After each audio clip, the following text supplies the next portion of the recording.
Kreml Hair Tonic and Kreml Shampoo present the new adventures of Sherlock Holmes. Starring Nigel Bruce as Dr. Watson and Tom Conway as Sherlock Holmes.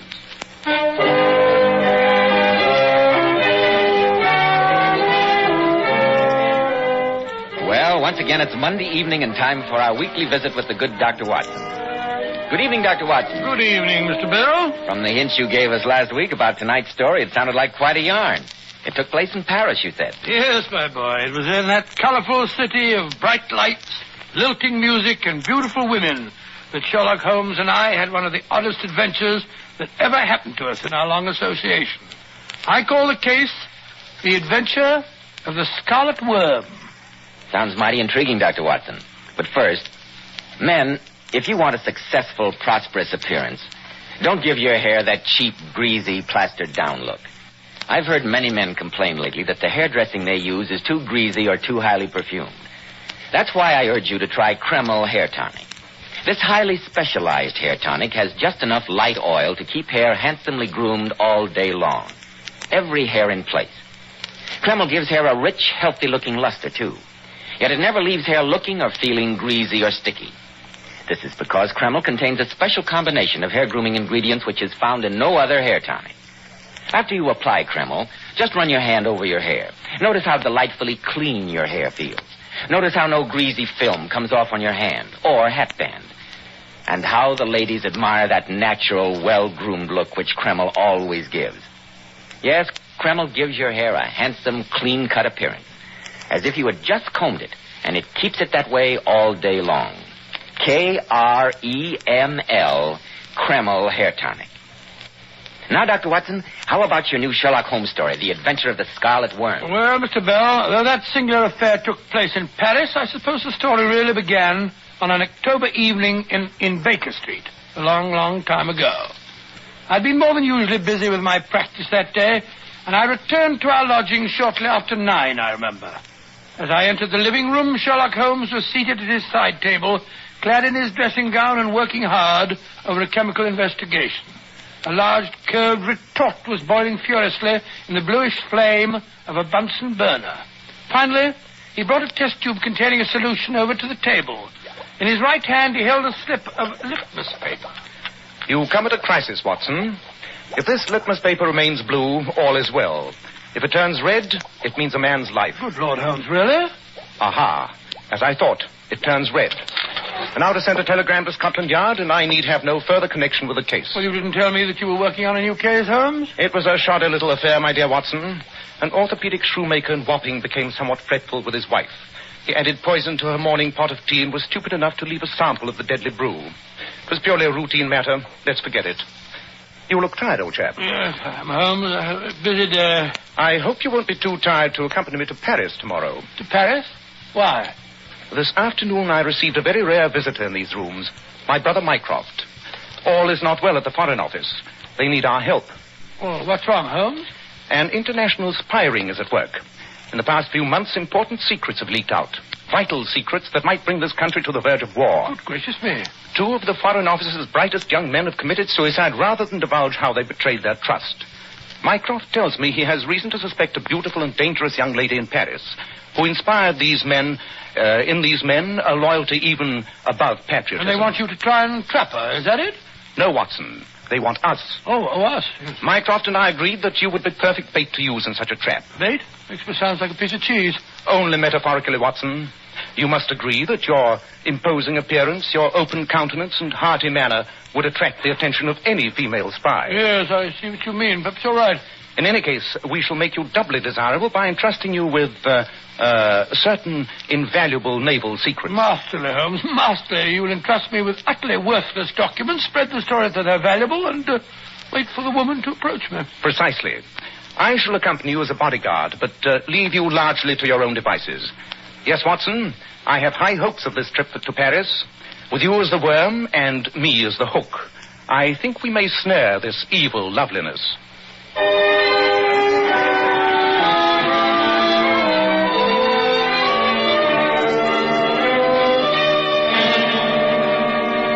Mr. Holmes, Dr. Watson, you have shown me your credentials and explained your mission. We are aware of this spy ring. We are on constant watch. But I think you would have done better to have stayed in your own country.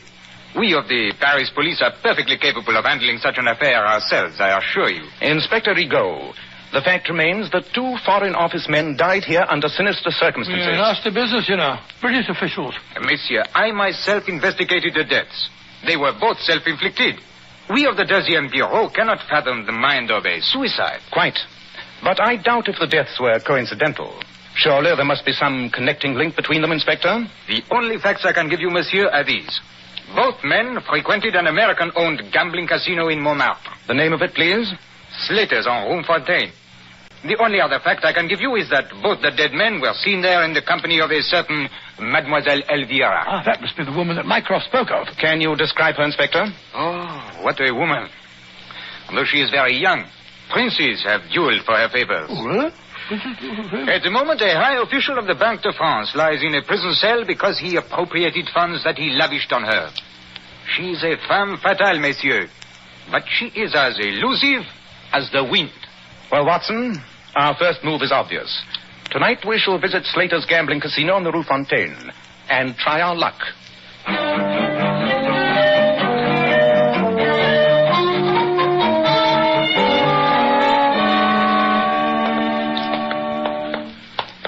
I say, Holmes, this is all rather exciting, isn't it? Paris at night, and we're on our way to an American gambling casino in the hopes of meeting a beautiful young spy named Elvira. Just like a novel. Quite. Incidentally, since the young lady apparently moves in high society, I think it would be wiser if we give you a more impressive name. A fictitious title, perhaps. Well, how about the title I used once before? Sir William Norton. Splendid. Sir William Norton it shall be. And I trust that Sir William remembers the role he is to play? Yes, indeed, Holmes. If I do meet the young lady, I'm to appear very susceptible to her beauty. Not too hard for you, I imagine. And I'm to drop dark hints about the valuable secret that I'm carrying. Precisely, Watson. And if the lady proves as intrigued as I hope she will, you will follow the matter through to its logical conclusion. Logical conclusion, Holmes? Yes, I don't quite know how to take that. Ah, here's the casino. Courage, Watson, and good luck. Good evening. I'm Sam Slater. You gentlemen haven't been here before. No, Mr. Slater. My name is Sherlock Holmes, and this is Sir William Norton. How do you do, Sam? Holmes? Sherlock Holmes, the detective? Not here drumming up business, I hope. Oh, no. Just showing Sir William some of the sights of Paris. Fine. Then relax and enjoy yourself, gentlemen. Forget your profession, Mr. Holmes. In Paris at night, there's no crime. Or if there is, the police are conveniently blind to it. Glad to have you. Oh, nice place, Holmes. I think perhaps I'll take a little flutter at the tables. Pardon, monsieur. You wish to speak to me, sir? Yes. I could not help but overhear Slater mention your name. It is a great honor to meet Sherlock Holmes. Permit me to introduce myself. I am Andre Flandon. How do you do? And this is Sir William Norton. I flatter myself that perhaps you have heard of me. My poetry has been published in England. Poetry, oh, Lord. No, Monsieur Flandon, I'm afraid it's escaped me. You have not heard my verses? Étincelant, où s'arrangea mon cœur? Charming, do you not think? Quite. Though the metaphor seems a little involved, if you don't mind my saying so. What do you think, Sir William? Well, as far as I'm concerned, there's only one language. That's English. Bon. Then I shall recite a poem of mine in English translation. Oh, monsieur. I say, Holmes, look at that stunning creature sitting by herself at the chemin de fer table. She's smiling at me. Oh, you are fortunate, Sir William. That is Mademoiselle Elvira. Elvira? Oh, never heard of her. And now, gentlemen, in translation, my poem begins, grave as the grave, August as August heat. Yes, I think I'll try my luck at the tables over there. I'll see you later, Holmes. Much later, I hope, Sir William.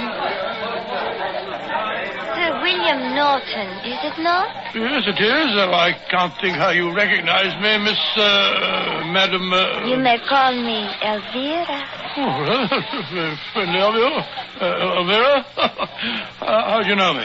Sam Slater told me who you were. He knows that I have a certain penchant for distinguished Englishmen. That's extremely flattering. Perhaps you'd care to join me in a glass of champagne. Oh, yes, I would like that. Let's sit at this table. Right, you are. Garçon. Oui, monsieur. Deux champagne. Bon champagne, too. Oui. You are here in Paris on business? Yes, I am. Important business. You see, I'm We're handling an extremely delicate and confidential matter for the British government. Oh, how very impressive. And I suppose you will be too busy to let me show you some of the sights of Paris. Oh, no, I don't think so. All work, no play, you know. I'd be very flattered to escort you with her. Oh, good. Then if we are to be friends, I can't go on calling you Sir William. I think I shall call you Willie. Do you mind? Willie? No, like it. Willie. Good night. Go for a champagne, monsieur. Oh, yes, thank you. Mercy. Open up, will you? Oui, monsieur. Well, we must drink a toast, Elvira. I propose one to Willie, the man of mystery. Oh, thank you, my dear. And I shall drink to Elvira and to our better acquaintance.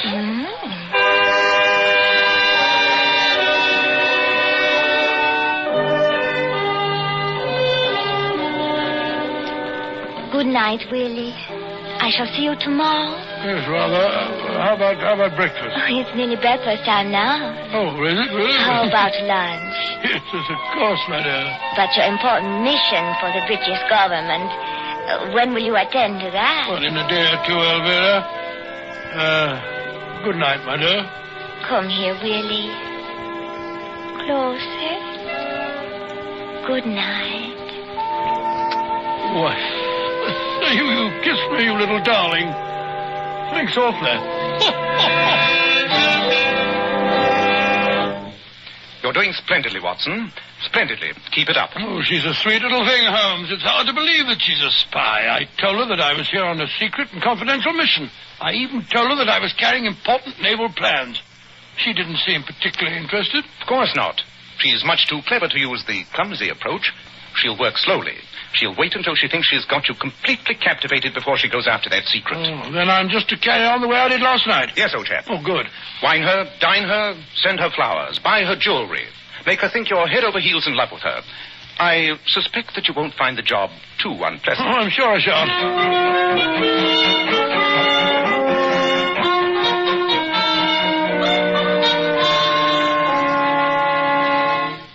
For 3 days now, Elvira, you've been showing me Paris, but this is the first time I've actually been in your flat. You like it, Willie? Yes, very much. I thought it would be much quieter here. At dinner, you said you were going to explain some of your important business to me. You were going to show me what a secret treaty looks like. Yes, I know I said that, but, Elvira, a pretty girl like you wouldn't be interested in such matters. Oh, but I would. You have the treaty with you? Yes, I have. Then please let me see it. Oh, please, Willie. I can't go through this masquerade any longer. Masquerade? What do you mean? Well, I've grown really fond of you in these last few days, Elvira. I can't let you walk into a trap. Trap? What are you talking about, Willie? I'm not Willie. I'm not Sir William Norton. My name's Watson. Dr. John H. Watson. My closest friend is the detective Sherlock Holmes. We came to Paris to try and trap you. Me? Oh, my dear girl, you're suspected of being mixed up in a spy ring. Well, that's why I pose as an important embassy from England. Trap? Are you doddering old fool? Oh, no, don't say that, don't say that. I'll teach you about trap. Elvira, put down that revolver. No, I'm going to. Oh, you're going to drop it, my dear. I can't do it. I'm just a stupid, weak female after all. I've grown fond of you, too. The bumbling old walrus. Oh, there. You remind me of my father. He was such a sentimental old fool. Like you. And just as sweet. Elvira, you're young. I know you don't really want to stay mixed up with a bunch of criminals. No. Now, look here. You tell Sherlock Holmes and me what you know about this spy ring, and we'll see that no harm comes to you, my dear. I've wanted to get out of it for months. It was rather glamorous and exciting at first, and they paid me well. But I hate them now. And yet when I told them I wanted to get away, they threatened me. Oh, we'll take care of you. Just tell us who's at the head of the organization. That I don't know. But I can tell you a lot about some of the members. That's splendid. Then slip on your coat and a funny little bonnet, and we'll go over and talk to Sherlock Holmes. Oh, and have him see me looking like this.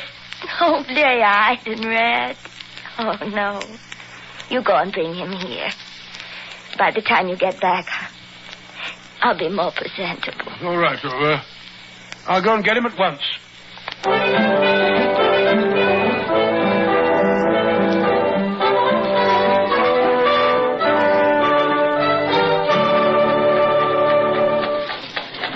Watson, I'm occasionally astonished at the many facets to your character. Oh, thank you very much, Holmes. It's nice of you to say so. Your personal charm has apparently convinced a dangerous woman that crime does not pay.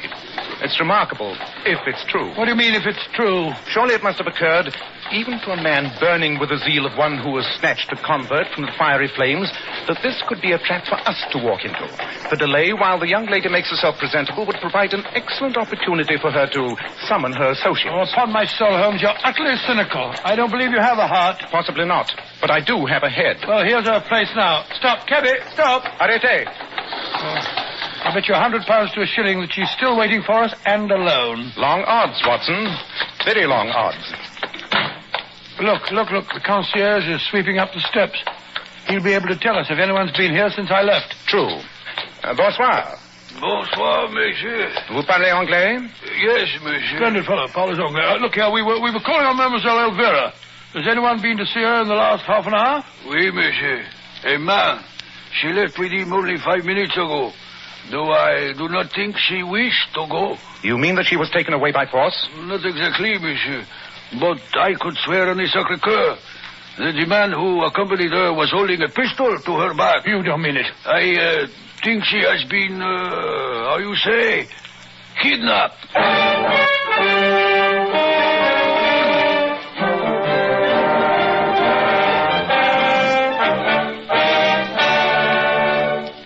In just a moment, we'll rejoin Sherlock Holmes and Dr. Watson.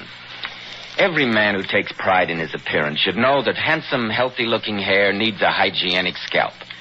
That's why when you buy a hair tonic, be sure to get your money's worth. Don't settle for just any hairdressing when you can enjoy the extra advantages of Kreml Hair Tonic. This highly specialized hair tonic contains an amazing combination of hair grooming ingredients, which is found in no other hair tonic. Kreml keeps dry, stubborn hair neatly in place all day and always gives hair such a natural, well-groomed appearance, never sticky or greasy. But men, Kreml does lots more than keep hair looking handsome. Kreml leaves your scalp feeling alive and tingling. At the same time, it removes itchy, loose dandruff. It's simply great to lubricate a dry scalp. And if your hair is so dry it breaks and falls when you comb it, Kreml actually helps condition the hair, in that it makes it feel softer, more pliable. So men, buy a bottle of Kreml at any drug counter. Ask for an application at your barber shop. Let Kreml help keep your scalp hygienic. Your hair always looking handsome, always looking its very best. Kreml. Kreml Hair Tonic. Well, Dr. Watson, once again you left me on the edge of my chair. So when you went back to the girl's flat, she'd been kidnapped, What did you do next? Well, fortunately, the concierge was able to give us a good description of the cab driver, and with the aid of Inspector Regan, we were able to find the man and question him. He'd driven the couple, he told us, to a Val-a-Pache den in the alleys of Montmartre, a club known as the Scarlet Worm. Holmes and I, accompanied by the French inspector, lost no time in taking a cab to the place. Monsieur, I should not permit you to visit Le Ver Écarlate, the Scarlet Worm, as you would say, without my protection. It is a cesspool of the underworld.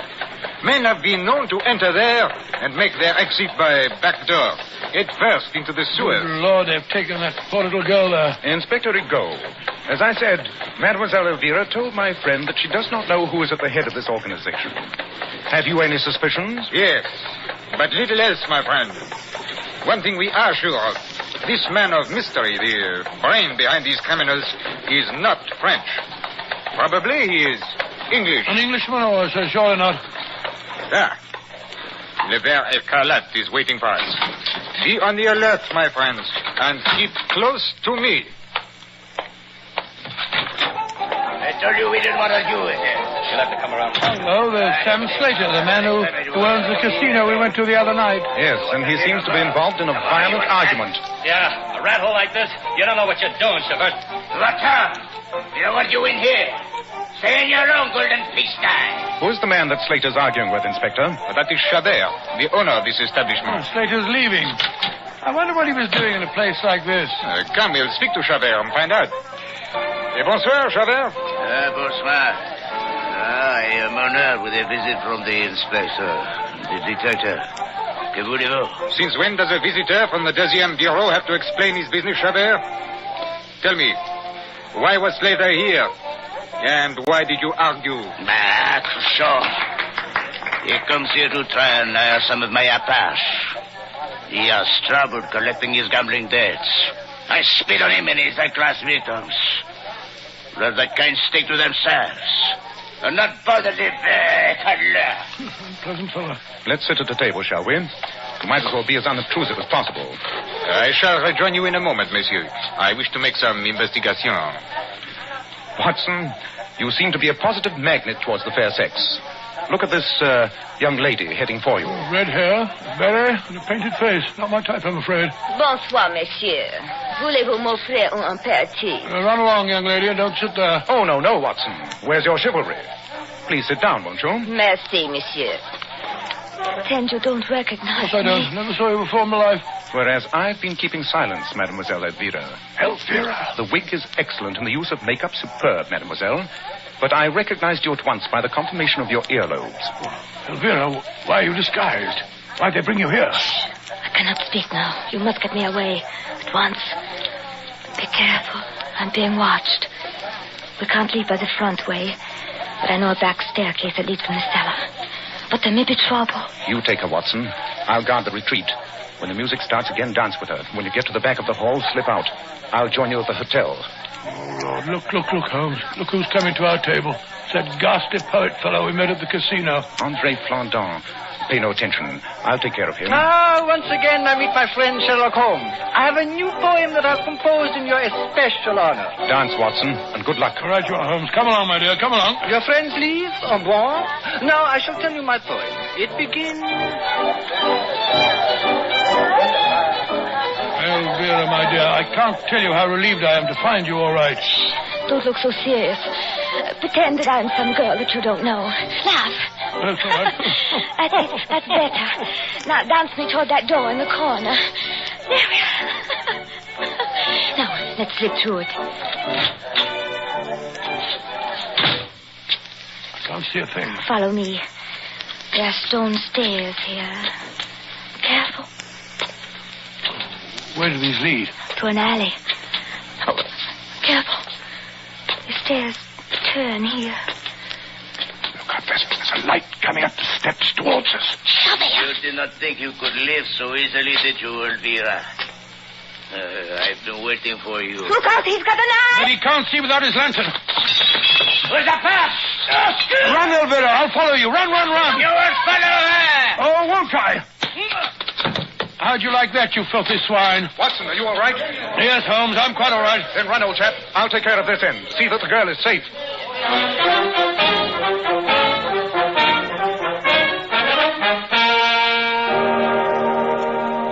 Well, now that we're all safely back at the hotel, I can tell you, Holmes, that I hated leaving you in that filthy den. Inspector Rigaud had a revolver. It's more efficient than a knife. Eh, Inspector? It was a near thing, Monsieur Holmes. You fought bravely. And so did your recumbent friend on the sofa there. Andre Flandin, the poet. I wondered why you brought him back here. For a poet, he uses his fists with surprising skill. He must be hurt. He seems to be unconscious. I think he's suffering from the effects of a trifle too much absinthe. I hadn't the heart to lead him. Ah, there you are, Mademoiselle Elvira. You're feeling no ill effects, I hope? No, Mr. Holmes. Splendid. Then now that we're all assembled, supposing you tell us your story. Who kidnapped you tonight? It was one of Chabert's men. They made me disguise myself and swear never to see either of you again, on pain of death. Instead of which we came to see you. We knew that Travers was connected with the spies. Now he is safely under lock and key. But we still don't know who is at the head of this organization. Can you give us any clues, mademoiselle? I think that the man you want was waiting in the cab that took me to the Scarlet Worm. But he was masked and he never spoke. Can't you recall anything that might give us a clue? Oh, one incident, if it means anything. Chabert's man said to him, "We go to the Scarlet Worm, eh? That is good. You make worms, no? And then he laughed. He said this in French, of course? Yes, he did. Then the case is solved. I'm an idiot. I should have spotted it sooner. The man you want, Inspector, is lying asleep on the... Look out! He's not asleep. Watson, he's got a revolver. Oh, no, you don't. Oh! He's gone to sleep again. Really, Watson, you're in splendid form tonight. But, Monsieur Holmes, why do you say that man is the culprit? You yourself gave me the clue, Inspector, when you told me that the criminal was an Englishman posing as a Frenchman. But you only met the fellow on 2 occasions, and then not for more than a few minutes. It was long enough to realize that Flandre was really an Englishman. The first time we met him, he quoted a poem that he said was translated from the French. The translation was, grave as the grave, August as August heat. The poem could not have been translated from the French because both of those puns are possible only in the English language. But how did my repeating the conversation in the cab give you a clue, Mr. Holmes? Because it was another pun. In French, the word for worms and for verses is the same. Ver, spelt V-E-R-S. I see it now. When the man in the cab said, you make worms, he also meant, you make verses. Precisely, Watson. And thereby pointed directly at the poet there. With André Flandre, or whatever his real name is, in prison, I'm sure Mycroft will have no more trouble with his spying.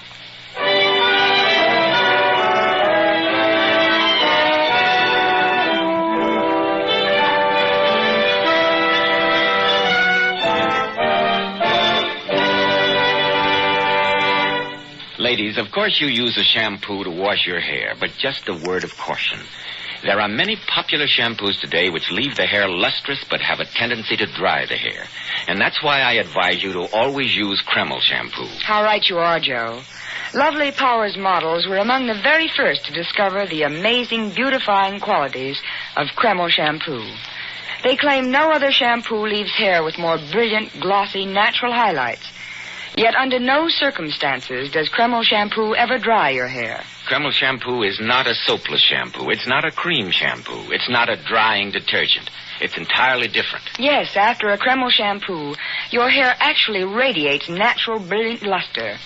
But Kreml shampoo is one shampoo you can buy today that has a beneficial built-in oil base, which helps keep the hair from becoming dry or brittle. So, ladies, be smart. Always wash your hair with Kreml shampoo.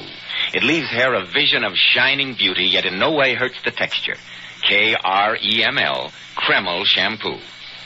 Now, Dr. Watson, what about next week? Well, now, let me think. Next week, what should I tell you? Next week, I think I'll tell you the story of how Sherlock Holmes, by solving an ancient musical cipher, managed to save the estates and restore the fortunes of the Earl of Moultrie.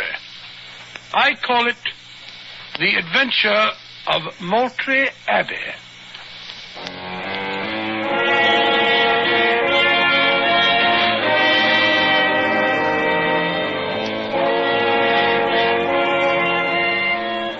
Tonight's newest Sherlock Holmes adventure was suggested by an incident in Sir Arthur Conan Doyle's story, The Naval Treaty. Nigel Bruce appeared by permission of California Pictures. Tom Conway through the courtesy of Eagle Lion Pictures. Sherlock Holmes series is produced by Tom McKnight with original music composed and conducted by Alex Steinert. This is Joseph Bell speaking for Kreml Hair Tonic and Kreml Shampoo, inviting you to be with us next week at this same time when Dr. Watson will tell us about the adventure of Moultrie Abbey.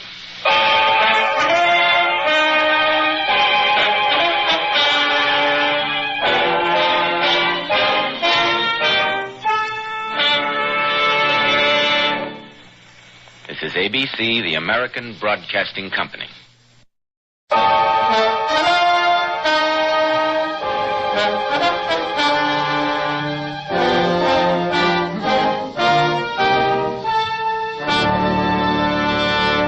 Kreml Hair Tonic and Kreml Shampoo present the new adventures of Sherlock Holmes, starring Nigel Bruce as Dr. Watson and Tom Conway as Sherlock Holmes.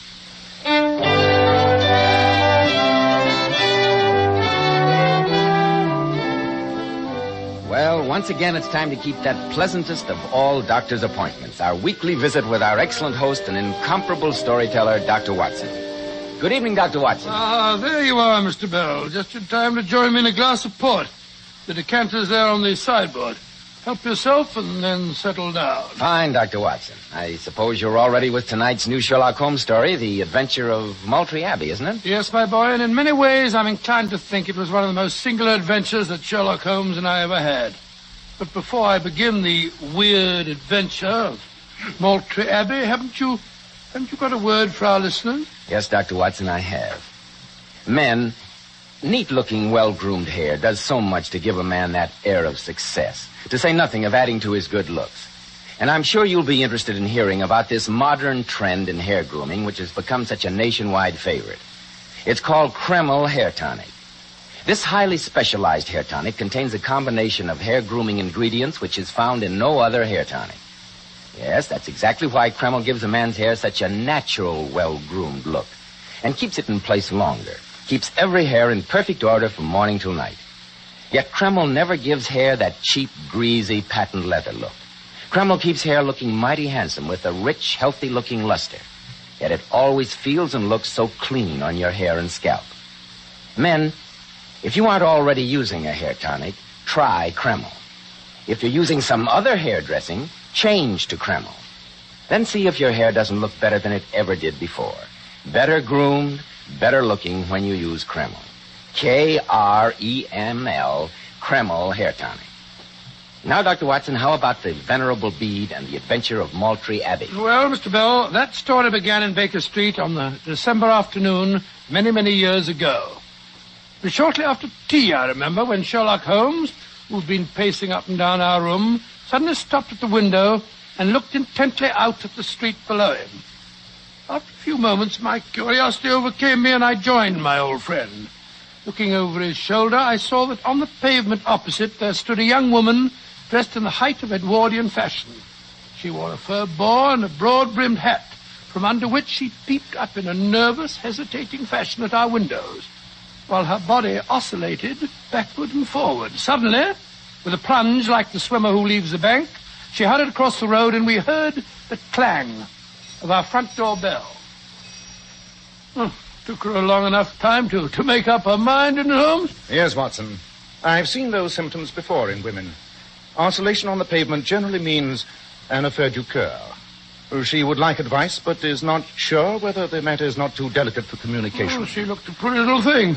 Perhaps some scoundrels jilted her. Oh, no, Watson. In such a case, the usual symptom is a broken bell wire. Here, I think we may deduce the young lady is not so much angry as grieved or perplexed. Why not meet her at the head of the stairs, old chap? I know Mrs. Hudson's rheumatism is bothering her. Yes, of course I will. This way, young lady. It's all right, thank you, Mrs. Hudson. I'm Dr. Watson. Won't you come along in? Thank you, Dr. Watson. This is my friend, Mr. Sherlock Holmes. How do you do? How do you do? I'm Sybil Carter, and I need your help, Mr. Holmes. Then please be seated, Miss Carter. I presume it is Miss, since I see no ring on your wedding finger. Yes, it's Miss. Though that awful man, Jonathan Devers, would like to make it Mrs. Oh, I can quite understand any man wanting... Quiet, Watson. Oh, sorry. Please tell me your problem, Miss Carter. Well, I can tell you in 2 words, gentlemen. Jonathan Devers wanted to marry me, and that was bad enough. But even to save the Moultrie fortunes, I couldn't marry him. Now he wants Harold to leave the country and disappear. And when we think of the Abbey and the tenants, what can we do? I know that my brother's dead set against outside interference, but tonight is when we play the music. And if only you could be there. Oh, that's considerably more than 2 words, Miss Carter. I'm afraid I can't make head or tail of any of them. Nor can I. Supposing you begin again and talk more slowly. Oh, very well, Mr. Holmes. Perhaps it'll be better if I ask questions. You mention your brother's title. May I ask what that title is? My brother's Harold Carter, the 14th Earl of Moultrie, and the poorest. Confidentially, we're in a dreadful way financially. Harold invested in Canadian copper last year. The market dropped recently, and we were nearly wiped out. That's when this awful Jonathan Devers came on the scene. And who is Jonathan Devers? Oh, he's a cousin of ours from South Africa. He's a dreadful bore, but extremely wealthy. And he wants to marry you, sir? Yes, but even for the sake of the Abbey and the Moultrie fortunes, I couldn't do that. Now he's offered Harold £50,000 in cash if he'll go abroad and pretend to disappear. You see, Jonathan Devers is next of male kin in line for the inheritance. So Mr. Devers is trying to bribe your brother to disappear so that he may inherit the title and estates? Yes, Mr. Holmes. In this particular matter, I fail to see how I can help you. Oh, but you can, Mr. Holmes. You see, the first Earl of Moultrie, he was created by Henry VIII, you know, left a family motto. It's inscribed in our private chapel at the Abbey. It says, "If the Moultries be in need, seek the Venerable Bede." Beadle's some fellow who works in the parish, isn't he? Bede, Watson, not Beadle. Oh, Bede. Yes, spelt B-E-D-E. Oh, B-D. The Venerable Bede, if I'm not mistaken, was an 8th century monk who is revered not only as a saint, but as the first great English historian. Yes, Mr. Holmes. We have a statue of him in the chapel. And then we have a family custom that... I know this may sound silly to you. Oh, don't worry, Miss Carter. I'm aware that some of these old, crusted superstitions often conceal surprising truths. Pray continue. Well, it's been passed down in the family that if ever the Moultries were in trouble, they should play a very peculiar piece of music which he composed. Piece of music? What an odd idea. Extremely interesting. And you're planning to play the music tonight, you say? Yes, Mr. Holmes. Heaven alone knows the Moultries couldn't be in worse trouble than they are now.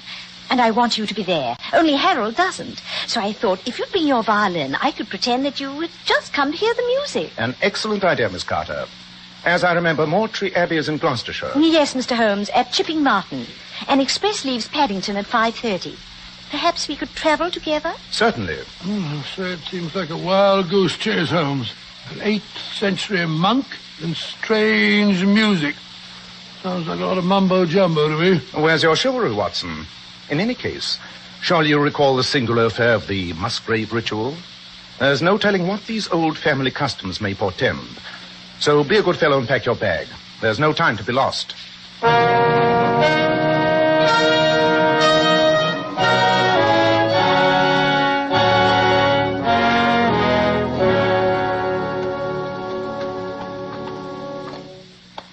I'll just have time to show you the chapel before dinner, gentlemen. Thank you, Lord Carter.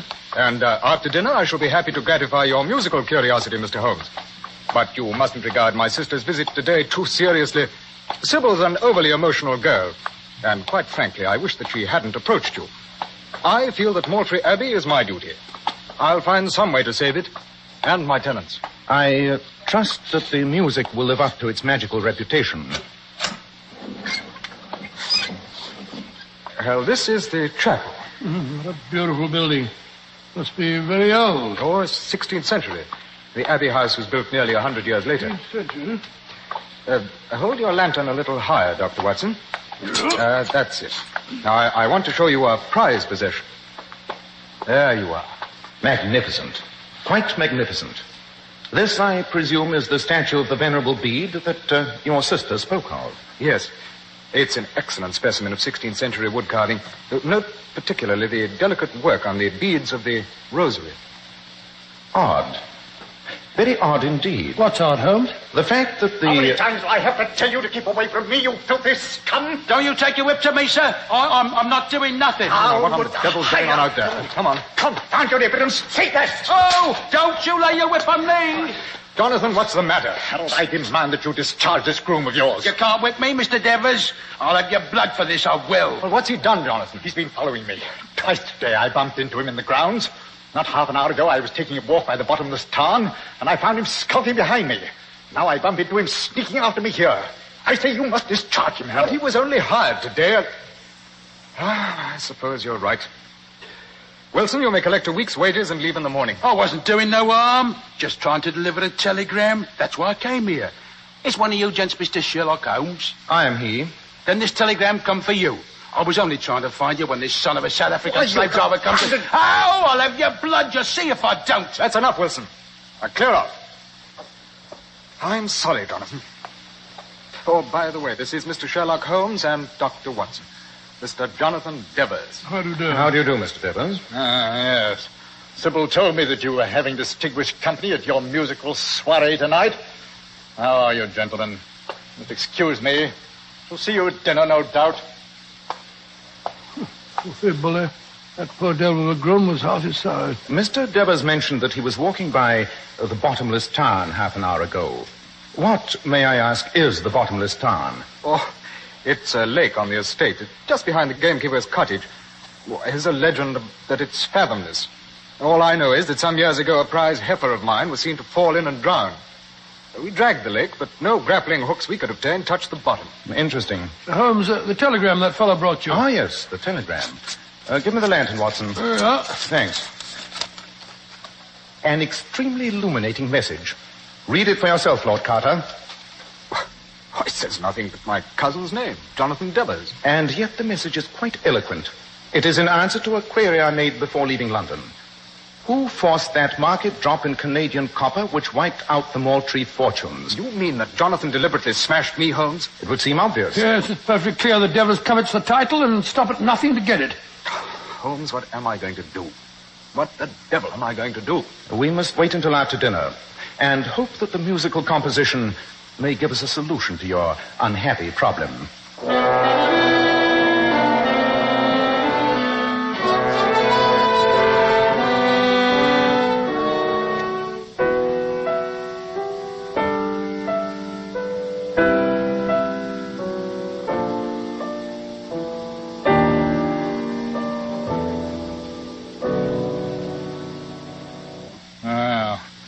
Now that Sybil's played that rather dull piece of discordancy, I hope you're all satisfied. Naturally, the Moultrie fortunes will be restored. Very funny, Jonathan. What do you make of it, Mr. Holmes? It's curious. Very curious. Will you repeat that principal theme again, please, Miss Carter? Oh, yes, of course.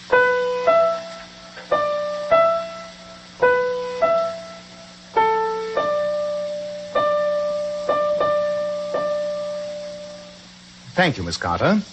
I think I begin to get a glimmering of the mysterious message. Yeah, blessed if I do. Sounds like a jumble of meaningless notes to me. Never mind, Dr. Watson. Your brilliant friend thinks that he saved the Moultrie fortunes. In that case, Harold, I suppose you won't need to see Mr. Alexander in London tomorrow. Why, how did you know that? That your solicitor planned to start bankruptcy proceedings at the latest tomorrow? I, too, have my investigators, Harold. They seem a bit more efficient than your great Sherlock Holmes. Good night, Sybil. Good night, gentlemen. There you are again. What are you doing, listening at the door, you filthy swine? I was just going to the kitchen. Get to the stables where you belong. I see that groom again, Harold, I'll break his neck. See that he goes tonight. How dare he speak to you like that, Harold? He's not master here. Not yet, Sybil. But I can't hold on to the place much longer, and he knows it. He's a thoroughly unpleasant scoundrel, if you ask me. Mr. Holmes, you said the music gave you some clue to the message? It did, Miss Carter. But it requires thought and a certain amount of musical experimentation. I doubt if this music room would welcome the consumption of an ounce or two of shag tobacco. I think, therefore, that Watson and I will retire to our own room. With the aid of a pipe and my violin, I shall give the matter undivided attention. And tomorrow... Tomorrow, Moultrie Abbey will go into receivership. Not while Sherlock Holmes is on the case. Oh, thank you, Watson. A man of my peculiar modesty needs your constant reassurance. I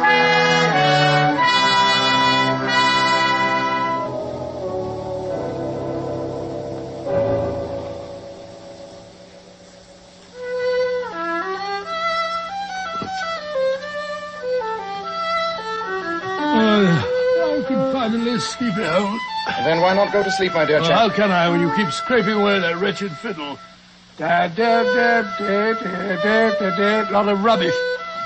Sit up half the night. Where'll get you? Oh, yeah, I'm going to sleep.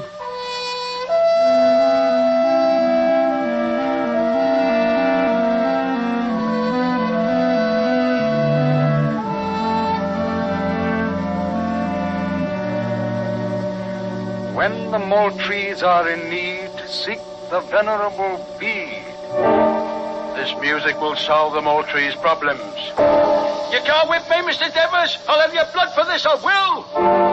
Too bad that your solicitor is starting bankruptcy proceedings tomorrow.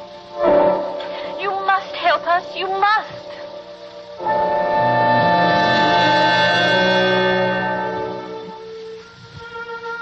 When the Moultries are in need, seek the venerable bee. I've got it. Watson, wake up, wake up. What's the matter? What's up, Holmes? I've got the answer, Watson. I've solved the musical message. Before the night is through, I think we shall find the secret of Moultrie Abbey.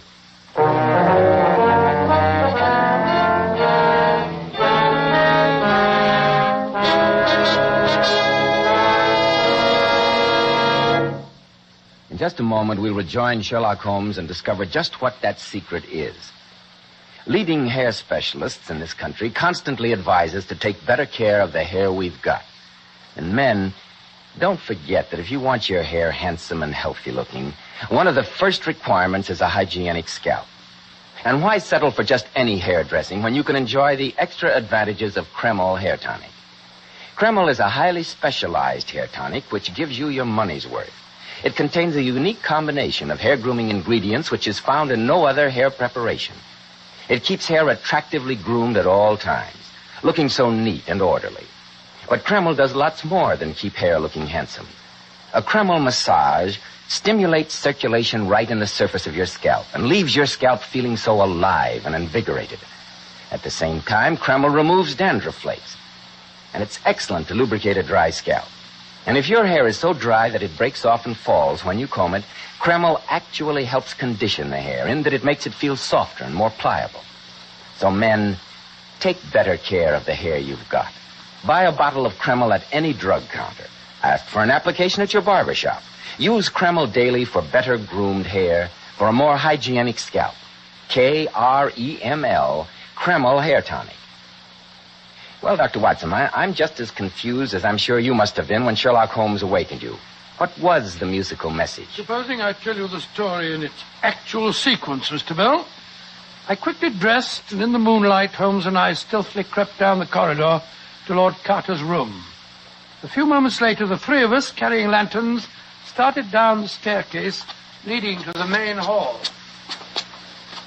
Holmes, as we went into Lord Carter's room, I'm sure, absolutely certain that I saw another door down the corridor half open and then closed. Which door was it? The last one on the right. Oh, that's Jonathan Dever's room. Well, I suppose he knows what we're up to, which I must confess is more than I do. Well, if I'm right, not even Devers can stop us now. You're being confoundedly mysterious, Holmes.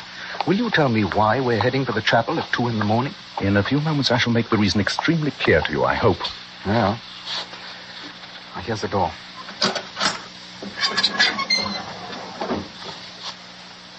Look. Through the stained glass windows over there. I swear there's someone with a lantern in the grounds outside. Our immediate problem is here, inside. Focus your lantern on the statue of the Venerable Bede, Watson. That's where the answer to the mortuary legend lies, I think. For heaven's sake, Holmes, I wish you'd be more explicit. Very well. Let me see if I can whistle those notes written in the musical theme.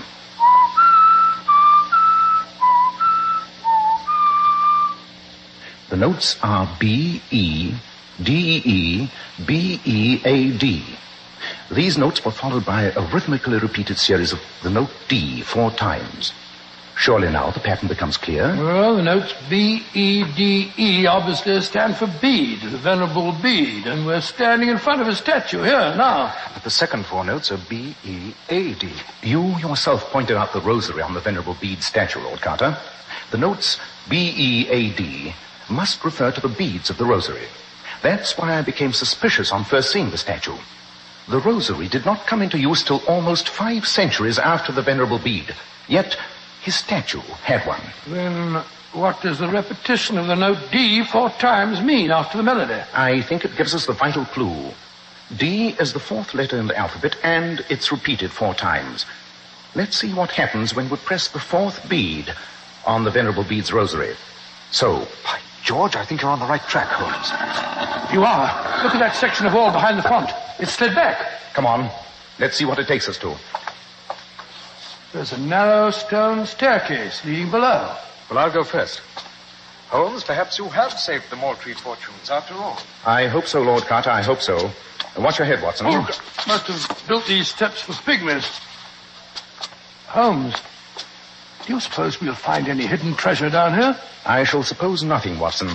In a few moments, there will be no need for conjecture. Holmes, I'm afraid we've drawn a blank. What's wrong, Lord Carter? Look for yourself. A deserted crypt. Nothing but a few cobwebby old relics. Yes. A crucifix, a Bible, a gutted candlestick on the table here. Oh, they may have some small intrinsic value, but nothing else. Oh, I was a fool to have any hopes. I was expecting to find buried treasure. Wait a moment. Something, possibly the treasure, has recently been removed from here. Well, what makes you say that, Holmes? The room is thick with dust. And yet there's a large rectangular space free from dust on the table, as though a heavy folio volume had recently been lying there. By George, you're right, Holmes. And look here on the floor. Fresh footprints. Yes, someone has recently anticipated our discovery. Well, it's not very hard to guess who that someone was. Jonathan Devers. Aha. Observe these curious marks on the floor by the table. 4 round dots, rectangularly spaced. I should say that a Gladstone bag has been placed here. A bag that was undoubtedly used to remove the treasure. But why, Holmes? Why carry off a heavy book in a bag? Supposing that book were of priceless value, Watson. Suppose it were the heirloom of the Mortimer family, and its discovery by the rightful owner might save the estate. Yes. And I'm sure that Devers is quite capable of stealing it. The question is, though, what would he do with it? Precisely. And to answer that question, I shall try and imagine myself in the shoes of Mr. Devers. I'm a millionaire, therefore I don't need the treasure. Too risky to sell it anyway. All I want to do is to keep it from the Moultries, so I'll destroy it. But how? I haven't the time or the opportunity to burn it. Difficult with a heavy book in any case. So I'm looking for some place to dispose of it where it may never be recovered. A fathomless lake on this estate. That'd be the place. The bottomless tarn? Of course. Remember the Devers told us earlier that he'd been walking by it this evening? Then let's go there as fast as we can. I can only pray that we're not too late.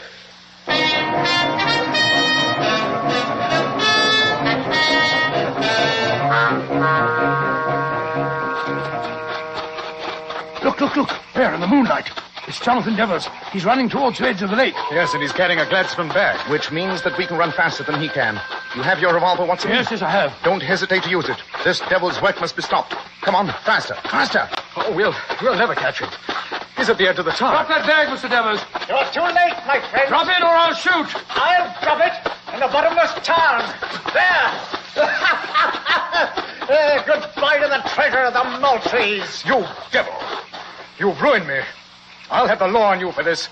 You're a common thief. I don't know how you'll prove it, Harold.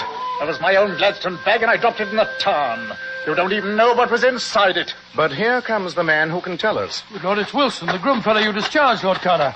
Well, what are you doing here, Wilson? What's that book you're carrying? I just done what Mr. Sherlock Holmes told me to, sir. I was following Mr. Devers. When he put down the bag and went off to get his coat before coming out here, I thought there might be something valuable in it. I took out this book and I filled the bag with a few rocks. Wilson, No, you won't, Devers. Or you'll end up in the tarn where you belong. Let me see the book, Wilson. Here you are, Governor. Thank you. Hold the lantern a little higher, Watson. That's it. Aha. These faded pages are written in monkish Latin of the 8th century, and the hand is of the same period. Unless all my researches on the datings of documents are valueless, they must be, the original manuscripts of the Venerable Bede himself. Good Lord, then they're absolutely priceless. And that means that the Moultries are saved. And you, Mr. Devers, will have the privilege of inspecting the interior of an English prison. Rubbish. What charge could you make? Common theft, burglary. The proof would depend on the word of that filthy groom there.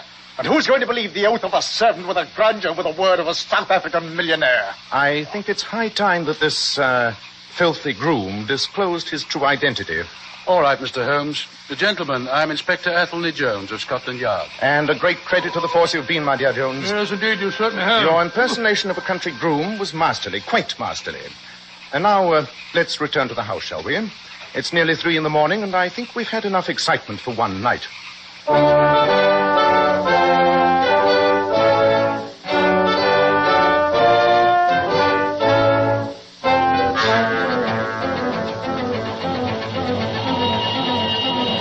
A very satisfactory case, Watson, don't you think? As we head back for London, I must confess to a certain glow of satisfaction. The fortunes of the Moultries are restored, the villain foiled and in custody. And Scotland Yard get the credit. You know that, of course, Holmes. Well, they deserve it. Athelney Jones is a very enterprising fellow. Yes, Watson, an immensely interesting case. You see, Moultrie Abbey was, from its name, one of the properties expropriated from the monks by Henry VIII, who created the earldom. Undoubtedly, the abbot had hidden the monastery's most valuable possession, the Bede manuscript. And then I suppose the first earl discovered the hiding place and left the book there as a future security for the Moultrie family. Exactly, leaving the cryptic verse as a clue. If the Moultries be in need, seek the Venerable Bede. Yes, I see it all now. You know, Holmes, to me the whole case was worth it when I saw that girl's face light up as we told her the good news. I fear that I'm less impressionable, old chap. For me, my retrospective pleasure in this case lies in the fact that an irreplaceable treasure has been saved, and that a monk who died 12 centuries ago will have been responsible for restoring the fortunes of a fine old family. Yes, Watson, I think that in many ways you might refer to this as our most successful case.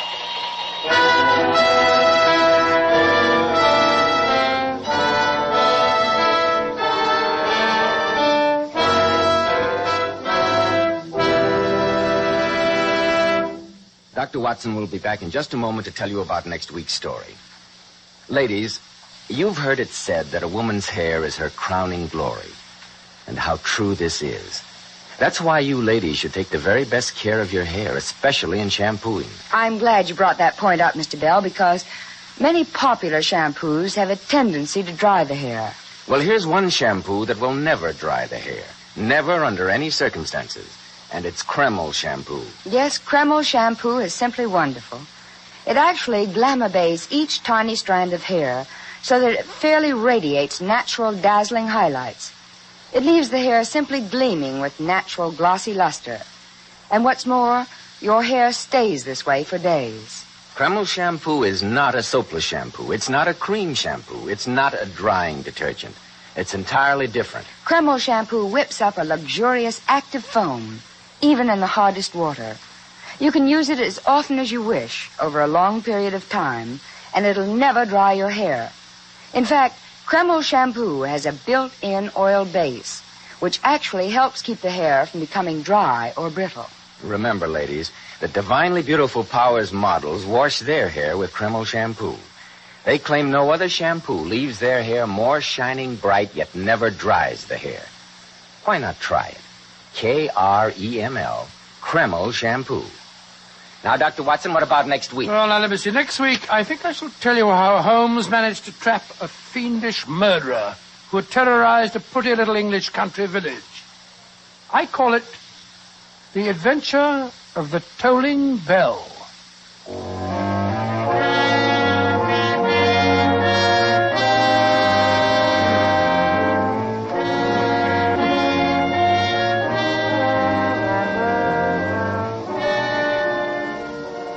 Tonight's new Sherlock Holmes adventure was suggested by an incident in Sir Arthur Conan Doyle's story, A Case of Identity. Nigel Bruce appeared by permission of California Pictures. Tom Conway through the courtesy of Eagle Lion Pictures. The Sherlock Holmes series is produced by Tom McKnight, with original music composed and conducted by Alex Steinert. This is Joseph Bell speaking for Kreml Hair Tonic and Kreml Shampoo, and inviting you to be with us next week at the same time when Dr. Watson will tell us about the adventure of the Tolling Bell.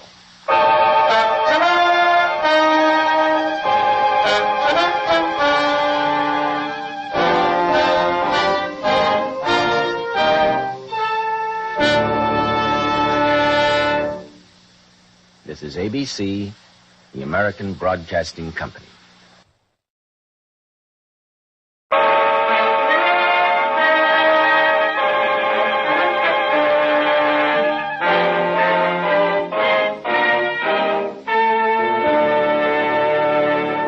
Kreml Hair Tonic and Kreml Shampoo present the new adventures of Sherlock Holmes, starring Nigel Bruce as Dr. Watson and Tom Conway as Sherlock Holmes.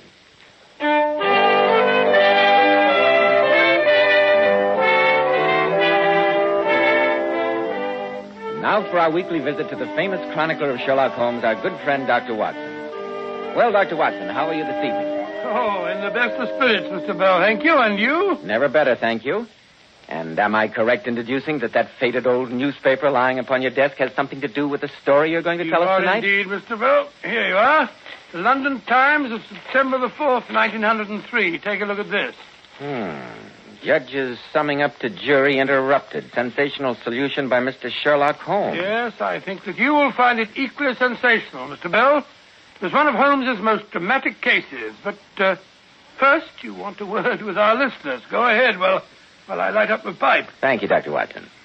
Men, in summer when you go without your hat, does your hair get dry, wild, and unruly looking? After a swim, does it feel sticky and stringy? Then remember, Kreml Hair Tonic keeps dry, wild, sun-baked hair looking perfectly groomed throughout the hottest, stickiest day, as if your barber had just combed it. You see, Kreml contains a special combination of hair grooming ingredients which is found in no other hair tonic. This wonderful, natural-looking hairdressing has just enough light oil to keep hair neatly groomed with an attractive, healthy-looking luster. Yet Kreml never leaves the hair looking or feeling greasy or sticky.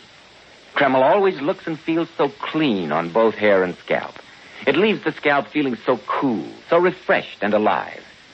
Be sure to try it, men. Kreml, Kreml Hair Tonic. And now that I see you've got your pipe drawing to your satisfaction, Dr. Watson, how about the story you promised? Well, Holmes and I had just returned from a long-anticipated holiday in Scotland. Mrs. Hudson greeted us with the news that a lady was at that moment awaiting us in our rooms.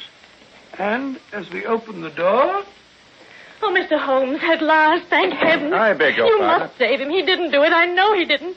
And they'll hang him. They'll hang him. No one in the world but you can help him now. Now, my dear madam, you must control yourself. I can't possibly help you until I know your problem. Oh, you must excuse me. Here, my dear. You drink this. It'll make you feel better. Oh, thank you. I've been waiting for you, Mr. Holmes, praying for your return for days.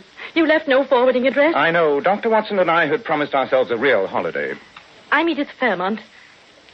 Evidently, that name means nothing to you. You haven't seen the newspapers? No, not for 4 weeks, thank heaven. Compose yourself, madam, and tell us what has brought you here. And remember that we know nothing beyond the obvious fact that you are in great distress and, from your peril, recently widowed. Well, I shall try to give you a clear account, Mr. Holmes. You're my one remaining hope. Some 10 years ago, I married Augustus Fairmont. A marriage which, I frankly admit, was forwarded more by my parents than by any wishes of mine. I was then only 18. Augustus was more than 20 years older than I. He was a diamond importer, and a very successful one.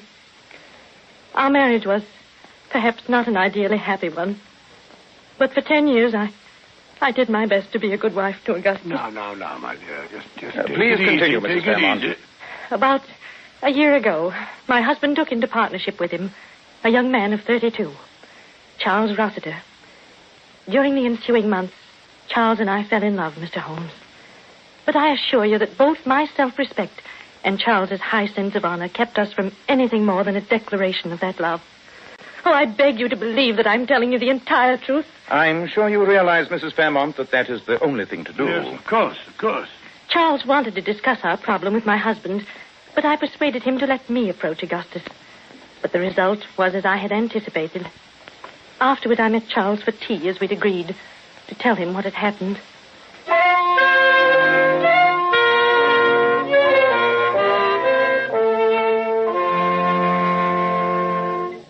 Edith, my dear, I thought you'd never get here. Oh, it was difficult, Charles. Even more difficult than we expected. I hate to tell you this, my dearest. You don't have to tell me. I knew as soon as I saw you. Augustus refused even to discuss the possibility of giving me a divorce. You know how violent his temper is. He really frightened me.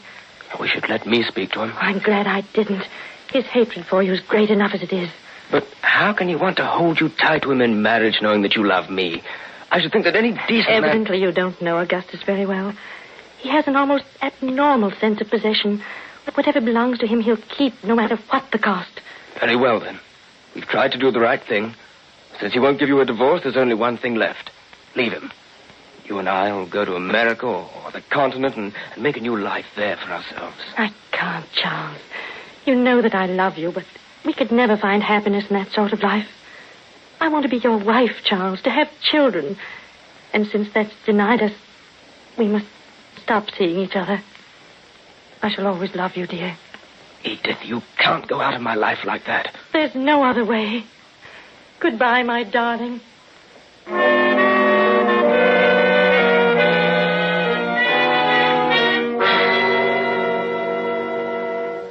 That was the last meeting I had with Charles, Mr. Holmes. I see. Go on, Mrs. Fairmont. Well, my husband and Charles were, under the circumstances, equally anxious to dissolve their partnership.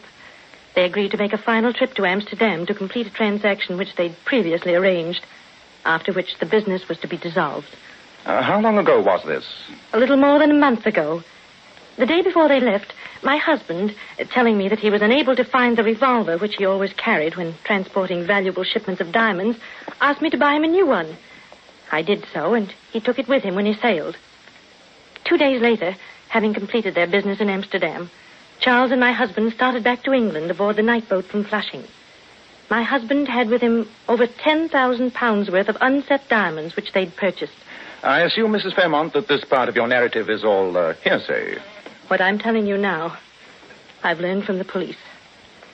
Charles and my husband had adjoining cabins on the boat. It was a foggy night in the North Sea, and about midnight, a German gentleman in the cabin adjoining my husband's, on the other side from Charles's, heard the sounds of a violent quarrel between Charles and Augustus.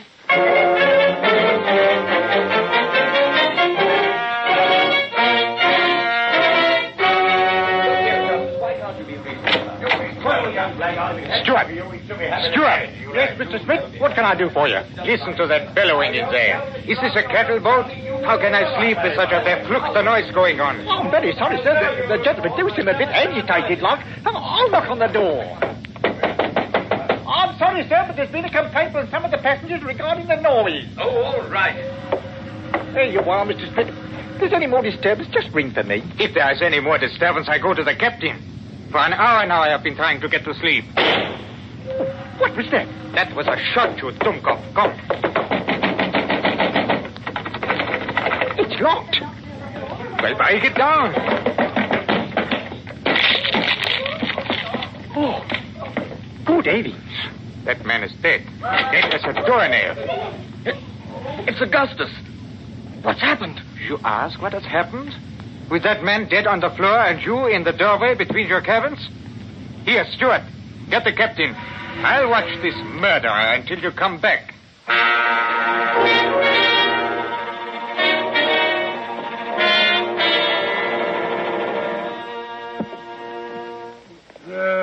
There, Mrs. Fairmont. I can understand what a strain it must be for you to tell all this. Let me get you some aromatic... Oh, I'm all right, Dr. Watson. Thank you. Your husband had died instantly, Mrs. Fairmont? So the police said, Mr. Holmes. Apparently the revolver had been fired at very close range, directly into his head. They said he must have fallen dead on the instant. And the revolver? Well, it was gone, Mr. Holmes. The porthole which gave onto the sea was wide open. The police, of course, say that Charles threw the revolver out of the porthole after shooting Augustus. The bullet was a .32 caliber, the same as the one I had purchased at my husband's request. And what has Mr. Charles Rossiter to say? Well, what is there for him to say? Oh, quiet, Watson. Oh, I don't blame you for thinking that Charles is guilty, Dr. Watson. Everyone in the world thinks so. But I know that he isn't. He's sworn to me that it's a complete mystery to him, and I believe him. If I didn't believe him, there'd be nothing left to live for. The police arrested him, of course. Oh, naturally.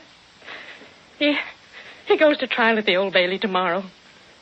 Oh, Mr. Holmes, you must save him. You must. You're my only hope. No one else can do it. Say that you will. I cannot promise that, Mrs. Fairmont. I'll undertake the case, but you must understand that anything I discover, even though it may be evidence damning to Mr. Rossiter, will be turned over to the police. That's all I ask. I know he's innocent, and I have faith that you'll prove it. I beg you not to indulge in any false hopes, Mrs. Fairmont. I shall do my best to uncover the truth, but we have little time at our disposal. You omitted to mention what had happened to the diamonds. Were they found on your husband's person? Oh, I almost forgot. They seemed so unimportant. The diamonds were missing, Mr. Holmes. Huh? Missing? Oh. How do you account for that? The police think that Charles was going to steal them, and that suddenly realizing the impossibility of the idea, he threw both them and the revolver out of the porthole. Odd. Well, with the trial starting tomorrow, Mrs. Fairmont, Watson and I have much to do. Our first task must be a complete examination of the police records of the case. I know you'll excuse us if we hurry off, Mrs. Fairmont. Our first call must be on Mr. Charles Rossiter in prison.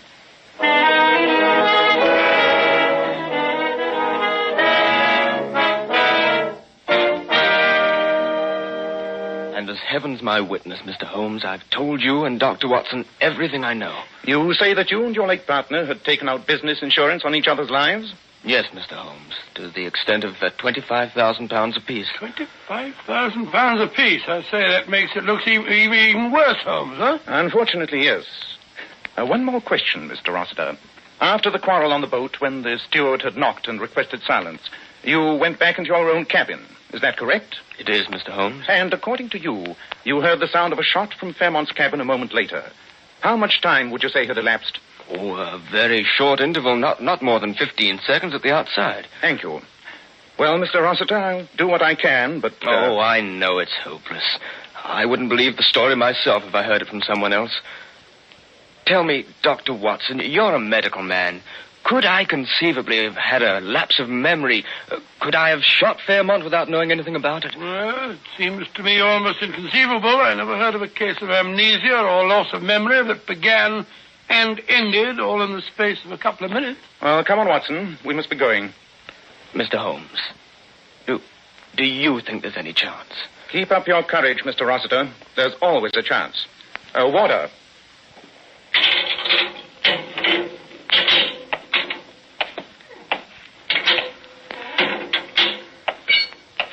I say, Holmes, I grant you that Mrs. Fairmont's a lovely woman and that young Rossiter had a lot of provocation. But why did you tell him that there was a chance? It hardly seems cricket to me. I told him that there was a chance, Watson, for the excellent reason that there is. Chance of what? Of acquitting Rossiter of a crime which he very obviously did not commit. What do you mean to say? Come along, Watson. We've no time to stand about arguing. Rossiter's trial opens tomorrow morning. And if we're to secure the evidence we need, you and I have our work cut out for us. Evidence? Evidence of what? Evidence to convince a jury. The sequence of events is obvious, but it'll require a continuous chain of proof to convince a jury of Rossiter's innocence. Innocence? On my soul, Holmes, I think you must be mad. Prosecution has an absolutely clear-cut case, and you go on prattling about Rossiter's innocence. If Rossiter didn't shoot Augustus Fairmont, somebody must have. Somebody did, Watson. And a devilishly clever plot he invented, too. But if we're to save Rossiter from hanging, it's up to us to prove it.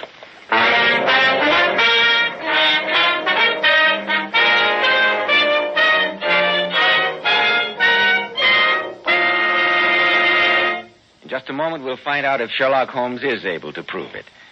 Men, on hot, sticky summer days, your hair needs extra special care. And when you buy a hair tonic, why not buy one that does lots more than keep your hair looking handsome? Why not get your money's worth and buy Kreml hair tonic?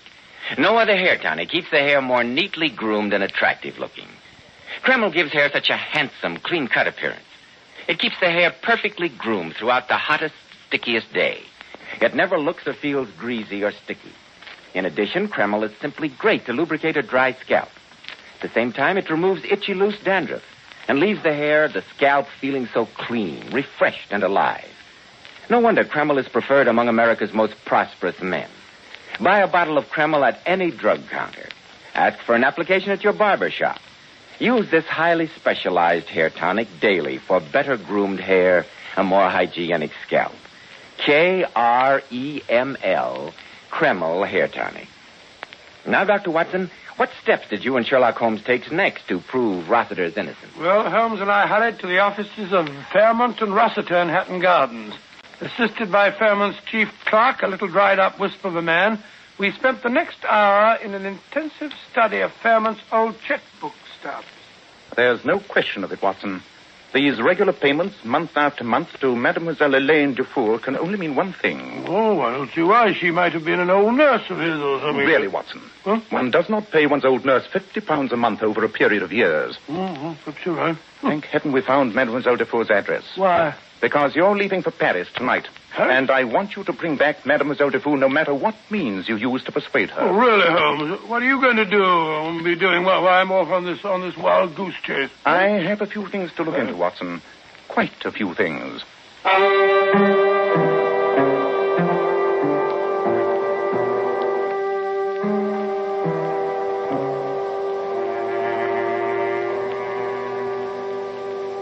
And you performed the post-mortem yourself, Dr. Macpherson? I did, Mr. Holmes. And I'm prepared to stake my professional reputation that Augustus Fairmont would have been dead within a year, no matter what had been done. That disease had progressed too far for surgeries to have been any use whatsoever. You told the police this, of course. Oh, naturally. They weren't interested. All they cared about was the bullet which finished the fellow off.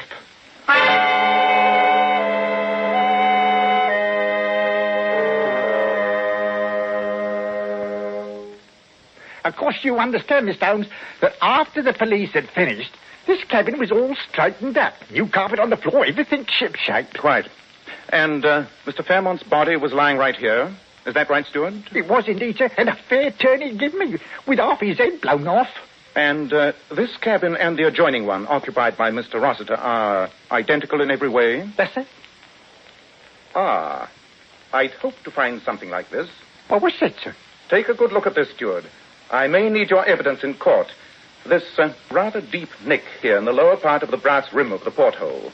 Oh, I see the nick all right, sir, but I'm blasted if I can make Just tell me one thing. After the tragedy, was any heavy object missing from Mr. Fairmont's cabin? Something heavy but fairly small? That's a queer thing, sir, now that you come to mention it. I reported to the chief steward that the heavy glass water bottle was gone when the police let me straighten up the cabin. But I didn't think nothing of it at the time, so that maybe it got smashed in all the confusion. Thank you, Steward. Thank you very much indeed.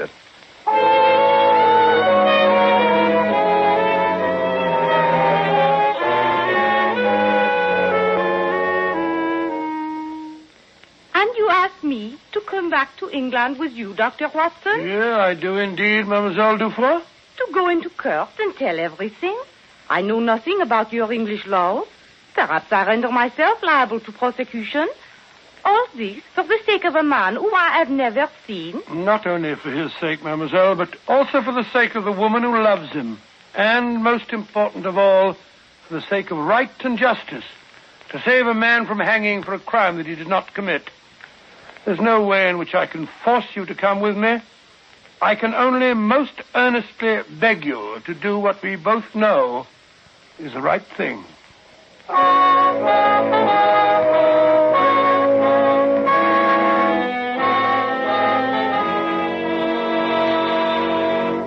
And in the final analysis, members of the jury, I must remind you that the decision as to Charles Rossiter's guilt or innocence rests solely with you. Under the law, my province as judge is merely to assist you in reaching a just verdict. And this I have endeavored to do by summing up for you the evidence to which we have been listening during these last 3 days. The prosecution has endeavored to prove to you that this man, who has not denied his love for Mrs. Fairmont, knew that they could never be together so long as her husband should live.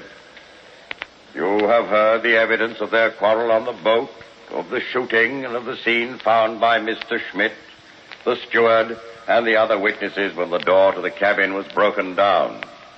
You have heard the suggestion of premeditation in the purchase of the weapon by Mrs. Fairmont. A weapon which, though missing, was of identical caliber with the bullet which killed her husband. You have heard the prisoner's protestations of innocence and his own inability to offer any logical explanation of the tragedy. Under these circumstances... My lad, I beg leave to interrupt. Well, Sir Aubrey, what is it you want to say? During the entire trial, my lad, my client and I have put our hopes in an investigation being conducted by the eminent criminologist, Mr. Sherlock Holmes. Mr. Holmes has just arrived in court, together with his colleague, Dr. Watson, who has brought with him from Paris a witness whose evidence is vital to the defense. I respectfully beg your lordship's permission, and that of the prosecution, to allow Mr. Holmes to tell us what he has discovered. It is most irregular, Sir Aubrey, but the primary concern of this court is that justice be done. In view of Mr. Sherlock Holmes' distinguished record and many services to the law, I see no objection to granting your request. Thank you, my lord. I assure you that we would not have waited till so late in this trial to present our evidence had it not been for the fact that Dr. Watson has only at this moment arrived from Paris, escorting a lady who is the final link in that chain of evidence. Proceed, Mr. Holmes. The late Augustus Fairmont, married to a woman more than 20 years his junior, was a man with a very great sense of possession. Whether or not he loved his wife, he was determined that no one else should have her. And when his wife freely and honestly confronted him with her admission that she loved another man, Fairmont could think of nothing but revenge. I'm willing to allow you a fair amount of latitude, Mr. Holmes, but this seems to have no bearing on the case. With your lordship's permission, I hope to establish its bearing in just a moment. I have here in court Dr. Macpherson, who conducted the post-mortem upon the late Mr. Fairmont. Dr. Macpherson will testify that Augustus Fairmont was suffering from an incurable disease which would unquestionably have killed him within another year. Silence in the court. Also in court and ready to testify is Sir Edward Penrose of Harley Street, to whom Augustus Fairmont went for an opinion just a little more than 6 weeks ago. Sir Edward informed Fairmont, who had never before suspected the presence of this disease, that he would be lucky if he lived for 6 months, and that there was nothing to be done. Now, Fairmont faced with the knowledge that he would die, probably painfully and lingeringly, within a few months at most. And the bitterness of this knowledge must have been increased 100-fold by the realization that his death would remove the last barrier to the wedding of these two people who loved each other. Bravo, Holmes. Quiet in the court. Oh, sir. Then Augustus Fairmont evolved in his twisted mind a perfect plot. He would die, not lingeringly and painfully, but instantly. And in dying, he would make sure that Charles Rossiter, the man he hated, would be hanged for his murder. With his partner, Rossiter, Fairmont sailed to Amsterdam. But when he had purchased some 10,000 pounds worth of diamonds, the thought crossed his mind of making a final provision for the woman whom, for many years, he'd been seeing in France. She's here now, due to Dr. Watson. And I will ask her to rise. Mademoiselle Dufour, is it not true that Mr. Fairmont provided for you during the last 6 or 7 years, and that he visited you frequently during his trips to the continent? That is correct, Mr. Holmes. Now, will you please tell the court what you received in the mail from Mr. Fairmont the day after you read of his death? I received a package containing a small fortune in unset diamonds, together with a letter from Auguste, saying that I would not hear from him again, that I should make no inquiries concerning him, and that these diamonds would provide me with sufficient funds for the rest of my life. Thank you very much, Mademoiselle Dufour. Quiet in the courtroom. I think that will be all. Oh, magnificent, my dear. I'm very, very proud of you. Well done. Very well provided done. for the woman with whom he had so long a friendship. He did this with the knowledge that he was to die that very night. On board the boat, he purposely entered into a noisy argument with young Rossiter, an argument which ended with the steward knocking on the door. A moment later, Rossiter returned to his own cabin and shut the communicating door. The instant he had done so, Fairmont took from its place of concealment the revolver which, with studied malice, he had caused his wife to buy. This revolver Fairmont had previously prepared for what he was about to do by tying a stout string from its trigger guard to the heavy glass water bottle he had taken from his cabin wall. It was the work of but a moment, after Rossiter had closed the door, to suspend the heavy bottle outside the porthole which gave directly upon the sea. Then Fairmont raised the revolver to his head and pulled the trigger. As he fell dead, the revolver, released from his hand, was pulled sharply up and out of the porthole by the heavy weight of the bottle. It hit the edge of the porthole, nicking the brass rim, and then disappeared forever into the depths of the North Sea. Unless this demonstration is stopped instantly, I shall have the courtroom cleared. My lord, in view of the evidence offered by Mr. Sherlock Holmes, the Crown withdraws its charge against Charles Rossiter. Oh, great work, Holmes. Great work. You brought it off, old man. I never could have, Watson, if you hadn't been persuasive enough to get Mademoiselle Dufour here in time. You to say so, boy. Ah, look. Here comes Mrs. Fairmont. Oh, God bless you, Mr. Holmes. And you too, Dr. Watson. Oh, I've got to kiss you both. Oh, it's very nice of you. Upon my word, that's the nicest fee we've ever had.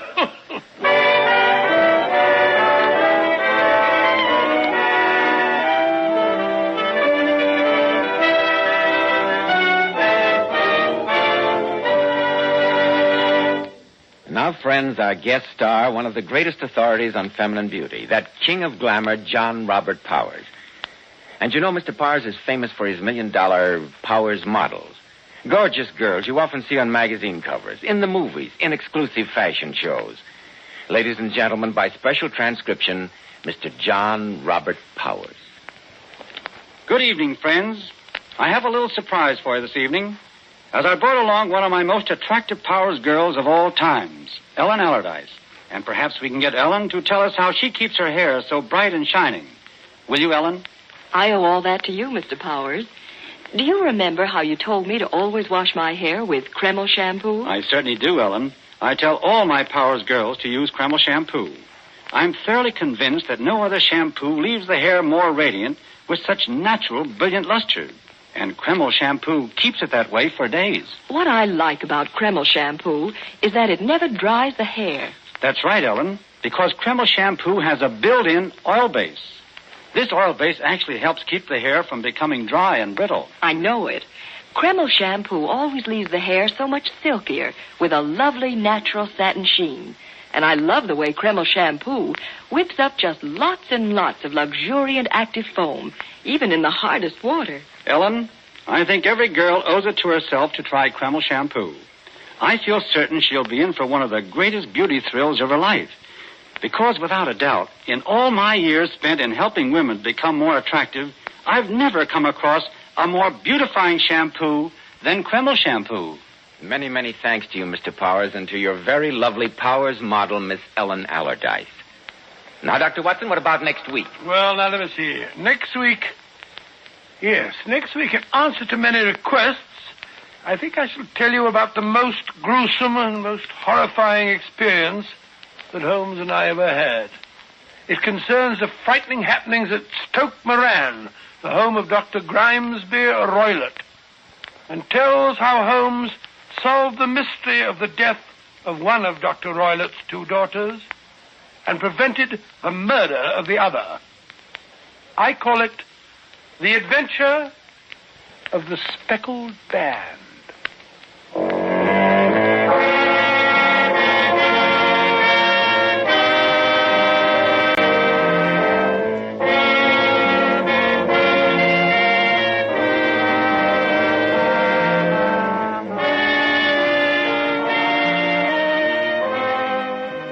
Tonight's new Sherlock Holmes adventure was suggested by an incident in Sir Arthur Conan Doyle's story, The Problem of Thor Bridge.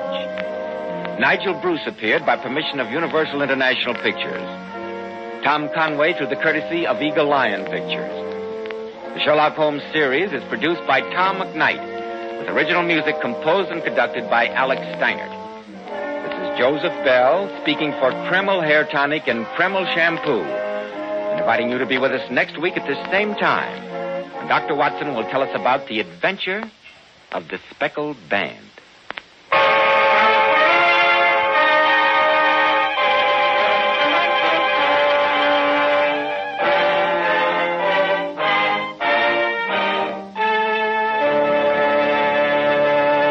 This is ABC, the American Broadcasting Company. Portions of the following program are transcribed.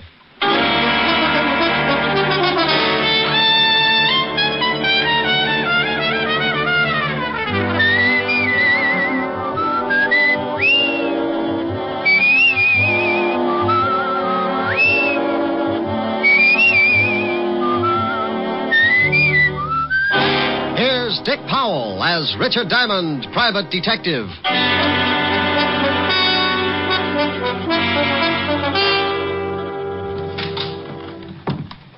Is this the Diamond Detective Agency? Well, what does the sign on the door say? Yeah, Diamond Detective Agency. And take a guess. Are you Mr. Richard Diamond? It depends. How much does he owe you? Nothing. You just want to speak to him? I do. You come as a client? Yes, I do. You have $100 a day in expenses? Yeah, I do. Then I now pronounce us man and client. Your name, please? My name's Thomas Jason. The stockbroker? Well, you better pay cash. Oh, I'm retired now, Mr. Diamond. And to end this nonsense, here's your $100. Oh, thank you. Now, what's your trouble? It's Carol, my adopted daughter. We adopted her when she was 12, but my wife died shortly after. Frankly, Carol has been trouble ever since. And now? Now, I'm afraid it is no longer a matter of delinquency. Well, there have been several incidents that make me suspect that she's trying to do away with me. Oh, sweet girl. What's her reason? My money. In my will, she is my only heir. Why not change the will? I said I suspected her, but I'm not certain, Mr. Diamond. And you understand, it would be terrible to disinherit her if I am wrong about my suspicions. I simply must be sure before I change my will. She have any idea of your suspicion? Yes. This morning I did speak to her. It mentioned the possibility of cutting her from my will. She flew into a rage, made several terrible threats. Oh? What do you want me to do? Well, sir, I want you to... Oh, excuse me. Diamond Detective Agency, we have the only corpse with the lie-down design. Oh, Rick. Why don't you answer the phone right? Okay, Helen, baby. Diamond Detective Agency, Mr. Richard Diamond speaking. What? See, it throws you. Mr. Diamond. Honey, I'll see you tonight. I got a client. She? He. Good. Bye. You were saying, Mr. Jason, before I was so nicely interrupted. Yes, I want you to either prove my fears to be true or groundless. If I am right, I will change my will, of course. Where do I start? Come to my house at 3 this afternoon. Here's the address. I'll introduce you to my stepdaughter, Carol, as a business acquaintance. After you've met and talked with her, I'll give you what details I have about her threats and actions. Okay, Mr. Jason, I'll be at your place at 3 this afternoon. Good day, Mr. Diamond.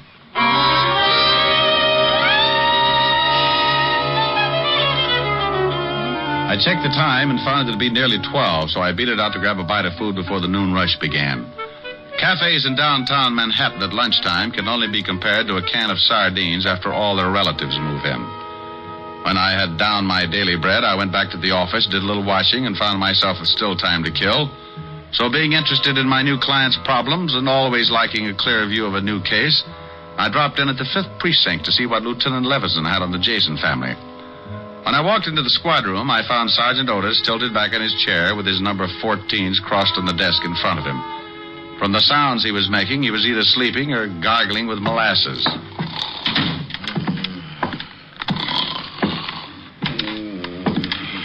Sergeant Otis.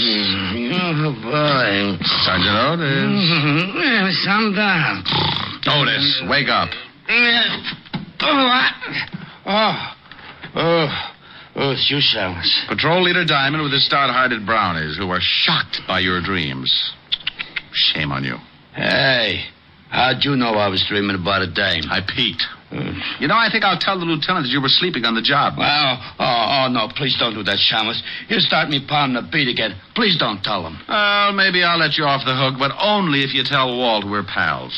That might stop him from giving me the devil about ribbing you. Pals? You mean friends? Buddies. Oh, no, I couldn't stand it. Hello, Walt. Okay, so where's the body? No body. You lost one? Now, you stop that. Well, get you. All mad because I can't find a body for you. Oh, please, Rick. What do you want? I just wanted any dope you might have on the Thomas Jason family. Jason? Yeah, the broker. Oh, nothing on him, but plenty on his stepdaughter, Carol. Like what? Oh, she's a regular. Usually D&D, drunk driving, disturbing the peace. You want to see the file? Yeah, it might be worth a look. Have my pal, Otis, bring it in. Sure, You what? My pal. What did you know? Otis and I are friends. Is that why he tries to hide under the desk every time he sees you coming? Call him in, see for yourself. You think I won't? Otis, get the file on Carol Jason. Bring it in here. Yeah, Lieutenant. Now we'll see. Friend, that's a laugh. That's a laugh yourself. You better be feeling good. Now, what do you mean by that? You'll see. Yeah, Lieutenant, here's the file. I'll take it, Otis. Thank you very much. Sergeant Otis, you have an opportunity to do me a great favor. Please, and without profanity, tell me what you think of Rick. Oh, he's nice. What? You're turning blue, Walt. I'll turn blue if I want to. What did you do to Otis? Dope him? You heard him. He thinks I'm nice. We're pals, buddies. I heard him all right, but I wouldn't believe it on the stack of police manuals. Otis, I'll give you one chance. What's this all about? The shamus told you, Lieutenant. I think he's a swell egg. A great guy. Thank you, Otis, my friend. Always kidding, but a good pal. Otis, do your feet ache? My feet? Why, no, Lieutenant. Well, they will. I'm sending you to a beat. A beat? Yes, in Yonkers. Oh, no!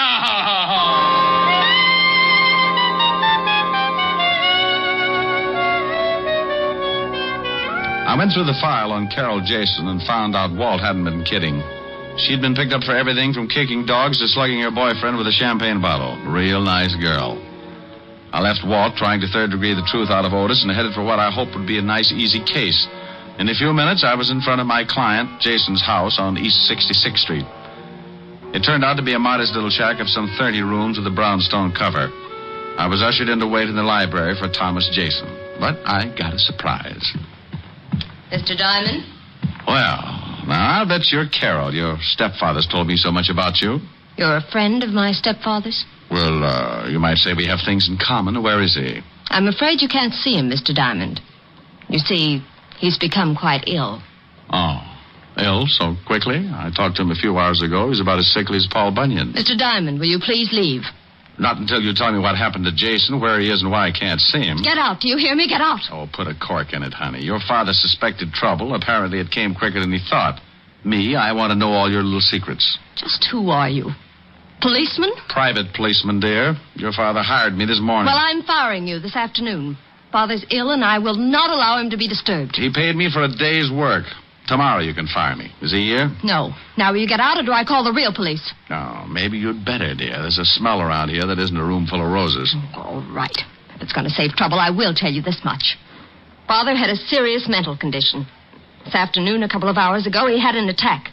And I was forced to have him taken to a place where he could be treated properly. With what? Embalming fluid? Why, you insulting. Where was he taken? Who's the doctor? I think I've answered all the questions I need to, Mr. Diamond. My actions are entirely legal. If you persist in your insinuations, I shall see that your license is revoked and that you are charged with defamation of character. Oh, get you. You've been reading up on the law, and I'll bet I know why. All right, dear. I'll leave now. Go on and don't come back. Temper, temper, temper. I'm going, but we'll see each other again.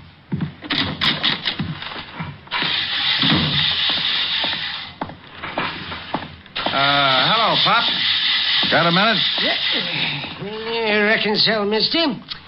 What's on your mind? Oh, questions. Like how long you been out here mowing the lawn? Most of the day. Why? Did you, see Mr. Jason leave? Oh, sure. Left in an ambulance, he did. He was wearing a funny white coat with the arms tied in back. My fashion certainly changed. You didn't notice any name on the ambulance, did you? Well, as a matter of fact, I did, mister. Oh, my, it was a silly name. About the silliest I've ever heard of. Oh, the name, Pop. What was it? Oh, don't be in such a dang rush. It was, Home Sweet Home Rest Home. No, ain't that silly? I don't think my client agrees with you. If he was taken there for a rest, it may be a permanent one.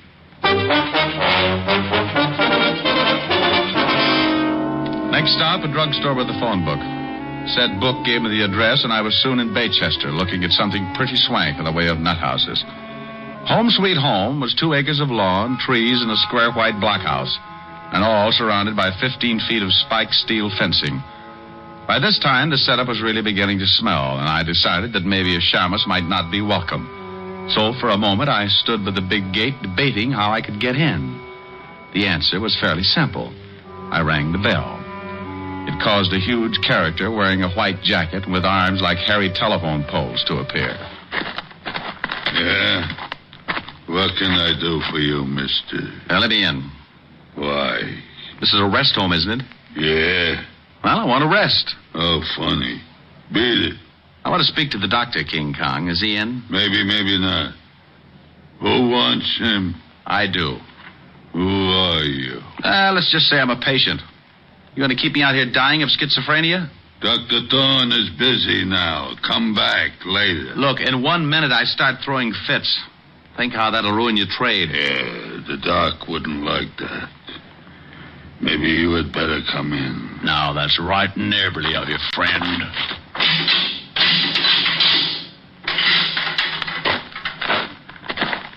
Wow. Nice place. For nuts? Please. I'm a patient, remember? So, if you're a nut, I should care. If you ain't, why should you? Now, that's a homely bit of philosophy. Tell me, what do you do here? Break skulls? I don't think I like you. And I'm a nurse. What a shock this will be to Dr. Kildare. I don't know him. Now, you wouldn't. His nurses are pretty. If he had to have you as a nurse, he'd quit medicine and take up playing the glockenspiel. Sally, you're nuts. Wait here. I get the doctor. Yes, nurse. Dr. Thorne, you got a patient, I think. All right, Brazo. I am Dr. Thorne, sir. What can I do for you? He's nuts, Doc. Be quiet, Brazo. Oh, he's right, Doc. I'm nuttier than a squirrel's hideout. Well, I'm afraid I can be of no assistance, Mr. Promise you won't tell? Yes, I promise. I am Sherlock Holmes. What? H-O-L. I can spell. I'm afraid you've come to the wrong place, Mr. Holmes. This is a private sanitarium, and certain procedures must be followed. I have money, I can pay, and I want to stay here. But, Mr. Holmes, you must be examined by a doctor and committed by a relative. You're a doctor. Examine me. But your relative. You can't commit yourself. Why not? I demand my rights. Oh, this is preposterous. This is not a hotel. You can't just come in and register. Tell me, who's your doctor? Where is your home? Well, look. Tell you what. You let me stay here for the day, and I'll tell you who my doctor is. And if you don't let me stay, I'll tell everyone what a bad place you have. You said something about having money. Just how much money? I've got a mattress full. Can I stay? Perhaps it can be arranged. Though, of course, I must examine you. Of course. And there will be a certain fee, you understand? I'm beginning to. Tell me, Mr. H-O-L. Stop! You certainly are most annoying. Tell me, why do you want to stay here anyway? Well, I've got to stop the plot. The plot? You know about that? Sure. You planned to rub out Fearless Fosdick, but I'm not going to let you. Oh, I see. Tell me, do you have any dreams? Well, of course. I have dreams about eating ice cream cones, and oh, what a mess they are. What's so messy about eating an ice cream cone? My mouth is always filled with BBs. BBs? For my air rifle, stupid. How else could I stand off the Indians? Well, what Indians? Well, the Indians who want to steal my ice cream cones. Now, why would Indians want your ice cream cones? Oh, they're mad about pistachio. You are crazy, aren't you? Brazo, take Mr. H-O-L. Oh, never mind. Take him to observation room B, Brazo. I don't have time for the examination now. Wait, can't I be with the other patients? I get lonely. Later. Come on, Sherlock. This way.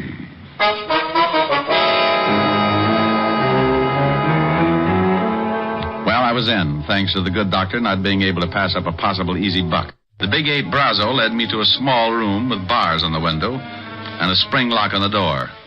When he left, I made like a smart gumshoe and went after the lock with my penknife. Due to my early training in picking locks at the automat, I was out like Alabama. I found myself in a long hall with 7 rooms, 3 on each side and 1 at the end. I knocked on every door. Nothing. Not even Bogart. The last one had to be Jason. Are you in there, Mr. Jason? Diamond. Oh, I am glad to hear your voice. Please, get me out of here. Just take it easy. I don't have a key, and this door has a padlock on it. But you must get me out. Sure, but give me time. First, tell me what's the score. Why did they lock you up? Carol had it planned. She has paid Dr. Thorne to keep me here until I go crazy. She wants to have me judged legally insane so she can take the estate. Yeah, well, maybe I can put a few kinks in her plan. Wait, Diamond. Where are you going? There's a phone in the doctor's office. If no one's there, I'll use it to get help. Yes, but what if you can't get to the phone? And I go out and get the Marines. If I can get by that ape man, that locked gate. Don't go away. Oh, there you are, Sherlock. Oh, don't pick on me. I was only 3.5 years old. I'm upset with you, Sherlock. You oughtn't to be running around the halls like this. A guy's got to have his constitutional, Brazo. Yeah, well, you're through with yours. The doc wants to examine you now. I've changed my mind. I don't think I like it I said here. the doc wants you. What the doc wants, he gets. Well, bully for him, but this is one time he won't. I'm bleeding. I don't want to break your arm, Sherlock. No? So you don't leave until the doc says so. Well, I'm sorry to disappoint him, but certain things are necessary, like this. Oh. Now, you shouldn't act like that. I might get mad. Oh, my knuckles. What is your jaw made of, concrete? Come on, Sherlock. Or do you want to try again? No, thanks. One busted hand is enough. And don't try to run. The gate's locked. And if I have to catch you, I'll fix your legs so you can't run again. Oh, friendly little butcher, aren't you? Right in here, Sherlock. The doc is waiting. Here he is, Doc. Good. You can go back to the office, Brazo. I won't need you. Well, you seem to be well trained as a detective, Mr. Holmes. Do you always pick locks so easily? I do better with my erector set. But you needn't examine me further. I've changed my mind. You've changed your... This is odd. First you demand in, now you want out. I just remembered I forgot to pick up my station wagon. But the Indians, you want me to help you keep them from stealing your ice cream cones, don't you? They already got them, and all my money, too. They're both gone. Your money? And you don't have any money? Not a bolivar. Now, may I go, Doctor? You're going to stay right here, Mr. Holmes. There's something peculiar about the way you've recovered from your illusions. Doc, Miss Jason to see her. She's in your office. Very well, Brazo. Stay here and guard this man, whoever he is. Holmes, H-O... Will you shut up? And make sure he stays put this time, Brazo. I have some questions I want to ask him. He won't go no place, Doc. He'll go ahead to the office. Well, Carol, this is a pleasant surprise. Come to visit Jason. Thorne, our plans will have to be changed. Changed? Something has come up that may cause an investigation of stepfather's illness. We can't afford to take a chance of that. But we can't let Jason go now. I had no such intentions. He must be taken care of tonight. Taken care of? But that's impossible. How could He must be gotten rid of. What? Oh, no. No, I didn't bargain for murder. Look, Thorne, you're in and you stay in. I paid you $10,000. Don't forget it. But why all this sudden rush to change our plan? Why can't we A private detective came to see me this morning. He was hired by stepfather. I knew he had suspicions, but I didn't know they'd gone so far. A detective? Oh, he can't act legally, but he's the sort to cause trouble. Detective, private detective, Sherlock Holmes. He's rambling about. I'm afraid we're in serious trouble. Come with me. What? Your private detective. I think he's already found Jason. Come on. You wouldn't like to earn $100, would you, Brazo? No. It is you, Diamond. Uh-oh, fun's over. Thorne, you fool. How'd you get in here? He said he was a patient, Carol, and I swear he seemed crazy enough. He probably said he had money. You seem to understand each other, honey, but do you mind? I'd like to take Mr. Jason home For now. a couple of extra dollars, you let him walk right in. Oh, Thorne, you're an idiot. I suppose he's found Jason and talked to him. Well, he did get out of his room and wander about. Well, that's great. So now he knows the whole works. Too bad, baby. Your plan is kaput. Not quite, Diamond. You've just talked yourself into real trouble. This gun says for you not to get any bright ideas. My IQ just dropped 30 points. Shut him up, Brazo. Sure. Hey, now, wait a minute. Oh! Now, stay with him while Thorne and I make arrangements. We won't be long. Do I get the... Yes, Brazo, when we're ready. Yeah. Come on, Thorne. I want to talk to stepfather.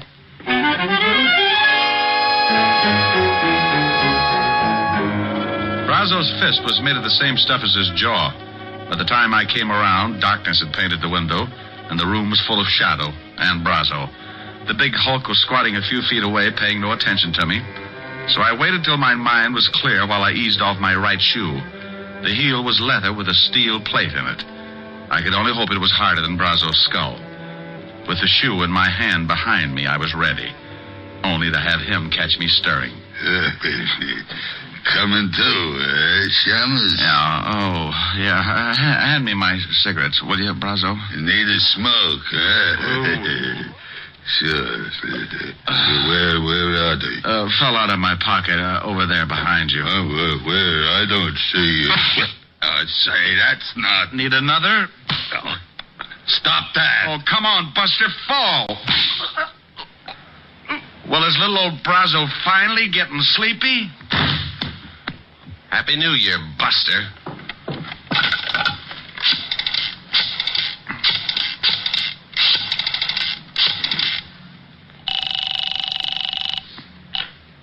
Levinson Homicide. Walt, Rick, if you don't want me to be a customer of yours, get out to the Home Sweet Home Rest Home fast. What?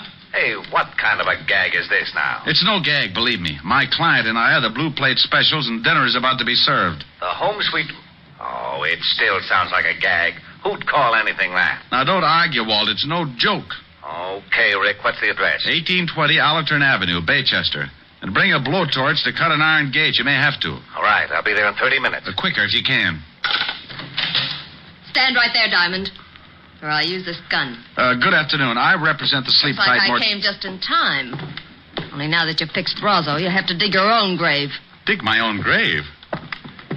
Oh, honey, is this trip really necessary? Keep moving, or I'll kill you right here. I move.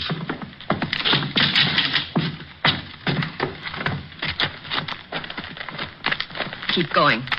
Over there behind those trees where Thorne and Jason are. Oh, is Jason... He's alive, but not for long. Where's Brazo? I thought he was going to... Diamond knocked him out. They can dig their own graves.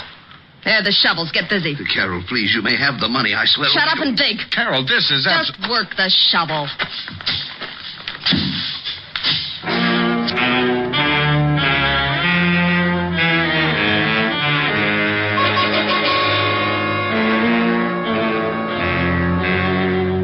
Can you imagine Richard Diamond, private detective, letting a sawed-off female make him dig his own grave?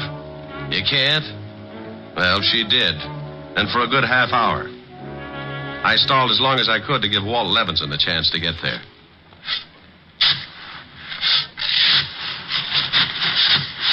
That's enough. I said that's deep enough. Oh, please, I'm just started. You're finished. Jason, get into that hole with him. Very well. I guess this is it, Diamond. I'm sorry to have dragged you in. Well, that's a horrible way to say it. Don't we get time for a last cigarette? No. Thorne, take this gun. What? Oh, no, I'm not going to kill them. Shut up and take this gun. Oh, don't do it, Thorne. Be a man about it. Here, Thorne. Don't be such a weakling. 2 shots and it's over. No, it was your idea. I'm no murderer. Atta boy, stick up for your rights. You shut up. Thorne, do you do the job or do I make you number 3 in that grave? You wouldn't dare. You need me. Atta boy, Thorne, tell her. Go on, Thorne. Take the gun. No, I can't. I just can't. Not like this. You weakling. I'll do it myself. Now, turn around, Diamond. Oh, now, look, baby, this thing's getting out of hand. You shoot me and the law will be all over the place. Not until I've filled that grave in over you. I called them, baby. Oh, you're lying. Am I? Well, just turn around and take a look at that lovely big fat policeman standing over there by that tree. You really don't expect me to fall for an old stunt like that. Well, if you don't, you'll fall for something. It's your funeral. No, it isn't. It's yours. All right, lady, drop it. What? Why, you... Smarty. I'll kill you anyway. Carol.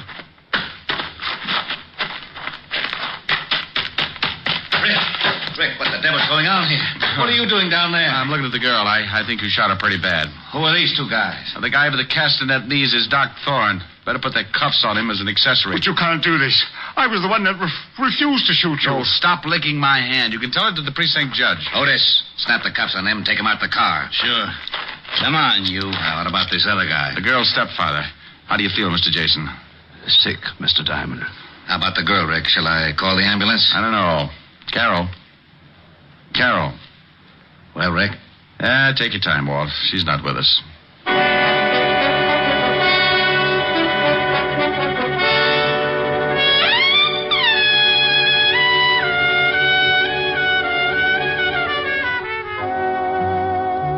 I gave Walt the story, then took Jason to his house. Stayed there long enough to brush the dirt off my clothes, wash my hands, and then I headed for a delayed date. At 975 Park Avenue, I found a big fireplace and a lovely redhead waiting for me. A redhead wearing a dress that was part green silk and part... Well... I'm the library, darling. Come on in. Hello, Helen, baby. You sound like you found oil in the basement. What's with the cheer? Me? Isn't it always? I like you. I like the way you say that. Looking up at me with those big green eyes. They're not green. They're hazel. Oh, are they? Let me look closer. Not until you sing for me. Sing? Oh, honey, I'm tired. I want to rest. No, you don't. No, over to the piano. Rick, not here. But, Helen, all I wanted to do was... I know, Rick. Oh, you've been using that Ouija board again. I don't want to sing. Now look in my eyes. Close range? Contact. I'll sing. That's better. Like, you must have been a beautiful baby. Oh, love it.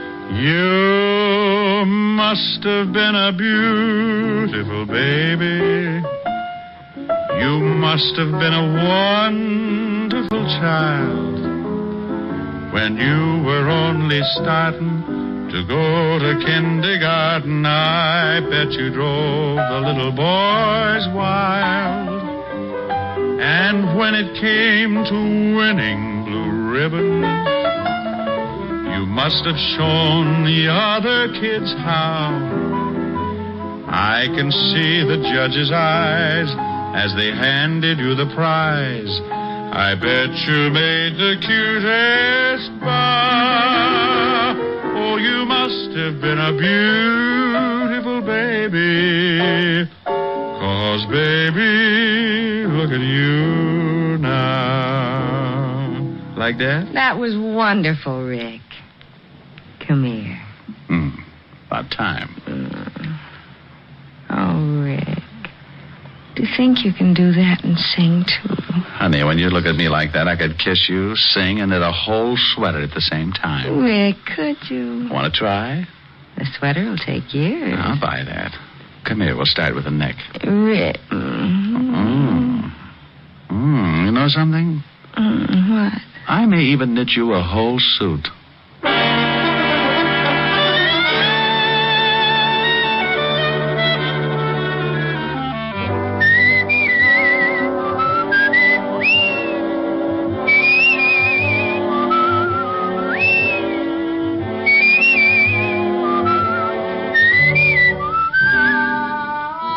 You have just heard Richard Diamond, Private Detective, starring Dick Powell. Helen was played by Virginia Gregg, Lieutenant Levinson by Ed Begley. Also in our cast were Wilms Herbert, Hy Averback, Betty Moran, Howard McNear, Edwin Max, and Jay Novello. Music was under the direction of Frank Worth. Tonight's story was written by Herb Purdom and edited and directed by Blake Edwards. Portions were transcribed. Dick Powell soon will be seen in the screen version of the best-selling novel, Mrs. Mike. Now, this is Eddie King inviting you to be with us again at the same time next week when we will again bring you Dick Powell as Richard Diamond, Private Detective.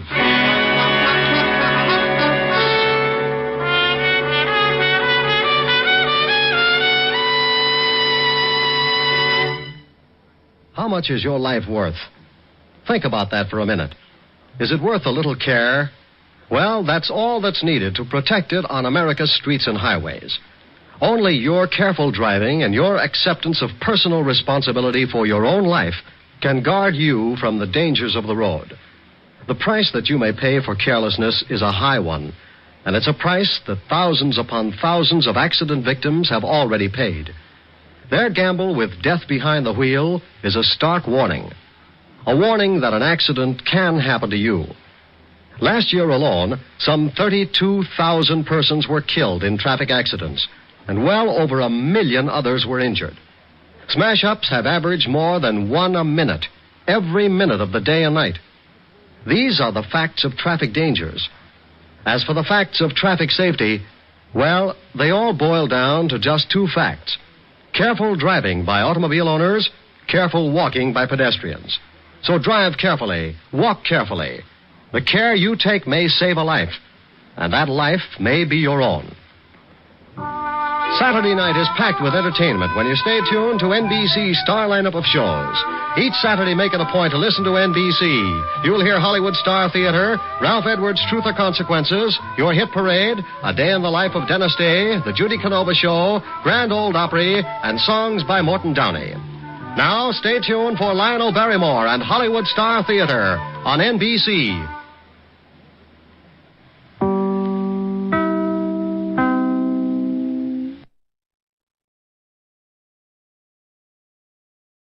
From Hollywood, it's time now for...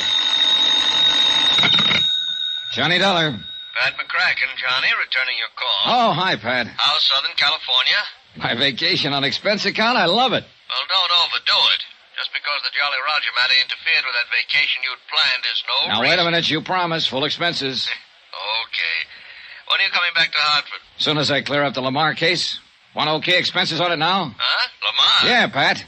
This is a case that'll make your hair curl.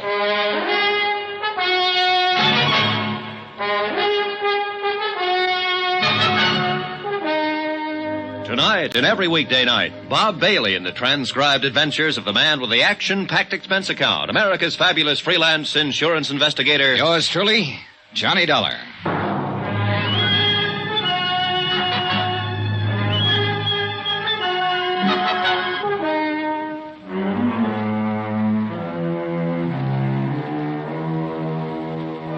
Expense account submitted by Special Investigator Johnny Dollar to the Universal Adjustment Bureau, Hartford, Connecticut.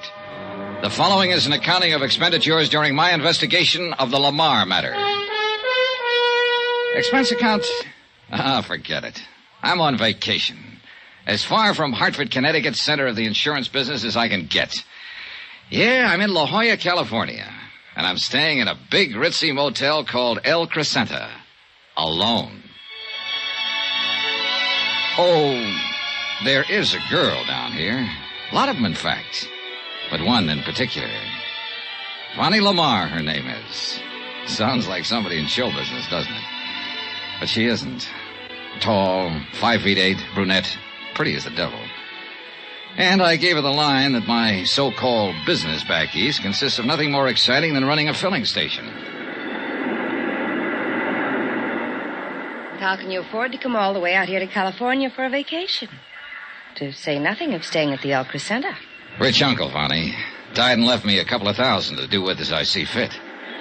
This is the way I see fit. Only a couple of $1,000. Mm-hmm. Gee, that's too bad. A couple of $100,000, I might really fall for you. Oh, Vonnie, how can you? Well, here I thought these last 3 days and evenings with you were due solely to my overwhelming personal charms. Your charm has nothing to do with it. Kiss me again, anyhow. With Vonnie around, who needed a couple of $100,000? Yeah, the gal was just about all anyone could ask for. And I don't mean for just a quick vacation time romance. I'd spotted her the minute I'd landed here at this hotel. More like a guest ranch by the seashore. Beautiful, modern cottages set around a big green lawn with a swimming pool in the center big enough for the Olympics. Carports beside the cottages loaded with Eldorados, Continentals, and a handful of foreign sports jobs. And a beautiful big dining room and a building set up to look like an old clipper ship. And food and service worthy of Oscar of the Waldorf. And what was I doing here? On expense account, remember? Yeah, I'd spotted Vonnie the night I arrived from San Diego after clearing up the Jolly Roger matter and set my sights for her immediately. Naturally, I wondered what so attractive a girl was doing alone here. She cleared that up for me at dinner the second night. I still don't understand why Daddy hasn't arrived yet. Oh? He's supposed to join you on this vacation? We always spend our vacations together. At least we have since Mother died a few years ago. You're an only child? Yes. Really a foster child. Just as we were about to take our plane, some crisis or other arose at the plant. So he made me come along and wait for him. Lamar Metal Products.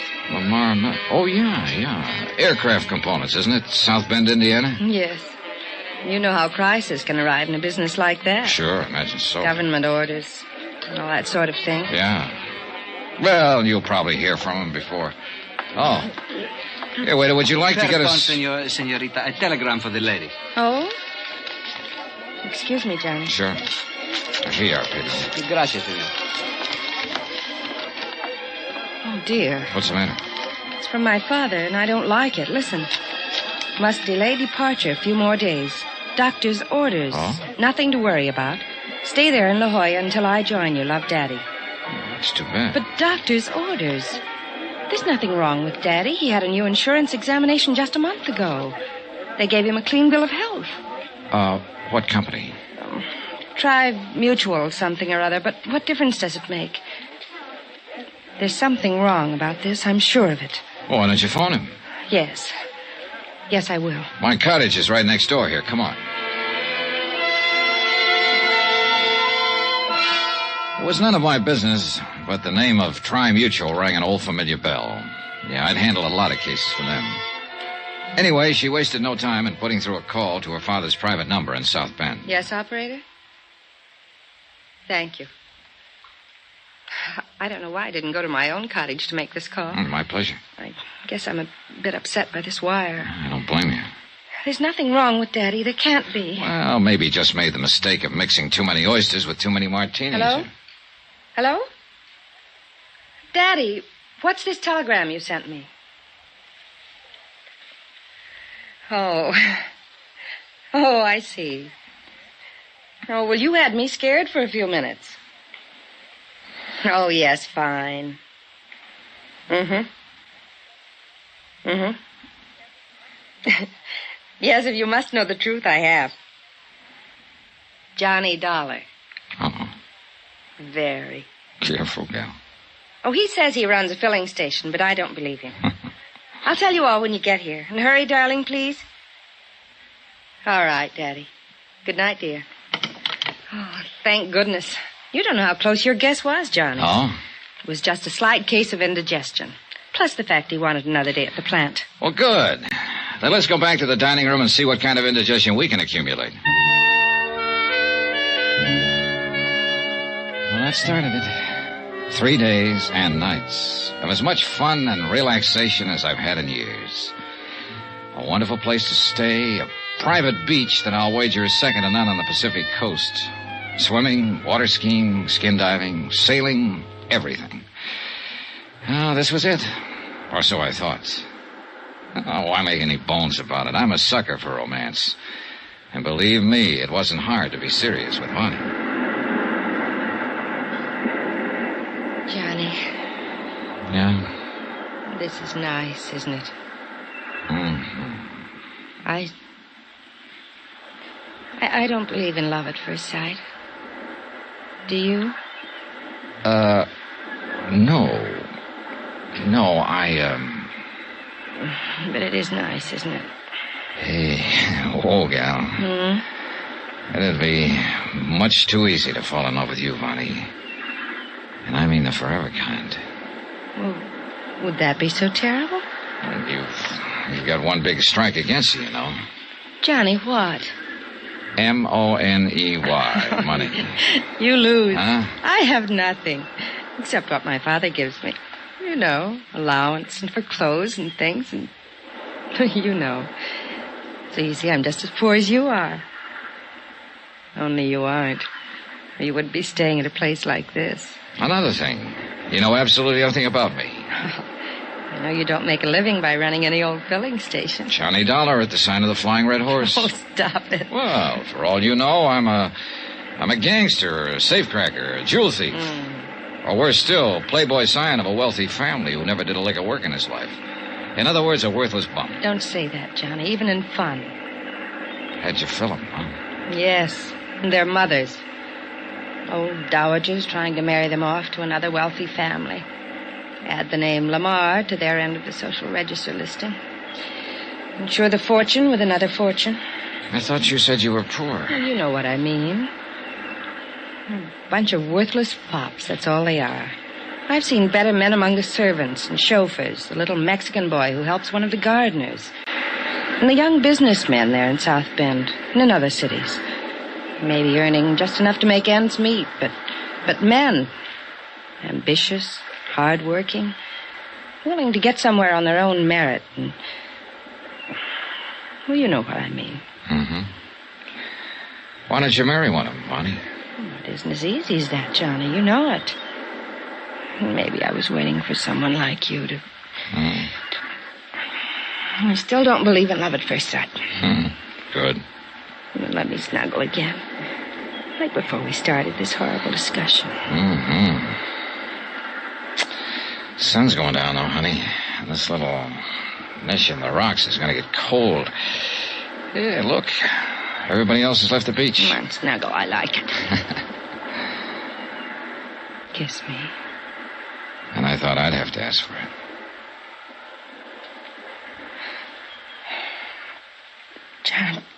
Johnny, what do you do? Well, well, I'll tell you. I live in Hartford, as I told you, and I'm really... Listen. He's calling you. Yeah, you too. Oh, the spoil sport. Well, maybe it's word from your dad. Here, up you come. Oh, I hope so. Come on, Johnny. Pedro?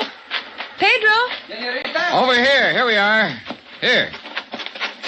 What's up? Oh, senorita. Telegrams. Telegrams? But the one for the senor was marked Rush, so I rushed. Good boy, Pedro. Here. No, I'll tip you when we get back to the motel. Stop by my cottage. Johnny, it's... What's wrong, Bonnie? It's from our family doctor. I'm afraid... Here, you read it. Sure, I'll be glad to. Regret having to inform you your father died a few hours ago. Suggest you return to South Bend immediately. Oh, Johnny.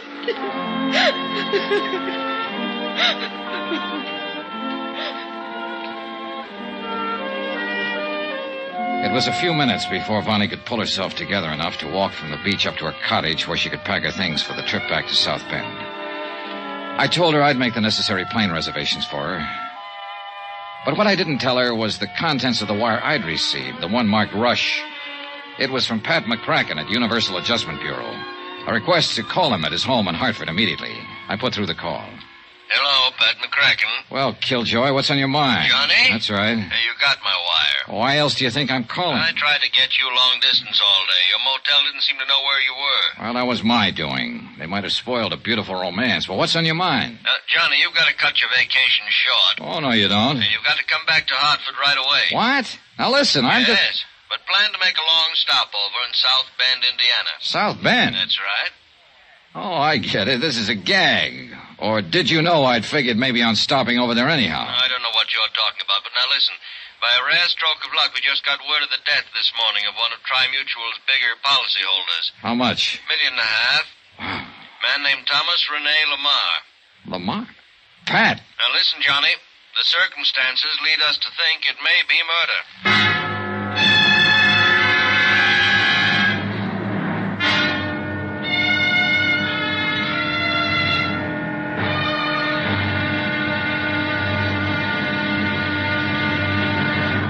Now, here's our star to tell you about tomorrow's intriguing episode of this week's story. Tomorrow, a set of circumstances arise that are enough to keep a man from trusting even himself.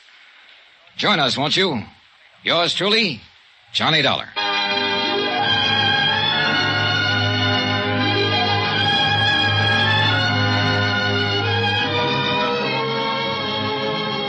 Yours truly, Johnny Dollar, starring Bob Bailey, is transcribed in Hollywood. It is produced and directed by Jack Johnstone, who also wrote tonight's story. Be sure to join us tomorrow night, same time and station, for the next exciting episode of Yours truly, Johnny Dollar. Roy Rowan speaking.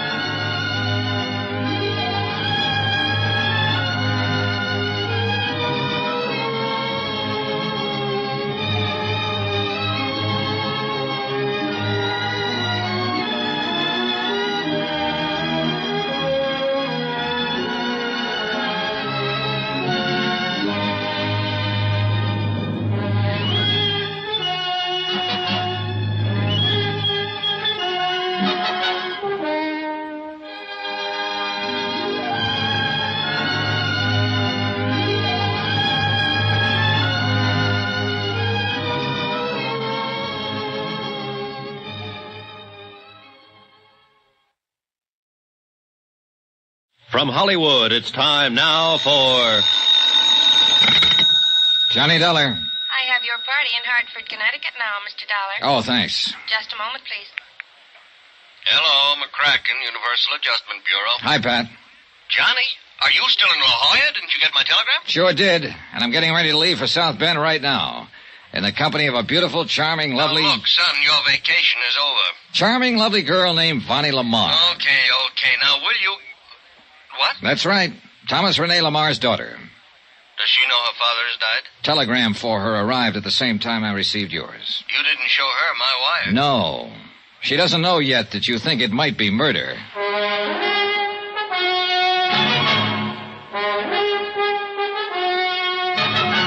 Tonight and every weekday night, Bob Bailey in the transcribed adventures of the man with the action-packed expense account, America's fabulous freelance insurance investigator. Yours truly, Johnny Dollar.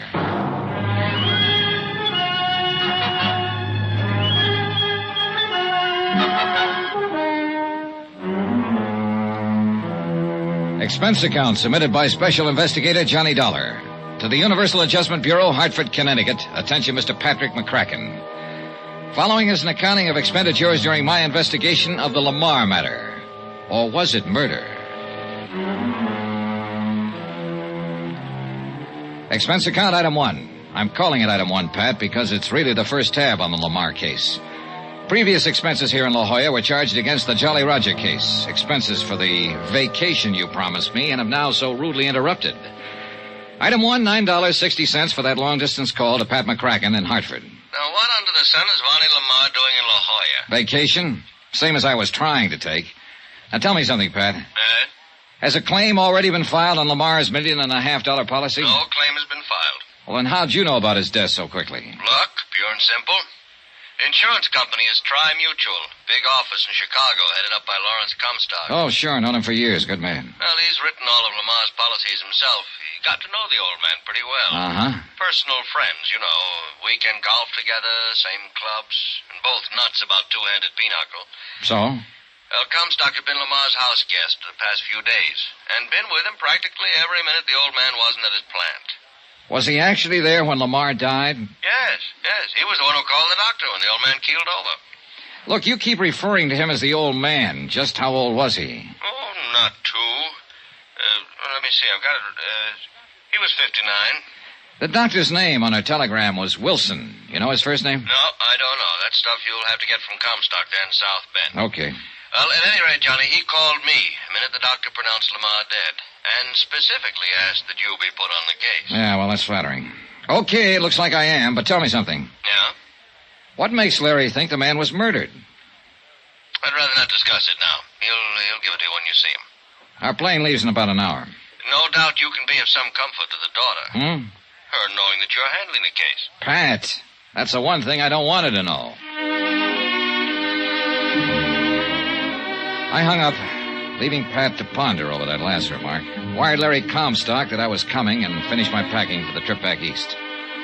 When I'd finished, I paid my bill at the fancy motel. And all I can say is, thank goodness it was on expense account.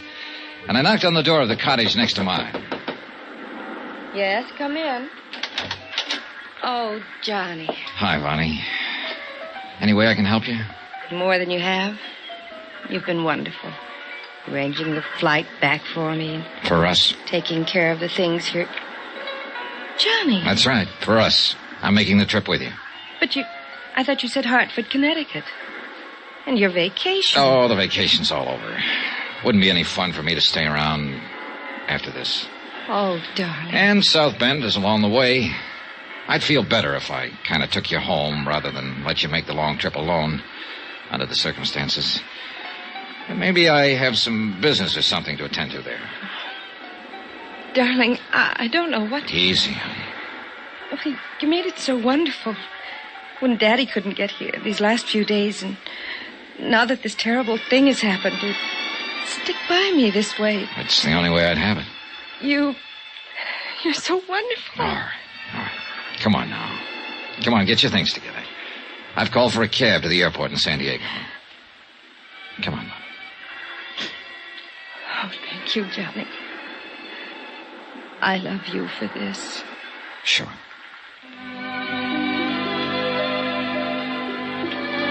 I can't say I exactly relish thoughts of the flight back east, much as I hoped I could be of some small comfort to the girl, much as I genuinely wanted to.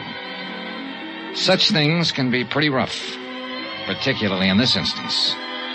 But I am an insurance investigator, and in a matter of this sort, $1.5 million at stake, the possibility of murder, well, it's up to me to suspect everyone, whether I like it or not.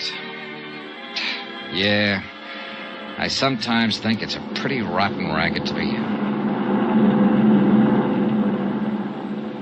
Johnny. Sleep, honey. Sleep. You'll need all of it you can get before you have to face things at home. I wasn't sleeping. I was just thinking. And being so thankful that you're here with me. Honey, I wired ahead for a hotel reservation. What? Yep. I'm going to stay in South Bend a few days. You wonderful, wonderful... No, I'm going to be honest with you. I also wired a friend of mine, a fellow with whom I do business now and then. So well, anyhow, I'll be there for a few days and maybe more, and as long as I can be of any help to you. It's funny. You know, you still haven't told me what you do. Well, don't worry about that now. But I'm curious. Tell me. It'll give us something to talk about. Did you wire anyone at your home about your arrival? Yes, Harrison the butler. Johnny. Well, how about the doctor who telegraphed you? Yes, Dr. Wilson, too. Honey. Wilson. Edward T. Wilson. Now tell me. No, you stop talking and try to get some rest. But all... I'm going back to the lounge in the tail section so that you'll have nothing to do but get some sleep. Then you won't tell me. No. Tomorrow. Let's see.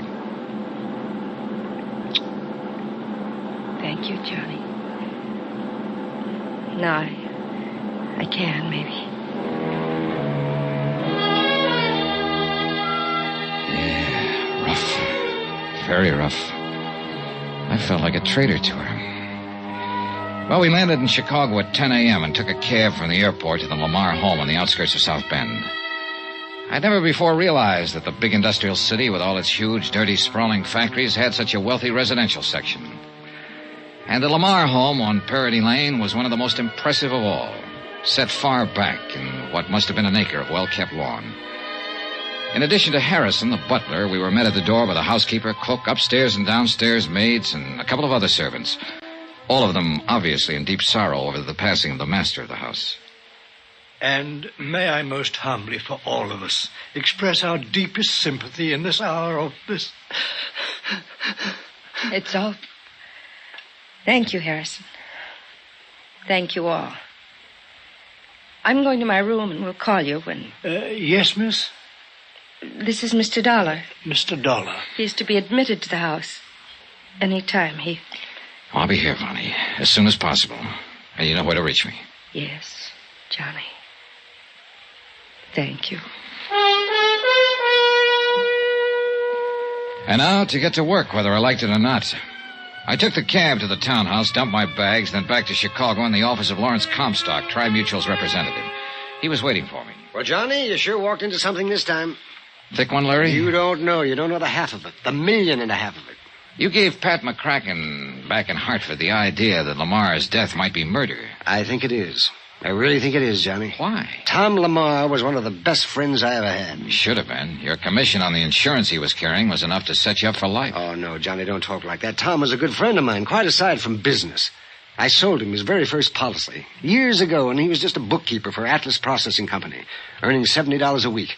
And when he married Delise... Delise? That's his wife, who died 5 years ago. Oh. That policy was only for $2,500, straight life. So? Well, you know how little my commission was on that. But I liked him. I saw that he had a spark about him, that with the proper kind of encouragement, he could go places. And he did. Yeah, so I understand. I understand that Lamar Metal Products is a really big thing. General Metal Fabricators just bought them out. Oh? Yes, and Tom was getting all ready to retire. Spend the rest of his days having fun, golf, fishing, winters in California, and summers in Minnesota, that sort of thing. And taking care of Vonnie, his adopted daughter. Yeah. Kind of worth taking care of, too. Eh? I know her, Larry. Met her in La Jolla, California. Oh, then you... Brought her back here to face the sad fact of her father's death. Why, I didn't... Oh, yes, of course. The family doctor, Ed Wilson. I should have realized. He sent a telegram to Vonnie to the same place you were, in La Jolla. She's a wonderful girl, John. You're telling me. But, Larry... Yes? Something you told Pat McCracken back in Hartford has led him to think that possibly Thomas Lamar was murdered. Johnny, in the years I've known Tom Lamar... Yeah? I've not only known him, but I've known his family. Well? And much of his affairs, personal as well as business. Well? His wife, Delise. I would have married her long ago if I'd been able. Oh, get to the point, Larry. Oh, yes, of course. And his daughter, Vonnie. I wish she'd been my daughter, my child. Come on, Larry, come on, get at it. She's a wonderful girl. You said that. Oh, yes, of course. Well, there were things in her past, Vonnie's past, that even her mother and later her father didn't know about. But I did. For heaven's sake, man, get to the point. You too? Yes, me too. Yeah, me. The confirmed bachelor. Take him or leave him. Have fun. Forget him. Make a big... Come on, Larry. Listen, Johnny. Now listen carefully.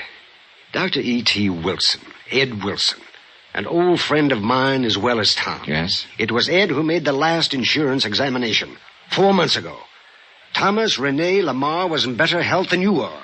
After all, he was only 59, and he'd lived a careful life, taking good care of himself. Well, go on. We were sure of his physical condition, sure of it. That's why I let him add to his already large policy. Larry, you've told Pat McCracken, and you've admitted to me that you think Thomas Lamar was murdered. Yes, John. Because of one man. Who? The one man who shared his confidences, business and personal. Yeah? Who was closer to him than even Ed Wilson or me. Well, who? One man who alone could be sure of benefiting by Tom Lamar's death. Oh, look, Larry, that bush you're beating around is getting bigger and bigger. It's so simple, John, so discouragingly simple. All right, Larry, all right. Take it any way you like. I'm here for 2 reasons. Because I'm assigned to this case, and because of Vonnie. Yes, I know. Now, who is it you suspect? The man Vonnie is really in love with. Oh. I'm sorry, Johnny.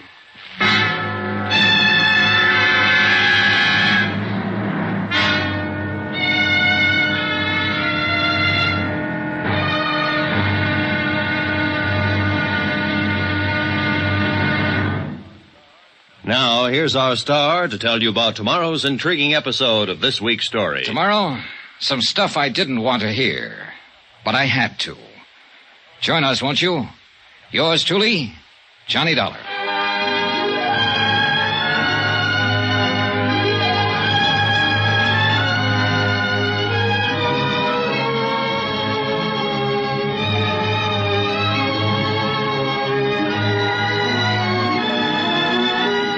Yours truly, Johnny Dollar, starring Bob Bailey, is transcribed in Hollywood. It is produced and directed by Jack Johnstone, who also wrote tonight's story. Be sure to join us tomorrow night, same time and station, for the next exciting episode of Yours truly, Johnny Dollar. Roy Rowan speaking.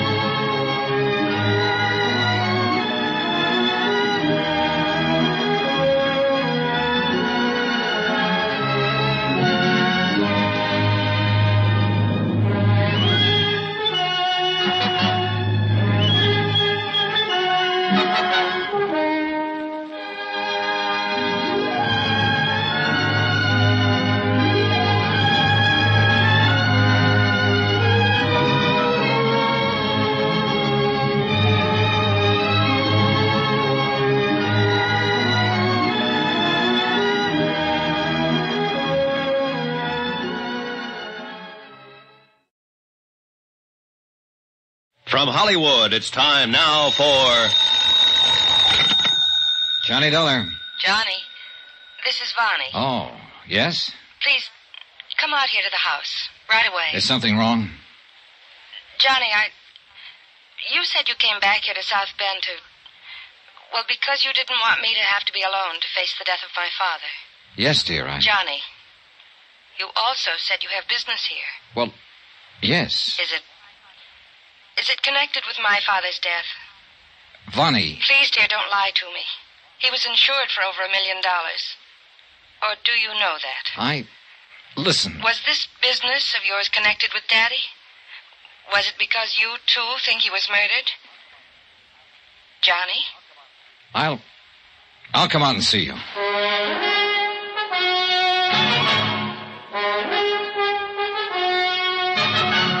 Tonight and every weekday night, Bob Bailey in the transcribed adventures of the man with the action-packed expense account, America's fabulous freelance insurance investigator. Yours truly, Johnny Dollar.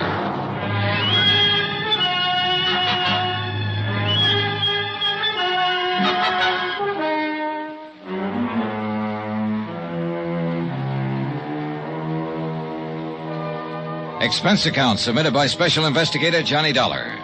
To the Home Office, Universal Adjustment Bureau, Hartford, Connecticut. Assignment, the Lamar matter. The question, was it murder? The beautiful girl, Vonnie Lamar, and the beautiful romance I found during my so-called vacation at La Jolla, California. Well, things really got into a bind when she received news that her foster father back in South Bend, Indiana, had suddenly died. And I received word that I was assigned to the case. Not only because of the $1.5 million policy on Lamar's life, but because it looked as though it might be nothing more nor less than murder. From La Jolla, California to South Bend, Indiana was only a quick flight by plane, and the first person I contacted was Lawrence Comstock of Tri-Mutual, Chicago office, who'd issued the policies on Lamar's life.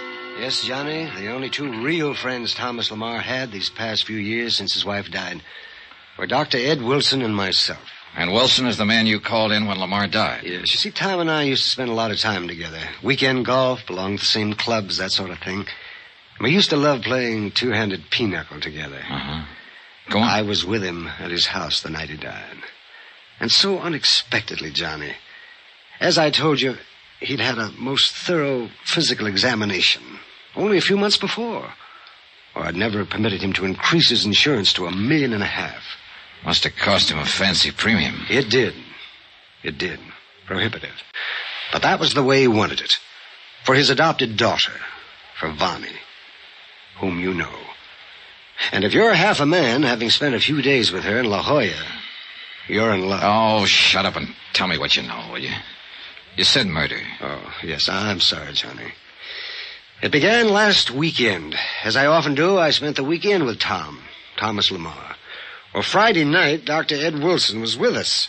We played three-handed pinochle. Yes. Tom was in perfect health. I know he was. And our evening was all fun, completely uninterrupted. Except by young Marson. Marson? Tom's confidential secretary. And he's the one. Larry, you are the one who told Pat McCracken back in Hartford that you thought Thomas Lamar was murdered. That's why you wanted me to come on out here to investigate the case. Yes. All right, now tell me the truth. Is it because of your great friendship for Lamar? Because of the $1.5 million policy through your company? Or because you really think he was murdered? Are you here because of the commission you can earn on a case as big as this?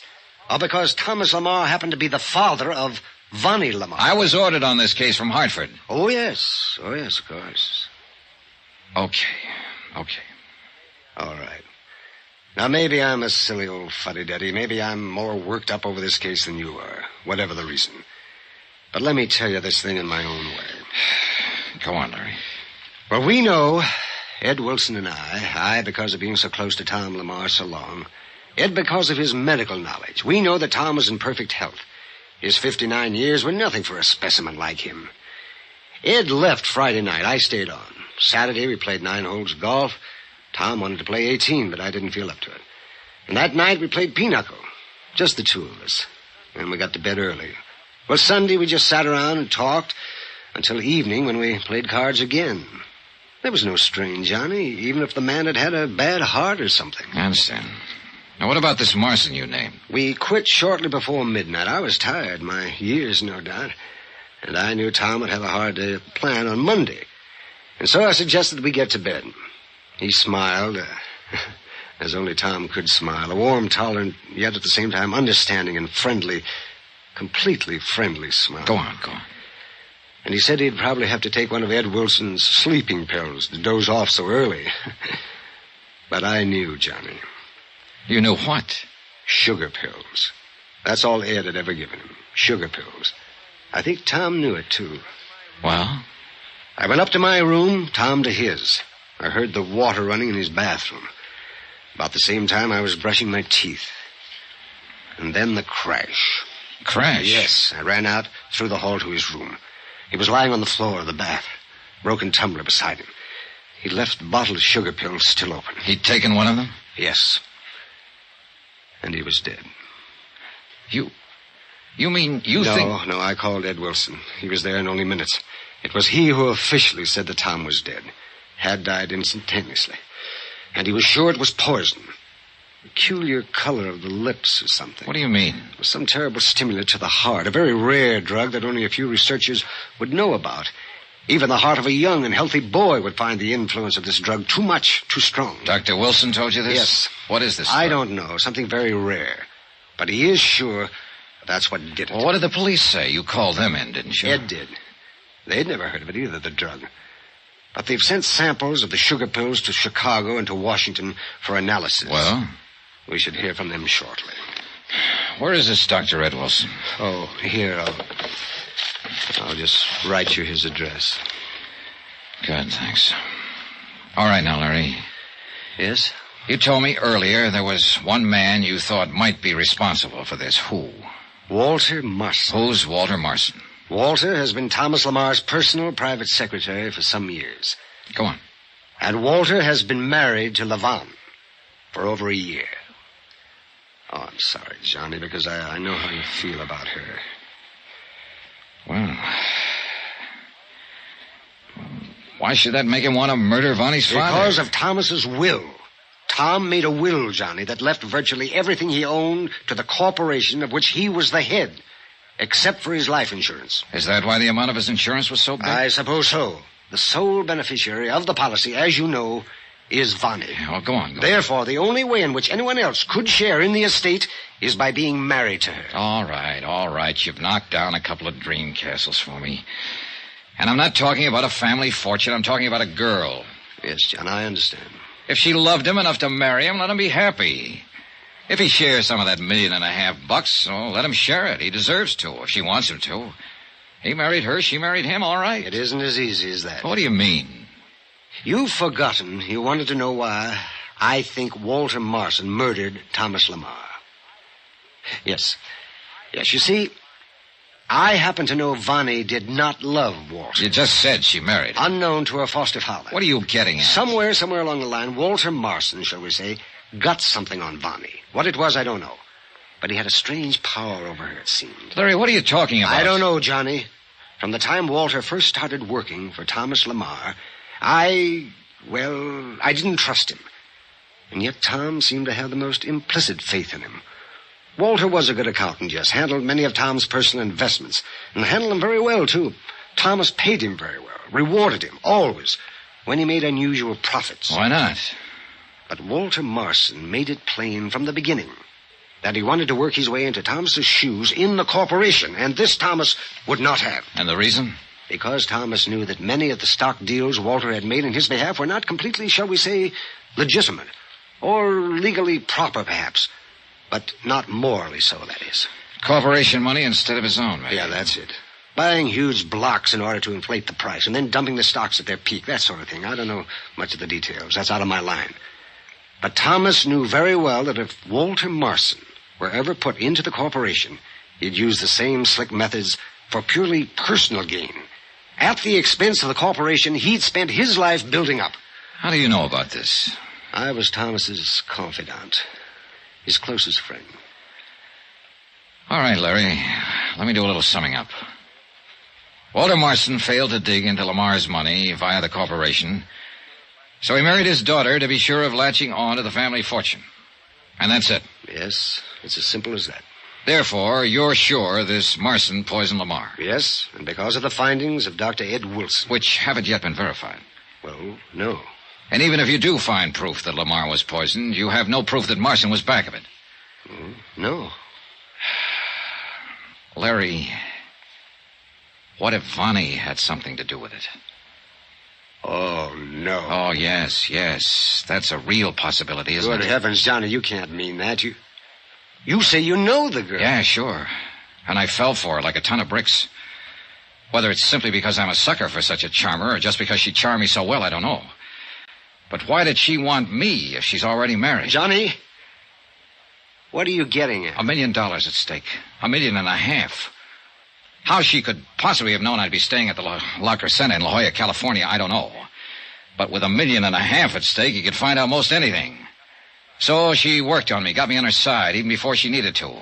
And when her father died, according to plan, she knew there'd be no question of settlement of a claim for the insurance because of the way she'd so successfully drawn me into a cozy little noose. Johnny, you're out of your mind. Am I? What are you talking about, you old...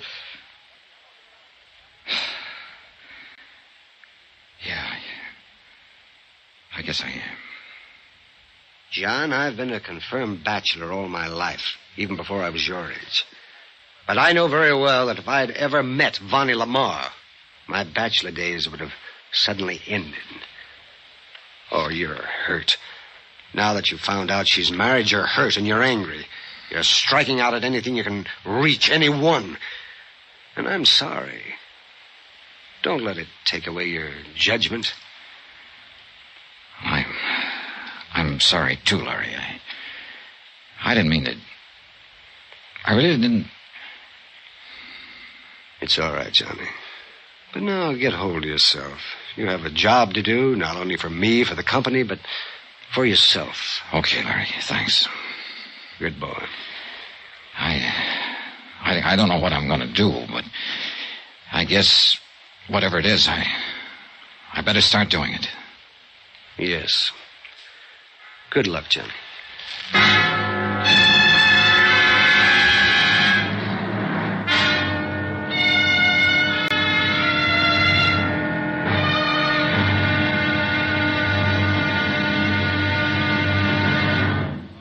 Now, here's our star to tell you about tomorrow's intriguing episode of this week's story. Tomorrow? Well, it doesn't take long to find out what has to be done on this case, because the turning point in the whole thing comes straight to me, and with a vengeance. Join us, won't you? Yours truly, Johnny Dollar.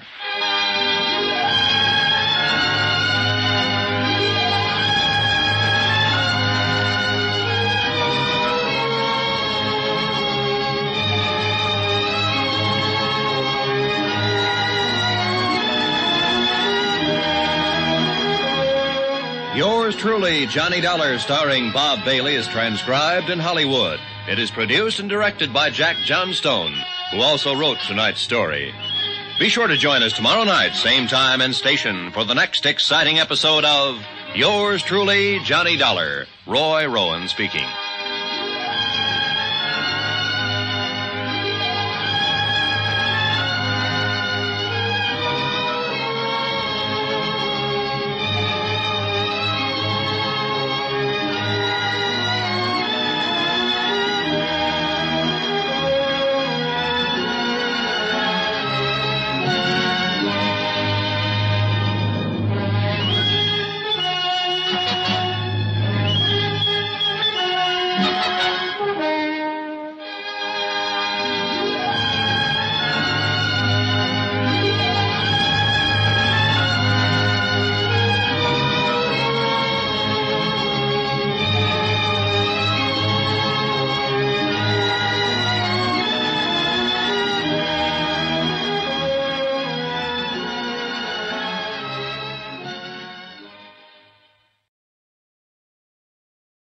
From Hollywood, it's time now for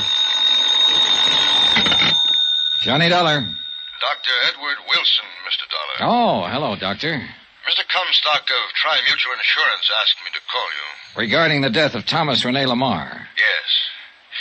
I've just left the police department. The chief autopsy surgeon... Yes?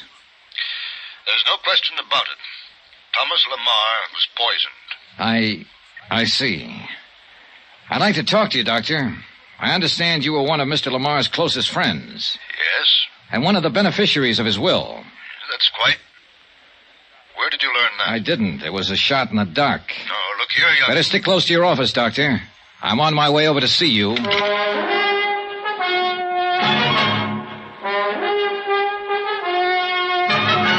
Tonight and every weekday night, Bob Bailey in the transcribed adventures of the man with the action-packed expense account, America's fabulous freelance insurance investigator. Yours truly, Johnny Dollar.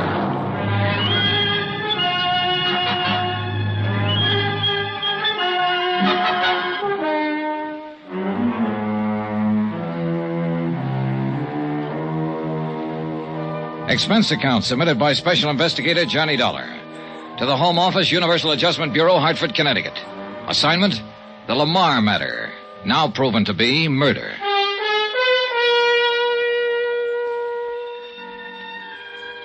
As the facts of this case lined up, it appeared that Thomas Rene Lamar, wealthy manufacturer of aircraft components, had only two really good friends. Lawrence Comstock, who had issued him $1.5 million worth of life insurance policies, and Dr. Edward T. Wilson, and a wonderful, lovely, charming adopted daughter, Lavon, whom I'd met during my brief vacation in La Jolla, California, whom I'd accompanied back here to South Bend, Indiana, when she received word of her father's sudden death. What little evidence I'd been able to pick up seemed to point to one Walter Marson, Lamar's personal secretary. Unknown to Lamar, he had married Bonnie, and therefore stood to benefit from his death. Oh, why kid about it? I'd fallen for the girl, heavily. And when I found out that she was already married to a slick, smart promoter, well, let's keep personalities out of this case, especially mine.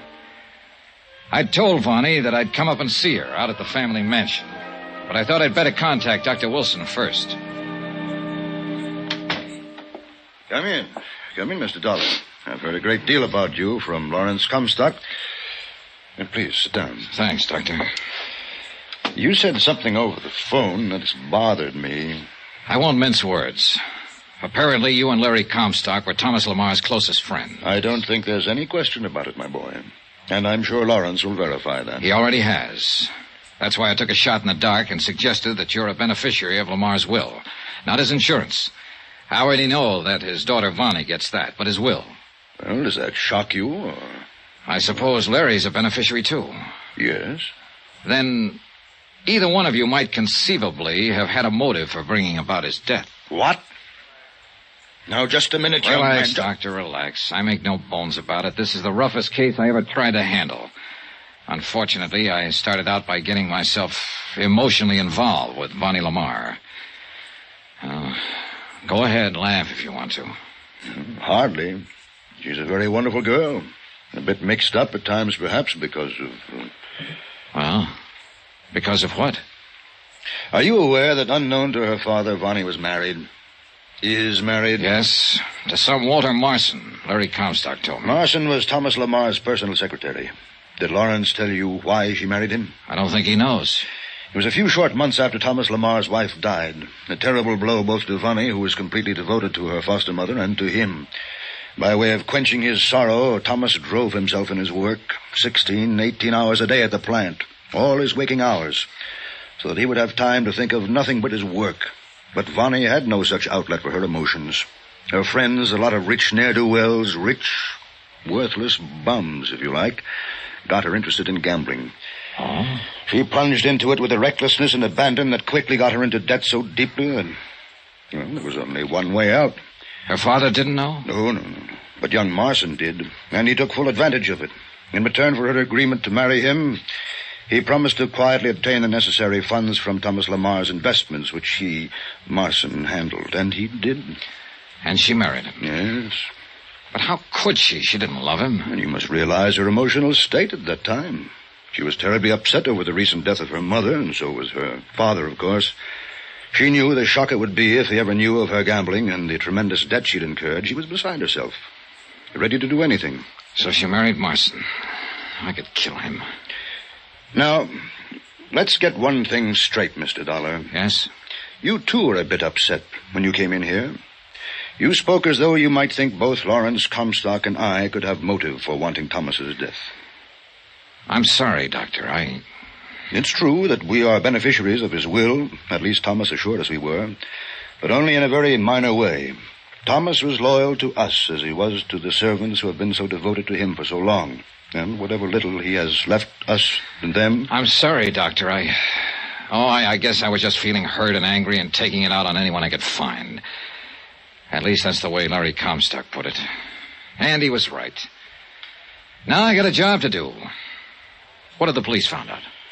Only enough to back up my immediate suspicion that Thomas was poisoned by pyrodamron. Pyrodamron? Yes, it's a little-known drug that produces tremendous but only momentary stimulation to the heart, causes the heart to almost literally burst, and it leaves virtually no traceable residue in the system. But you said the chief autopsy surgeon found out... No. He found only positive indication that pyrodamron had been used. I found the first clue to it only minutes after Thomas died. A staining of the tongue that even then was rapidly disappearing. Can you tie this drug in with Walter Marson? No, the fact that it was available at all has stumped both the police and myself. The last known source was a small island off the coast of Greece, many, many years ago. And all the tiny plants from which it could be obtained as pollen were burned by the Greek government. But somebody, somewhere, must have had some seeds, planted them, and obtained this pollen. Yes. How do you suppose Mr. Lamar took the stuff?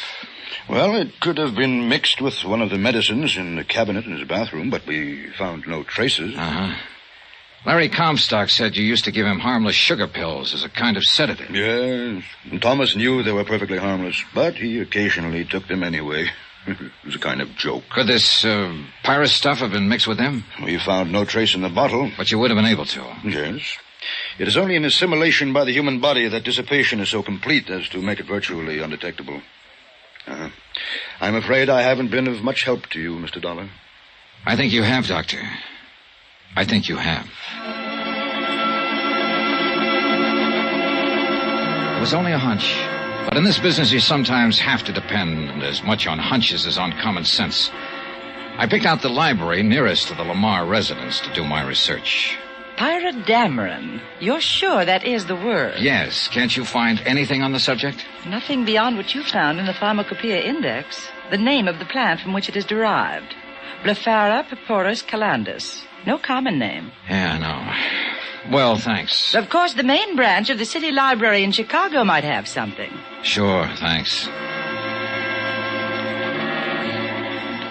Why, yes, I'm sure I can find what you're looking for. You see, I myself am quite a student of rare drugs and poisons. Oh, what's that? Well, after a long, dull day here at the library, I enjoy nothing more than curling up in a big chair in my little apartment and reading detective fiction. Oh, well, where's the book? I'll show you. But quietly, please. We must maintain the proper atmosphere for our readers. Oh, sure. Yes, I know the poison pyrodamarin very well. It was used in that wonderful story, The Case of the Yellow-Lipped Monster. Oh, excellent book. Thrilling. Oh, you should read it. Yeah, well, Pyrodamarin was new to me, so as usual, I had to find out all about it, and I did find out, too. The plant it's derived from, where it's grown, where it was grown. You see, it's been extinct now for many years. Yeah, I understand. Now, deadly thing, terribly deadly. But now here is the book that will tell you all about it. The title is Flora Exotica Mediterranea. That means exotic flowers of the Mediterranean. Flora Exotica Mediterranean. What's the matter? I don't... Oh, good heavens, it isn't here. You sure? But it was. I'm sure it was only yesterday. Oh, dear. Well, here, do you see? It was taken out from right here. Well, who took it out? I don't know. Won't your records show? No, I never permit any books to be taken from this section without my knowledge. Never. Afraid somebody'd consult the stuff for ulterior motives? Oh, dear, no. It's just that the only ones who want these books are the rabid whodunit fans like myself, and, well, I like to talk to them. Well, isn't there some other book that might give me the information I want? Oh, not another book in the world. I know. And now, oh, tragedy, it's been stolen. Well, this was one time a hunch didn't pay off. Quite the contrary. I'd wasted a lot of time. Expense account item 9, 520, taxi out to the Lamar mansion. I was almost relieved to learn that Vonnie was not home. I'm very sorry, sir, but she and Mr. Marson left shortly after noon to make the funeral arrangements. Thank you, Harrison. However, as you know, Miss Vonnie wished you to have full access to the house, and if you care to wait... How is she holding up, Harrison? Most admirably, Mr. Dollar, under the circumstances. Mr. Lamar's passing has been a terrible thing for her, for all of us. Yes, sure, of course. What will happen to the house, I don't know. Won't Miss Lamar continue to live in it? This morning she said no, that she'd travel for a while, and then settle down somewhere else, far away from this city. Oh? And what about you, the servants? Oh, we shall, of course, have to seek employment elsewhere. Say, tell me, Harrison, didn't Mr. Lamar provide for you in his will? I do not know, sir, and I do not particularly care. His kindness and loyalty to us during his lifetime was far more important than any provision he may have made for us. Well, I guess that takes you off the list. Beg pardon? Nothing. Say, tell me, has Walter Marson been around much since Mr. Lamar's death? Yes, he's been most attentive to Miss Lamar, which we've all appreciated. He lives here in the house, you know. No, I didn't know. Harrison, I'd like to see his room. Sir? I'm going to lay my cards right on the table. I'm an insurance investigator. Here, my card. Why, I see. Miss Vonnie hadn't so informed me. Because she didn't know. Well, sir, Now show me to Marston's room. Yes. This way, please. Do you like Walter Marson? Yes, sir, very much. Now. What does that mean? I've never spoken of this to anyone else, Mr. Dollar. For years, Walter Marson was a clever, scheming, conniving young man with overpowering ambition to take over the Lamar Corporation. So I've heard. I'm convinced that at one time he even tried to marry Miss Lamar, and solely for the purpose of forcing his way into the business. Just tried? Well, yes, sir. However, in the past year or two, Mr. Marson has changed completely. What makes you think so? Because of conversations between him and Mr. Lamar that I could not avoid overhearing from time to time. Mr. Lamar knew what Marson was attempting and faced him with his knowledge of it. Here is his room. Go on. Mr. Lamar could have made it very difficult for him in view of his record. Prison record? Yes, sir, for embezzlement. But instead he gave the young man another chance. So? Go on. And Mr. Marson made the most of it. He changed completely. I say without reservation, sir, that Mr. Marson is as honorable a young man as I know. Pretty sure of that, aren't you? Yes, sir. A butler living as close to them both for so long can invariably... Pardon me, sir, but does something give you the reason to think I'm mistaken? No. Unless perhaps it's this book I just found lying on his desk. Book, sir? Flora Exotica Mediterranea.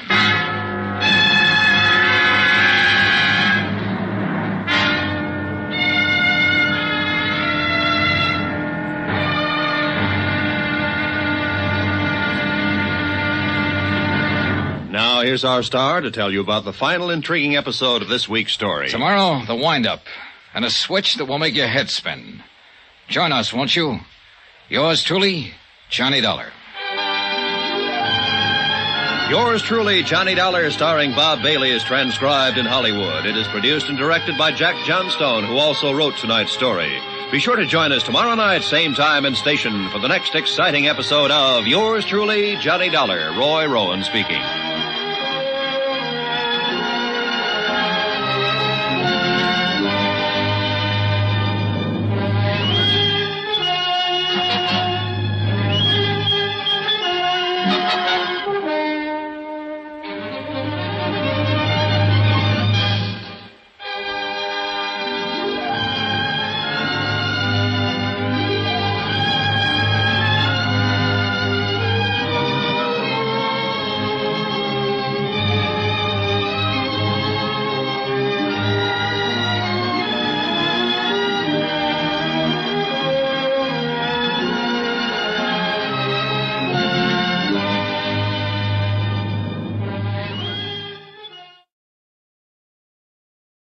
From Hollywood, it's time now for... Johnny Dollar. This is Larry Comstock, Johnny, at Tri-Mutual Insurance. You're out at the Lamar home. Yeah, Larry. Police crime lab find out anything more about the stuff from here they took in for examination? Yes, they certainly did. Well? They found traces of that poison, pyrodameron, on the toothbrush that Thomas Lamar was using just before he died. Are you kidding? Oh, no, indeed, John, not a bit. There's a murder weapon for you, a toothbrush. Larry, send the cops out here. I think I've just about got this case sewed up.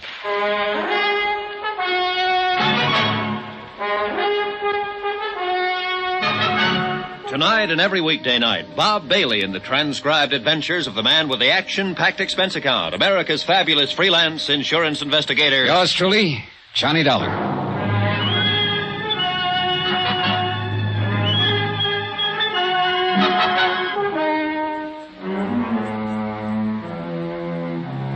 Expense account submitted by Special Investigator Johnny Dollar, location South Bend, Indiana.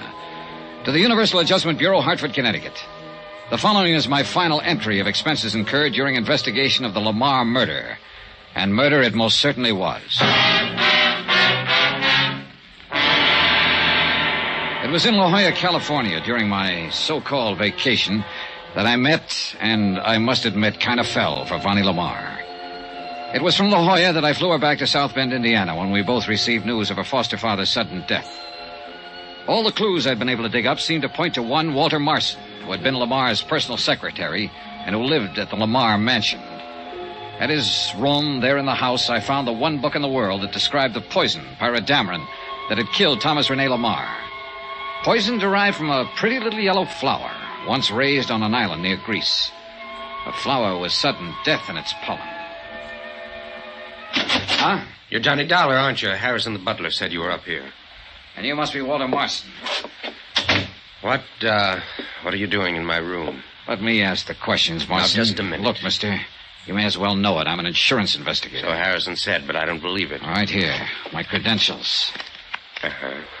Oh, I see, but I thought... You thought I was just a boyfriend that Vonnie Lamar met in La Jolla and who just came back here with her to comfort her over the loss of her father. Yes, that's right. Well, you were wrong, mister. Or partly so. The main reason I'm here is to find out who murdered Thomas Lamar and why. And I think I found out. You have? Well, who, Mr. Dollar? Interesting book you've been reading here. Oh. Flora Exotica Mediterranea. Stolen from the Central Library over in Chicago, wasn't it? Well, yes. Yes, it was. Found a poison in it, didn't you, Marson? Pyrodameron. Deadly, quick, and hard to trace. So rare that the chances were pretty good it wouldn't even be recognized. But it was.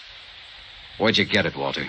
As you said, at the library. I'm talking about the poison, the pyrodameron that killed Thomas Lamar. Oh, no. You're all wrong. Am I? Who besides Vonnie would benefit from the $1.5 million insurance on Lamar's life? Well, what made you think that I know that you I'd would. Be the... Because I know you're married to Vonnie. No. You tried to inveigle your way into Lamar's business, but he wouldn't have it. All your chiseling and conniving and phony stock transactions got you nowhere. So you did the next thing you could think of. You got something on Vonnie and forced her to marry you. So you thought you'd at least be sure of a big hunk of the insurance money. Over my dead Oh, body. no, look, Dollar, maybe I was married to sure. Bonnie, but... I found out about her big gambling debts, got her off the hook by some fancy manipulation of her foster father's investments. No doubt threatened to tell him all about it unless she did marry you, and thereby guaranteed yourself a prosperous future. Oh, and you timed the whole thing beautifully when she was emotionally upset over the death of Mrs. Lamar. No, Dollar, you don't know what you're talking about. Couldn't wait for him to die a natural death. Dollar. Mr. Dollar. Sure, go ahead, speak up and make it good. Well, I was married to Bonnie. But I'm not now. Sure. That's right. I did want a place in Lamar Metal Products, and I thought I could get it by showing Mr. Lamar how clever I was. Well, instead of throwing me out, he gave me another chance. I'll be forever grateful to him. It was a turning point in my life. I give you my word, Mr. Dollar, I've done nothing since that time that's been anything but completely honest and above board. Pretty speech. No, it's true. It's true, I swear it. Nevertheless, you married Vonnie in the hope We're that... divorced. You're what? Well, it was the only honorable thing I could do. Would you like to see the final papers? Vonnie mailed them to me from Reno before she went to La Jolla. You mean she... Yeah, let me see them. Here. My desk. Don't try to pull a gun out of there, Marcy. You still don't believe me, do you? Here they are. Then would you like to tell me who did murder Thomas Lamar? I wish to heaven I knew. That's why I got this book, hoping to find some clue as to where the pirate Dameron might have come from. But you sneaked this book out of the library. Because I was afraid of the very kind of suspicion that you've shown. Want to know something? I'm still showing. And I tell you you're wrong. Ask Vonnie. She'll tell you. Oh, where is she? Harrison said you two had gone out together to make arrangements for the funeral. Yes, we did, and we came back together. But when Harrison told her that you were here to see her, she said she'd be back in a few minutes. Where did she go? Oh, she's still in the house somewhere, I think. Marson, just what is your relationship with Vonnie now? Well, there never was any love between us. Our marriage was only on paper. Yeah? The foster daughter of the man to whom I owe so much, it's my duty to do what I can for her. In spite of her... Whatever what? Oh, even to the end, we kept from him any knowledge of her dissipations, her drinking and gambling. I thought that was all over. Oh, no, she's more deeply in debt now than she's ever been. I'm thankful Mr. Lamar died without knowing. Well, I'll be. But with the insurance, of course, she'll be able to pay off. Marson, you're a dirty rat, and your accusation isn't very well veiled. Are you trying to say that I'm accusing Vonnie of the... murder? Oh... Mr. Dollar... Yeah, go on. This book... According to this, the plant from which Pirate Dameron is derived is now extinct. Unless somebody, somewhere, managed to salvage some seeds that were then planted. Yes, exactly. Lephra purpurus calendus, found only on a small Grecian island. I wonder if Dmitri would know about... Dmitri? What's this sudden switch? Who's Dmitri? He's the old gardener. He's here on the estate. Come on, Marson, and bring that book. Before going out to the gardener's cottage, I asked Harrison where Vonnie had gone, and he told us he only knew that she was somewhere in the grounds, that her car was still in the driveway. I phoned Larry Comstock again, but he'd left his office, presumably to come out here. And I called the man I'd talked to earlier at the library. Of course I can. As I told you before, I keep a very close check on the books in that section. Let me see now. Yeah? Yes, Flora Exotica Mediterranea has only been out 4 or 5 times in the past several years. Once to a Mr. Thomas... Yeah? Thomas Hanley. Oh. To a Mr. Ralph Cummings, Miss Lavon Lamar, and... That's enough. Thanks.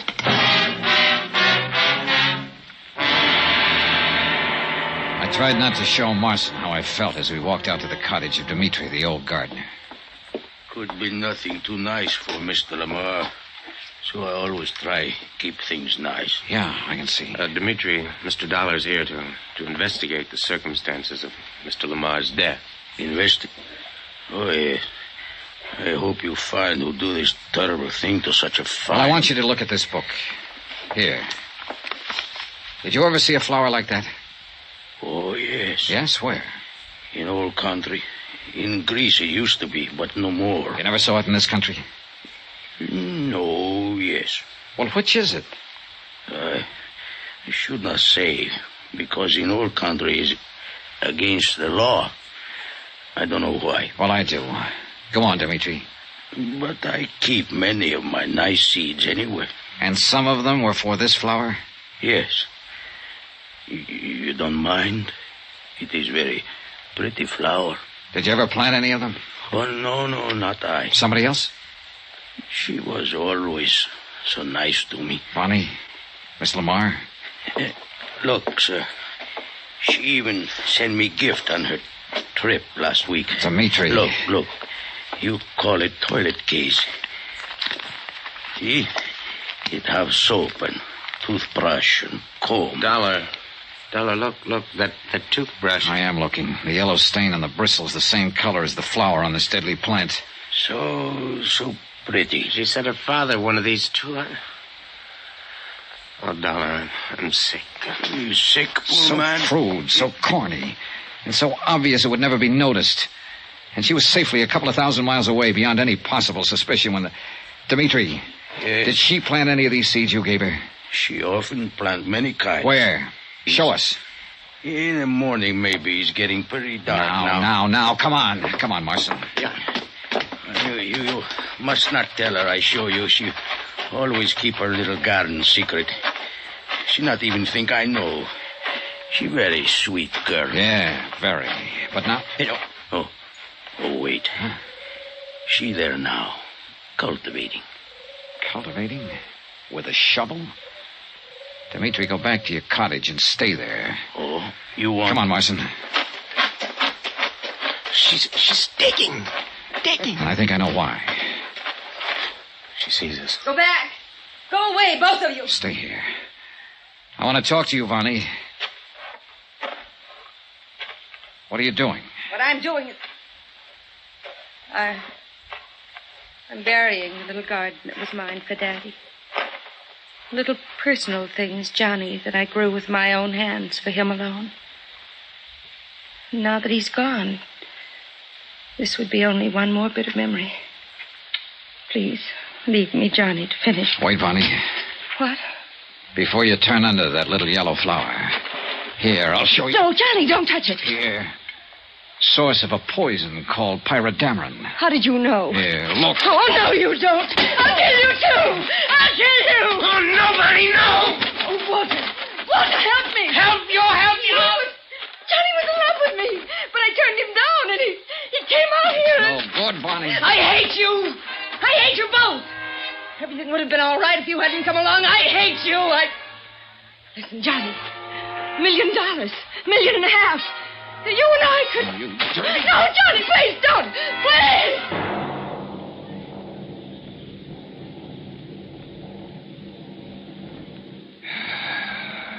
Believe me, this is one case I wish I'd never seen.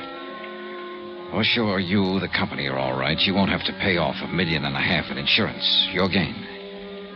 But me, I've lost something. Faith and... I'm sick over the whole thing. Expense account, I'll add it up later.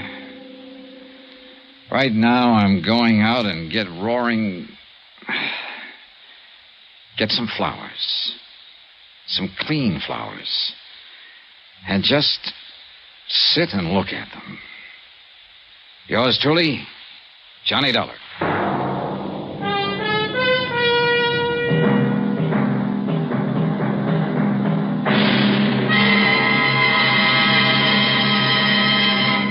Now, here's our star to tell you about next week's exciting story. Next week, tell me, did you ever wake up from a pleasant dream to find a smoking gun in your hand and 2 bodies at your feet?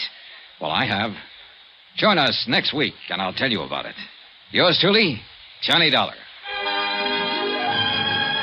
Yours truly, Johnny Dollar, starring Bob Bailey, is transcribed in Hollywood. It is produced and directed by Jack Johnstone, who also wrote this week's story. Heard in the cast were Virginia Gregg, Lawrence Dobkin, Harry Bartell, Eric Snowden, Howard McNair, John Daner, Gene Tatum, Joseph Kearns, Paul Richards, and Jack Moyles. Musical supervision by Amerigo Marino. Be sure to join us on Monday night, same time and station, for another exciting story of yours truly, Johnny Dollar. Roy Rowan speaking.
Broadway's My Beat, from Times Square to Columbus Circle, the gaudiest, the most violent, the lonesomest mile in the world.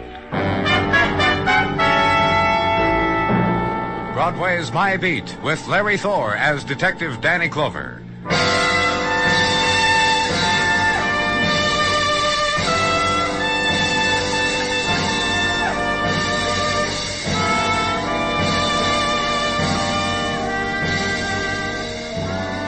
The soft fall of June, and Broadway's heart beats fast. The girls press gently against currents of summer wind and wear the glimmer of morning sun on their hair, and their lips scarlet, moist. On their shoulders, golden dance of light, and their perfume is of summer fields, which mixes well with Broadway's own exotic odors. Sear of electricity, wash and cool and scent of air-conditioned air, steam mist drifting from manhole covers. And Broadway follows close on the heels of summer morning, turns a corner, punches the time clock, darkens the day. Time of the transients, their place of sleep, Duane Hotel for transients. Side street just off Broadway, rooms $1.50 up, weekly rates also. Place of desk gouged with the transient's mark.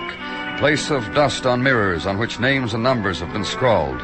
Place of a room where a man lies wounded, dying across in a door bed, and where Detective Dennison was, and I was. Nothing, Danny. No baggage, suitcase, briefcase, cardboard box, nothing. Not even shaving things or a toothbrush in the bathroom. Uh-huh. A thing, huh, Danny? Well-dressed man. Expensively dressed. Silk shirt. Cheap hotel. Stabbed in the back with a grimy knife. You talked to the clerk, Dennison? Yeah. He said what? He said this man came in last night around 1. He said this man registered as Charlie Brown, a name which conjured up old memories for the clerk and made him request payment in advance, which this man paid. 1 day's worth, which is what the clerk said. He was alone? Uh-huh. Clerk said he was alone. As to visitors, clerk got drowsy around 2. Can't see with his eyes closed. No. I found this in his wallet. Let me touch, too, huh? Must be $500 in easy dimensions. Feel real nice, don't they? Dennison, Yeah. Robbery's out, huh? It looks that way. Found this in his wallet, too. A business card. Lane Incorporated. Gadgets, mechanical funnies. George Lane, owner. George Lane matches his driver's license. A man makes mechanical funnies. Carries 5 C's pocket change. Look at it one way. There's no percentage in it. Look at it another way. You call the ambulance, Dennison? Clerk said he'd do it for me. Clerk said it'd be a real pleasure. So I let him. He did. And it happened then, the siren. The trailing in of the one-noted song, the shrill tone that shatters a city's traffic and lets through a self-propelled white enameled box designed to carry newly stabbed people as comfortably as possible. And the man near death becomes suddenly an object of respect. So stand by solemnly while he's lifted up and carried away. Instructions to Dennison then, and leave. Legwork and the offices of Lanes Incorporated. Show the badge and be nodded to a chair by a young woman who tiptoes, and a few minutes later be tiptoed into an office in limed oak, and photographs of lawn sprinklers that turn themselves off, kittens that turn themselves on, and life-size baby dolls that say mama, and smoke. Be permitted a minute of amazement, and a door opens, and your back is slapped. No gadget, but a man. And how are you? My name's Harry Webster. Oh, fine. I'm... Danny Clover. You gave your name to Miss Senker, remember? And Miss Senker gave it to me. How are you, Danny? What's your position here, Mr. Webster? You asked to see the fellow in charge, didn't you? I'm the fellow in charge. Well, that is while George Lane is away, huh? As soon as he comes in, I take off my suit coat and I'm a foreman. Mr. Lane's had an accident. Accident? No, that's the wrong word. He was stabbed. He was found in a cheap hotel with a knife. The Lane that owns this place is George Lane, Mr. Clover. Quite a wealthy man, a man who doesn't stint on anything his heart desires, so you see that. Anyhow, we want you to go to Police Emergency Hospital and make identification for us. You just stick around. Mr. Lane will be in. You boys have got the wrong man. Well, let's just go on the assumption we haven't. If we do that, I don't know what to say. Nothing comes. I'll help you. Who would want to stab him? Stab George? I know who'd admire him, everybody. I know who'd respect him, everybody. And everyone would have a good word for him, but stab him? Stab him? When was the last time you saw him? Last night? Oh? He was to my house for dinner. We gave him a little dinner party. Me, my wife, my kid. Celebration. I've been working here 20 years, so I have... How did Mr. Lane act last night? Oh. Well, that means what? I went under the table about 11. My wife put me to bed. Look, I got an idea. What? I'll call my wife and tell her you're on the way over. You want to know how George was last night? Don't ask me. At 11 o'clock, I heard the clock strike 11 o'clock, and I felt myself sliding Just under. write down your address for me, huh, Mr. Webster?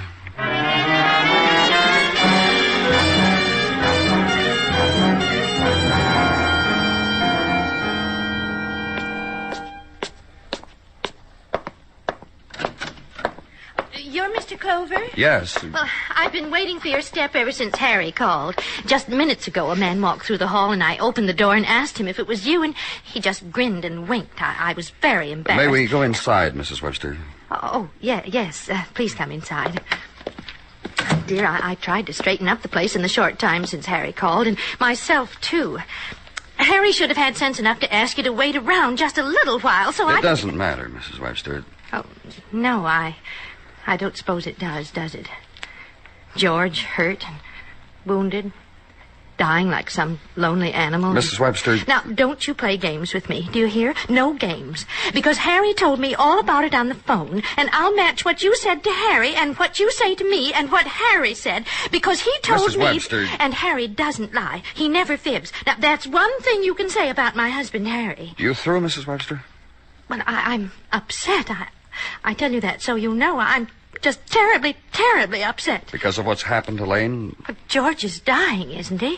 We don't know yet. We're doing all we... And all you can do or want to do or dream of doing for George Lane won't be enough. Oh? Yes. Oh, George is an attractive man and strong. A wonderful man. A man with a sense of humor, too. So funny. So very funny. You should have heard the funny things he said when Harry passed out last night at his own party. His own party for his boss, George Lane. 20 years of faithful, devoted service, and Harry gives the party. And Harry Webster passes out at 11 o'clock. Oh, George did such a funny thing. What did he do, Mrs. Webster?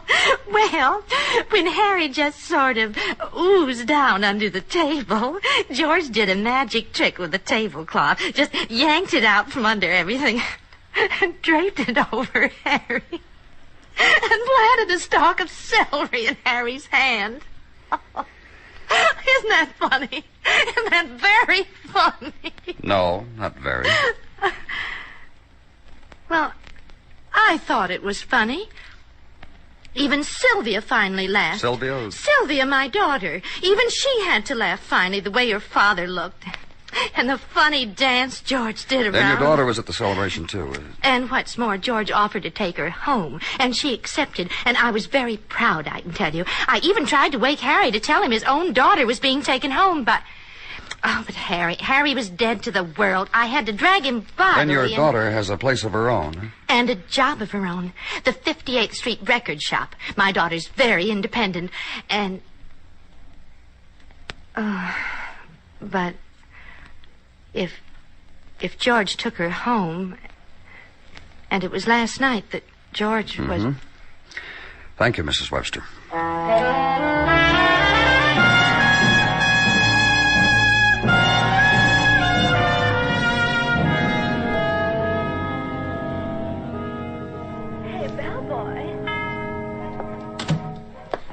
I'm sorry, sir. We prefer you're not taking that briefcase into the listening booth with you and all those records.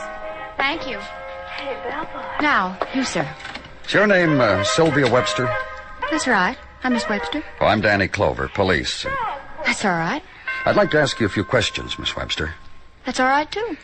Earlier this morning, George Lane was found with a knife in his back. Just a minute. Now, you were saying that George Lane was found stabbed, and you want to ask me some questions. Isn't that right? Did you stab him? That'd be foolish, wouldn't it? Stab a man, get yourself in a mess. Just when Mr. Sussman gave me a raise last week? May I ask how old you are, Miss Webster? 20. I look older, don't I? I've suffered. All the books I read, girls 20 years old suffer. So, like them, it's been a constant battle to keep my face from wrinkling. Why don't you live with your parents? In the books, Mr. Clover, the books, all girls 20 years old rebel. They go off and live by themselves. Their mothers weep, daddies fold their arms and look off into space and think, what kind of ingrate have I reared? A 20-year-old girl who wants to live alone. Mr. Lane took you home last night, didn't he? I was flattered. Did you find him attractive, Miss Webster? I can only assume, Mr. Clover, that since you asked the question under these circumstances, you've only seen the old boy when he'd been stabbed.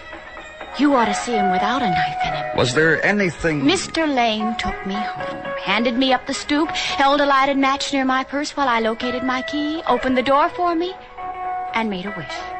And? It didn't come true. I closed the door in back of me and left him to face the bitter night alone. Mind if I ask you a question? Go ahead. Is Mr. Lane dead? No. Would you like to see him? I'd love to. But Mr. Sussman left me in charge for the entire day. Think of it. My first day in charge. What an opportunity for a 20-year-old. Just tell him hello, huh? Thanks.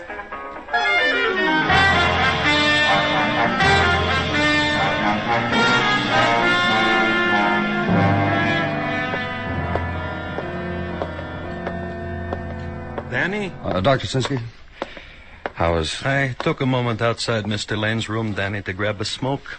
I didn't wish to... Didn't wish to what, Dr. Sinsky? To intrude on the grief of his visitors.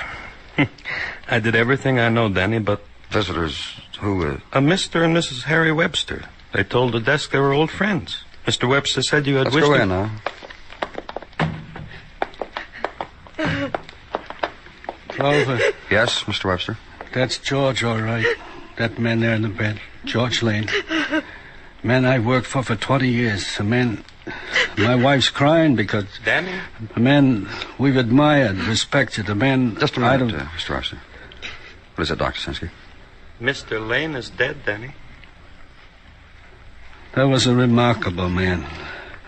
A truly remarkable man. A man I never was. A man I would have given anything to be. All the things I'm not. Don't do that, Harry. Because you're right. You're just so right. A wonderful, wonderful man is dead.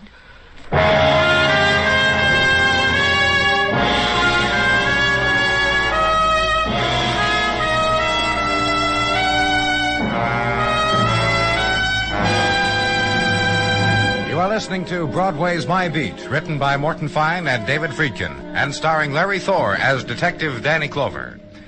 Tomorrow night, where you will be expecting your date with Dick Powell as Richard Diamond, private detective, listen for a special program starring Dick Powell and Amos and Andy.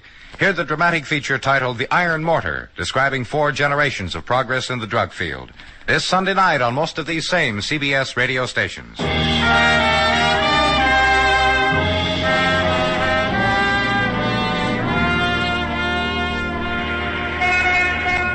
In the sunlight of a new morning in June, Broadway leans against a subway exit before going to work and makes the last memory about the long night past. There was the bottle of beer in the corner bar and the reflection of the girl in mirror and how she accepted the light you offered her and not your friendship, and the wilted salad and the siren songs of the disc jockeys and spasms of sleep and fragments of dreams when you were skimming the lagoons of Manakura, and later when your brow was being stroked in a South Sea Island way. And the best dream of all, the one you had been trying to remember for months, shattered again by the alarm clock, lost again, because it's a new morning again. And for me, the new morning was police headquarters and Sergeant Gino Tartaglia. Danny? Come on in, Gino. Oh, what's up? Go ahead. Be bright and sunny. Oh, trouble this morning, Gino? June is the cruelest month. You know who said that? Mrs. Tartaglia. She can't sleep on June nights. Gino. So she keeps me awake. She keeps telling me she hears music. Gino, please. And I have always been very proud of my hearing, Danny. I hear no music. She keeps nudging me and says, "You hear that? You hear that? Violins." Oh, help me, Gino. Once I think I heard a trumpet blow, but I wasn't sure, so I went back to sleep. But that was last month. But what am I bothering you with? Let's get down to things at hand, shall we? If you please. Rundown on results of legwork by the good Detective Dennison. The deceased George Lane was known as a big man with the maidens. Some people who knew best described Mr. Lane as dynamic and, let's see, powerful. Also, at one juncture in his life, he was all but snagged. Snagged? He was once engaged to be married to a Mady Carson. Detective Dennison has jotted down her address, which I give you now. Thanks. So, what do you think, Danny? About what?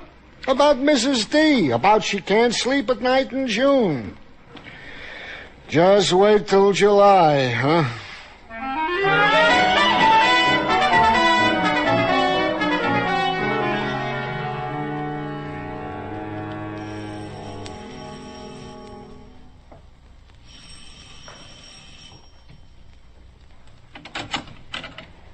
Yes? Miss Carson, Mady Carson? That's right. I'm from the police. You people must be very thorough. I didn't realize. That's right, Miss Carson. And you found a wounded man who then died, and because of that you scraped through files and things, and you discovered I was once to marry that man. Mady Carson and with George Lane. That's right. Well, then do come in. Somewhere in all that mess of magazines and newspapers, there must be a place to sit. Thanks. You know why the mess? Well, Miss Carson... In all those magazines, all of them, there are ads for relief organizations who have children on the market for adoption. Look, And I've been shopping, browsing, so to speak, and I discover French children are very polite and still, and little Italian boys are nice, too, as are the Greek children and the Polish. I tell you, What? So many to choose from, it's very difficult for a girl to make up her mind. That's how Lane's death hits you, Miss Carson? Oh, no. When it hit me like that was when George Lane would not marry with me. Why not? Why not? Why not? Why not? You know anything about George? Other than he's dead, of course? A few things. You know he was a powerhouse? A veritable powerhouse. A sweeper of girls off their old patterns. A challenge to men. All things his opponent. Men, women, things. And George always won. And to the losers, the spoils. What are you talking about? I'm talking about a bar where once 3 years ago a girl sat waiting for her fiancé, and George Lane, distinguished, gray, bulky, and harmless, introduced himself. Bought said girl a drink. Invited said girl for a little jaunt in his sports car. Said girl, me. Finis, the end. Then he wanted to marry you. I wanted. And I talked it over with my fiancé, and he said how could he compete with a man like George? Why, once at Coney we were all together, the three of us, and... And what? Well, simply that George out-pitched, out-hammered, out-coastered, out-photographed my fiancé. So, fiancé said, go marry the man, and I said, please, George. And George humored me, bought the license, tore it up a week later. And so... Go on. So I went back to my boyfriend and said, Paul, forgive, forgive, forgive. Paul didn't. Can't imagine why. Paul Tyson. He has a home and everything on 23rd Street. Home and everything. I've been watching. One more question. You killed George Lane? No. Look, you get around. You ever run across a nice orphan in the market for a mom? You tell him about me, I'm nice. I'm kind. Uh-huh. That's what I am. Goodbye, Miss Carson. Uh-huh. Bye.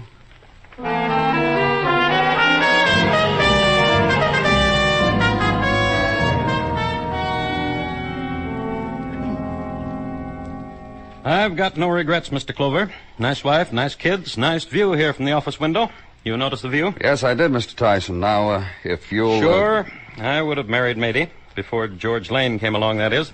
A matter of pride after that. What do you mean? She threw me over for him. Then Lane whirled her around a few times and pointed her back to me.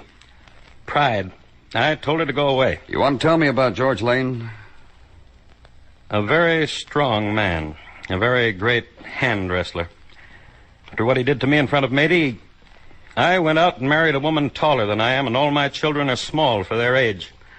There's a very psychological novel in there someplace. Did you kill George Lane? He scared me to death. That's a motive, isn't it? No, I didn't kill him. And you mean what you said, Mr. Tyson, about no regrets? Why do you ask? Oh, maybe just clutching a straw now that you're married, a nostalgia for Mady, and the reason you didn't marry her, motive? Nothing like that, Mr. Clover. Nothing's left of what I once felt for Mady. When she came back from George Lane, she wasn't Mady anymore. Oh? She was suddenly a sad woman, no more spirit. She even started to wear gray dresses with high linen collars. Tough about her. Didn't matter to me. I've got a wife and all the kids I want, and I'm very happy. I'm too happy to murder anybody, Mr. Clover. Know what I mean?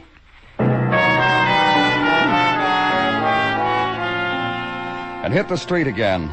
An early afternoon of summer, riot of summer, and quiet places of summer. Side street of hurdy-gurdy man. And the June dance of a wise little monkey. Red cap, little bells, and a very special routine for lady watchers. And a quarter in the cup, and a pat on the skull from a lady watcher, bare-legged and sandaled. Watch it for a while longer. Walk away from it, toward river. And consider a crisscross of lives. George Lane's with Mady Carson. George Lane's with Paul Tyson. George Lane's with Mr. and Mrs. Harry Webster, and with their daughter. George Lane, murdered man, who made small dyings for people he touched. The summer river for a while, then back to it, because there's nowhere else. The job, headquarters. And you're off as a woman, waiting for you. Hello, Mrs. Webster. You wanted to see me about something? Yes. About my husband. About Harry. What about him? About Harry and George. Well... They'd known each other a long time. 20 years. Go on. From the time I had my daughter Sylvia. All the time she was growing up. Mrs. Webster... Please. All right. When Sylvia was a child, George Lane was a better father to her, actually, than Harry ever was. What are you getting at, Mrs. Webster? Please. George brought her things Harry never dreamed a little girl would love. He read to her, played with her, brought a look to the child's face Harry had never seen and could never understand why. You're trying to tell me... And with me, George danced well and laughed well and made up naughty little sayings and then... Then what? Sylvia's grown up now, and George noticed it. By the way he offered to take her home the other night, and... What I've come to tell you, Mr. Clover. What? I think my husband, Harry, killed George Lane. If he did, he should suffer for it. Isn't that right? Doesn't an evil deed deserve... Where's your husband now? With my daughter. Her apartment on West 12th. That's all, Mrs. Webster. Now, you won't tell him that I don't care. Tell him if you want.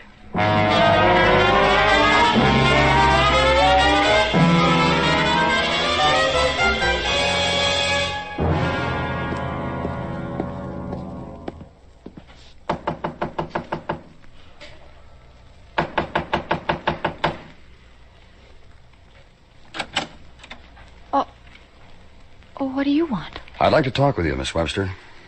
Okay. Well? Can we go inside? I'm a busy little girl tonight. I've got company. Your father won't mind. Oh. Well, you know he's here, huh? Okay, come on in. Pop? Hi there, Clover. Good evening, Mr. Webster. We went gambling, Mr. Clover. Just a little father-daughter gin game. Loser runs down to the corner and buys a quart of ice cream. Grab a chair. We'll make it three-handed. Mr. Clover says he came here to talk. Oh, that's fine. To me, Pop. Oh, like that, huh? It's like what, Mr. Clover? I'd better go. That's all right, Mr. Webster. Stay. I want to talk to both of you. Hey, now, you Your wife thinks you might have killed George Lane. Yeah. Yes, I figured she would. Did you? I told you he was a man I respected more. Oh, cut it out, Well, Pop. it's true. Is it? Sure, I told you. But you still haven't told me the answer to the question, Mr. Webster. I didn't kill him. That only leaves your daughter. The heat must have got Then to who you. else would you say it leaves, Miss Webster? Pop, The heat really got to him, didn't it? why don't you level, Pop? Huh? About George. What you really thought of him. Listen, why don't you tell Mr. Clover how you hated George? I've already found out some things about him. Like what? That he was a dominating man. That he destroyed everything he touched. Did you find that out? How did you feel about him, Miss Webster? Look. Yes? I hated him. All my life. He made me feel small, unimportant. He paid my wages, and when he felt like it, he took over my family. You know he took your daughter home after your party? Look, you didn't let me finish. Don't get crazy. Well, he didn't let me finish, and I want to finish. I went to his hotel, and I killed him. See what's become of my father, Mr. Clover. He's become ridiculous. Pop. It's the truth, Sylvia. You know what kind of a hotel George was killed in? Sylvia. The cheapest joint he could find, not his hotel. Sylvia. Where he wanted me to meet him. Shut up. Where I met him. Where I killed him. You know why? You know why, Mr. Clover. Like everybody else, I fell flat on my face for him. 20 years he was building me up to being alone with him. Please, Sylvia, you just shut up. Instead of going home, he said he had a place he wanted to show me. I would have gone any place with him. Worshipped him, Pop. He took me to that place. I stretched out my arms to him. And all he did was laugh at me and started to walk out. Destroyed me. And that's all he wanted. Sylvia. I'm sorry. No. Listen to me. I'm glad you did it. Yeah. But I should have done it. You couldn't. You didn't have the strength. He destroyed you long ago.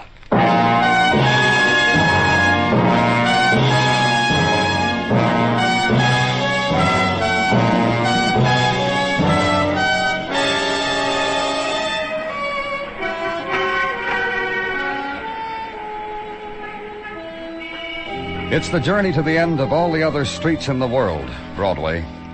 You turn a corner and you're there. Walk it slowly. Lean your heart against it. Shop for the kicks, the bargains, the heartbreak, until all explodes in your face. It's Broadway, the gaudiest, the most violent, the lonesomest mile in the world. Broadway, my beat.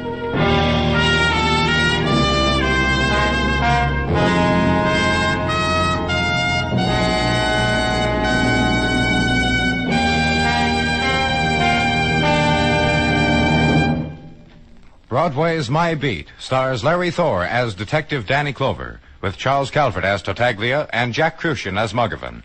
The program is produced and directed by Elliott Lewis, with musical score composed and conducted by Alexander Courage. In tonight's story, Barbara Eiler was heard as Sylvia, and Herb Butterfield as Harry. Featured in the cast were Paula Winslow, Irene Tedrow, James McCallion, and Lou Merrill. Bill Anders speaking.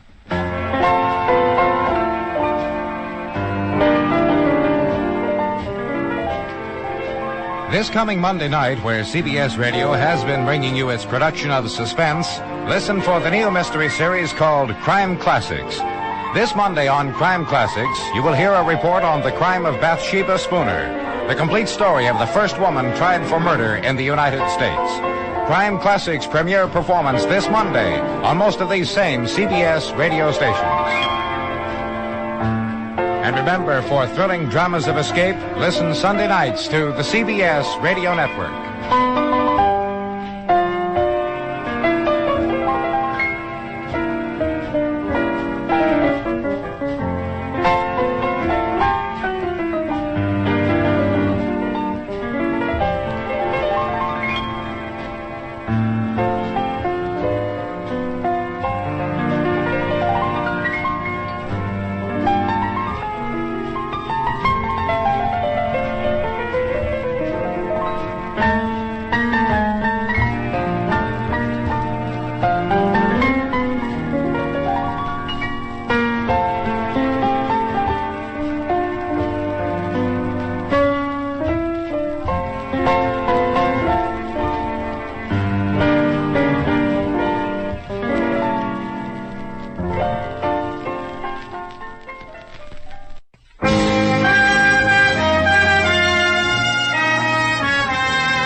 Broadway's My Beat, from Times Square to Columbus Circle, the gaudiest, the most violent, the lonesomest mile in the world. Broadway's My Beat, with Larry Thor as Detective Danny Clover.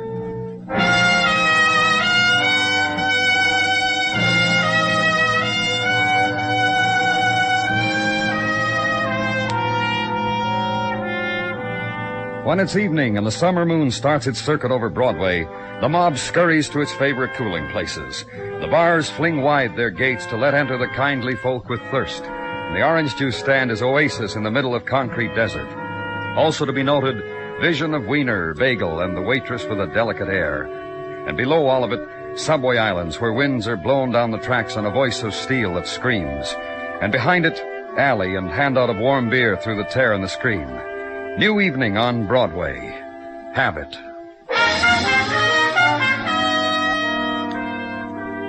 And at headquarters, last trip to water cooler on your homeward way out the door. The door is open for you. Two men, Dr. Sinsky and the man who protests. What'd you bring me in here for? For a chat. Consider it a privilege, Mr. Nelson, that you are in condition to chat. Sit down. Now, If the doctor wants you to sit, mister, he probably thinks it's a good idea. Okay. Now what? It's a nice job of patching up, wouldn't you say so, Danny? Of course, you can't see most of the damage. Oh, I'm sorry. Mr. Nelson, Lieutenant Clover. Who worked you over, Mr. Nelson? I don't know what you're talking about. Here's the report that goes with him, Danny. Mr. Nelson was picked up draped over a garbage can in an alley back of 3rd Avenue. What's this mean, Dr. Sinsky? The handwriting or the terminology? Oh, just read it to me, that's all. Everything. Yeah, I know. It all looks like a prescription. Mr. Nelson, it says here, has suffered a 10-inch gash which nicked the periosteum. Oh, come on. The rib casing. Caused either by a knife or glass or some sharp instrument. This, Mr. Nelson here, this gentleman, I would say represents a still living example of attempted murder. Isn't that right, Mr. Nelson? I feel fine. He feels fine. Never better. I can't remember an evening. You missing a ring, Mr. Nelson? Huh? On your left hand. Looks like you'd been wearing a ring. Wouldn't you say so, Doctor? Yeah, I would. Were you robbed of it? Beaten, Mr. Nelson? Over here on the report, here, it says he has his wallet with $63. So I see. Are you going to tell us what happened, Mr. Nelson? Then you can get out of here. Watch the man rise, then slap dust from his clothing, and gently from the places of pain, and shake the head at blood-spattered shirt, adjust the tie, assume the grin, and watch him leave. And with him, seepage of day into fall of night. And for the policeman, night break between violences. Time of end to day's work. Time of summer night. Time of invitation. You got nothing better, Danny. Pinochle, my house. Mrs. Sinsky will... And say no thanks to first invitation of night. Clear the desk, hit the street, drift with night current, till nighttime strands you against a doorway, which is where room is, and summer sleep. Next morning, chain reaction. Waking, which begets hot coffee, to dissolve dreaming, which begets subway, which begets headquarters and office, and Detective Muggavan. Morning, Danny. Good morning. Sleep good? Mm-hmm. Ask me how I slept. Yeah, I'll do that. Not good. Mrs. and I tried to park for a while. Couldn't sleep. Muggavan. Back home, still couldn't sleep. Why, I came in real early today. Why I wandered around sticking my nose... You got something, Muggavan? Just tell me, huh? I'm too beat to fence with you, Danny. Yeah, I got something. I think I got something. Because I nosed in on night watch reports. Because you got here real early. What? Well, that man Dr. Sinsky brought to you last night, that beat-up Mark Nelson, the stillmouth. What about him? You know what he went and did after he left here? No. I didn't think you did. Muggavan, Oh, you want me, Danny. You really did. Around midnight, Mark Nelson shows up 205th Precinct, signs a robbery complaint against the Joan Parker. Go on. Nelson tells the precinct boys this Joan Parker was at a party at his house. When Joan left, the guests noticed there were things missing from their person, money and things. Nelson said he'd take care of it, said he knew where Joni hung out. Tommy's Bar, 18th and 3rd. And you know what? No. I said no, Markman. Precinct boy picked this Joni up. She was doing mirror sketches at Tony's Bar at the time. A precinct boy tucked her drawing finger in his palm, dragged her out of there, brought her back to the precinct where... Well, where what? Where Mark Nelson cried a little, apologized to Joan, who cried a little. Then the complaint was dropped, and the precinct boys pushed them both out the door onto the street. Well, I got Nelson's address from Dr. Sinsky's report. You got... Yeah, I've been very keen this morning, Danny, yeah. Joan Parker, 1834 West 19. We'll have a nice ride, huh, Danny? Ride now the late morning street, dappled with sun and people. Street slowed down according to the heat and according to who's walking in front of you. Broadway and leave it. Ride to the west and the row houses turning ragged. Brownstone becoming tenement. Process hastened by heat, chemistry, chalk, boys, disintegration of plaster and attitudes, girls, rust, and jaunty landlords. Address in middle of the block. Cast of characters in the vestibule. Joan Parker, apartment 1C.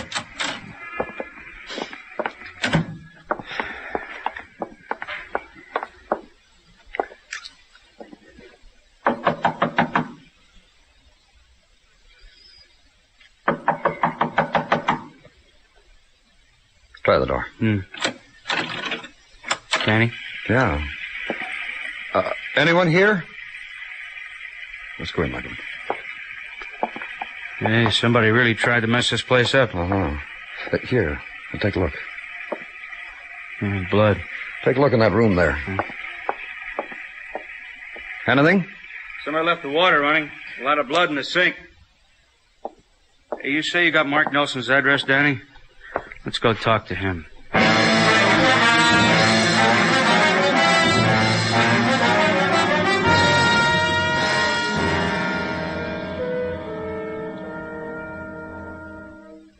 My husband isn't home, and I'm sure I don't understand Well, it's very simple, Mrs. Nelson. That you're of the police is a simple fact, easily understood.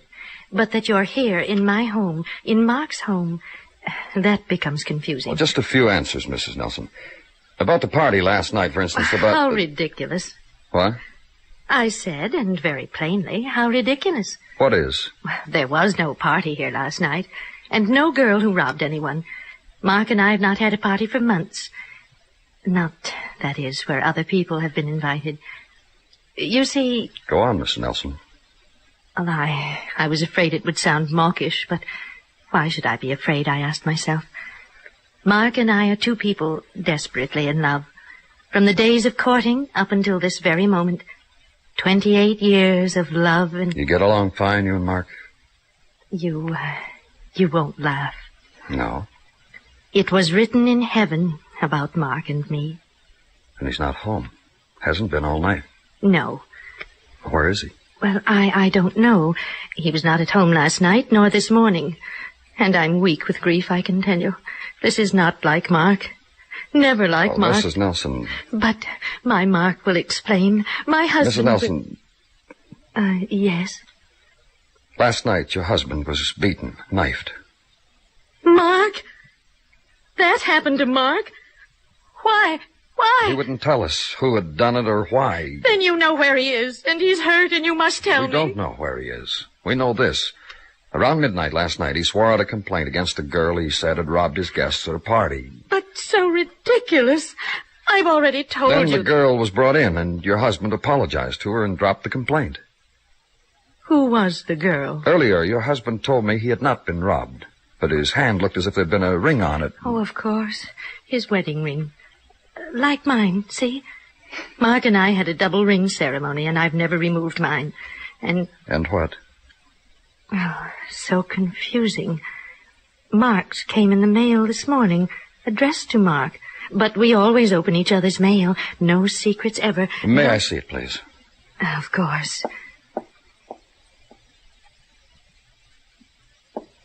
The ring and the envelope it came in. No return address. No. Who was the girl Mark had? Joan Parker. You know her, Mrs. Nelson? Mark will tell me all about her when he gets home. All about her. Everything about her. All right. Thank you. Goodbye, Mrs. Nelson.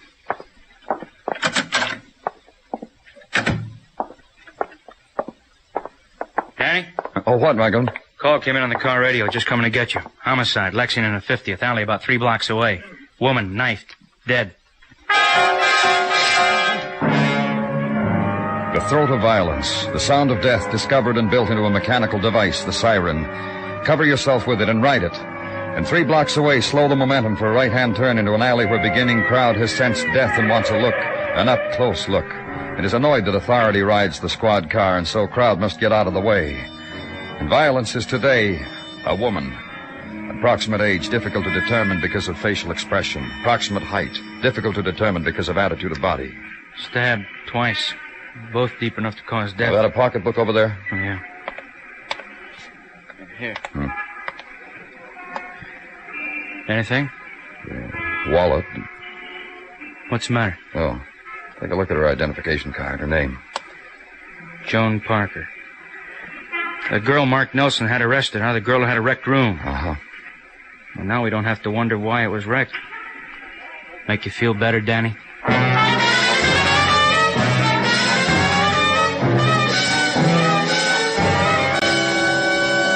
You are listening to Broadway's My Beat, written by Morton Fine and David Friedkin, and starring Larry Thor as Detective Danny Clover.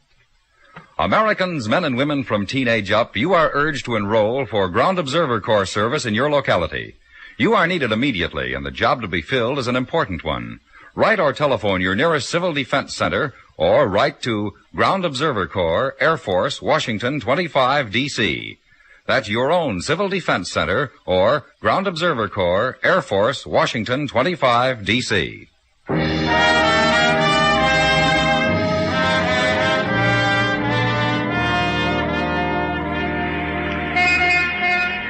Afternoon sun hammers summer deep into Broadway's pavement, and the perfumes of the season lay in from the Catskills for mommies and the kids, and from the island of Coney, where the uke is plucked and the portable radio hangs ripe on umbrella trees, and from the beaches of Far Rockaway, where later the night fires will keep the feet warm, and also the heart, and wish you were there. But content now, because a girl just walked by in strapless raiment, and the season dances round her languid walk, and her passing reflected in chrome and steel, and suddenly between you, big crowd and loss. So order the beer, skim off the longing. Summer, too, will finally pass. But Tartaglia, Sergeant Gino Tartaglia, will forever be with you. Through thick and thin. What? I said through thick and thin. I did something, Danny? Well, Gino... I stand here quietly. I observe how you gaze through yon window, and I know the turmoil of your feelings and the dangers you are facing on some forbidden shore. And I say, rely on me, Danny, through thick and thin. Thank you, Gino. How many years together now, Danny? I shouldn't ken your moods. You got something for me, Gino? Your secret adventurings. The twanger could take notes. The who? The twanger, the two-fisted guitar-strumming adventurer whose books and whose exploits I have lent to you, who could well take notes from you on exploits that are exploits. Not true to life, the twanger, huh? As of last night's book, My Colt is Hot, I have grown to hate him. He did something I won't mention. Sorry to hear that, Gino. Well, twangers come, twangers go. To work, shall we, Danny? All right. The all-points bulletin you issued on Mark Nelson? Yeah? It is still papering the various precincts and patrol cars and the mats of the beat walkers. And Mark Nelson is still footloose. Anything else? From Detective Muggerman on routine legwork. That the marriage of Mark and Helen Nelson was blessed 25 years ago with an offspring. A boy. Now 25. Name Richard Nelson. With a business of his own. And a place of his own. Which addresses I now tend you. Oh, thank you, Gino. I'm not finished. Oh. Well, you said you weren't finished, Gino. Pardon the loss of the thought. It's summer, Danny. From Lab and Technical, a report on the findings in the apartment of the deceased Joan Parker, which consist in the most part of gentlemen's watch fobs, keychains, fraternity pins, chevrons, both Army, Navy, and Marine, assorted cufflinks, also girls' jewelry of remnant sale type.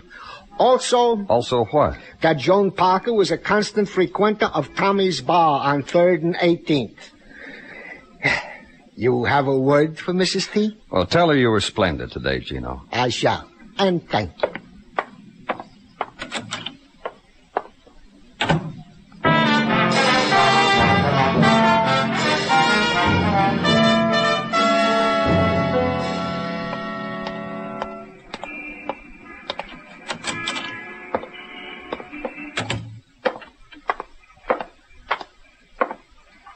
What's yours, mister? Oh, hold that badge closer, huh? P-O-L-I-C-E. What's yours, mister? I'm looking for the owner. Me. You know a girl named Joan Parker? Let me think. Let me put it this way. Do you know a girl named Joan Parker? Georgia! Georgia, come here a minute. He's a cop, Georgia. He just asked me about a girl named Joan Parker. Just because a girl by that name gets found in an alley, he comes here and asks a question like that. At first, I tried to give him the impression that such a girl was a stranger to us. But now I think you better have a seat with a gentleman and talk to him. You want a beer, Georgia? You, mister?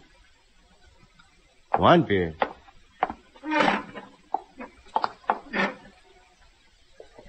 Joan Parker was a dear friend of mine. We used to date together often. I suppose that's because we have the same likes and dislikes. Thanks, Tommy. I don't like beer. It makes me fat. I like the big glasses it's served in. To move it over the wet on the bar.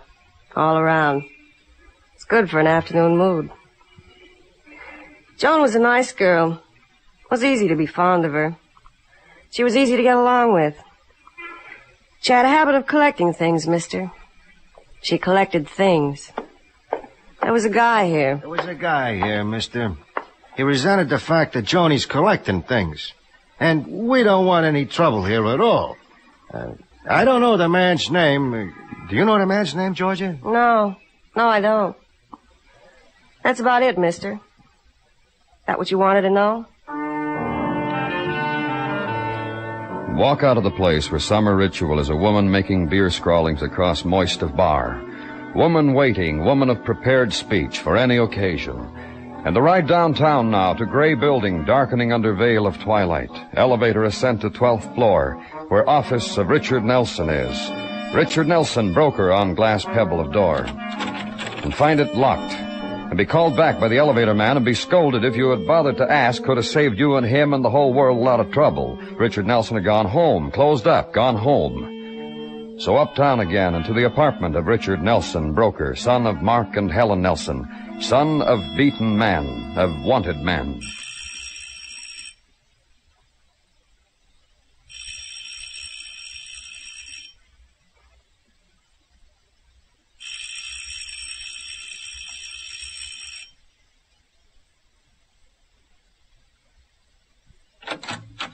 What does a man have to believe in to finish a shower? Look, You Richard Nelson? I'd better be, for your sake. I wasn't. I could get very, very irritated. Who wants Richard Nelson? Police. You? Mm-hmm. Well, look. Yeah. You got a badge to keep you warm. Me, you mind I go wrapping a towel, something around the frame? No. Thanks, Evans.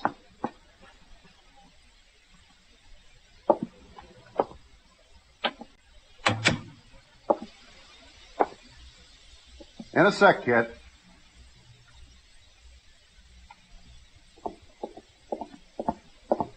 Oh, what with the blush and all, I don't remember. I asked you in. I thought the etiquette went you stay. Forget it, I'm in. Yeah, you're in. And I got a very eager date waiting in a bar uptown, and her eager runs out when I'm late, so, like that, huh? You know about your father. I know about my father. He's wanted for murder. It surprised me, too. The hidden power and secrets old dads carry in their bones. You know where he is? I knew. I think I'd tell you. Out of a pure filial emotion. Dad's hasn't got the wind to keep running. Shakes up his heart. Once he ran after me, it took 12 tears and 3 cold applications to bring him to. Your father and mother... Now, what about moms and dads? They love each other very much. They... You're finagling around to that dame he stuck in the pokey, then pulled right out again. The murder. Well, just dame. answer me about your mother and... How they love? Now, don't laugh at me, son, but it was written in heaven about your father and me. My mom said that. Like that, huh? They hate each other, can't stand the sight of each other, and the honey flows out of their mouths like wine. I couldn't take it, so I beat it. Hey, look, my eager date, you used up minutes of it. Goodbye, son.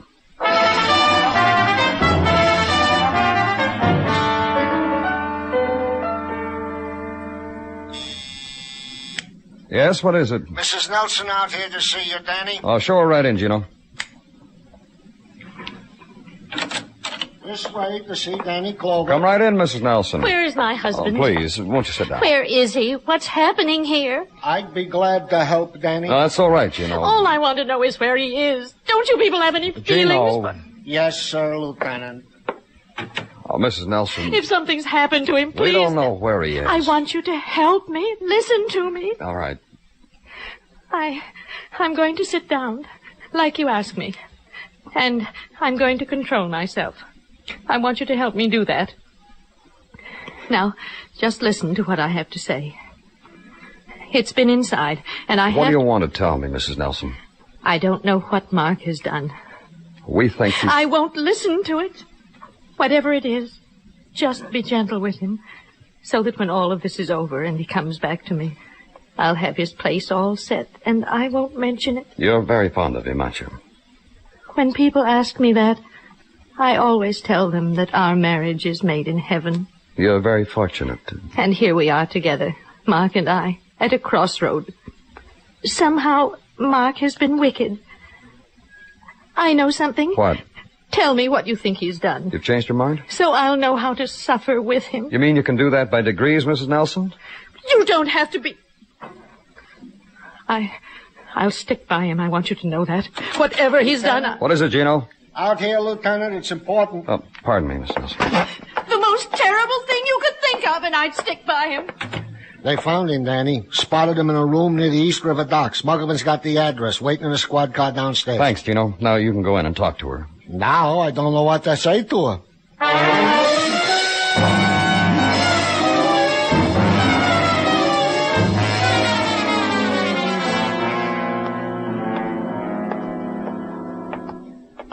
Set, Muggavan? All set up, Danny. Stakeout's complete. Everybody's cleared out of the house except him. Okay, you wait here. Hey, careful, Danny. He fired at Dennison through the door.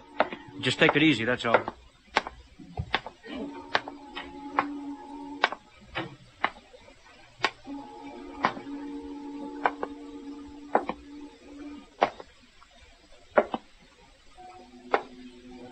Nelson, this building... Don't be a fool!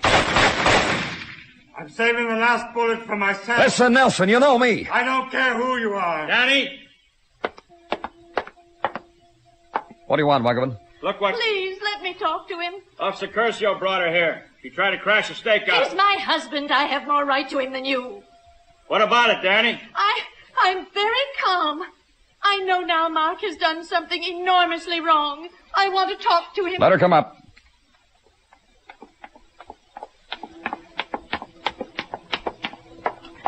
Where is he? Come on.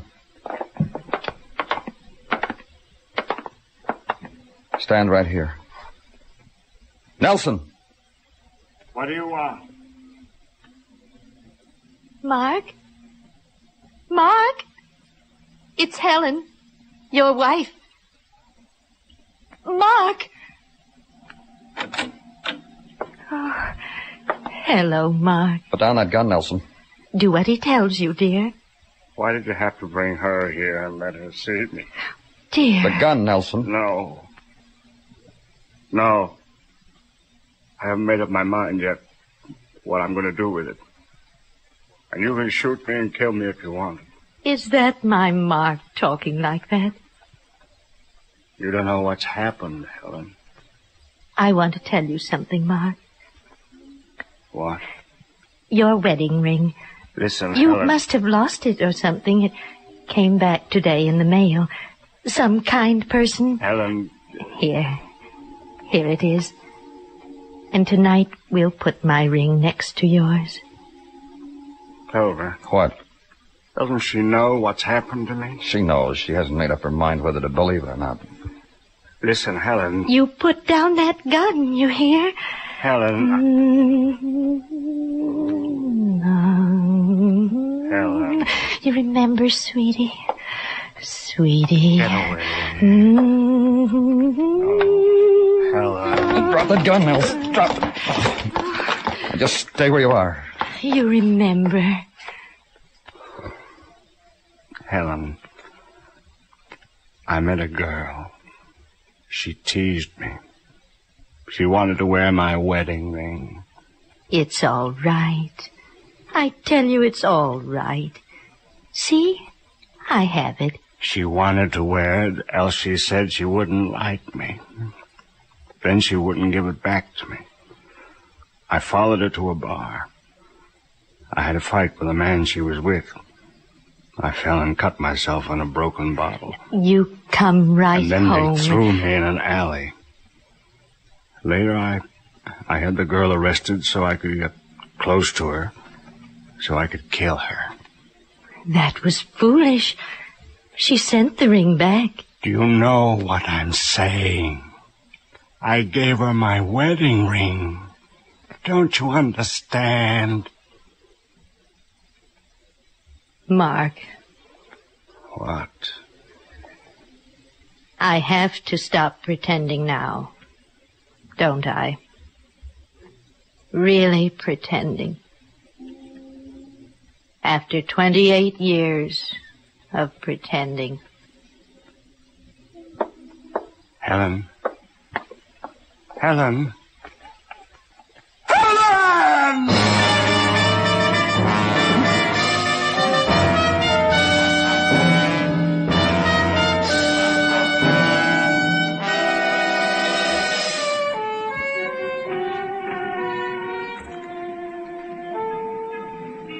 Dawn reaches Broadway now, and the remnants of the night are driven back into the earth.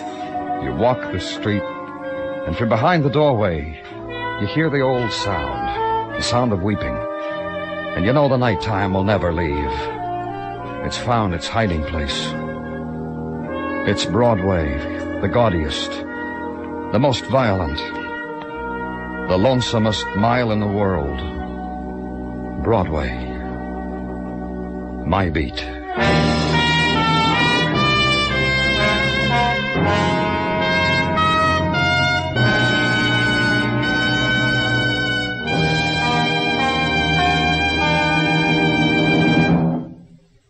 Broadway's My Beat stars Larry Thor as Detective Danny Clover with Charles Calvert as Tartaglia and Jack Crucian as Muggavan.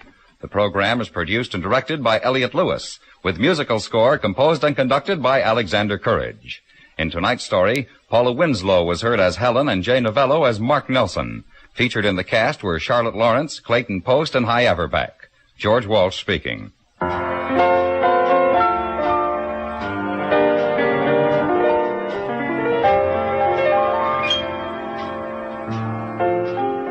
Later tonight, Tarzan, Lord of the Jungle, faces the wrath of a powerful enemy in a city gripped by fear. Also tonight on most of these same stations, Gangbusters brings us The Giveaway, Part 2. It's the story of the slickest jailbreak ever pulled off and what followed when police recovered from their surprise. Tonight on CBS Radio, hear Gangbusters and Tarzan for thrills of fact and of fiction.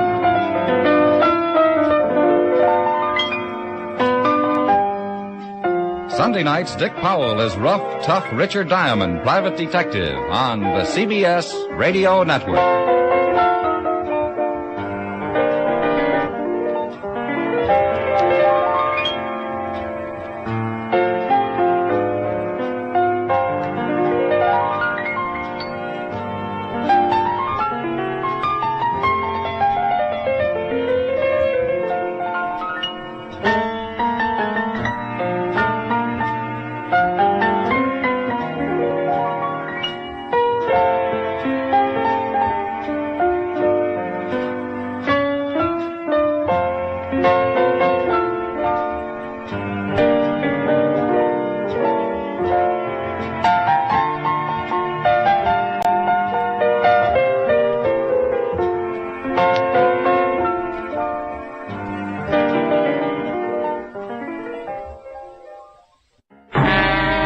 Time now for Rocky Jordan.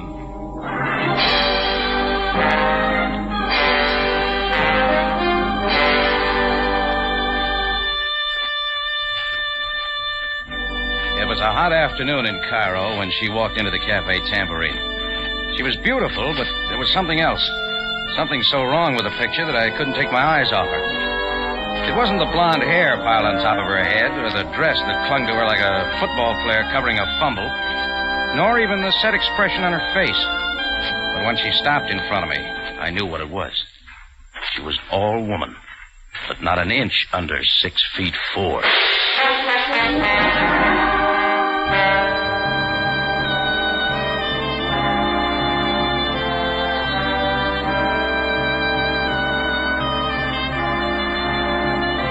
Again, we bring you a story of adventure with a man named Rocky Jordan, proprietor of the Cafe Tambourine in Cairo. Cairo, gateway to the ancient East, where modern life unfolds against the backdrop of antiquity.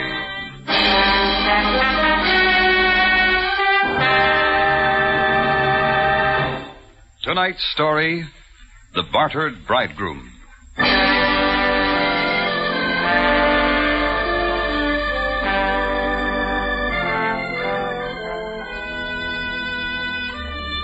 We've had a pretty fair assortment of customers in the Tambourine. Almost anything on feet. But when I looked up into that icy-faced 6'4" of blonde female, I knew we had our first Amazon. You're ready, Mr. Jordan? Ready? You're wasting time, Jordan. I didn't catch the name. Lily Carroll. You're being rude. The face is familiar. Maybe we met in Istanbul. No, Jordan. Alexandria, maybe? The arrangements are made. You're stalling. Look, suppose we take it from the top of the page, Miss Carroll. Naturally, you're interested in the money. This, too, has been taken care of. Now about the ceremony. Ceremony? The wedding. Be there in an hour. Oh, sure. I'll be there in plenty of time. I'm a great believer in weddings. Oh, by the way, who's getting married? I am, Mr. Jordan. To you. Maybe we'd better go into my office. That will not be necessary. Timmy Rogers has made all the arrangements. Timmy Rogers. Now I know we'd better go into the office.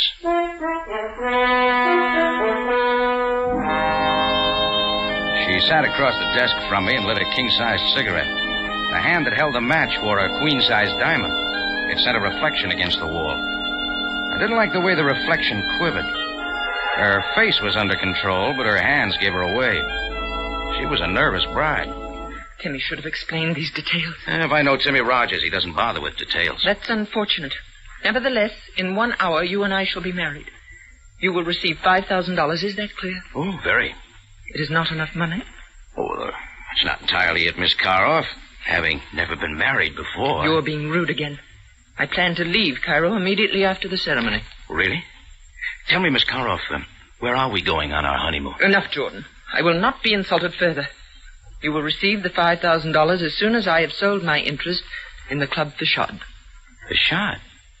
Oh, yeah. Now I remember you and Mike Sloan bought that together recently. Yes, but I am selling my interest. What's the matter? Business falling off? No, not business. You see, I'm a White Russian. Certain of my friends have been disappearing lately. I do not wish the same thing to happen to me. I see. But this is not what I came to talk about. Now, the wedding... Look, Lily, I've got news for you. I'm not in the mood for marriage. Your moods do not interest me, Jordan. You are going to marry me. Well, I'll admit you're more persuasive with a gun. You will not refuse me. Maybe it didn't occur to you, Lil, but you can't marry a dead man. Come on, put the gun away. There are many other ways to make certain you do not back out. Jordan, be at my club in 1 hour. It means your life.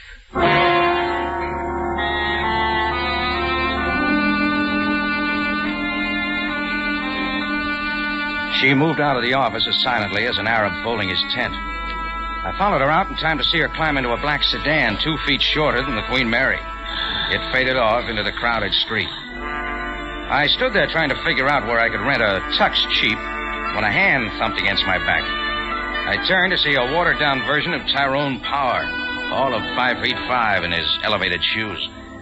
It was none other than the little fixer himself, Timmy Rogers. Rocky, old kid, I just saw her leaving. Congratulations, kid. This makes my day complete. I'm so happy for you, kid. You'll make a lovely bridegroom. Slow down, kid. You're drooling on my wedding suit.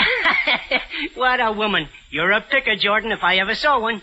Aren't you forgetting one little item? You picked her, not me. A mere formality. Greatest girl this side of Minsk. Well, at least the biggest. But, Rock, kid, for $2,000, how can you miss? It's even less interesting for $2,000. Huh? How's that, Rock? Lily offered me $5,000. Well, what do you know? She really must be scared. Okay, suppose you give me the straight story. Well, Rock, well, I'll tell you. Still listening? Well, look, why don't you and I go into the bar for a drink, Rock, and I'll tell you all about it.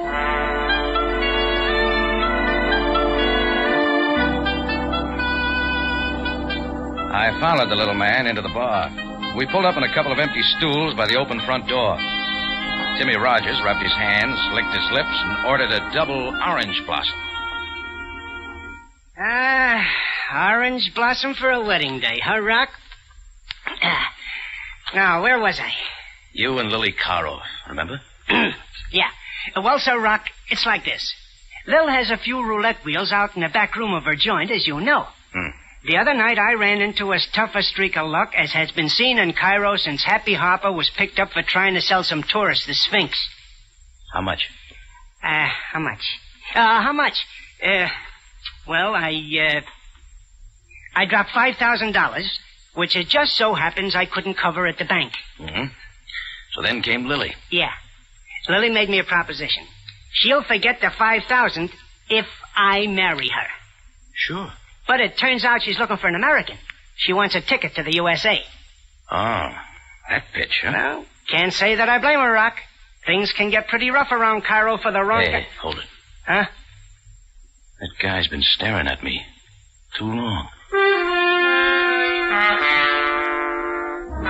Standing there in the open doorway was a brown suit full of balloon-shaped Egyptian.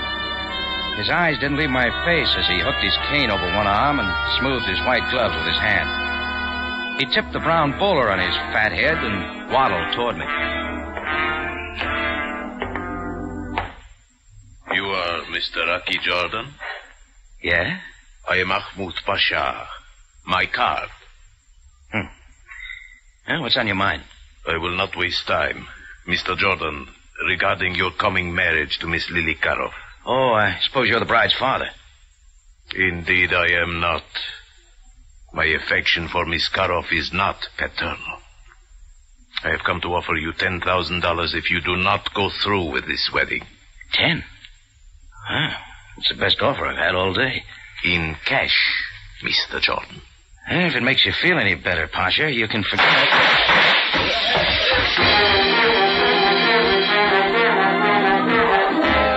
I hit the floor fast. Over my head, the big mirror behind the bar shattered and rained glass. When the rain stopped, I jumped up and raced for the door. Outside, there was a dent in the usual late afternoon traffic, and down the street shot a black sedan. It was the same car Lily Karoff had stepped into 15 minutes ago. Well, that gave me something to think about as I walked back into my cafe to survey the damage. The man in the brown bowler had vanished. Underneath the table, his broken cocktail glass in his hand, was Timmy Rogers.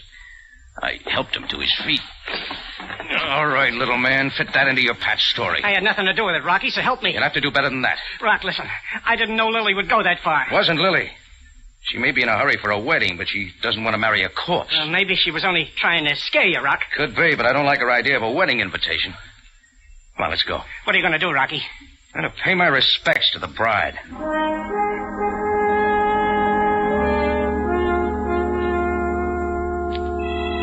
It started with an Amazon looking for a husband, and then a two-bit gambler with a sense of humor. Then in comes a fat man in a brown bowler who wants to pay for no wedding at all. Rocky Jordan, bartered bridegroom. I shoved Timmy Rogers into a cab and hopped in behind him. I gave the cabbie the address, Club Facade. 10 minutes later, we pulled up in front of a big streamlined white building. I paid the driver, and we got out. The sign on the door said not open until 7 o'clock. Sometimes you can't believe in signs. Coming down the corridor was a slim, touched character named Mike Sloan, manager and co-owner of the Club Facade. A nasty smile cracked his face. Oh, I'd seen Sloan kicking around Cairo before, and I didn't like him. I like him even less now. Well, Rocky Jordan, congratulations. Listen, Sloan, I didn't come here for... Oh, now, don't bother to explain, Jordan. I understand. You, got our wedding invitation? Oh, sure. The bride wore a 38. Lily is sometimes a little impulsive, Jordan. After all, no one was hurt. But you'll get a bill for that mirror. We're ready for the wedding. You're wasting time. It's off, Sloan. Couldn't find the right size wedding cake. Rogers, what about that? I thought Jordan was all lined up. I did my best, You're not Mike. backing out of it now, Jordan. Let's go. The bride's waiting. Pack her in ice. She'll keep. I'm out of it. Too easy, Jordan. Not a chance. Just watch me. Rocky, listen, you're making a mistake. You sure are, Jordan. Oh, I see. It's going to be one of those shotgun affairs, huh? Oh, well. I wouldn't want to have to kill you. This way, Jordan. The gun in Mike Sloan's hand didn't move. It buried itself into the middle of my spine.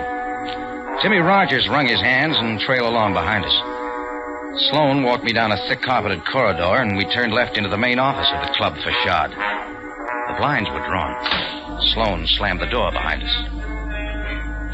Coming toward me from the other side of the room was Lily Karoff, with gold earrings swinging like pendants. She was poured into a glaring red dress that revealed an awful lot of the new look.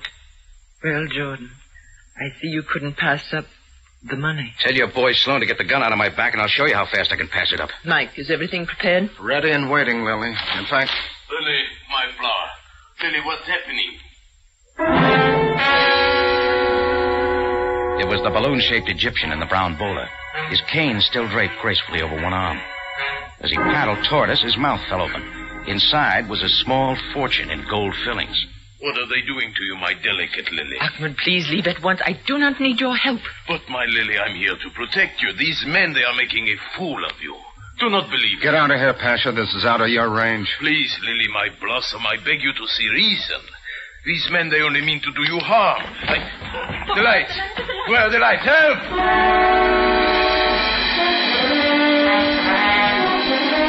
The room was a pool of black ink. I dived for the spot where Sloan had stood with the gun. I felt hot hair on my neck and turned. The carpet came up and made a fuzzy pillow for my cheek as everything folded into a nightmare of spinning rooms. And somewhere off in the distance, I heard the toll of wedding bells.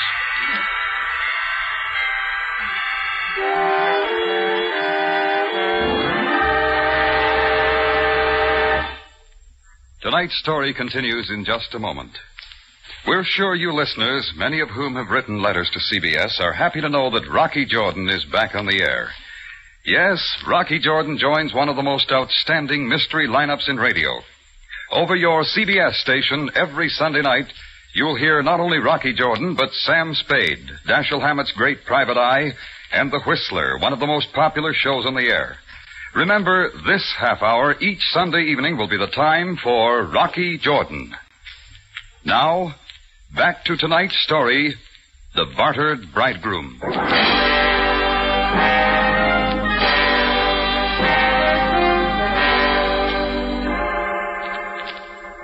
It was still the office of Lily Karoff. I opened my eyes into a stream of water cascading down my nose. It was coming from a big white pitcher. Holding the pitcher was Sam Sabaya, Captain, Cairo Police. Well, Jordan. You know, Jordan, on you, this carpet looks very good. I wish I could say the same thing for my head. What happened, Sam? Nothing unusual for you, Jordan. Only murder. Look, beside you. Lily? Miss Lily Karoff, quite dead. Like a model for a detective magazine cover. Only she is not posing, Jordan. Okay, Sam. Am I booked? Not yet, Jordan. Not yet.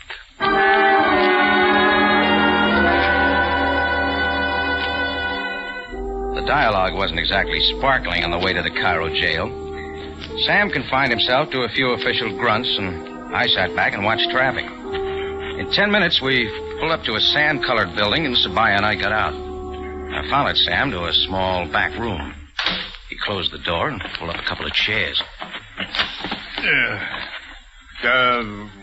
Coffee, Jordan? Oh, I need more than coffee, Sam.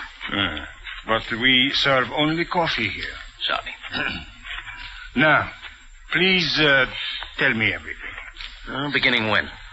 The police received an anonymous phone call to come to the club facade at once.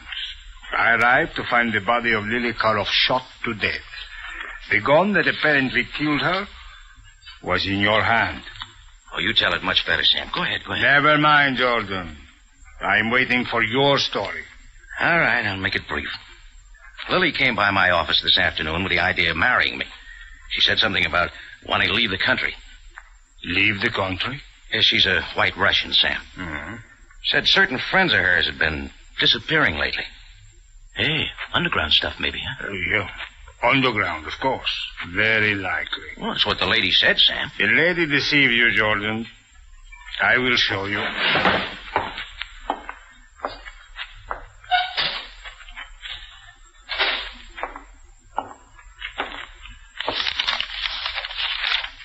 Now, here we are. A complete report on any and all underground activities in Cairo in the past year. Look, not one case of unexplained disappearance, as you call it. Well, Sam, a good job wouldn't leave a case history for the police. Jordan, I'm afraid you have been taken in by this fantastic story. Live and learn. Well, anyway, after Lily, my next caller was Timmy Rogers. He's a small-time gambler. He gave Lily the idea about marrying me. Go on. Then a short, fat man in a brown bowler shows up. Lily's stage door Johnny. He tries to buy me out of the marriage.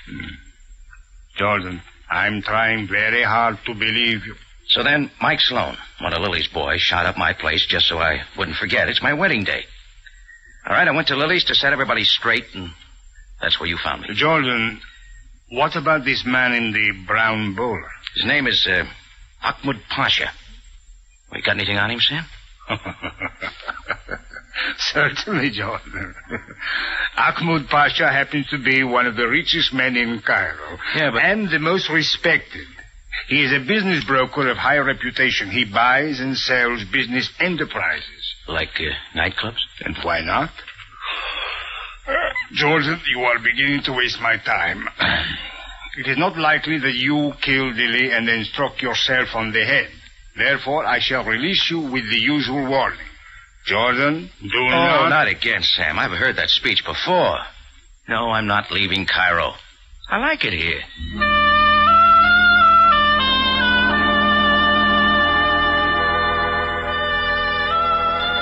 I strolled out of Sam's office and onto the busy street. The neon signs were beginning to light up, which reminded me that the night crowd would be moving into the Cafe Tambourine. But there was one little matter that came before business. Murder. I was only a block away from the station when a small character stepped out of a darkened doorway. Well, Rock, old kid, I've been looking all over for you. Why don't you try the other side of town? Listen, Rock, I didn't know it would turn out this way. I just read the extra about Lily. Look, Rock, you gotta believe me. I ran out of Lily's place the minute the lights went out. I didn't know about it till later. Sam Sabaya might like to hear that story. Look, Rock, I saw something in that room.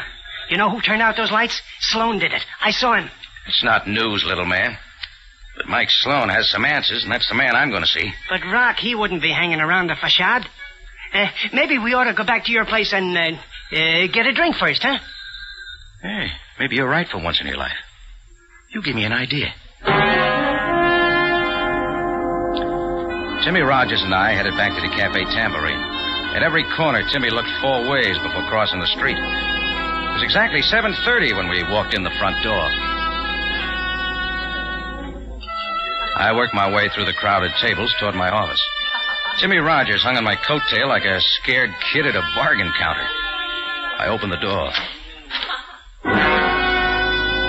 Just as the books were beginning to balance, I knew I had to throw them all out of the window. Sitting behind my desk was the man I was looking for, Mike Sloan. He was dead. 3 holes neatly punctured the starched white shirt front of his tuxedo. Rocky, is he dead? Shut the door. Rock, what's that? It's a calling card. Sloan had it crumpled in his hand. Gee, Rock, let me see it. Not so fast. Here. What? There's nothing on it. Just a dirty orange spot. Try turning it over, Timmy. Makes more sense that way. Rock, it says Ahmad Pasha. You guessed it. It's his calling card. Then that means Ahmad Pasha left it there? Well, not likely. Maybe Sloan was trying to tell us something. You're right, Rocky. Sure. Ahmad Pasha was in love with Lily and she wouldn't have him. So when he couldn't stop the wedding, he killed her. And Sloan saw him do it. Well, it fits that way. And maybe it does, Rocky. What are you going to do now? Find Ahmad Pasha. Well, I don't know, Rocky. The Pasha didn't strike me as that kind of a guy. Maybe we're jumping to conclusions, Rocky, huh? Maybe not. Well, I don't know. That isn't much proof. Ahmad Pasha just doesn't look like the kind of person who would commit murder. Are you going to call Sabaya? Yeah, later. There's one other call I'm going to make first. Where's that, Rock? The card says office number 17 Kadru Street. Well, pretty late for calling at Pasha's office, isn't it, Rock? Oh, just a hunch, that's all. Coming with me? Yeah, well, okay, Rocky. I guess so.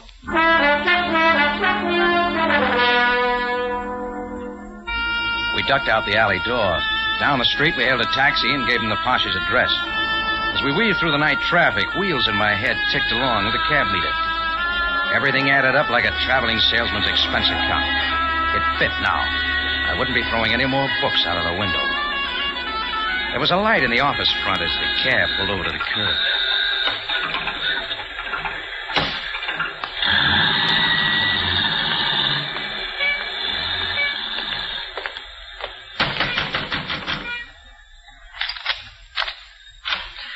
What is it, please? I'm looking for Ahmed Pasha. Is he here? It's rather late. No, he's not in. Hey, mind if we step inside? Well, very well. You are also from the police? Rocky, maybe we better get out. No, not exactly, sweetheart. Ahmed Pasha left a calling card at my place. I'm returning the call. Then you are not the police? No. When were the police here? A while ago. I don't remember. Please. Ahmed Pasha is not here. I cannot help you. I have not seen him all afternoon. Oh, just calm down. We'll make this short. Please don't ask me any more questions. It is time to close the office. I must go home. One thing more. Any idea where we could find him? Perhaps at his hotel. That is all I know. Oh, yeah, the Parner. No. The Hotel Shepherd. Room 614. Oh, yeah. Yeah, sure, that's it. Sorry to bother you.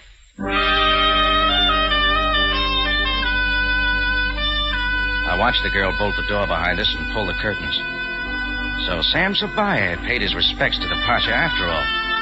Didn't look like his luck was any better than mine. Timmy Rogers had something in his mind. It's this way, Rock. The Pasha shows up in your cafe and I get shot at. Then he comes to the wedding and Lily gets killed. You know, Rock, I don't think I'm in a hurry to meet that Pasha again. See what you mean. Look, Rock, why not let Sabaya handle it? If you go up there to Ahmed Pasha's hotel, you don't know what might happen. Timmy, I think you got something there. Maybe it would be a nice idea to have Sabaya along. Sure thing, Rock. That's playing it smart. Well, come on, we're wasting time. And not we, Rocky. If Sabaya is checking on Ahmed Pasha, I'm next. I don't want any part of that police station. The last time I dropped in to see Sabaya, I stayed 30 days. All right, see you around, Timmy. Yeah, sure, Rock. See you around. I found the nearest phone booth and dialed police headquarters. Sabaya was gone for the night. My next stop was the Cafe Tambourine. Nothing had turned up. Mike Sloan was still sitting behind the locked door to my office, and I left him there. That made it complete. There was only one item left on my list. Hotel Shepherd, room 614.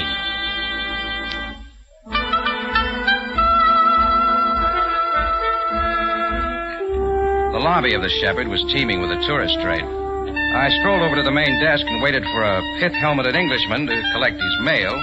Then I moved in. Rocky Jordan. I say, it's good to see you again. Where you been? Oh, usual places, Archie. What's on your mind, Rocky? Archie, you got a small favor. Oh, Rocky, the last favor you asked of me almost cost me my position here. Oh, sorry to hear it. This one's going to be easy. Oh, yes? What is it? I want the key to room 614. Really? Oh, no. Oh, now, Rocky. There you go again. Oh, this is important, Archie. Oh, I can't do it, Rocky. Sorry. I'd really be discharged doing a trick like that. Besides, that's Ahmed Pasha's room. Don't you know that? Well, he's a permanent guest Look, here. Look, Archie, I said it was important. Oh, well, I'd like to, Rocky, but you know... Thanks, Archie. I knew you'd help me out. Archie's a real friend. He made like he didn't even know I'd slipped him the 10 spot when he handed me the key. Being in Shepherd's was like old home week. When the little numbers on the door said 614, I stopped. This was the end of the line. I put the key in the lock. I gave the doorknob a quick turn, kicked the door open, and dived for the floor inside. When the shooting stopped, I reached back with my foot and kicked the door closed. In the thick darkness, I started crawling for the spot the shots had come from. I figured he wouldn't move, but I was wrong. I met him halfway. He didn't have time to shoot again.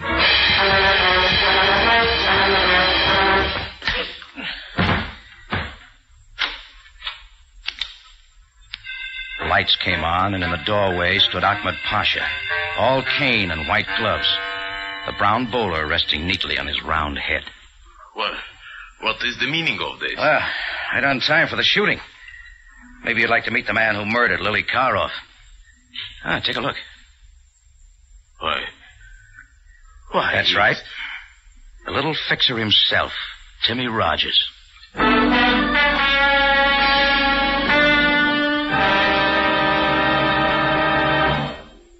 Rocky Jordan will be back in just a moment. Now a note for you listeners. Remember, Rocky Jordan has joined one of the most outstanding mystery lineups in radio. Over your CBS station every Sunday night, you'll hear not only Rocky Jordan, but Sam Spade, Dashiell Hammett's great private eye, and The Whistler, one of the most popular shows on the air.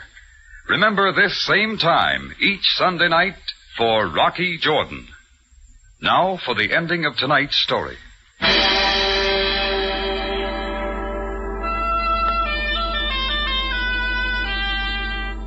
It was after midnight before Sam Sabaya and I could settle down back in my office at the Cafe Tambourine. They had taken Sloane's body away, and as usual, Sam wanted details. Now, Jordan, about the Pasha's calling card. I found Sloane dead with a card in his hand. It was Ahmed Pasha's, all right, but on the back there was an orange spot. The Pasha's too neat a guy to be passing out soiled calling cards. Besides, the color of the spot struck me. Where would you pick up an orange spot? I haven't the slightest idea. That's because you don't drink, Sam. Ever hear of a cocktail called an orange blossom? They're real fancy things made with orange sherbet and gin. What has this orange blossom to do with the calling card? Timmy Rogers was drinking one this afternoon when my bar got shut up. He must have picked up Pasha's card off the bar after the shooting. What he didn't notice was that a little of his own drink had spilled on it. Then he deliberately left the card in Mike Sloane's hand after killing him. Sure. Timmy had it all set for Ahmed Pasha. Till I made him think Pasha knew something. That's when he got scared. He waited for Pasha in his hotel room, and when I came in, well, you know the rest. He fired at a swinging door. So Timmy killed Lily and then Mike because Mike had seen him do it. Now, the whole scheme was simple, Sam. It was Timmy's idea to set up the phony White Russian scare. That was to get Lily out of town so he and Mike could take over a money-making nightclub. They were going to buy her out for almost nothing. And at the same time, Timmy could square the $5,000 he owed the club. A good scheme it was, too, Jordan. Except that Timmy Rogers lost his head and killed Lily when Ahmed Pasha threatened to expose them. Ahmed Pasha must have loved Lily very much, Jordan. Lily. His little flower. Do not make fun of his love, Jordan. Love is a serious business. I guess I wouldn't know, Sam. I guess I wouldn't know.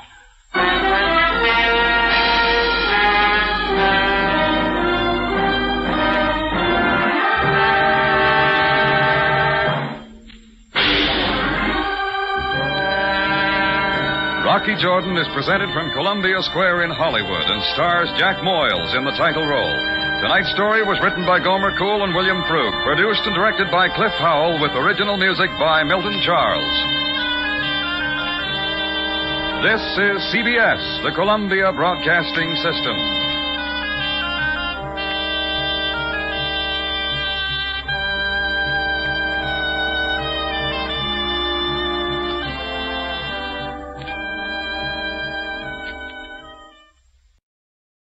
My name's Jeff Regan. I get 10 a day in expenses from a detective bureau run by a guy named Lyon, Anthony J. Lyon. They call me the Lion's Eye.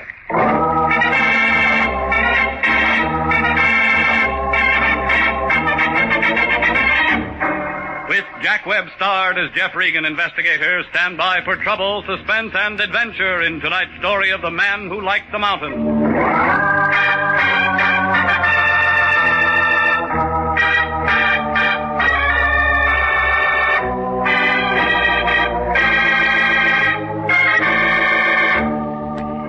Well, this is the way it started. It was about 6 o'clock last Monday night. I was home cooling myself off when the phone began jumping around on top of the desk. Jeff? Mm-hmm. This is Melody. Mr. Lyon calling. I'm out. You can't find me. That's no attitude. Here he is. Hey, Melody. Regan, I got a job for you to do. You can tell me all about it tomorrow morning. So long. Now, wait a minute. It's got to be taken care of now, tonight. Look, I worked hard all day. I'm tired. I told him Get you'd somebody be there else. in 15 minutes. Now, take this down. Office and Tap building right by your place. He's an attorney. Name of Collins Knight. Collins Knight. What rock did you look under for him? Now, don't be smart just because the guy serves little time once. And gets himself disbarred and re-entered and tied up with every piece of gambling from here to Reno. I'm not interested in who they are, what they've done, as long as they can pay the bill. And Collins Knight is just the baby who can do it. So hop over there and find out what's what. And call me if you run into any trouble.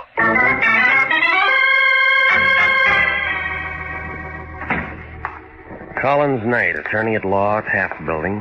Turned out to be a medium-sized man, about 50, in a loud tan sport coat and black and white polka dot tie. The good tailoring on his shoulders didn't cover up that 45-year-old stomach, but it didn't seem to bother him.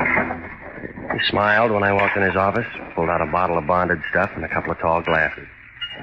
Sit down, Regan. Make yourself comfortable. Say when. When?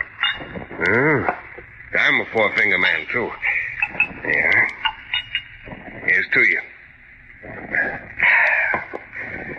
Cigar? I don't use them. You don't mind if I do. Yeah.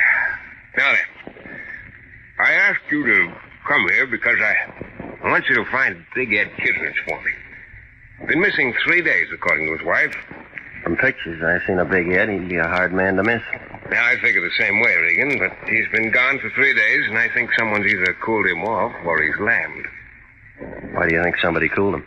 Oh, a man like Big Ed's bound to have a lot of enemies. For one reason or another. Why do you think he lammed? For one reason or another. Friend or enemy? Neither. I just know the guy. It's one of my people. I handle a couple things for him. His wife is worried about him.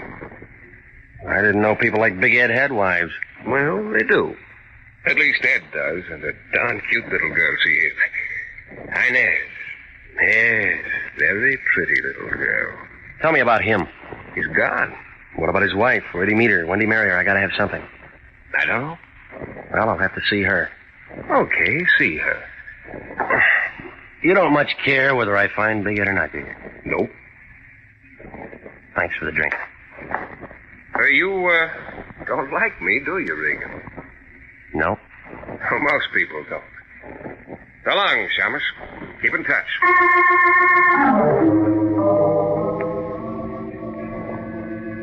The name on the door said Mr. and Mrs. Edward Kittredge. It was a clean door in a clean hall with a nice new carpet on the third floor of an apartment house over on Franklin.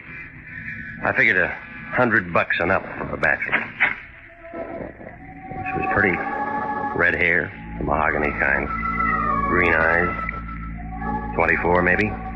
But she could look 16, just coming off the beach and wearing those gold sandals. Yes? Miss Kittredge? Hi, my name's Kittredge. My name's Regan. I'm a private detective. Collins Knight hired me. He said your husband's missing. Oh, come in, Mr. Regan. I told him I'd want to talk to you. Okay if I sit down? Oh, of course. I'm sorry, Mr. Regan. Can you tell me anything about him? His friends? Business? You ever heard of Big Ed Kittredge? Oh, yeah. He's been around. Makes the papers now and then. You know what kind of friends he might have? What about his business? Mr. Regan, I was hopping cars in Glendale 2 years ago. The movie contract they brought me out from Iowa to keep wasn't anything more than a lot of talk. And I had to eat. One day, a big man came in. I waited on him. Big Ed? Yeah. After that, he kept coming in. I began going out with him. When he asked me to marry him, I married him. I didn't ask him what he did for a living or how he spent his time. He was good to me. He's always been good to me. Now he's gone. Mm-hmm. He's never been gone more than 5 hours since we were married. He gave me everything, done everything for me. And you don't ask questions? And I don't ask questions. But there's one thing. Yeah? Yeah, a partner here, a man named Axman, was here 2 nights ago. That was the night Ed left. He never come back. Axman? Yeah. They was in the kitchen. I was in the bedroom. I thought I heard him quarrel, and when I came out, Axman had his hat in his hand. He was leaving. Ed went with him. Mm-hmm. That it? Well, yeah, that's it. I ain't seen him since then. Think anything's happened to him? You think he's all right? I think you ought to tell me the truth. What? All the pictures I seen in the paper of Big Ed Kittredge are of a big man with a pipe in his face. I don't see any pipe racks around here, but I see where they might have been. Why, you... And if I went to that closet, I bet I wouldn't find any of Ed's clothes around here either. Now, come on. Tell me about that argument. All right, you win, Peter. The same thing we've been arguing about for 3 years. He drinks too much. He plays the horses too much. And besides, he socked me. Mm-hmm. Go on. I finally got fed up. Told him to get out. Only now you want him back. Why? Just long enough to serve him some divorce papers and get a property settlement. I thought it'd be something like that. Oh, no, wait a minute, Regan, wait a minute. About Axman, I wasn't lying. He hates Ed, even if they are partners. Something from the old days. Axman walked in when Ed and me was having our knockdown. He saw it all. If he wanted to bump Ed, he could do it. Somehow he fixed it so it looked like I'd done it. He's the kind. You think he'd make a good witness? Well, Axman's a smart guy. Now, it's the doorman and the clerk downstairs. They heard Ed and me arguing. We got kind of loud. I might have said something about killing Ed. Sure make me look sick if Ed turned up dead somewhere. Yeah, it would. You gonna help me? I'm already hired, lady. Thanks, Peter, thanks. Sorry I put on that act.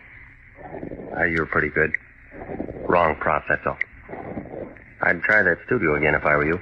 Yeah? They're a bunch of slobs. They wouldn't give no gal a break. Maybe you're right.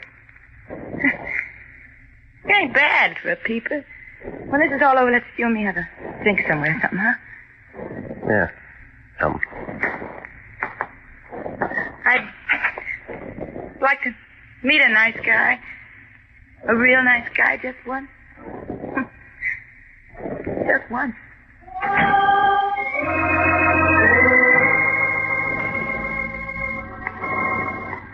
2 minutes later, in front of the apartment house, I was lighting a cigarette and thinking over what Inez Kittredge had just told me when a soft hand belonging to the soft arm, body, and face of a little thug I knew named Louis Pacheco settled on my arm. Regan. All right, punk, what is it? I've been waiting for you, Regan. Been with Big Ed's wife, huh? Nice dish, huh? I seen it. I got some business with you, Regan. Yeah? Yeah. You're looking for Big Ed Kittredge, ain't you? Maybe. Yeah, then I could tell you something that'll help. All right, go on, tell me. Now, without you give me something for the trouble. How much can you tell me? Maybe what Big Ed is. Okay, 5. What? I'll tell somebody else. Suit yourself, punk. Wait a minute. Wait a minute, Regan. Well? He shagged up to mountain town, yeah. Has a place up there called Hideaway. And not many people know about it, not even his wife. Yeah. He went up with a guy named Axman 3 days ago. Ed's got some slot machines and stuff like that up around there. That all? Yeah, that's enough for you, Gumshoe. Okay. Here. Keep it. I don't need your lousy sawbuck. Keep it, you chiseling cheapskate.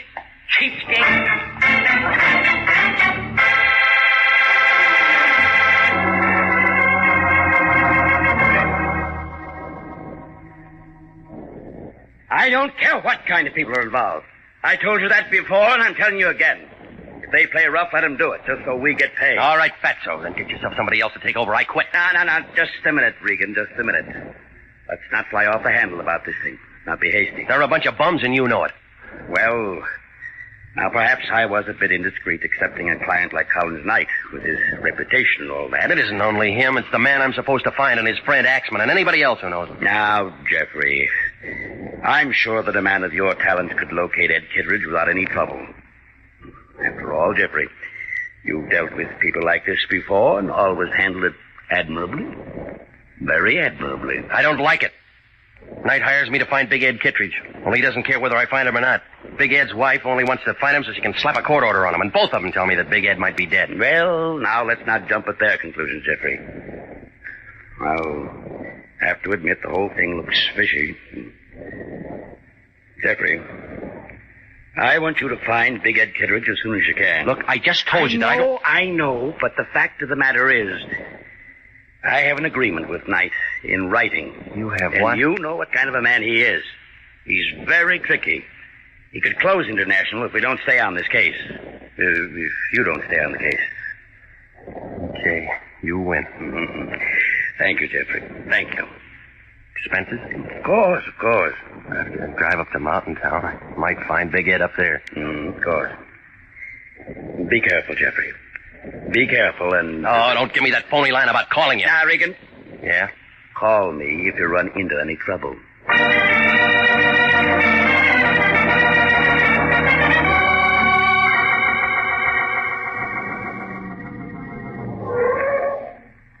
How far to Mountain Town? Here, Pilgrim. This is it. That black place over there's the lake. And that black place over there's town. Cabins round the lake, no one round the town. Fill her up? Yeah, fill her up. Where can I get some coffee? I've been driving half the night. 30 feet to your right and inside the door. Janie will fix you up. We're open all night. Thanks. No trouble? No trouble at all? You better look at that oil. Glad to. Tires and water. Glad to. You can move it if you want to. I'll be in getting coffee. Don't worry. Don't get enough business at 1 in the morning to stay open. I'm going to talk to the boss about it someday. Hey! Hey! Hi, dearie, I'm coming. What do you want to hit the counter like that for? Well, I thought you was Eve. I didn't know it was a customer.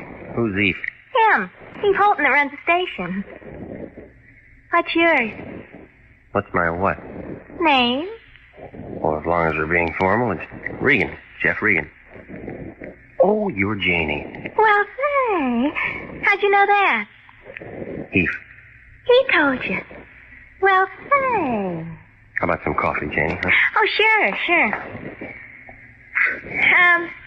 You been traveling far, Mr. Regan? From Los Angeles. Going far? Right here. This dump. You don't tell me you're going to be here this summer. Little while. Well, say. I'm off in an hour. I got a little cabin on the other side of the lake. Well, that's nice. Too much fishing? Fishing? You're cute. Yes, I am. No, thanks. I'll take it black. Oh, what you gonna do here? Look for a man. Yeah? Say, what man? You might be able to help me, Janie. Cottage called Hideaway. Man named Kittredge. Big Ed Kittredge, you a friend of his?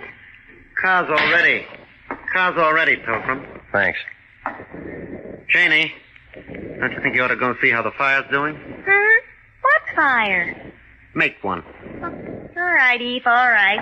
Do you think as a girl takes a job slinging hay, she has to listen to a lot of baloney from every piece like you listen to Kelly? Janie's too friendly. I like friendly people.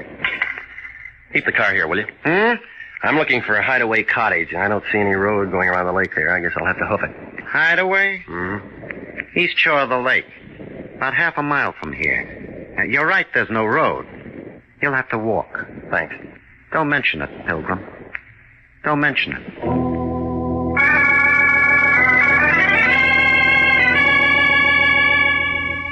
Well, the cottage turned out to be an all-white, phony log cabin affair. I pounded on the door. Nobody answered. There was a sick kind of oil lamp burning inside, so I pounded on the door some more, and some more people didn't answer. When I put my hand on the latch, the door opened, people or no people, so I went in. Well, you can believe this or not, but somebody was there, right in front of the fireplace, only he was dead. And one whole side of his head was dark and shiny. It was still warm. Nope, you're wrong. It wasn't Big Ed Kittredge. This was a man I'd never seen before in my life.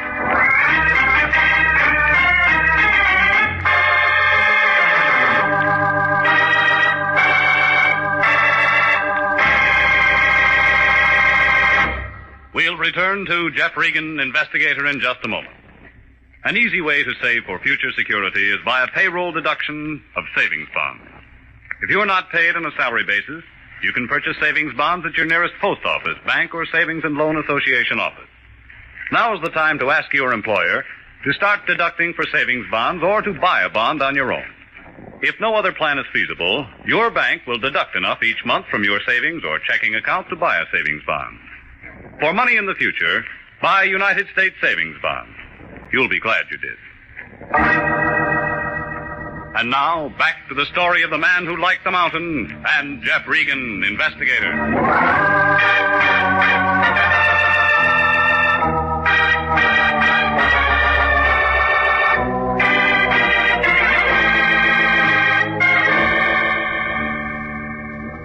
Well, I stood there and looked at what was left of whoever he was. Wasn't anything in his pockets. Labels, cut off his suit, no laundry marks. Then I began looking around for a poker or a hammer or something. What I found was a heavy piece of kindling wood. One end of it was stained. Then I heard somebody come in the door. I saw striped overalls, flashlight, and .45 Colt revolver held by Eve Holton. Uh-huh. Mm-hmm. He looked at the dead man, looked at me, looked at the piece of wood in my hand. Uh-huh. Dead? Yeah. Friend of yours? Never saw him before in my life. I did. Yeah? Name's Axman. Tom Axman. Friend of Big Ed Kittredge. Friend? Why'd you kill him? I'll just take your gun. Mm-hmm. Safer this way. You always wrap a gun in a handkerchief? Only when I want to keep fingerprints on it. Evidence. So it's that way. Uh-huh. It's that way. You kill him? Uh-uh. You did. There was a big fight. You conked him with that piece of wood, then shot him in the head. I saw it. My gun, my bullets, it's pretty neat. But he was still killed with this. Who's going to be able to tell? A good coroner? We got a lousy coroner up here. He don't know from nothing. That makes me the fall guy. You're it, Pilgrim. Let's go find ourselves a cop. Eve waved his gun at me, and I started ahead of him for the door. Oh, he was good at doing frame-ups, and he was good at running things, but he was only an amateur when it came to pushing a man with a gun. I waited to feel it in my back. By the time I got to the door, it was there, and that was his mistake. I shoved him up against the wall, but he didn't drop the gun. Before he could do anything, I was running for the black place that he told me was the lake. Come back here, Regan! Come back here!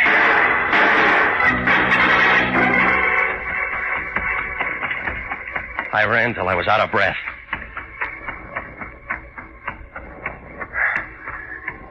What? Who is it? Who's there? Take it easy, Jane. It's me. Uh-huh. Oh, Mr. Regan, it's you. Hey, listen, he's looking everywhere for you. I know. He says you killed a man, Tom Axman, over in Kittredge's cabin. I know. But you didn't kill him. I know that. Yeah? Come on, we can't talk here. Someone will see us. This is my place. Boy, I got some things to tell you, Mr. Regan. I don't like this place, and I don't like Eve Holden. I don't like anything that's been going on. You got to get out of here. Get out fast. Come on in.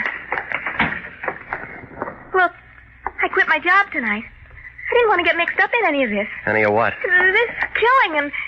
Gee, I don't know what all. Oh, I better pull the curtain. Someone might see you in here. This is a scary place. You say you know I didn't kill Axman. How? Well, I've been working in Mountain Town a couple of weeks now, and I've seen a lot of screwy things. Like what? Like Eve Holton. He works for Big Ed Kittredge. And Big Ed ain't no saint. Have you seen Big Ed? He drove up a couple of nights with that Tom Axman. I think Ed killed him. Yeah? They'd been drinking a lot, and they both talked kind of loud to Eve. And Big Ed and Axman went over at the cabin. I didn't think anything of it till they didn't show up for something to eat the next morning. Ain't nothing to eat in that cabin. That helps, Janie. Go on. Well, Eve's been going up around that mountain taking a look every day, for no reason at all. Yeah, sure he has. Only he isn't looking at the mountain. Scared. Look, mister, my jalopi's out in back of the filling station. Take me with you. I'll tell everything I heard and seen, and we can let some cops figure out all that. Hey, what's that? It was a hand firing a gun at her. Figured to be my gun. I hit the oil lamp and went down to the floor. Then I heard somebody outside on the porch. I crawled in the dark till I found a wall and a window. It wouldn't open, so I took half of it with me.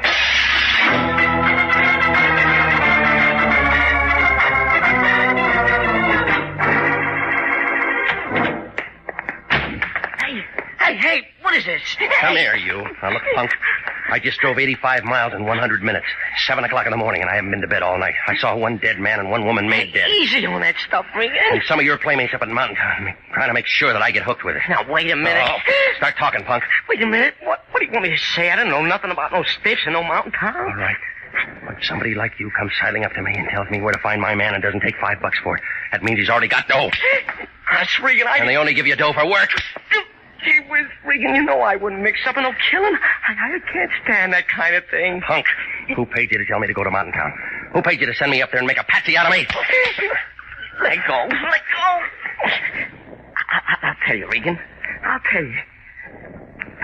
It was Knight, the lawyer. Yeah, Collins Knight. He slipped me 50 to tell you and give you the dope. Knight. I might have known. Go on. That's all. Honest, that's all there is to it. I tail you over to Big Ed's apartment. You talk to his wife, and you know the rest. Knight tell you why? You know I never asked any question. I just do what I get paid for. Nobody ever let me in on something big. I didn't know it was no frame. Okay, punk. Listen, if Knight ever finds out I told you... Shut up. What are you going to do? Hi, Regan. Hard night, huh? Easy. He made me tell him. He made me tell him, Mr. Knight. Sure, Regan. Well, don't worry about it. I got up early, Regan. Kind of figured you'd be looking up the punk here. He phoned from Mountain Town, said you lammed out on him twice. You're a pretty tough boy, aren't you? Here, punk. Buy yourself something and forget you ever saw Regan, okay? Oh, sure, Mr. Knight, sure. Okay, Regan? Let's get going. Got a long drive ahead of us. I'll be able to drive it blindfolded someday. Someday. I'm still your patsy. Mm-hmm. I take you back there and we call a cop. Now, come on. Eve will be getting anxious.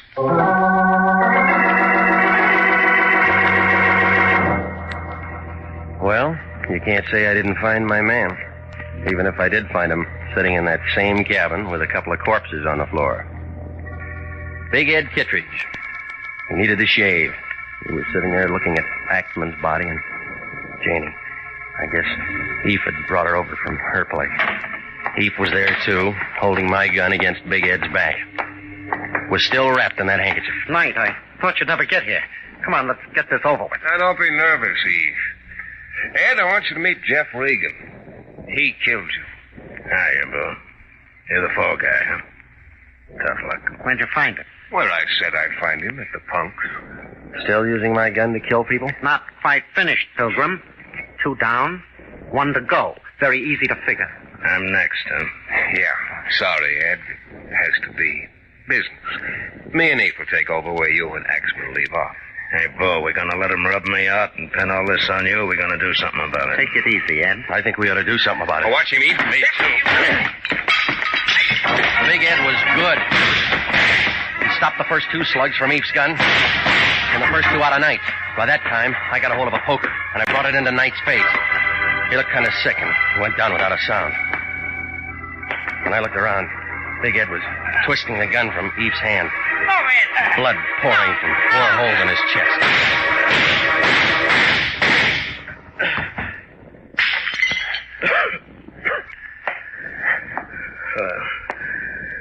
We ain't so easy at that, huh?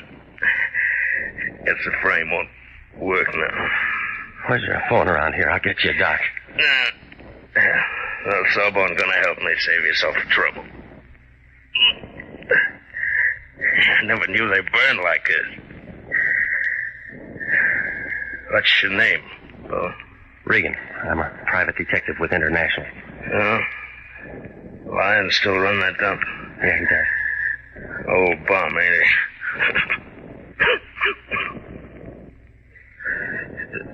Night, how you'd find me? Yeah. He's real tricky. Well, they ain't making a patsy out of you anyhow. Look, Regan, I done you a favor.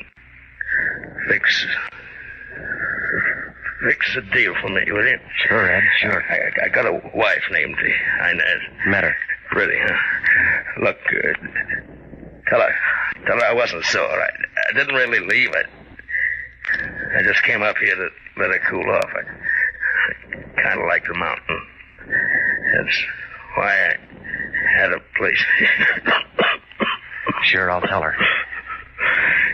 Oh, this is a bunk, ain't it? Regan. I'm here, Ed. You found me, huh? Yeah, I found you. Yeah, Lion's eye. Kubuck says Lions won't give you no bonus for it.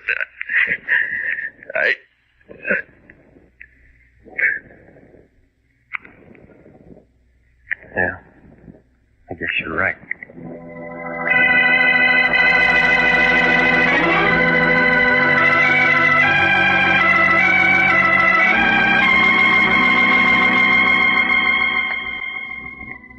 Well, I called the sheriff, who had a face like a boiled beet. He listened to the whole thing, and we kind of pieced it out together. You see, the day I got there, Big Ed killed Axman. I guess they got into some kind of an argument, and Ed picked up a piece of kindling wood. About that time, Eve Holton showed up and saw what had happened, and he figured he had something. So he pulled a gun on Ed and stuck him in a cellar somewhere. Then he phoned Knight down in Los Angeles. It was a good chance for Knight and Eve to take over, so they figured to kill Ed and get a fall guy for both murders. That was me. Didn't come out quite that way. Eve had to kill Janie, too. All with my gun. You know the rest. Oh, Lion cashed Knight's check. He was happy. Hey, that sheriff up there's going to call you for the coroner's inquest this afternoon. Yeah, I know. Technical charge of manslaughter. Yeah, they'll clear you in a couple of hours. Yeah. So Big Ed liked the mountain, did he? Imagine that big crook. Hey, where you going? Remember, you got to be up in Mountain Town this afternoon. I'll be there. I got to go over and see Big Ed's wife first. He asked me to tell her something. Big Ed's wife? That's right. Forget it, Regan. She's glad he's dead, same as everybody else. I'm going over to see Big Ed's wife. Why do you want to go sticking your nose back into it? Because Ed was dying and he asked me to do it. Lots of guys ask for lots of screwy things when they're dying. They wouldn't bring them up unless they were sure they didn't have to stick around and see what had happened. Make sense? Makes sense. Where you going? Over to see Big Ed's wife.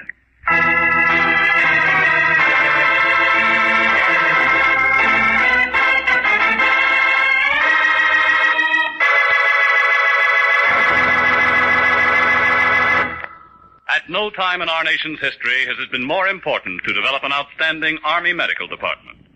Without an adequate nurse corps, this can't be accomplished. And nurses are still needed to fill the estimated requirements for 1948. If you are a graduate registered nurse over 21 and under 45, you're invited to apply for a commission in the Army Nurse Corps Reserve. If you are selected, you may choose either active duty or inactive status. Apply to the Adjutant General, Washington 25, D.C.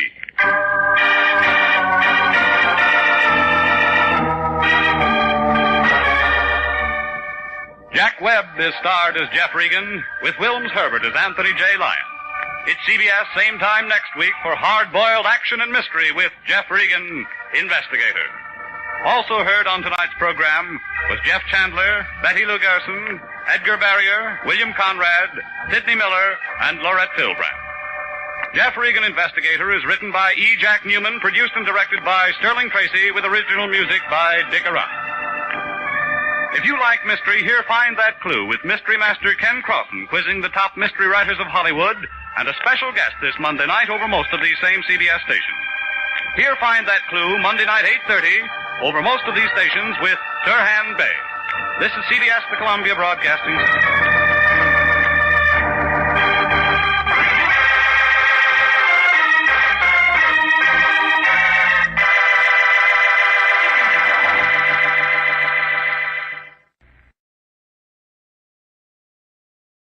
My name's Jeff Regan. I get 10 a day and expenses from a detective bureau run by a guy named Lyon. Anthony J. Lyon. They call me the Lion's Eye.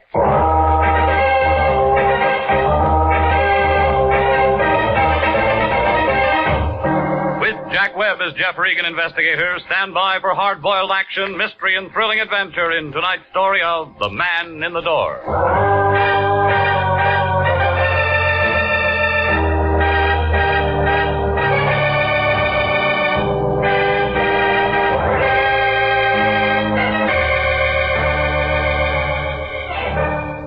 Well, this is the way it started.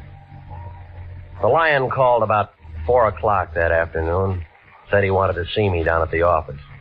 I argued a while and finally told him I'd be there. Melody was sitting in front of her typewriter when I came in, putting a new coat of paint on her nails. She handed me a blank contract with no dates filled in, jerked a thumb toward the Lion's den. I went in. Regan, I'm glad you got here. What do you know about architects? They draw things. I know that much, but what about bids and all that stuff? Well, they figure out what a building's going to cost, don't they? Go on. If whoever's paying for the building likes what they write down, then they're hired. A couple of architects, maybe 3 or 4, make bids. I suppose so. Low man gets the job. Why? Our client's an architect named Dudley Hayes, an office in the Park Central building. He thinks maybe the bank that's handling his bid might try to put something over on him. Banks don't do things like that. He thinks maybe a guy who works at the bank might be taking dough to shove his bid under the counter. Why didn't you say that in the first place? Because I'm saying it now. Haynes wants us to look into it. All right, who do I see? Haynes first. I only talked to him on the phone. I told him we'd have to have a contract and retainer before we did anything. That figures. So hop over there and find out what's what and make him sign that contract and get a check. Anything else? Make sure it's certified and call me if you run into any trouble.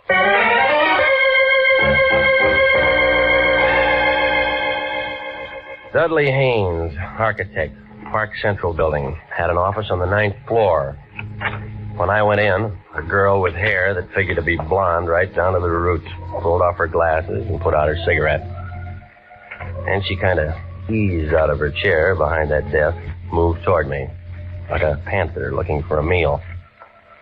My, you're tall, aren't you? Well, there's nothing I can do about that. Mr. Lyons said he was sending us one of his best men. He always says that. I think he meant it this time. He's an awful liar, lady. Dorothy. Dorothy knows. Fits? The name or the dress? Both. What's yours? Jeff Regan. Oh. Well, now we know each other. That's nice. I came to see Haynes. He wants me to look into something for him. I know. He's expecting me. I know. Well? I hope you have to look into a lot of things. For Haynes? No. This is his office, isn't it? Mm-hmm. But he spends most of his time in 902 into the hall. Makes his blueprints up there. I'll take you. You are tall.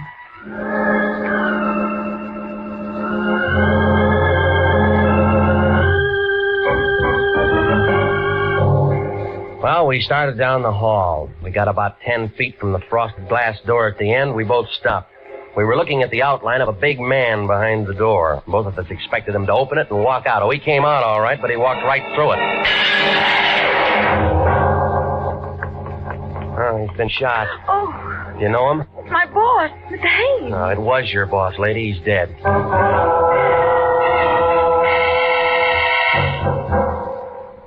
Lieutenant Salvatore Wendetti, Central Homicide Detail, showed up about 8 minutes after I called. He had his whole goon squad with him and a couple of guys in double-breasted suits from the district attorney's office. They roped off the entrance to the building, got hold of the elevator operators, the man who runs the cigar stand, and asked them questions. Then Wendetti looked at what was left of Haynes and started yelling into a phone. The tennis basket over, but don't move until my fingerprint boys get through. Yeah. Okay, sis, where the guy lives? At the Biltmore Hotel. Where's his wife? We didn't have one. What do we tell? We didn't have any family. So no one's going to cry. Well, that makes it easier. Regan, was he your client? No, nobody's a client until they sign a contract, Sally. Well, you would bring him a contract to sign and then you would do something for him. What? Well, I didn't talk to him. Sis? Well, Mr. Haynes had made an estimate on a little office building in Beverly Hills. He thought that a man named Adler at the bank might be taking money from someone to hold his bid out. So he wants an investigator to look into it. Why do you think that? Well, I don't know. You work for him. Well, I don't know everything. Neither do I. Hot, isn't it? Who's Adler? Oh, just a name to me. Who else? Who else? Architects. Who else was making a bid? Well, I don't know that. Now, where are we? Kelly! Yes? Guy named Adler at the Grand National National Bank. Pick him up and have him down to my office in half an hour. Yes? What do you want to do about reporters, Sally? Tell him to go jump in the lake. Yes? They always spell my name wrong. How long you two known each other? An hour? Nice. What do you mean by that? Just nice. Didn't hear any shots? No, we didn't. Tell me more about the bid. Well, what's there to tell? The setup. Well, the bank handles the money. Who says yes, who says no? The bank, but... But what? The contractor usually tells them who to take. Ah, who's that in this case? Contractor in Long Beach, his name is George Cantrell. I'll say this for you, Regan. When you get mixed up in anything, you certainly get mixed up with a good-looking people. I'm not mixed up in anything. What do you say, sis? I'll keep my mouth shut. She's a smart girl, Regan. Hello, honey. Won't be home for dinner. Some guy got himself killed and I'm in on it. Not long haul. Regan? I'll tell her. Wife says hello. Says come out to dinner sometime. Whoop. Sis, how much that contract worth? On the building in Beverly Hills, about $40,000. Profit? No, overall. Break it down. Well, Mr. Haynes would have cleared about $12,000 if he'd gotten it. I know some guys have killed for a dime. Sam, Wendetti. I'm still at the Park Central building. Get out to Long Beach and talk to a contractor named George Cantrell. And find out what architects were making bids on some stuff he was going to put up in Beverly Hills. Yeah, get the name. Okay, that about does it. Let's go. Miss Nolan? What? I have to take you down. Jeff, can you do that? Well, you're a material witness. Well, what are you? He's a bystander with a built-in lawyer. Well, I do, Jeff. Go with him. Why do you want to spend the night in jail? I just worked for Mr. Haynes. No phone calls. This is a murder case. Well, get me a lawyer or something, Jeff. You know a lawyer? No. Wait, yes, I do. His name's Dave Henderson. He lives at 1648 Claremont Place. Will you get for me, tell him I'm in trouble? Yeah. Check, Sally? She didn't make a phone call, and I like it, too. Well, look, he may not be able to do anything for you tonight. It's almost 6. But you'll see him as soon as possible. Yeah? Tell him I'm scared, Jack. Scared still.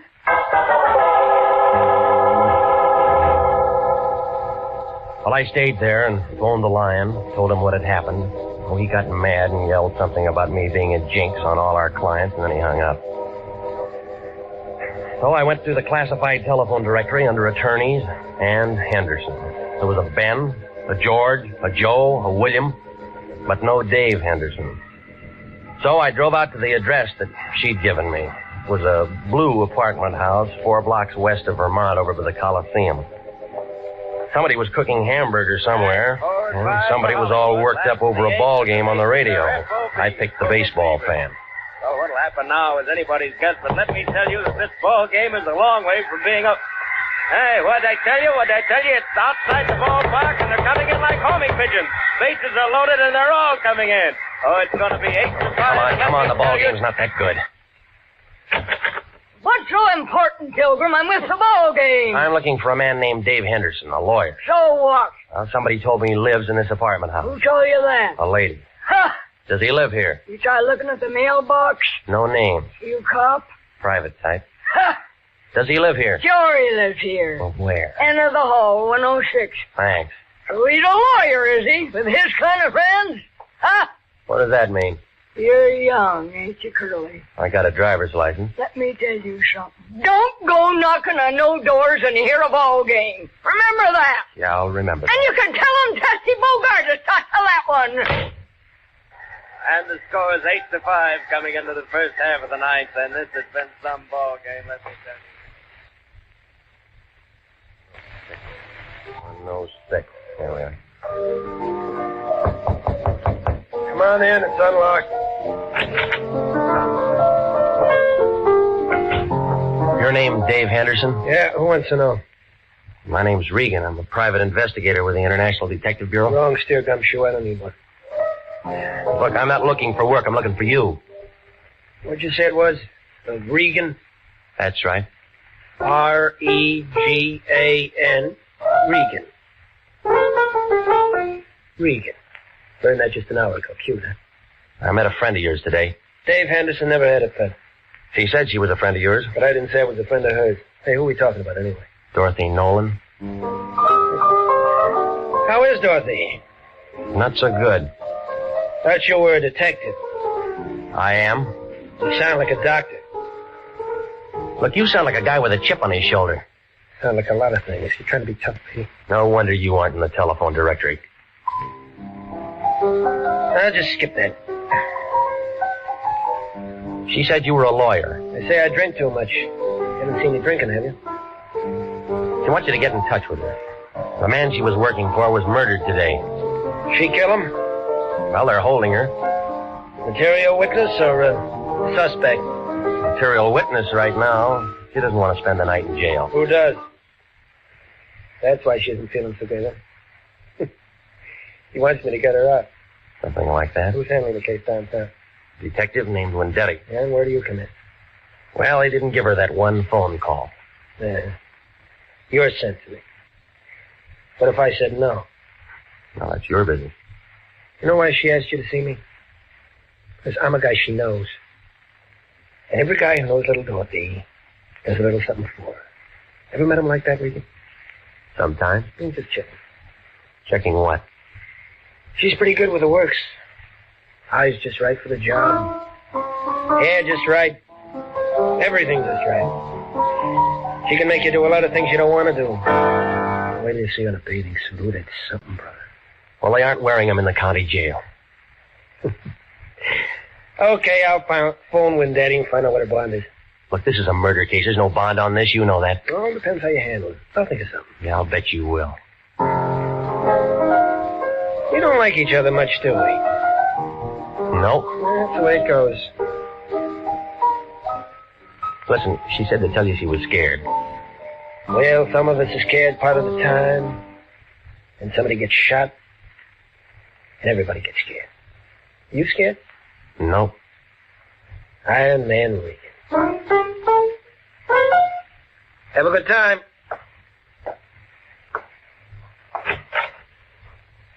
Did I say Haynes was shot? No. You didn't say a thing. See you somewhere, Peter.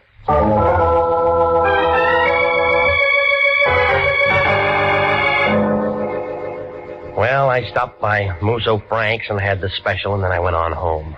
I tried to make a couple of calls, but Wendetti was out, and the desk sergeant thought I was a reporter, and he wouldn't tell me a thing about Dorothy Nolan. While I was sitting there, the phone began jumping around on the hook. Regan? Yeah. This is me. Where you been? I called your place 20 times, but I've called it once. Well, I've been busy seeing a lawyer. What do you need a lawyer for? You aren't married. Somebody else needs one. Who? Dorothy Nolan, that blonde who worked up in Haynes' office. Wendetti's holding her. Good. I want you to go down and see her. What for? We can still make something on this thing if we play it smart. When I talked to Haynes on the phone this afternoon, I told him I wanted a certified check. So what? So that means there's a check for $100 lying around his office somewhere, and it's made out to International. Look, he's dead, remember? Everybody dies. Don't worry about it. We weren't even hired. We had a verbal contract. We had nothing. That check's no good to anybody but us. We didn't do anything for him. Well, buy him some flowers. Now hop down to the pokey and see that dame and find out where that check is. We can't do that. I talked to Harry Presidio, and he'll give us a lead to get in. Hello? Hello? Regan, you're still there? I was still there, but I wasn't listening to the lion. I was looking at a skinny little man with one leg. Hey, Regan, you're still there? Now, don't ask me how he made it inside my door. He was just there, propped up on a pair of crutches, swaying back and forth, watching me with a couple of sick gray eyes that were so full of water you'd think they were going to float right out of his head. All at once, he went down like a busted sugar sack. He'd been shot twice through the neck with a small caliber gun, a 25, 32, I don't know. I found a dozen razor blades in one pocket and 24 sets of shoelaces to go with them. There wasn't anything that told me his name, but there was a picture inside his shirt pocket. One of those things that you have taken in a penny arcade, you know, in front of phony pasteboard props. Well, a man with one leg was looking out from between a pair of painted angel's wings, and the guy standing next to him, who was smiling up at the halo, was the same man that I'd seen that afternoon. An architect named Haynes. A man who needed the private detective. A man who walked out a glass door and then dropped dead. And the one printed word above that picture stuck out like a wart on an egg that said, Happy Land. You are listening to The Story of the Man in the Door. Tonight's adventure with Jeff Regan, investigator.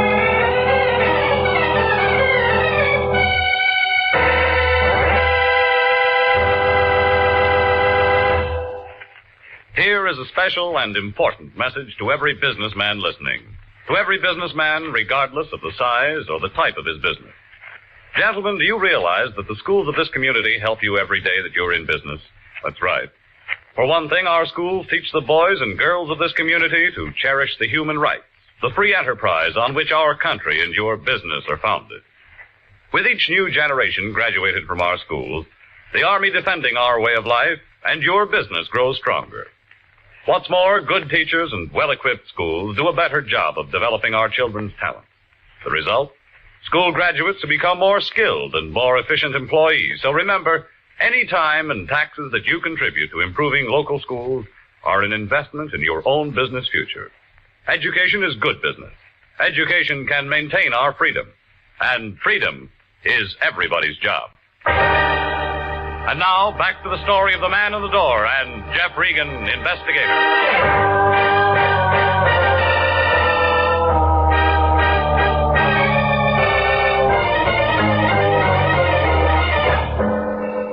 Well, I left the little man with the one leg lying there. There wasn't much I could do for him. I wanted to wait before I called homicide. I took the picture I found in his pocket and I drove to Happy Land. It turned out to be an open-air penny arcade on 5th and Main. Smelled like all the hot dogs in the world had been made right there. There were machines all over the place telling you how strong you were, how rich you'd be, and who you'd marry. All for a penny. I guess it wasn't much of a bargain. The only customer was a sailor trying his luck at the shooting gallery. Back in the corner, a tired-looking girl in light blue slacks and a dirty gray sweater was sitting on a stool by the hot dog counter staring at nothing. Want some pennies? Not right now, no. Oh, just looking? Go ahead. When you figure out where you're going to spend your money, come back and I'll give you some change. You got a picture gallery here? Oh. Don't tell me you're a real big spender and want to have your picture taken. Maybe. You got one? Yeah, we got one. Where is it? In there. If you really want to get your picture taken, I'll climb off this stool and take you back. I want to tell you now, if you're just trying to be sociable, you can go and fly kites. You run the picture concession? I run the picture place and the hot dog place, and I sweep out in the morning. Oh, I wish I had better brains than to marry that slob and get myself stuck in a cheap dump like this. All right. Do you remember taking this picture? How would I know? I take a lot of pictures. Well, come on, look at it. All right. Yeah, I took it. That what sold you? When? How do you think I am? Can't remember what night it is every time a pair of drunks comes in and wants their pictures taken together. Well, try to remember, will you?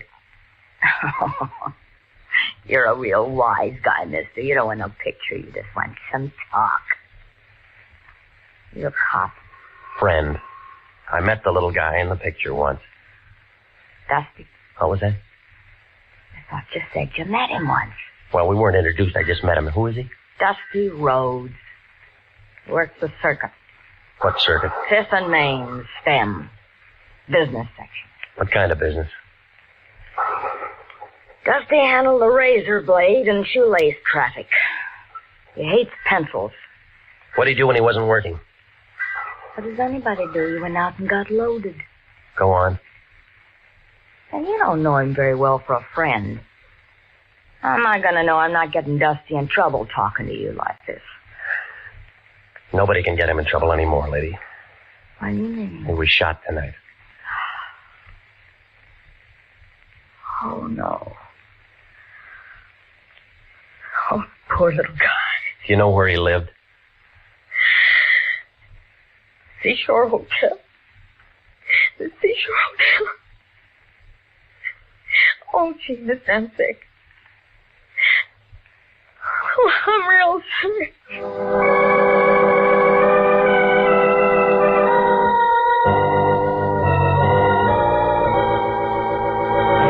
Brother, the seashore caters to many types of people, good and bad, just out of the pokey. 2 bits a night for transients, $1.50 a week for solid citizens. And sign and register, it's a law. I'm not looking for a room. Then you're wasting my time, brother. My beer's getting warm. Look, I'm a private investigator. My name's Regan. I liked you before you said them 2 words, brother, but you have soured me. Private investigator means private eye, and it all means cop. And you are not welcome. Now blow. I'm trying to find out something about a man named Dusty Rhodes. We do not ask questions, and we do not give answers. Now blow. I was told he lived here. You find me tongueless, brother. Now blow. Did you know him?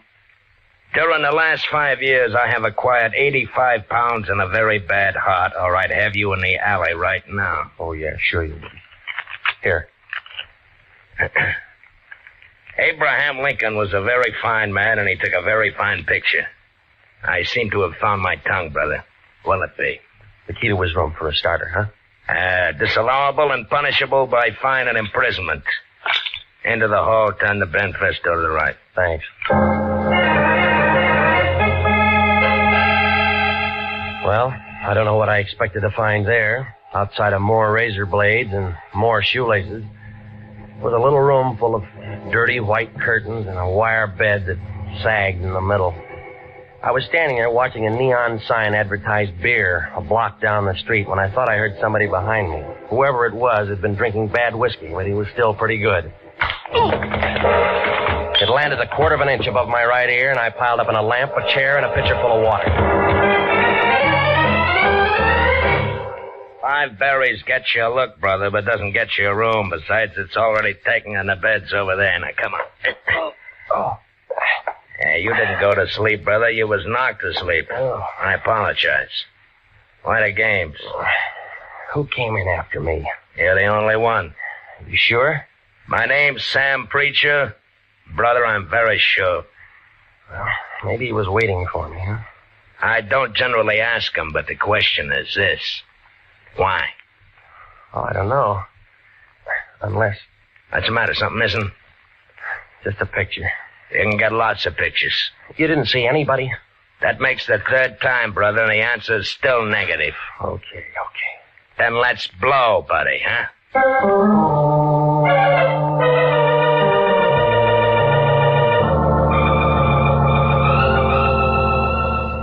Coroner's office. Luke, this is Regan. The lion's eye. What's with you, baby? When Daddy tells me you walked into one today. Yeah, I did. You got him there? Haynes Dudley? Sure. Want to come down and take a look? He's toe-tagged and salted down real pretty. Yeah, I'll bet. Them 32 slugs was just incidental. The guy had 4 weeks at the outside. All right, give it to me. Haynes Dudley was dying from malnutrition, alcoholism, and a couple other things with long names. Give me one long name. Diabetes. He didn't take good care of himself, funny, huh? A misspent life. Somebody's gonna take the gas chamber for nothing. When Daddy know this? Sure. And he was wearing a brand new suit, too. We'll sew up the holes. We'll bury him in it. Well, you aren't finished yet, Luke. Baby! A guy with one leg dropped dead in my place a couple hours ago. It's after 11. I'm sorry, Luke. They connected? Yeah? Murder? Yeah. Well, come down and see us anytime, Regan. We're open 24 hours a day.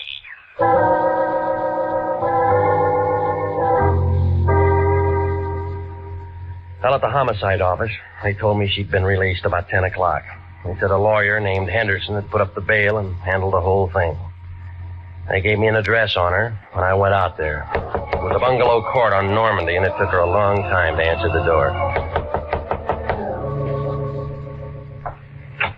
Oh, you. Yeah, tell me how tall I am. I'd love to, but not right now. They told me you'd been out since 10 o'clock. Maybe I should have come sooner. Dale gives me the willies. I'm about to take a shower. I was kind of hoping we could have a drink. I did better than I thought with you. I got a hold of a lawyer for you, didn't I? Yes? Well, doesn't that rate me an invitation to have a drink? I said later, I'm really tired. I said no. Wait a minute. Well, if you're that thirsty, all right. That's better. Isn't every day my boss gets killed and I need a private detective? I need a drink. I was slugged tonight. Slugged? Yeah, right here, see? Oh, it looks nasty. Why didn't anyone do that to you? Wanted a picture I had. Whistler's mother? Just a picture of a couple of drunks who are dead now. Maybe whoever did it was a relative. Guess again. I don't like games. But you play them all the time. Don't we all? I know a psychiatrist who says we can't help ourselves. You can. I liked you when you walked into the office this afternoon, but I'm not so sure I like you now. Maybe you better go. Expecting somebody, huh? What are you doing? You let go of me. Let go Oh, of me. no, baby. You got real nice eyes. I want to look at them. Let go. He's crazy. You. Hello, Dave. We didn't hear you knock. Did you bring your piano? What's the idea? He gave me. Why don't you tell him to go away, baby? Anybody can tell we're busy. Let it go, Regan. You want to break us up? Can't you see he's just trying to make you jealous and say things? Come here, honey. No. You don't have to do that. I said let her go. That the same 32 you killed the one-legged man with? Over, Gumshoe. Don't be a fool. Stay where we are, baby. You're first. Listen to me, Daddy. I listened to you too long. He's only guessing. He doesn't have any proof of anything. You can cry if you want to, baby. This is going to hurt. She spun around and fell into a coffee table and then lay very quiet on the rug. Her eyes were open and she didn't say anything. She just lay there looking up at him. I couldn't tell where she'd been hit. He seemed to forget all about me because he walked over to her, knelt down beside her, put the gun right up against her head. This is awful close range, baby, but I can't afford to miss. Neither could I.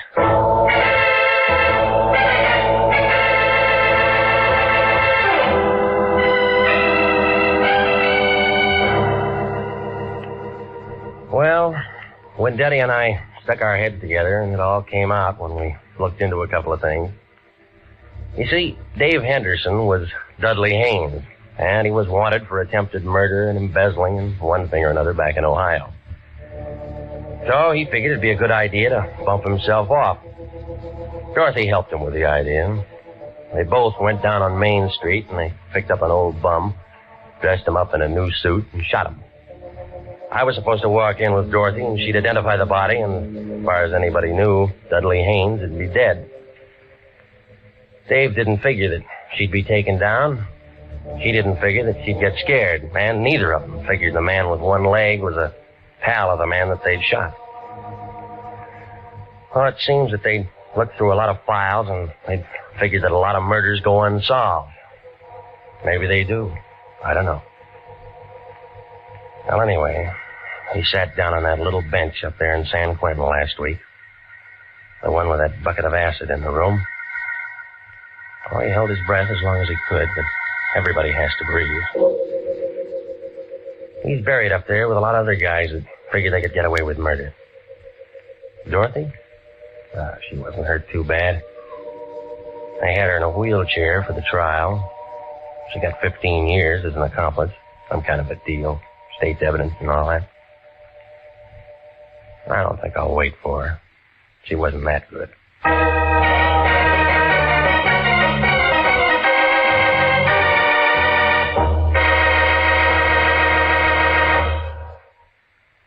Jack Webb is featured as Jeff Regan, with Wilms Herbert as Anthony J. Lyon. It's CBS at 9:30 next week for more hard-boiled action and mystery with Jeff Regan, Investigator. Written by E. Jack Newman and produced by Sterling Tracy. Dorothy Nolan was played by Betty Lou Gerson, and David Ellis was Dave Henderson. Lorene Tuttle, William Conrad, and Lou Krugman supported.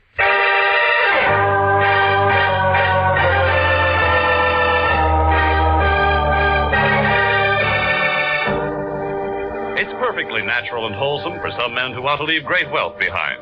There's a druggist in a small town in Pennsylvania who'll do that. The wealth he'll leave behind will make many lives easier and happier and finer down through the years. For he was the principal donor of an outdoor meeting place for religious services in a Boy Scout camp in the Poconos. Working with his neighbors in community activities, he saw the need of this improvement, helped to install it. That's the kind of wealth that you can bequeath to generations coming on as you enjoy the freedom of working with your neighbors for the betterment of your community. Freedom that can be anybody's pleasure is everybody's job. Music for this program is arranged by Dick Arant. Next week at 9:30, Jeff Regan, Investigator, brings you another thrill-packed half hour with his story of the House by the Sea. Bob Stevenson speaking. This is CBS, the Columbia Broadcasting System.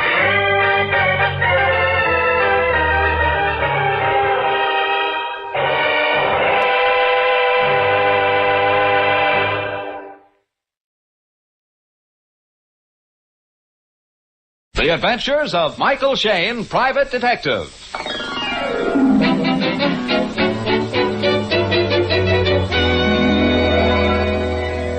The people who make 76 gasoline and Triton motor oil, Union Oil Company, present The Adventures of Michael Shayne, Private Detective, starring Wally Mayer and Kathy Lewis.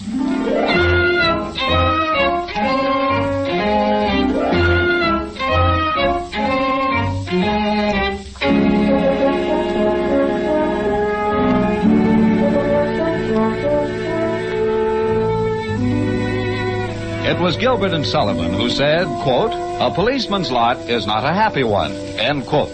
But tonight, just on the stroke of 8, Mike Shayne, San Francisco's favorite ferreter of felonies, is seated in his apartment. He looks down on the bay at the masthead lights rising and falling with the swell, as Phyllis, his easy-on-the-eyes associate, does things with eggs in the tiny kitchen. A kitchen which hangs like an eyebrow on the forehead of Telegraph Hill. Yes, Angel? How's the shoulder? It's fine. It's pretty good. Why? Because I think you're using it as an excuse to get me over here every night to fix your dinner. Well, Angel, some fellows have etchings. I use scrambled eggs. Uh-huh. Well, from tonight on, if I come over to your apartment, it's to be as a guest. You're going to do cooking. Oh, Angel. I mean it. I'm through being a detective by day and a cook at night. All right, come and get it. Oh, boy. Hello. Hi, Mike. Oh, hello, Inspector. What are you doing? Well, I was just going to sit down to a plate of scrambled eggs. Why? I got a body. You sound like something out of a horror film instead of Inspector of Homicide. What kind of a body? It's been in the water a week or so. It looks like an accident. Autopsy surgeon seems to think it was an accident. Sergeant here says it was an accident, but... You think it's murder? Could be, Mike. Where are you? You know where Oleum is? Right on San Pablo Bay? Yes. I'll have the police boat pick you up at the jetty. Oh, swell. The sergeant will pick you up as fast as he can get there. Well, give me 2 more seconds. 2 more seconds? Yes, Inspector. 1 second for each egg.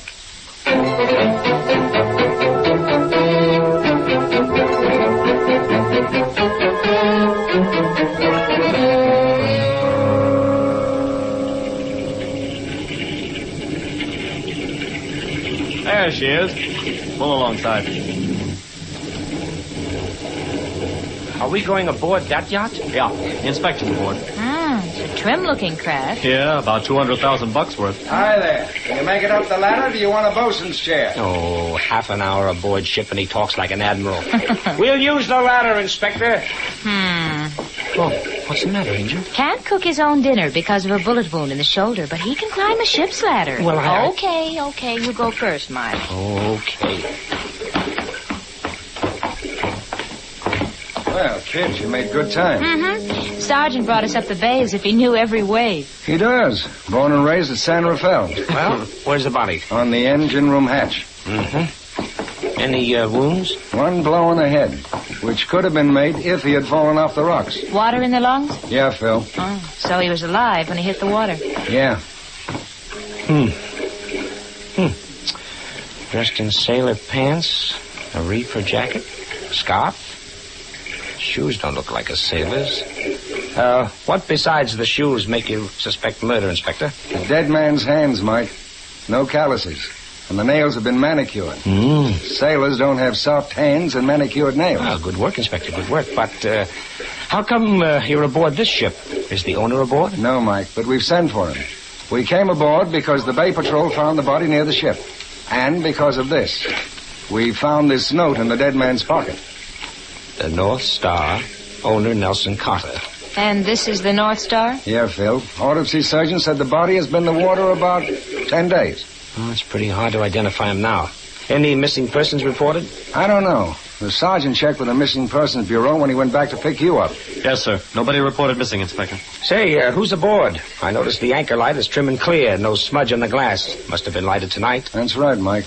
Captain is aboard, also the quartermaster. Oh, I don't see any cabin light. No, Phil, the portholes are covered with heavy green curtains. Did you question the captain and the quartermaster? Yeah, Mike. Very non-committal gents. Said they didn't know the dead man. Never seen him before. Didn't know anything about him, and then they both retired to their cabins. Well, that's a little suspicious, don't you think? Not particularly. Well, most people are inquisitive, Inspector, especially about anything that smells of murder. Inspector, did you search the ship? Yeah, they're doing quite a bit of repair work. Huh? Placing all the paneling in the stateroom and so on. Oh, Inspector, did you take a look at the ship's log? No. After all, Mike, we really haven't anything definite to go on, not even a legitimate reason to suspect murder. I think we have. Well, so do I. Otherwise, I wouldn't have sent for you. But to try and tie the murder up with the captain or with the ship even. But I do tie it up with the ship, in a way. What do you mean, Mike? Point number 1. We're agreed that this dead man isn't a sailor because of his hands. Agreed. Point number 2, we think that these sailors' clothes aren't his clothes, all except the shoes. Oh, yes, Mike, but I still don't see how Dead men can change clothes, Angel. So that suggests violence. Now, take a look at the inside of that right trouser leg. You see that smear of orangey red? Yeah, Mike. So what? Well, that was made by red lead.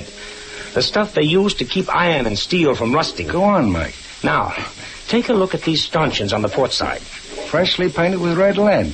I didn't notice that before. Well, neither did I until right now. But you'll notice, Inspector, that there's no trace of red lead on the inside of either of the dead man's shoes. I see what you mean. To get that smear on the pants legs, whoever was wearing those pants would be sure to get some on their shoes. Right, Inspector, if he were wearing them voluntarily.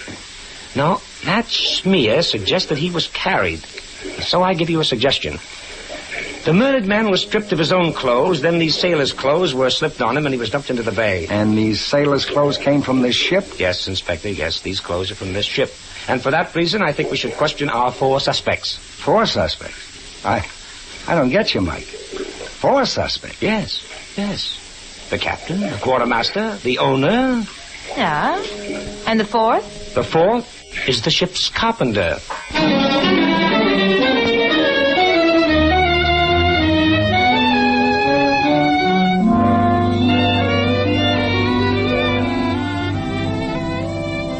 In just a moment, we'll rejoin Mike and Phyllis in their adventures. Ladies and gentlemen, here's the news you've all been waiting for. Post-war gasoline is here. Right now, as we speak these words, Union Oil Company's huge new 100-octane refineries are shifting to civilian production after long months of exclusive military service. That means that within a very few days, you'll be able to buy a new 76 gasoline that will knock your hat off. As fast as this new super gasoline can be blended, our trucks are hurrying it to your Minuteman stations. Some have it already. If your Union Oil Minuteman hasn't received his first shipment of this powerful new gasoline yet, he will within the next 2 weeks. And just as soon as he does, he'll post signs announcing its arrival in his station. Watch for these signs to go up, and then drive in for a real thrill. Your first tankful of the new 76 gasoline. Soon on sale at all Union Oil Minuteman stations.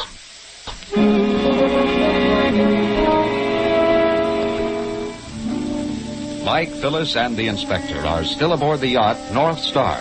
The dead man's body still lies on the engine room hatch as Mike knocks on the captain's cabin door. What do you want? This is the inspector of homicide. We'd like to talk to you again. Well, I won't say glad to see you because I'm not. I won't say sit down because I'm hoping you won't stay long. We've sent for the owner, and I thought we could save time by asking you a few questions. Who are you? I'm Mike Shane, private detective. I don't know that I got to answer any of your questions. Oh, you don't, of course, but I'd like to ask one question anyway. Well? Where's your master's certificate? Why, you went... And don't tell us it's in the chart house, because we looked there. Now, Captain, you may not like to answer Mike's questions, but I think you'd better answer mine. Where is that certificate? Here in the drawer. I haven't had time to put it up yet. I only took over this ship yesterday. Oh, only yesterday, huh? Yes. I answered an ad in the paper. The man wanted a navigator to be captain of his private yacht. I got the job. What about the crew? Only need 3. I'll pick them up in San Francisco tomorrow. What about your quartermaster? Is he a new man, too? Yes, I hired him yesterday.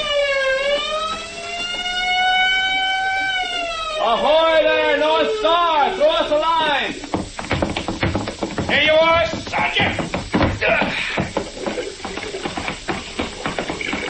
Who have you got there, Sergeant? Ship's carpenter named Wilkinson. What about the owner, Carter? Couldn't you find him? No, he's down in South America. Been there for 3 months. What's that? I said the owner of the North Star's been in South America for the past 3 months. But that's impossible. I spoke to him a couple of days ago when he hired me. That's what Carter's secretary says, and he ought to know. I brought him along in case you wanted to ask any questions. Who else is that in the police launch? Well, the woman is Mrs. Carter. Oh. Has she heard from her husband lately? No, not for 3 weeks. Mike. Yes, Angel. You and I have the same idea. I'm beginning to have the same feeling, kids. Well, let's have the secretary up first and have him look at the body. What's his name? Jackson. Mr. Jackson, will you come up the ladder, please? I wonder... Yeah, Mike? I wonder if the ship's carpenter is one of the old crew or a new man. Did you know him, Captain? One of the old crew. I didn't hire him. You wanted me, Sergeant? Yes. This is Inspector of Homicide. How do you do? Mike Shane. Hello. Miss Knight. How do you do? I wonder if you'd come over this way, Mr. Jackson, to the engine room hatch.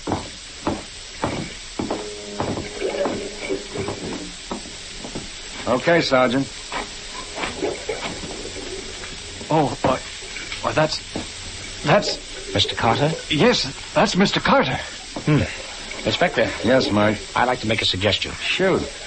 I think we should take the body back to San Francisco. Yes? Then we should take everybody, and I mean everybody, to police headquarters.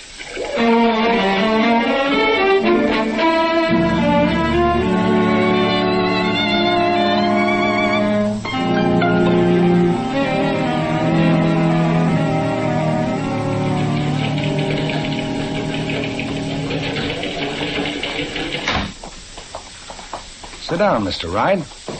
You're carpenter on the North Star. Yes, sir. Tell me, how long since you were aboard? Well, nigh 3 months, sir. Not since Mr. Carter left. Is that right? That's right, miss. Mm-hmm. Now, take a look at this reefer jacket. Hey, that's mine, sir. I left it in my bunk. And these pants? Mine, too. But there wasn't no red lid on them when I laid them on the bunk. Did Mr. Carter say anything to you about redecorating or repairing the paneling in the staterooms? No, miss, not to me, he didn't. And you think he would? But Mr. Carter was always one to be full of surprises. He could have done it without saying anything to me. You don't know of any reason why anyone should want to kill him? Not me, sir. I didn't know anything about his private life, only as the owner of the North Star. Did he and his wife use the North Star much? Oh, yes, quite a bit. Sailed a couple of times to Hawaii with her, lots of trips to Vancouver, BC. He was in the shipping business, you know. Yeah. Well, Mike, unless you have any more questions... Oh, yes, just one. Where was the North Star anchored the last time you were aboard? She was tied up at her own jetty, 3 miles northeast of Oleum. So she's been moved in the past 3 months. Yes, miss, out into the middle of the bay and about 3 miles south. Uh-huh, I see. Well, thanks a lot, Mr. Wright. The sergeant will show you out. And bring in Mrs. Carter, Sergeant. Yes, sir.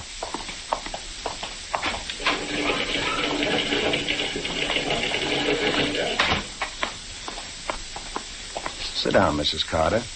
I know this has been quite an ordeal. You identified your husband? Yes. We suspect murder, Mrs. Carter. Have you any reason to suspect anyone? No, my husband hadn't an enemy in the world that I know of. You thought he was still in South America? Well, yes, although I haven't had a letter for a month. I used to hear from him regularly every week. I suppose you inherit your husband's property, Mrs. Carter? I suppose I do. Half of it is mine anyway. I inherited it from my mother. Did your husband say anything about repairing or redecorating the paneling in the salons? No. But that reminds me of something. Yes, Mrs. Carter? Well, I heard Mr. Jackson talking to someone on the phone the other day about paneling. I didn't know what he was talking about, but then I paid very little attention to my husband's business. I see. And you can't help us anymore? I'm sorry, but I'm afraid not. If I think of anything, I'll call you, Inspector. Thank you. The sergeant will show you out. Bring in the captain, Sergeant. Yes, sir. We may be out to call on you, Mrs. Carter. It might be necessary to search your husband's papers. Certainly, Mr. Shane.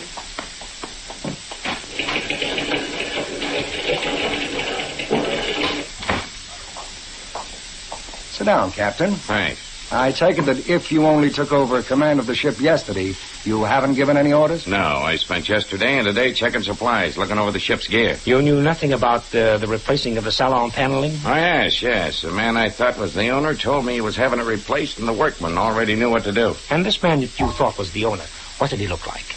I don't know. I never saw him. But you said you spoke to him when he hired you. I spoke to him on the phone. Aha. Now we get somewhere. What was his phone number? I don't know. He called me. I wrote him an answer to his advertisement and put my phone number in the letter. Called me on the phone and told me to report aboard yesterday. Mm-hmm. And that's all you know? That's all I know. I saw the ad, answered it, and he told me the berth was mine. I came aboard, and that's that. Well, thanks a lot, Captain. I guess you'd better get back aboard ship. I'll wait for the quartermaster. I'm sure he doesn't know any more than I do. As you wish, Captain. You're quite certain that the quartermaster doesn't know anything? How can he? I picked him up on the waterfront this afternoon. He's only been aboard a few hours. I see. All right, Sergeant. We'll see Mr. Jackson next. Just a second, Inspector. Yes, Mike? I think maybe we ought to take a trip out to Mr. Carter's home before we talk to Jackson. All right, Mike. Keep Jackson and the quartermaster till we get back, Sergeant. Yes, sir.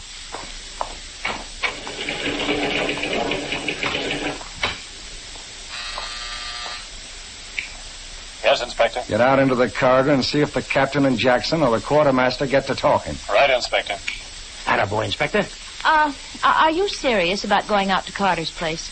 Well, yes, honey, why? Well, I've been following your advice, Mike. Yes, Angel? I've been listening to the tone of these voices. Mm-hmm. Yes? And I think the captain is lying. Or at least not telling the whole truth. Why, Phil? Well, he said he hadn't given any orders since he went aboard. That's right. Yeah. He said he'd been checking stores and looking over the ship's gear, but... Well, then who painted the stanchions with red lead? The captain? Those stanchions were still damp. Well, it takes red lead quite a time to dry, but Angel, I think you have something there. I don't know quite what it is, but you have something.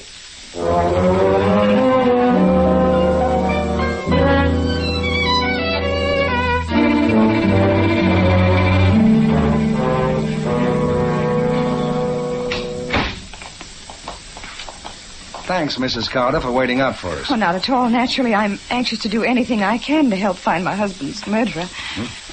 I'm afraid I hardly realize he's dead. Yes, there isn't much we can say, Mrs. Carter, except that we'll get his murderer if anybody can. This was my husband's office. His home office. Mr. Jackson always worked here when my husband was out of town. Well, we'd better check the desk first. Bill, you take the straw, Inspector. I don't know anything about shipping schedules. Say, Mike. Yeah? What is it? Here's the North Star's clearance to leave her jetty on an anchor in the bay. Dated the 26th of last month. Well, it might mean something. We'll remember that. Hey, what have you got there, Mike? Well, something not quite on the up and up, I think. In the fireplace there? Uh-huh. Yeah.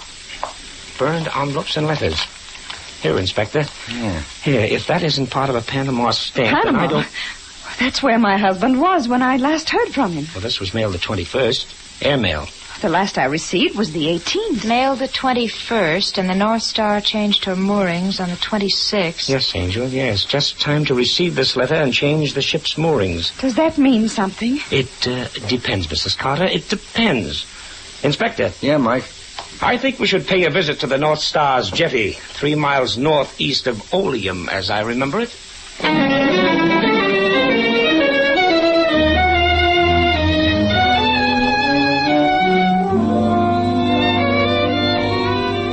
We'll rejoin Mike and Phyllis in their adventures in just a moment.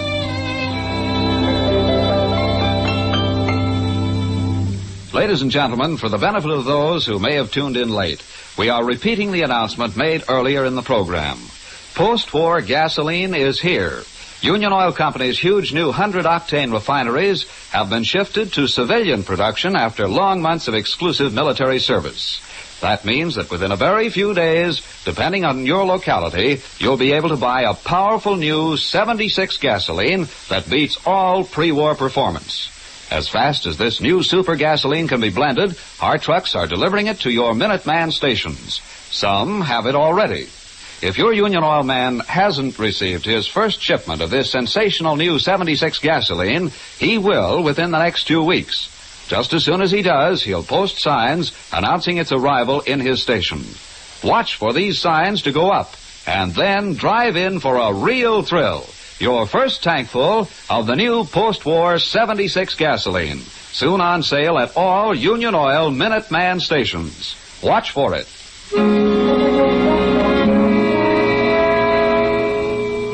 Mike, Phyllis, and the inspector are facing one of their most baffling mysteries. A murder with apparently no motive and no clues. We picked them up at the jetty where the North Star is usually tied up. Well, there's not a thing that I can see. Bare jetty. Odds and ends of rope, freshly painted stanchion. Yes. Everything connected with the North Star seems to lead to stanchion. What is it, Mike? Look. A piece of red glass. Looks like part of a ship's lantern.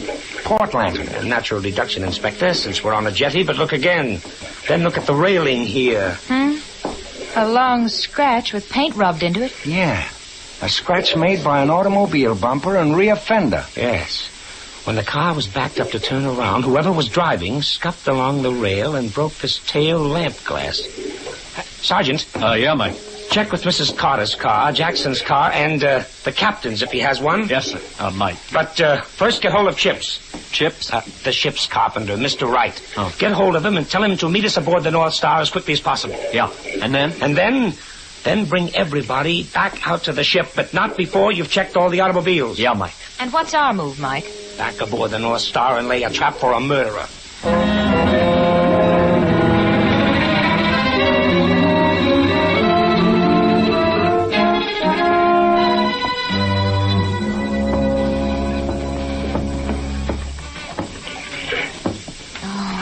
Constant creaking of the ship gets me. I think we're in luck.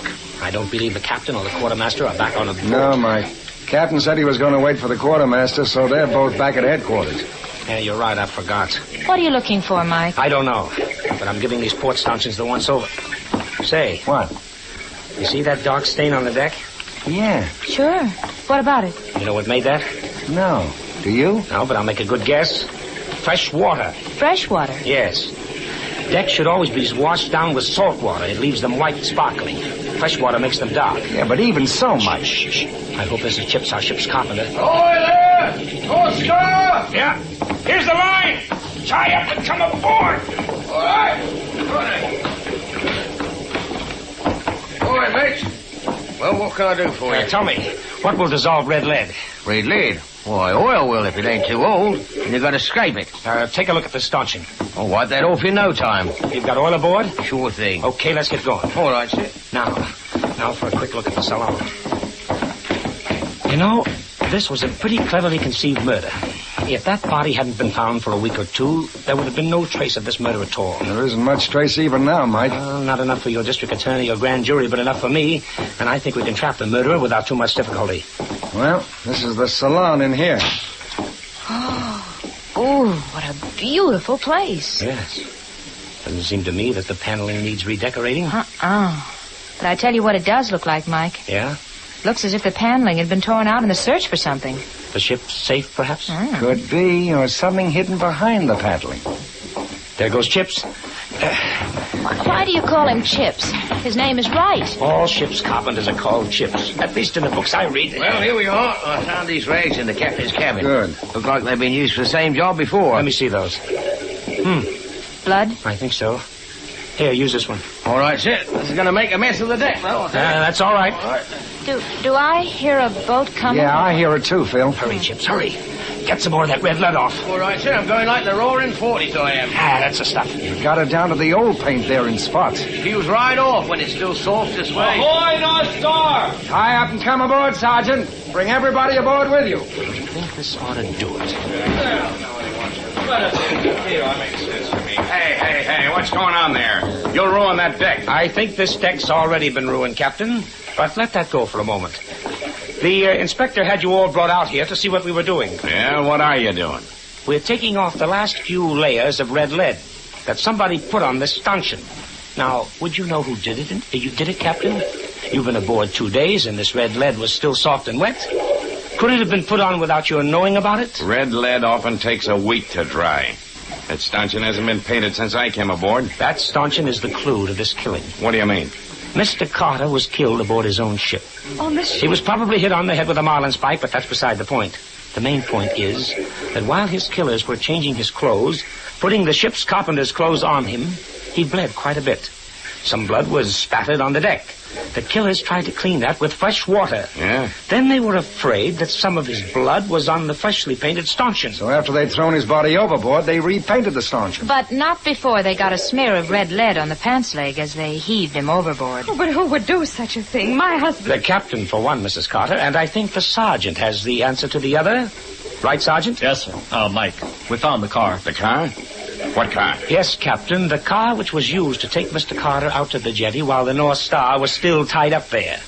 That car has a broken taillight and a badly scraped fender. And it is where, Sergeant? In Mr. Jackson's garage. Jackson, you fool, I told you. Shut up, you idiot. Cut out the arguing. You'll need all the arguments you can scrape together when you face the jury. Okay, Sergeant. You can handle them.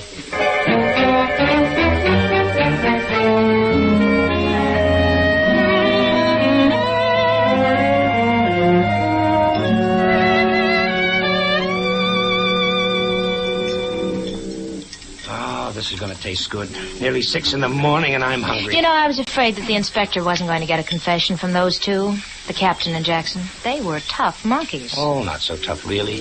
They had just spent so much time plotting and carrying out this murder that they couldn't realize they were trapped. Oh, such a senseless murder, too, Mike. All murders are senseless, honey. But I don't think they started out with the idea of murder in mind. As I see it, the Secretary Jackson had made several trips on the North Star. He knew that wherever they went, Mr. Carter always had plenty of ready cash. He just got the idea in the back of his head that the money was hidden somewhere on board. He didn't know where, but when Carter went to Central and South America, he determined to make a haul. So when the crew was on vacation, he got together with this man who called himself the captain. They started taking the salon apart, huh? Right, Angel, right. Jackson needed someone who knew something about ships. And then when he saw from the mail that Carter was coming home, he got panicky and destroyed the letters to Mrs. Carter? He met the unsuspecting Carter when he arrived, took him out to the jetty where the North Star was berthed, set out into the middle of the bay and killed him. Dressing him in the carpenter's clothes so if he were found, nobody could identify him. I see. Have some more coffee, Mike? Sure thing, Angel. How's the shoulder after the night's excitement? Oh, pretty good, but I still think you'll have to come over for a few nights and fix dinner for me. I will not. You can eat out if you're too lazy to fix your own dinner. You I've been thinking, Mike. Yes, Angel? Wouldn't it be nice to have a yacht like the North Star and go any place, anytime you wanted to? Oh, I don't know. Look what happened to Mrs. Carter. She lost her husband on account of the North Star. Of course, darling. I don't have a husband. Well, don't give up hope, Angel. Now, if you were to fix my dinners for the next few weeks... Mike Shane, I believe that's all you think about in a wife, a good cook. Oh, no, Angel, not quite. But being a good cook is a good recommendation.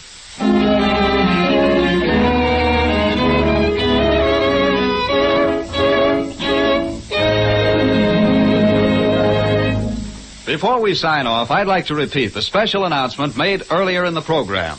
Post-war gasoline is here. As fast as Union Oil Company's trucks can haul it, a powerful new 76 gasoline is being delivered to your Minuteman stations. Watch for the signs to go up at all Union Oil stations announcing the first shipment of the new 76 gasoline.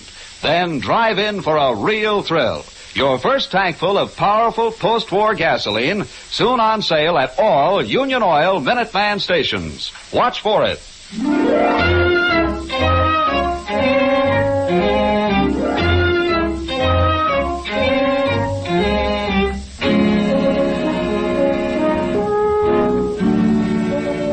Tune in again next week at 8 o'clock for another adventure with Michael Shane, Private Detective, starring Wally Mayer and Kathy Lewis, with Joe Forte as the inspector.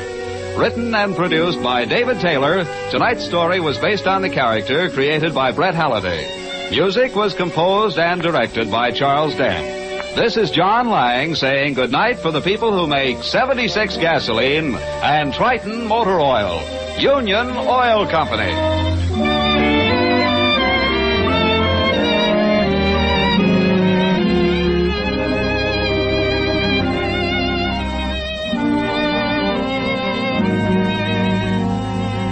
This is the Mutual Don Lee Broadcasting System.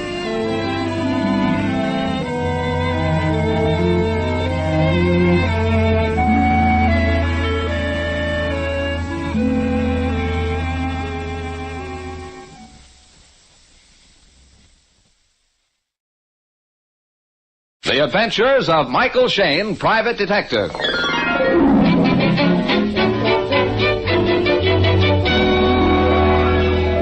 The people who make the new 76 gasoline and Triton Motor Oil, Union Oil Company, present The Adventures of Michael Shane, Private Detective, starring Wally Mayer and Kathy Lewis.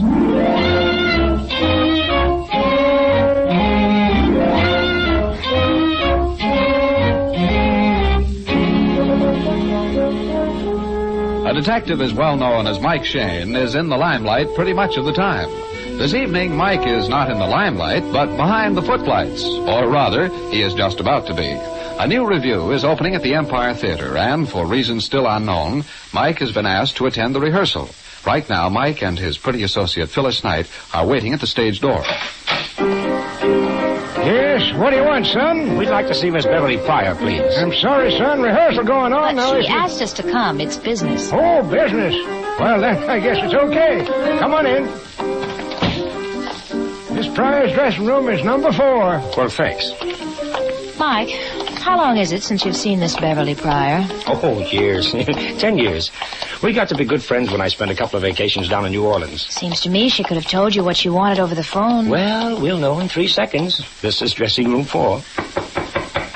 Come in. Oh, Mike. Hello. You old darling. Let me give you a... Bev. Mike, it's squished you to Beverly. pieces, Mike. It's so wonderful to see you again. Oh, I'd almost forgotten you were so handsome. Yeah. Oh, I almost forgot, too. Phyllis, Beverly, I want you to meet I want you to meet Miss Phyllis. Mike, you haven't gone and got yourself married. No, Miss Pryor. Not yet. I'm Phyllis Knight, Mike's associate. Oh, just in a business way. How do you do? Beverly, I didn't know you'd gone on the stage. Oh, I was always good at dancing. You remember, Mike. I've got a specialty number in the review. Oh. South American dances. Rumbas and sambas. Do you like my costume? Oh, sure. It's very colorful. Shows off my legs very well, don't you think? Uh-huh. You remember what skinny legs I used to have. Miss Pryor, Mike and I don't want to hold up your rehearsal. Oh, no, that's right. Beverly, you said on the phone that you were afraid of something serious happening. Somebody connected with your show. Oh, yes, I was pretty scared yesterday. But some changes are being made tonight, and, well, I think things will all straighten out now. Well, what was wrong? Well, maybe it was my imagination. We've all been so nervous and hot-tempered. Yes? Well, I thought somebody was planning a murder. Somebody would... Mm-hmm. What made you think so? Hiya, beautiful. Ready for your spot? Larry says you're going to follow Oh, come in, boys. I want you to meet an old friend of mine. Mike, this is our comedy team. Sweeney and March. Mike Shane and Miss Knight. Hello. The salt sent to the pepper? Shake. How do you do? Just dandy. Snug as a rug in a bug. You get the switch? Snug as a rug. All friends of theirs, huh? Well, you believe me, this little gal's going places. You know, this show's just third base for her. Next strike will be home plate or Hollywood. Yes, indeed. Sweeney thinks he can sell me to Hollywood. If he'd stick to comedy and forget the agent business. You wait. You'll see I'll have Sammy Goldwyn and Louis B. strangling each other for you. Hey, come on, Sweeney. We're late for us. Okay, yeah, we'll be seeing you. Yeah, sure. A slap-happy pair. Mike, why don't you and Miss Knight go out in the wings and watch their routine? Well, I want to get your story first. Now, who was planning a murder? Oh, it's all straightened out now, Mike. After rehearsal, we can have a little supper, and I'll tell you all about it. Now, go on, scoot. I've got to finish dressing. Well, all right.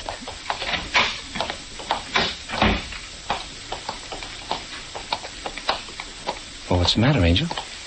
Haven't you anything to say? Angel. Your vacations in New Orleans must have been very pleasant. Oh, yes, very pleasant. Did I miss a joke? You missed something. The hotter a woman gets, the more she freezes.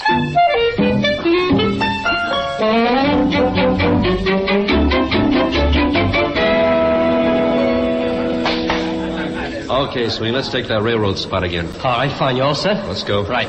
It doesn't really matter, Mr. March. Any train will do, but I must have a ticket for Hollywood. Well, I understand that, Mr. Sweeney, but I can't let you have a ticket unless your trip is essential.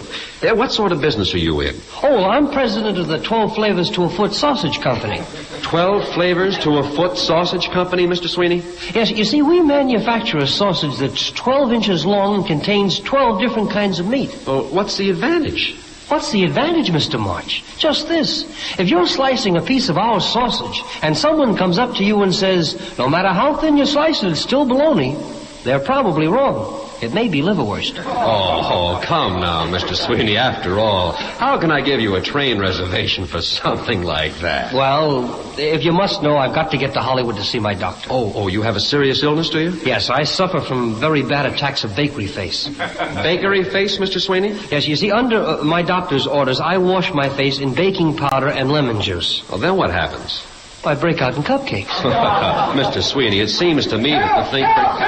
Wait a minute. What's the matter? What's going on? Mike, it's the old man, the doorman. Yes, and he's pointing into that dressing room. Come on.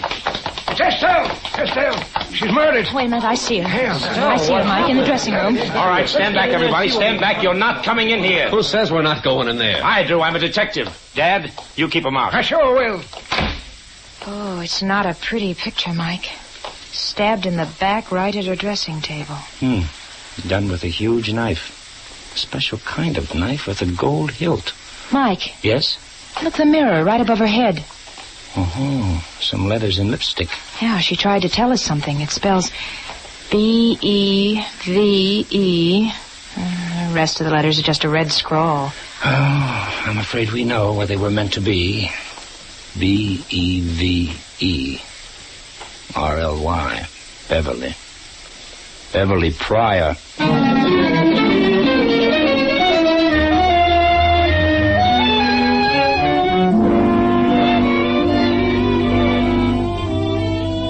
We'll return to the adventures of Michael Shane in just a moment. Ladies and gentlemen, since we told you last week that post-war gasoline was here, many of you have already tried a tankful of the powerful new 76. But just in case the Minuteman in your locality hasn't been able to supply you with the new 76 gasoline, be patient. As fast as the modern 100-octane refineries of Union Oil Company can make and blend it, our tankers and trucks are hurrying post-war 76 gasoline to you. Watch for the signs to go up in your neighborhood announcing its arrival. Then, for a real thrill, drive in for your first tankful of the new 76. Performance of the new 76 gasoline far exceeds pre-war standards. You'll like its lighter, faster, more powerful action. And you'll like the price, too. It sells at regular prices, no increase. So, to make your old car act like new, put in a tankful of the gasoline of the future, the new 76. Now going on sale wherever you see the sign of the big orange and blue 76. Your Union Oil Minuteman station. Mike's backstage visit to the Empire Theater has taken a grim turn. Mike and Phyllis have found a girl stabbed to death. Behind a closed door in the Dead Star's dressing room, Mike and Phyllis tell their story to the inspector. And that's about it, Inspector. The old fellow who watches the stage door discovered the body. We were out in the wings watching a comedy routine when we heard him yell. The murdered girl is Estelle Caro, Inspector. She was the dance partner of Vic Hunter. Caro and Hunter, they're listed on the billboard. Yeah, sure, kids. But this gal, Beverly Pryor, you say she called you here tonight because you thought a murder was cooking? How'd this Beverly know so much? Well, you see, Inspector... I see plenty. I see in that mirror right above Estelle's head the letters B-E-V-E written in lipstick. Estelle tried to write the name of her murderer. I was coming to that. Just give me time. Now, Phyllis checked through Estelle's purse, and according to Estelle's driver's license, she was 5 feet 4 inches tall. Now, I'm 6 feet tall, Inspector. Yet these lipstick letters are 3 or 4 inches above my head.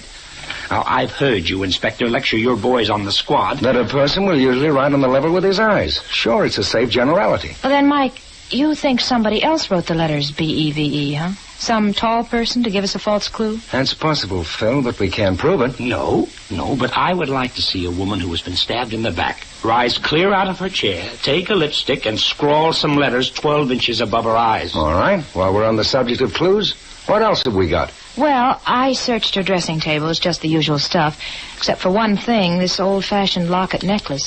Smear of blood on the locket. Yeah, from the murderer's fingers, probably. We found it thrown in the bottom drawer. Yeah, but more important, Inspector, look at the inside of the locket.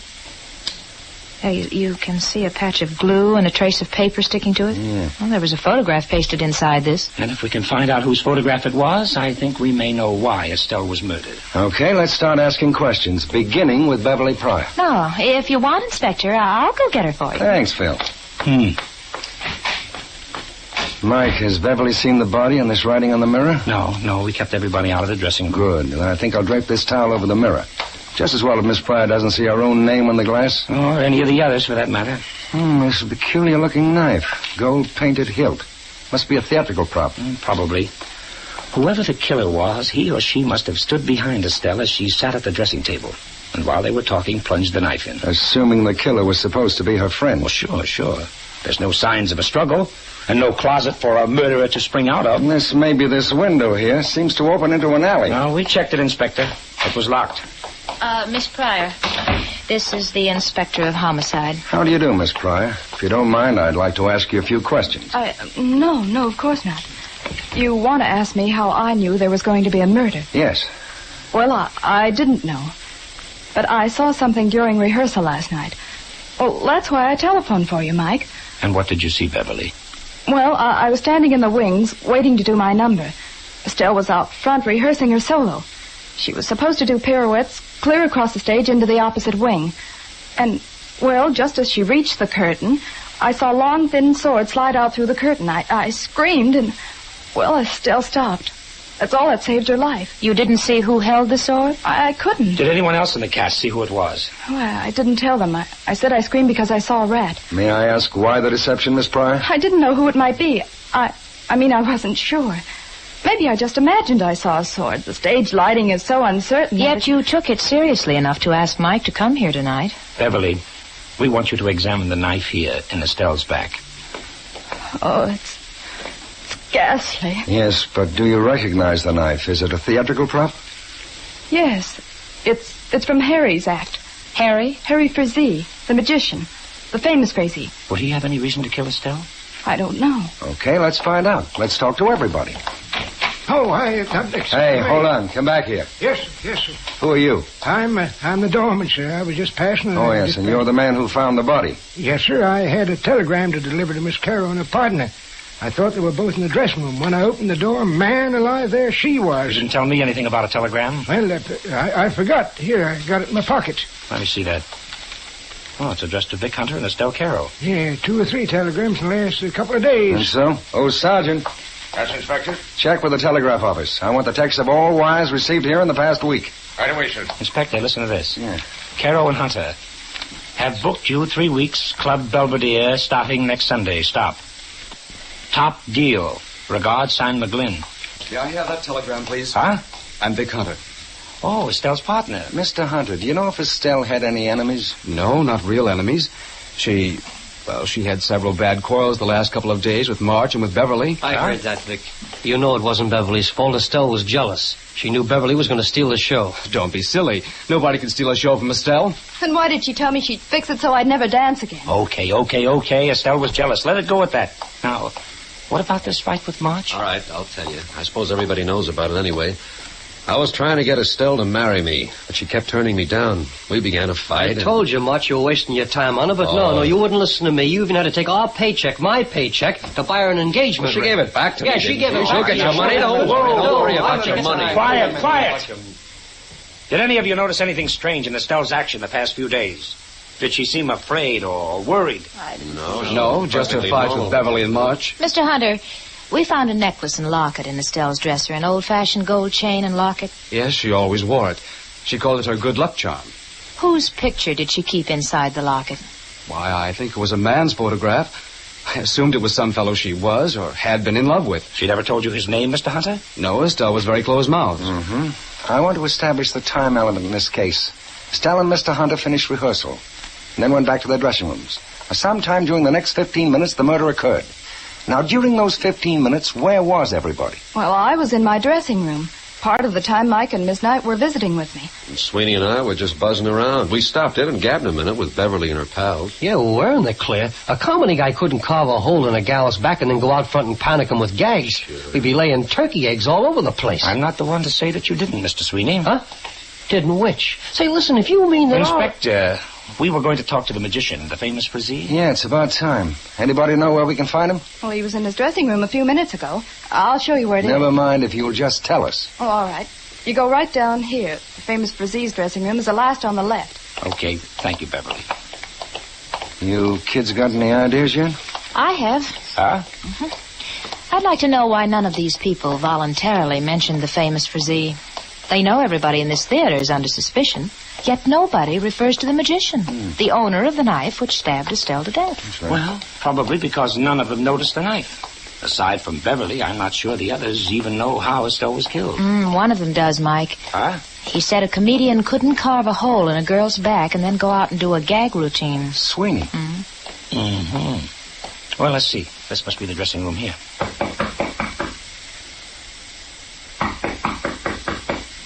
No answer. Well, there's his costume on the chair, but no Mr. Frazee. That's blamed funny. We haven't seen him anywhere around the theater. He just disappeared. It's not surprising for a magician. Hey, that window curtain. It's blowing. Yeah, and the window's wide open. And an alley right outside. I'll bet he ducked out the window and up the alley. Oh, great. Now I'll have to drag out the old net. Whoa. Low gear for a moment, Inspector. Look at that sword rack on the wall there. Sabers, swords, daggers. Yeah. There's several blank places in the collection. The rack is minus 2 daggers. The same type that killed Estelle. And also minus 2 swords. Swords. Oh, what, Angel? I just remembered. When I went out to get Beverly for you boys, I found her in Sweeney and March's dressing room. Yeah, and I saw one of those swords on top of their trunk. And last night, Beverly saw a sword come out of the curtains intended for Estelle. Mike, Inspector. What's the matter? Beverly, what's wrong? I just got a phone call. A man told me he knew who killed Estelle. Huh? He asked me to meet him in my hotel room. I didn't know what to do. Well, I said yes. Could you recognize his voice? Well, I think so. He was trying to disguise his voice, but it sounded like Harry Frazee. Frazee, swell. Then we know where to find him. Oh, I'm scared, Mike. Everybody in the troupe knows I called you in tonight because I knew something.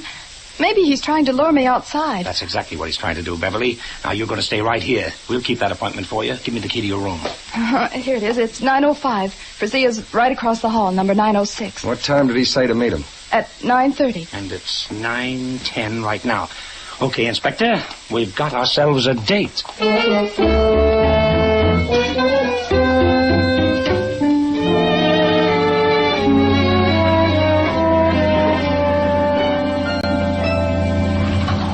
Ninth floor. Room 905. That would be this way.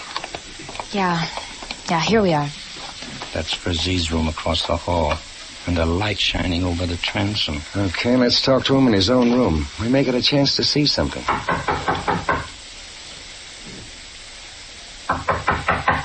It's funny.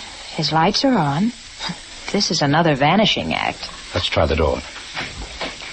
Unlocked. More than that. Look at the doorknob. And my hand. Blood. Mike, is that the famous Frazee? I'm afraid the word is was, Inspector. It was the famous Frazee.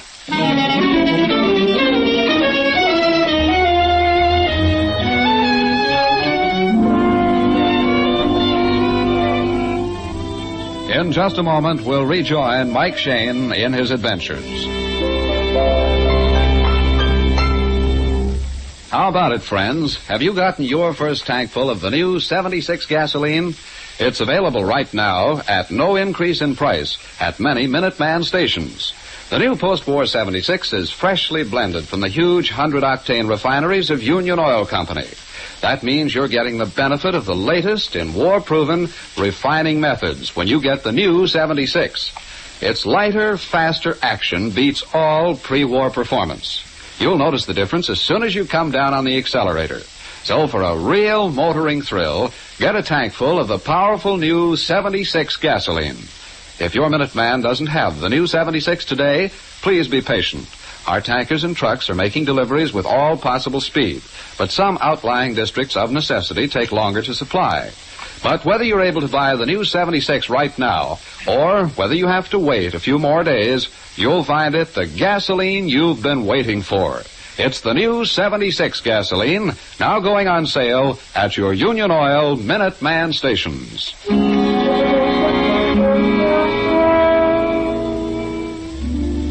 For the second time tonight, a murderer's knife has struck. The prize suspect, the famous Frazee, has been killed. Mike, Phyllis, and the inspector have just completed a search of the dead magician's hotel room. Ransacked, turned upside down, pulled apart. I wonder what under the sun the killer was looking for. Well, we haven't the foggiest idea what to look for or what's missing. But at least this time we know the motive. Frazee was killed because he knew the identity of Estelle's murderer, huh? You can't even say that, Phil. Huh? Don't forget, Frazee's knife was found in Estelle's back. He may have committed the first murder tonight, then somebody else killed him. Oh. I want to take a really good look at that body. Still wearing his overcoat, so he had just come in. Wound on the back of the head showed the murderer first tried to put him out quietly. Hey, Inspector. What? His wristwatch, it's smashed. Yeah, it stopped at, let's see, 8:57. 8:57? Inspector, when Beverly rushed in and told us about Frazee's phone call, remember I looked at my watch? That's right. You said it was 10 minutes past 9. Hey, then Frazee was already dead. He wasn't disguising his voice on that phone call. Somebody was trying to imitate Frazee. And I'll bet you that somebody made the phone call from right inside the theater to get us out of the scene for a while. Well, if you're right, Mike, it's a darn good thing I phoned the sergeant to bring these people here to the hotel. Hey, kids. Yes, What? Angel? You notice that Frazee's right hand is closed tight, in fact, awfully tight. Yeah. You suppose maybe he's got something in his fist? Well, we shouldn't disturb the body till the coroner gets here. Go ahead. Perhaps if I just pried his fingers open. You're right, honey. Let's see it. A photograph. A tiny round picture of a baby. Yeah. And look at the back of the photo. Dried glue. This is the picture that was torn out of Estelle's locker. Inspector, I've got everybody outside for you. Sweeney, March, Hunter, and Spryer. Okay, Sergeant. We'll talk to them one at a time. Bring in Sweeney. Yes, sir. Mr. Sweeney. This thing gives me the creeps. When are you guys going to stop finding bodies? Mr. Sweeney, you have one of Frazee's swords in your dressing room. Mind telling us what for? Oh, that. Well, March and I borrowed a couple of them from Frazee. We were cooking up a burlesque on his magic act. We figured we could get some laughs. I see. And now, will you look at this photograph here? Sure. Do you recognize this baby? No. That's all, sir. Okay, Sergeant, bring in March. Mr. March. Mr. March, would you explain why you had one of Frizzie's swords in your dressing room tonight? Sure, we've had him a couple of days. Sweeney and I were going to do a takeoff on Frizzie's act. Oh, that checks up. Do you recognize the baby in this photograph? No, sir. Okay, thank you. That's all. All right. Sergeant, Mr. Hunter.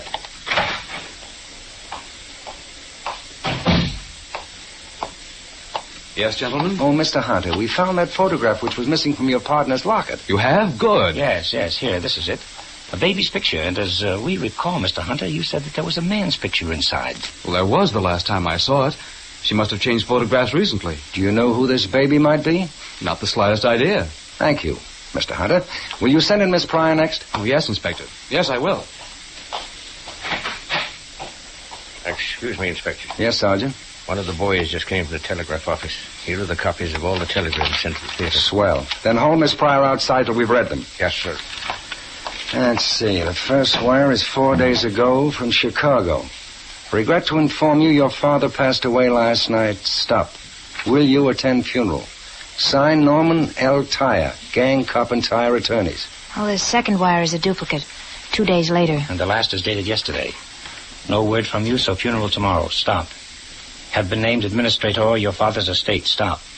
You are again beneficiary because of John Jr. Signed Norman L. Tyre. John Jr. Again beneficiary because of John. Well, maybe I'm crazy, but I say the baby in this picture is John. Wait a minute. Back at the theater, I asked everybody if Estelle acted in any way peculiar the past few days, if she'd been frightened or worried. Yeah, and they all said that she was not upset. Well, then that's our answer. Inspector. Yeah, Mike? Somebody had better go back to the theater and pick up Dad, the old doorman.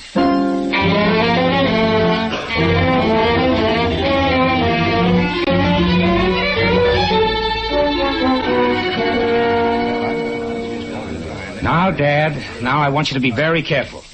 How many telegrams did you receive addressed to Estelle? Why, 3 to Estelle and 1 to the team of Carroll and Hunter. Uh-huh.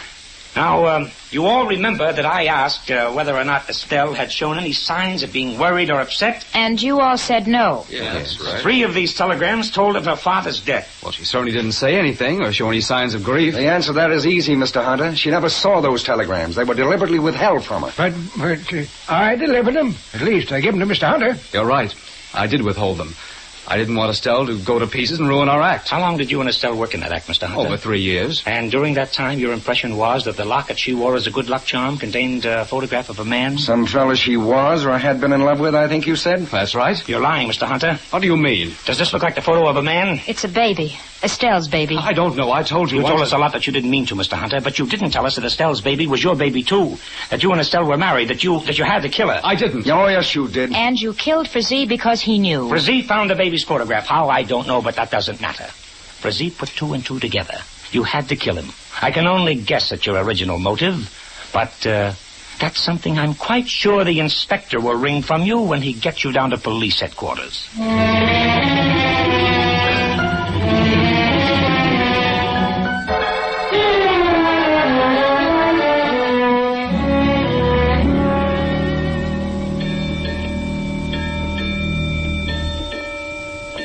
And there it is, Angel. I know, Mike, but I still don't see how Hunter could expect to get away with it.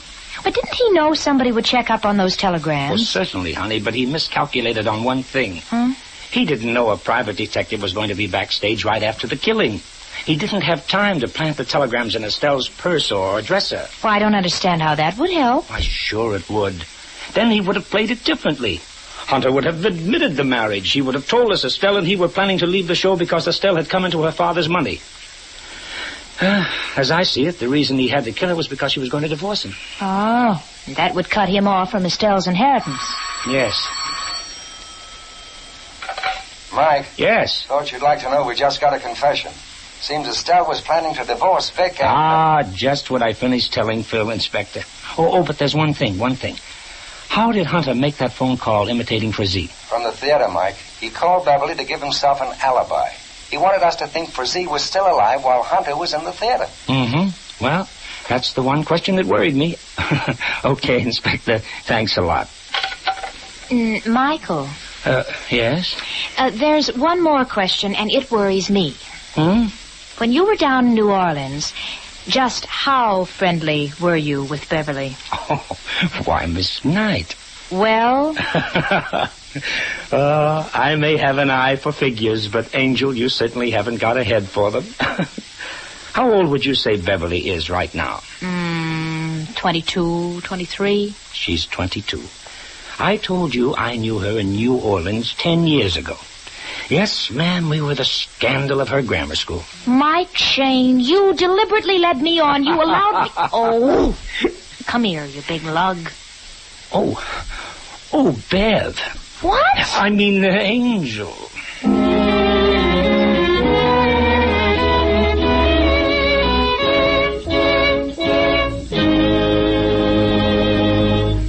Remember, friends, the new 76 gasoline will give you a driving performance that will make you think of jet propulsion.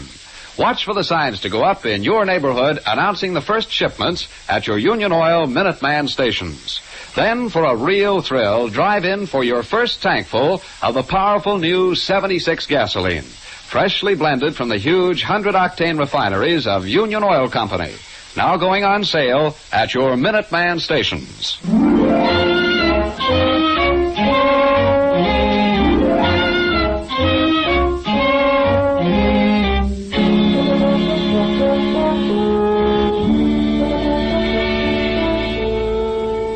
Tune in again next week at 8 o'clock for another adventure with Michael Shane, Private Detective, starring Wally Mayer and Kathy Lewis, with Joe Forte as the inspector.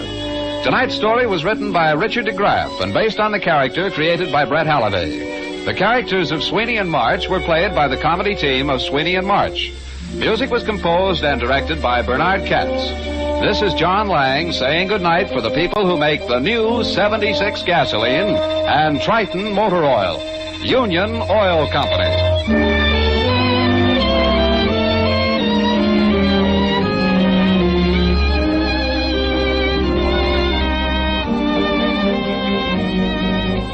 This is the Mutual Donley Broadcasting System.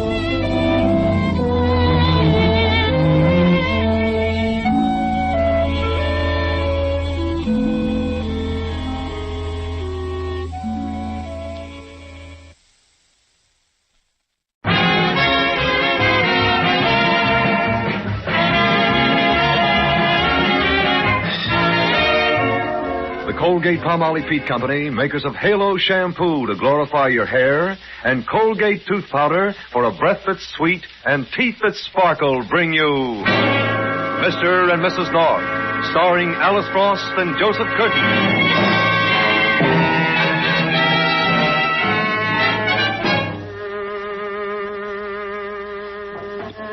People like Pam and Jerry North enjoy living in New York because there's always something going on, at any hour of the day or night. But if there's one time when the big city sleeps or even dozes off for a moment, it's in the wee hour just before dawn, when the streets are deserted and your car's just broken down on the outskirts of town.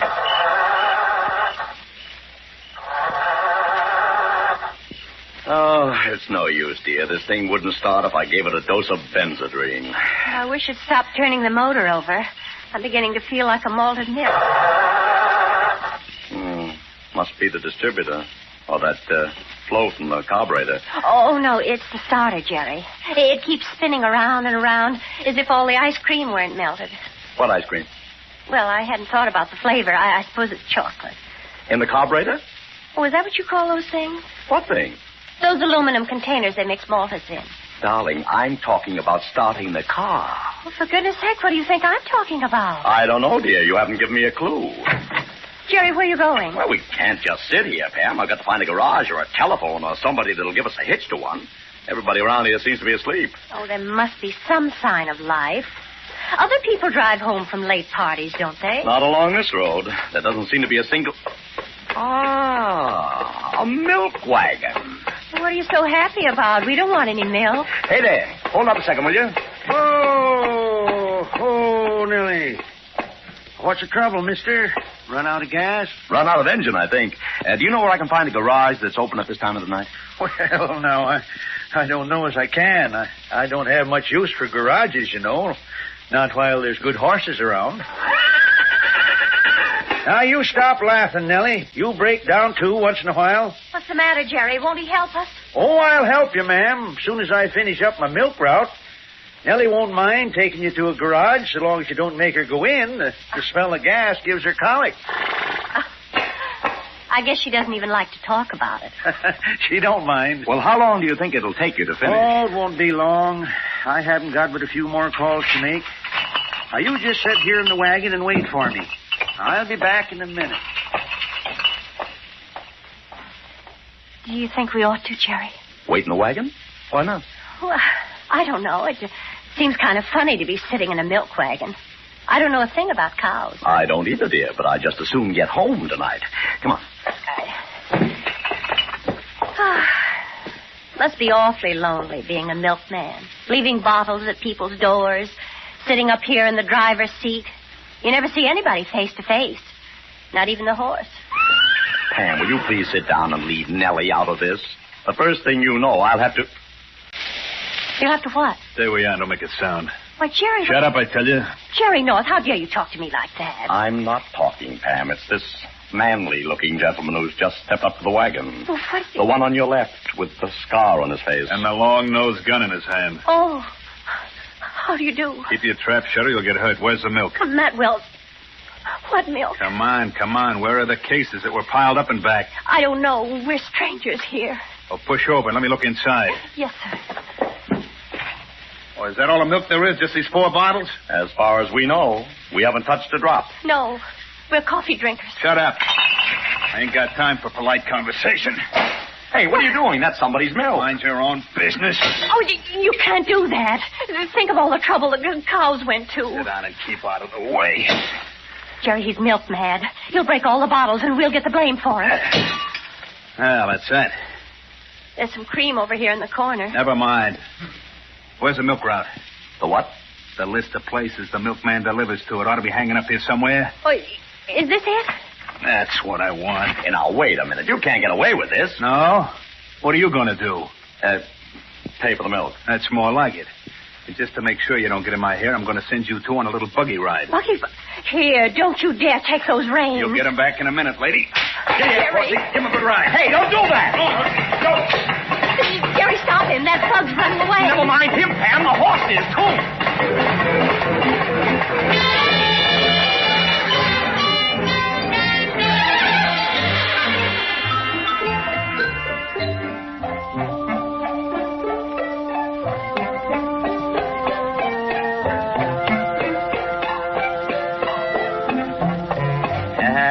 Girl, Nellie, just take it easy and we'll find your master for you.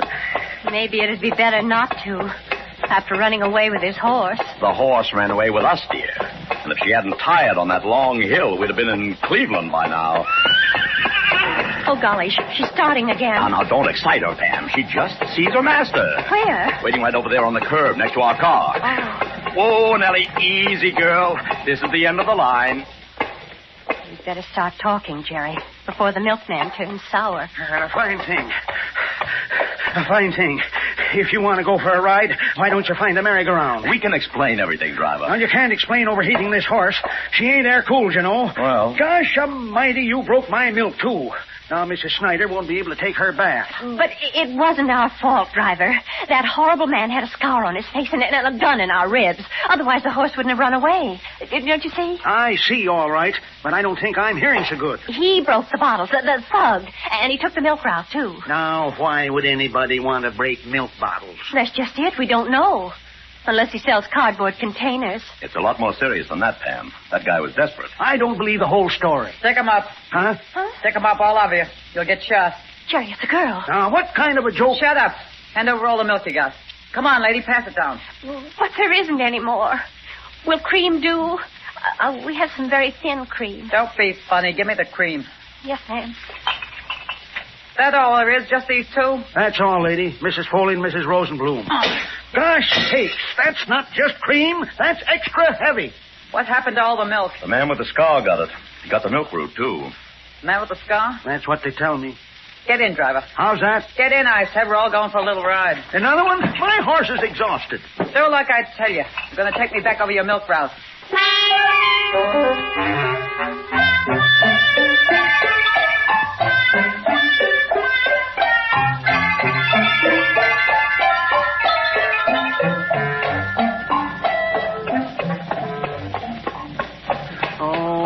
Why did he do it? Why did it have to happen to me? Every bottle along the route has been broken. Well, stop your whining and keep driving. There's Mrs. Henderson. There must be milk insurance. There's Mrs. Flowers, both quarts. There's rain insurance. They'll never forgive me. I'll have to move to a new neighborhood. Oh, there's one that isn't broken. Where? I see it. Mrs. Breedham's house. Oh, Nellie. Oh. Take it easy now. No tricks or I'll let you have it. We may get out, may we not?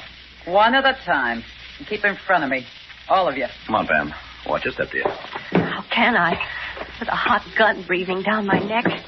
Go ahead, milkman. Stay with him. I'm staying. Only I wish you would... Keep moving. Oh, yes, ma'am. Not too fast now. Keep in line. Anything you say. Go ahead, Jerry. I just can't understand why all the other milk bottles are broken and this one is still whole. Wait a minute. I think I understand it now, Pam. What is it? A man lying across the steps. A dead man. Oh, no. How do you know he's dead? He's been shot through the head. Jerry, that thug did it. The man with the scar on his face, he killed him. No, Pam. That thug didn't kill this man. Why not? Because this man is the one with the scar on his face.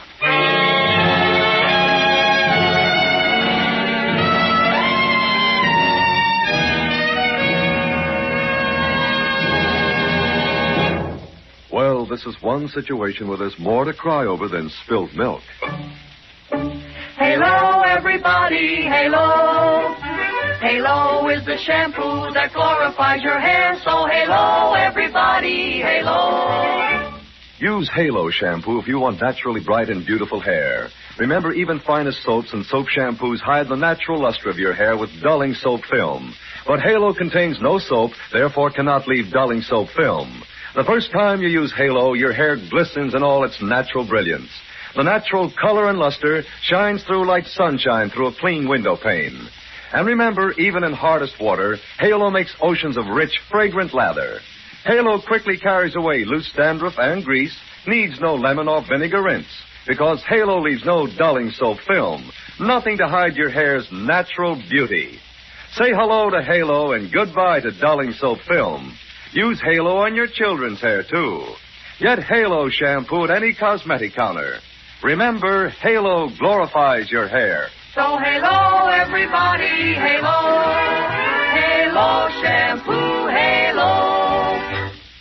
Now, back to Mr. and Mrs. North.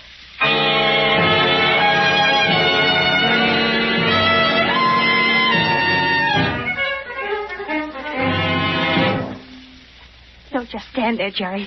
Get the police. I'd be very happy to, dear, but I doubt if this young lady with the gun will let me. I will in a minute, mister. As soon as I search this guy's pockets. Oh, don't do that. It's against the law to move a dead man. Against the law to do a lot of things. I'll bet you've done them all. Shut up. All I wanted from you was milk. Just the same, you're going to get into a lot of trouble if you don't stop throwing suspicion on yourself. You're mixed up in a murder case, young lady. No, I'm not. I'm just looking for a ring. What kind of a ring? Is that what he was looking for? That's my business. It'll be the police's business, too, when they catch up with you. Don't forget you've got 3 witnesses here who can identify you. Cut it out, will you? I didn't kill this guy. But you do know who he is. He's a skunk, a no-good double-crossing skunk. Oh, I take it you're in love with him. I was until he tried to run out on me. Just swiping somebody's ring. A dirty rat. He said the cops were chasing him down the street. He had to get rid of it. So he just left it in my milk wagon? That's what he told me. Said he cut through the cap of a milk bottle and dropped it inside so he could pick it up later. Only the wagon had moved by then. I guess so. Well, if he was double-crossing you, why don't you put that gun down and let the police take over? Because I don't want to get blamed for stealing that ring. I want to put it back before she finds out it was stolen. Who is she? The woman I work for. She'll think I took her because I'm her maid. Well, who's the woman you work for? I've told you too much already. Now turn around, all of you. What's the idea? Turn around, I said. Keep facing the street. If anybody tries to follow me, I'll shoot. Stay that way, all of you. See which way she's going, Jerry. No, and I'm not going to look either. She's too nervous to be tempted with that gun. I'll see. We should have found out who she works for. The woman who owns the ring is the key to the whole case. We don't even know who she is. I know who owns the ring. Who? Mrs. W. Stewart. Says so on the inscription. What inscription? What are you talking about? The ring that was in the milk bottle. You mean you've seen that ring? Seen it. I've got it. I found it while you was out gallivanting with my horse. It's right here in my pocket.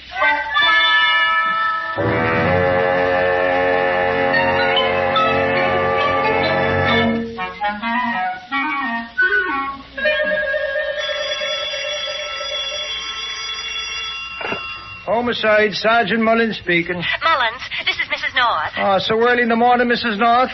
Don't tell me you're going to start finding corpses at the break of day. Well, we found this one, Mullins. There may be more later. You mean there's one already? A bona fide murder? As far as we're concerned, it is, but we'll leave it to you to make it official. Well, I'd better get right up there. That's why I'm calling you, Mullins. Jerry and I are going to take the diamond ring over to Mrs. Stewart's place, but you'll find the body on Hewlett Street, about 6 feet from Mrs. Breeden's milk bottle. What? Oh, you can't miss it, Mullins. It's homogenized, and the milkman will be waiting there for you with a gray horse. We must have a bad connection. Nothing but gibberish is coming out this end. Well, it's going in clear enough. The corpse is on Hewlett Street, 722. I got you. A milkman is waiting there for you to tell you about the murder. I got you. And Jerry and I have to dash over with a ring because that maid of hers might kill somebody. I lost you.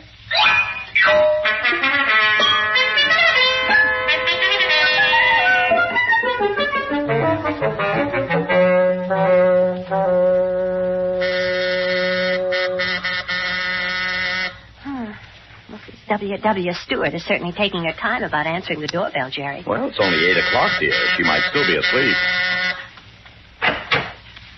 Yes? Mrs. Stewart? Mrs. W.W. Stewart? Yes. I believe you own a diamond ring with a large stone in the center and a circle of emeralds around it. Why, who are you? What do you know about the ring? Well, we don't know very much, except that it was stolen last night. Stolen? From this apartment? Oh, don't be alarmed, Mrs. Stewart. The ring isn't missing anymore, but if you want it back, we'll all have to go to the police. No, I don't want any fuss about that ring. But there is a fuss. There will be if we stand here talking about it. Well, what shall we do? Make signs? No, please, go away, will you? Don't you understand? My husband is a very jealous man. I can't stand here any longer. I really... Who is it, dear? Just some people from down the hall, Ed. Please. Will you go away and come back some other time? Mrs. Stewart, you don't seem to realize there's been a murder. I can't help it. There'll be another one if you get my husband involved in this. But what about your maid? Goodbye. Well, that was a cordial little reception. Another minute and she'd have served tea right in our faces. Very strange, Jerry. Didn't seem as if she were at all interested in getting her ring back, or the murder either. Seeming isn't believing, dear. She didn't even seem to seem. Well, before we go off the deep end on this, I think you better run down to the drugstore on the corner and phone the police again. I may need Mullen's strong right arm before I'm through here. Well, what are you going to do? Find out a little more about this ring. Alone? I won't be alone long, Pam, if you hurry that call. A squad car can be here in 3 minutes. Oh, all right, Jerry. I'll be right back. Thank you, dear. And don't keep telling me I can trust you because I can't. You lie like a trooper. I don't. Don't argue with me. I've got to get to work. Excuse me. Yeah? What are you doing here? What do you want? Why, nothing. I was just... Don't hand me that. You were just about to ring the bell. You're one of her friends, aren't you? No. As soon as I tell her I'm going to Chicago, they start coming early in the morning. Now, wait a minute. I was here just a moment ago. I rang the bell. Then she was lying to me. She said it was somebody from down the hall. Hey, let go of my coat. I'll make an example of you, mister. No. Come on, get up. So you can knock me down again? No, thank you. Get up, I said, or I'll grind you into the floor. No, well, wait. Now, look, I don't even know your wife. I just came here to help her get her ring back. What ring? The big diamond one that was stolen last night. I've got it right here. Don't you lie to me. That ring is at the jeweler's. She told me she left it there to have it fixed. Well, I don't know what she told you, Mr. Stewart, but... Hey, that's my throat you're squeezing. Come on, we're going to find out about that ring right now. Wait a second, will you? My wife's downstairs in the phone booth. I don't care where your wife is. You're coming with me.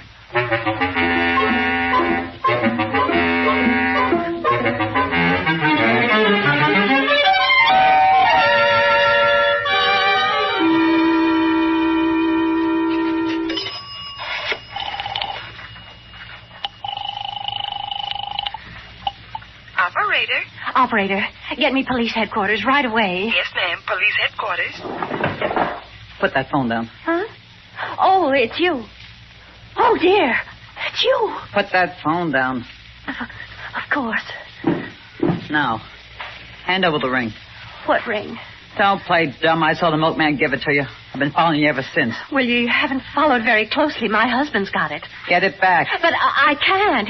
He's upstairs in the apartment on Tilden Street, and you're holding me here on Monroe Street. What are you talking about? Well, it ought to be plain enough. You're holding me here on Monroe Street, and Wait a minute. There goes your husband now, with Mr. Stewart. Where? Can't you see through the window? They're crossing the street. Well, don't you want to find out where they're going? You bet I do. Come on. Until I get that ring, I'm not going to let either of you out of my sight.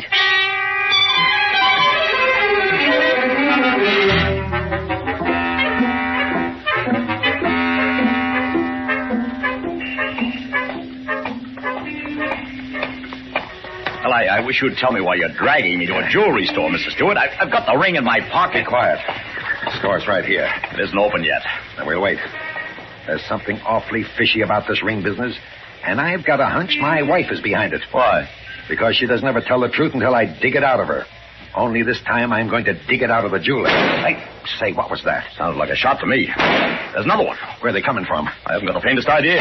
Quick, get down. That one was too close for comfort. What the heck is going on here? Don't you know, Mr. Stewart? Somebody's trying to kill us.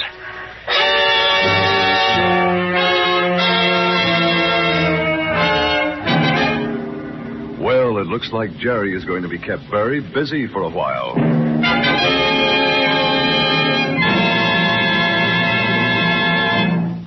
I'd like you to try something tomorrow morning or evening.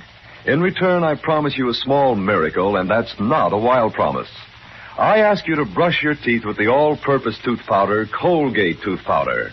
Just that, and here's the reward I promise you. You'll find that brushing your teeth becomes a really pleasant experience. You actually enjoy the rich, active foam of Colgate tooth powder, and you'll certainly like what it does for you.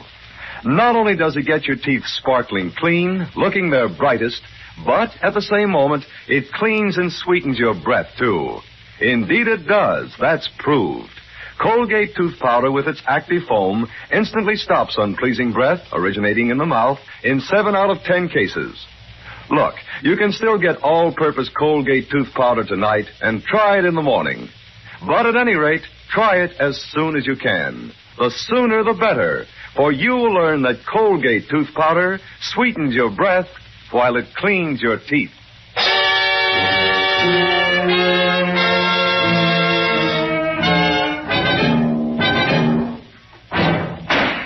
Those shots are coming from across the street. Get back in the doorway, Mr. Stewart.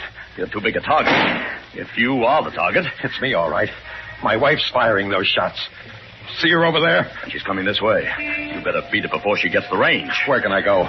She's got us cornered in this doorway. Well, I'd stand in front of you, but the way she looks, I think she'd shoot through me. Come on out of there, Ed. Now, wait a minute, honey. You don't want to kill me. Keep talking. There's a police car coming up. I know we had our little spats, but... Stop shaking, you big bluff. If I hadn't been afraid of you, this would never have happened. But I don't want you Drop to... that gun, lady, and drop it fast. Mullins! That's all right, Mr. North. I've got hold of her now. You got here just in time, officer. She was going to kill me. Don't be a fool. I was just trying to frighten you away from this store. I didn't want you to speak to the jeweler before I did. Why not? Because I lied to you about that ring, Ed. It wasn't being repaired. I pawned it about a month ago, and I didn't want you to know about it. So I had a duplicate made. And that's the one I've got? The one that was stolen? Yes, Mr. North. The stones aren't real. Well, I don't know what you two are talking about, but you're all coming down to headquarters for questioning. I've got a murder to solve. Well, that's a lucky thing you found us, Mullins. How'd you know we were here? Well, didn't your missus get a message through the headquarters? Oh, she pulled a fast one, Mr. North. Maid believed she was hanging on the phone and left it open all the time. What? That's how we knew that the other girl was holding her. What other girl? What are you talking about, Mullins? Where's Pam now? I don't know, Mr. North, don't you? No. What's that? Oh, there she is across the street. Quick, Mullins. That other girl will kill her. It's all right, Jerry. I've got the gun now. Pam, what happened? You're not hurt. Now, don't get excited, dear. We just had a little argument over the revolver, and I won. Oh, watch your Mullins. Here, I got her. I didn't kill him. I didn't kill him, I tell you. Oh, but you did. You admitted he was running out on you when you called him a skunk. You had every reason to kill him, and you proved it by refusing to give yourself up to the police when we told you to. Oh, no, that wasn't it. They're afraid they blame me for stealing the ring. Oh, but you didn't have the ring, so you couldn't have stolen it. You see? The only thing you had to hide from the police was murder.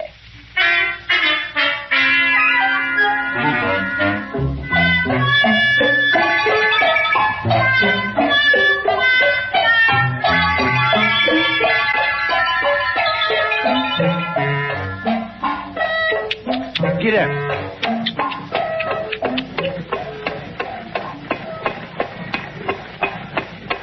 Awfully nice of you to take us home, driver. You sure you don't mind? Oh, it's a pleasure, Mrs. North. I wish I could take you home every morning. Without a murder, of course. Oh, aren't you sweet? You really mean that? Sure do. Why, if I could make my milk route with you, I'd leave an extra bottle of heavy cream at every doorstep. Oh, I think you're pretty swell, too. Say, what is this? A mutual admiration society? Why, Jerry North, you're not jealous, are you? I think it's fun coming home with a milkman. So do I. As long as the milkman doesn't come home with us.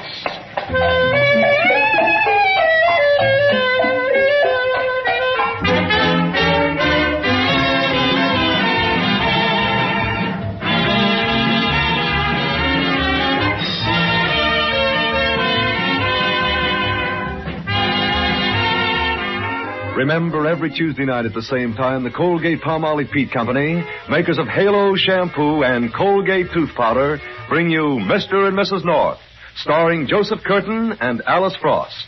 The characters are based on those originally created by Francis and Richard Lockridge. Original music is composed and conducted by Charles Paul. The program is produced and directed by John Lufton. A soap with a fragrance that's delightful and gay is one that is known as Cashmere Bouquet. Like magical gardens with blue skies above, so enchanting, entrancing, the fragrance men love. It's thrilling to bathe each day with Cashmere Bouquet. No other soap gives your skin this exciting bouquet.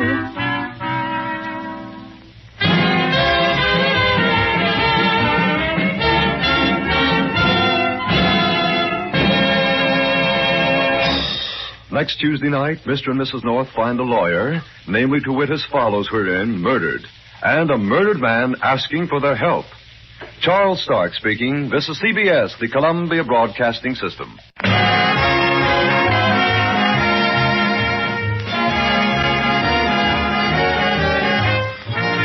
The Colgate-Palmolive Peet Company, makers of Halo Shampoo to glorify your hair and Colgate Tooth Powder to get teeth sparkling and super clean, bring you Mr. and Mrs. North, starring Joseph Curtin and Alice Frost.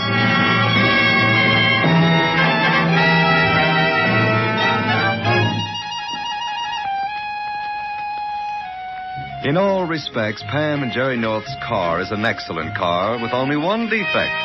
It always picks the long way home. That's especially the trouble tonight when Pam and Jerry are coming from a weekend in the country, and the car seems to have chosen the longest, darkest, and most deserted road.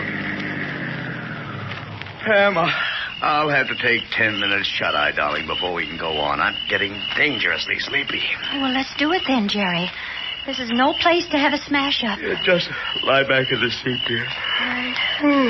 Oh, I can just feel myself drifting right off to sleep, can't you? Jerry. That's right. Go to sleep right while I'm talking. For all you know, I might have had something very interesting to say. I didn't, but I might have.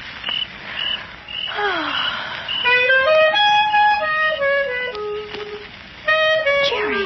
What? Listen. Somebody's playing a musical instrument. And way out in the country. He's good, too. Where's it coming from? I don't see any houses. I wonder... Look, there, by the side of the road. A man playing a clarinet and coming toward us. He's seen us. Hey, come with me. Come with me, this way. Why, what's the matter? Just behind those trees. Come and see. What's there? A tree got in the way of my car. Oh, an accident. Anybody hurt? A girl. And the tree killed her. She's dead. Please come and help me. Right away. Where's your car? Over here, behind these trees, see? Holy... You really smashed up. The girl's in the seat. Help me, will you? Jerry, you look and see. Right. Say, there's no girl in your car, alive or dead. What? Well, she was here a minute ago. Are you sure? Could you kill a girl and not know it? We better look around for her, hadn't we? Jerry, our car's starting up. Hey, stop! Stop! That was the girl who took the car. But you said she was dead. That's right, she was dead. She isn't now. Stop! Come back! That's our car! Which way did she go? Well, that way, didn't you see? Jerry, here's a brand new man. What? Oh. Who are you? Where'd you pop from? I've been right here with you all the time. I didn't see you. Oh, but I guess it's so dark. Sure. That's why you didn't see him. It's so dark. Lady, you said the girl drove your car toward New York? Well, you were right here, too, you said. You must have seen the car go. Only he didn't, lady. It's so dark. Let's not argue about it. If she drove toward New York, I know exactly where she's going. Get in. Get in what? My car. It's right here. Come on. I didn't see any other car here. Of course you didn't. It's so dark. My car's been here right along. What's the matter with you anyway? Now, all of you, get in and we'll go to town.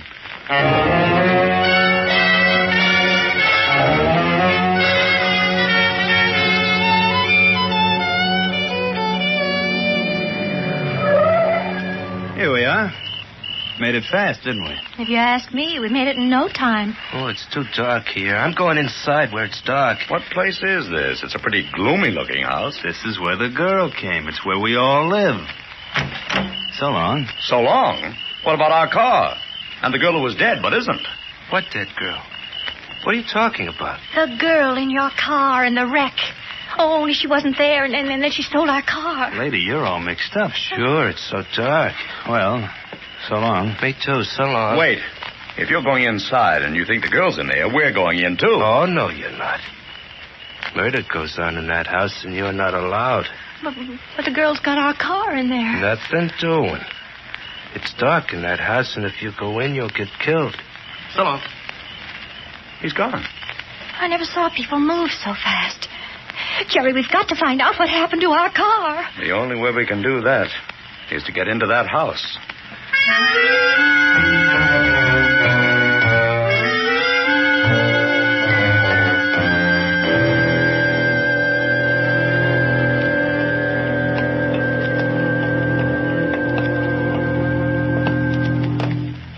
Jerry, so dark.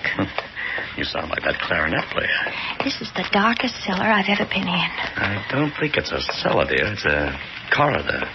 I can touch both walls at once. Oh. Do you hear anything? No. We'll have to get upstairs. Here's the door. Can you open it? I can't find the handle. Oh, here it is. Stick right behind me, Pam. I'm so close behind you. I'm practically in front of you. Here it goes. It's heavy. There. Oh! Jerry, what is it? It's a jam session. These many musicians getting together and playing just for themselves. There's the man who drove us in. He's playing the trumpet. And next to him, that clarinet player. There's no air in here. And it's hot. Jerry, there's the girl, and she's singing. Yes, her mouth's open, but the orchestra's so loud I can't hear her. Can you? No. Oh! Jerry, look at the walls. They're closing in on us. The room's getting smaller and smaller. But look behind the musicians. There's no wall at all. Only black space. We've got to get out of here. Oh, no. You can't get out now. Oh, the clarinet player. But how can you be talking to us here? Your clarinet's still playing. My clarinet plays by itself. Huh? I told you not to come in here, didn't I? Now you're gonna die. Jerry! You're gonna die by the knife in my hand. Jerry, where are you? Help me! He's gone. Now listen to that trumpet. Listen to him climb. Okay, boys? 1, 2. When he hits high C, this knife goes right into you. Oh, no. Jerry! Jerry, where are you? Listen to the trumpet. G sharp. A. B flat. Now look at this knife, and here comes high C. Jerry! Pam, darling, what's the matter? Help me! The knife! I see. Don't leave me. I'm right here, sweetheart. Wake up. Wake up. Oh, I was asleep. Sure. Oh, darling, what a horrible dream. It must have been. You were waving your arms and kicking your legs. But you're safe in the car, and we can start driving home again. You know, darling, it all started when I dreamed I heard a clarinet playing. And then I saw... Jerry, am I awake? We both are. And I hear it, too. Somebody's playing a clarinet somewhere near us on the road.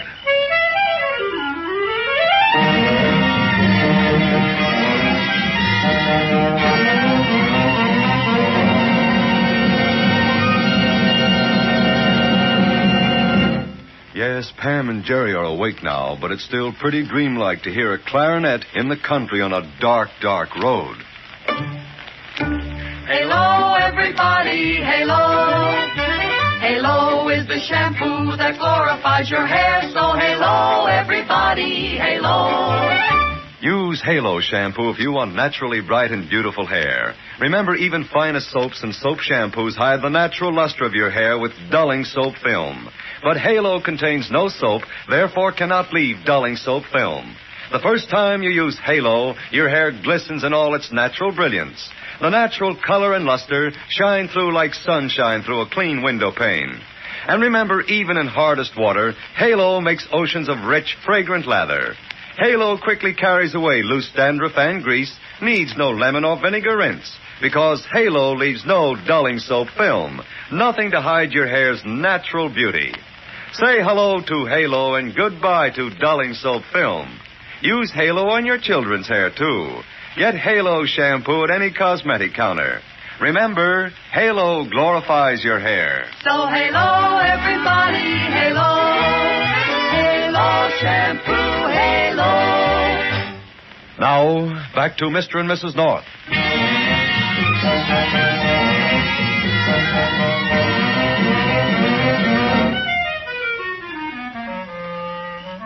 Jerry, we've got to see what it is. I know what it is, darling. A clarinet being played on a dark road on a dark night. The point is, why? It's coming from behind those trees. We'll see in a minute. Now it's going away, Jerry. Yeah. Maybe drawing us after it, like the Pied Piper of Hamelin. I'm right. Look at that car against the tree. It's pretty badly smashed. Someone may be hurt. Maybe it's a girl. Oh, but she isn't there now. What makes you say that? That's the way it was in my dream. Is there? Yes, there's a girl. She's there? Oh, but she's not dead, is she? She's alive, Pam. Oh, somehow I knew she would be. Loopy, you gotta take me back. You've gotta, Loopy, or I'll... Oh, who are you? We found you here in the wrecked car, miss. Are you badly hurt? No, I just hit my head, I guess. Here, let me help you out. Thanks. Where's Loopy? The man who was playing the clarinet? We heard him, but we haven't seen him. Good. You got a car? Could you take me back into the city with you? We'll be glad to. And you ought to see a doctor. How'd the crash happen? Loopy tried to get me to run away with him, and when I caught on and he wouldn't turn back, I crashed the car on purpose. Loopy's the greatest hot clarinet in this world or out of it. I'm Mona Tremont. I guess we ought to know who you are, but... I'm a hot singer. They call me the Scat Girl. I guess you don't get around. No. But shouldn't we try to find Loopy? I don't want to find him. I don't want to get back to the city. Hey, wait a second. Here's another car. It's Eddie. Eddie, darling. Morning, baby. You okay? Eddie, I'm so glad you got here. Now you can take me back into town. You bet, honey, and I want to get my hands on Loopy. Loopy doesn't seem to be around here anymore. Excuse me, folks. This is Eddie Rayburn, a hot trumpet if there ever was one. We're Mr. and Mrs. North. Hi. And as you're in good hands, Mr. Mont, we'll be getting back to our car. Wait a minute. What? Eddie. Huh? Something's been stolen from my handbag. You know what it is? You bet. And so do you. Oh, maybe that was Loopy's doing. That guy must be around here someplace. Jerry, our car's starting. Hey, wait! That's Loopy thing. Got a gun with it. No. Look out! How do you like that? Oh, Eddie, you know where he's going, don't you? Yeah. But how do you know I know? I wish I didn't. Won't you take us with you in your car? Okay, hop in.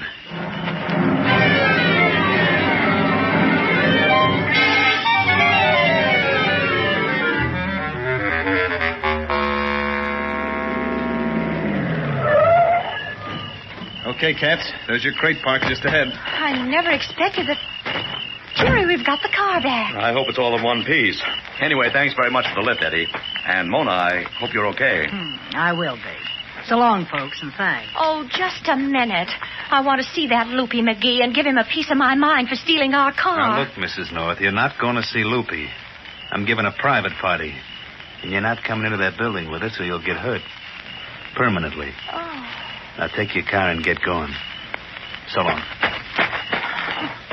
Nice people. We better go, Pam. It's late, and there's our car. Jerry, I'm remembering that awful dream, and it's all coming true. This strange building. This is where Eddie brought us before. Darling, forget it. Dreams never come true. I know, but something tells me we're not going to leave here. No? Just watch us. Get in, dear. I'll get in the other side. Jerry, look at this here on the seat. Never mind, dear. Never mind. Get in. Jerry, it's a wanted circular for an escaped convict. Huh? Wanted Eddie Malden escaped 6 weeks ago from state penitentiary while serving 3-year term for armed robbery. Dangerous. Former occupation, trumpet player. Look at the picture. That's Eddie, the man who drove us into town, the man who just took the girl into that building. And this must be the thing Mona missed from her handbag. Loopy stole it from her. And they were both scared because Loopy found out he's a fugitive. That's right, Mr. North. Now I'll take it from you. Eddie, well, we thought you were inside. Give me that thing. Here you are. Well, so long, Eddie. Hold it. Now that you know who I am, you think I'm going to let you run off and call the police?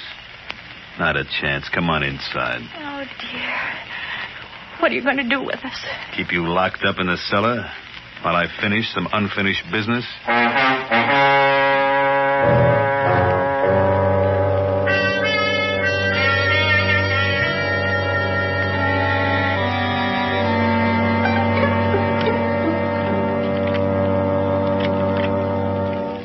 Just a second, Pam. The door's opening. Don't make any noise, Jerry. Not if I can help it. One more push. Okay, we're out. Oh. Gosh, it's dark.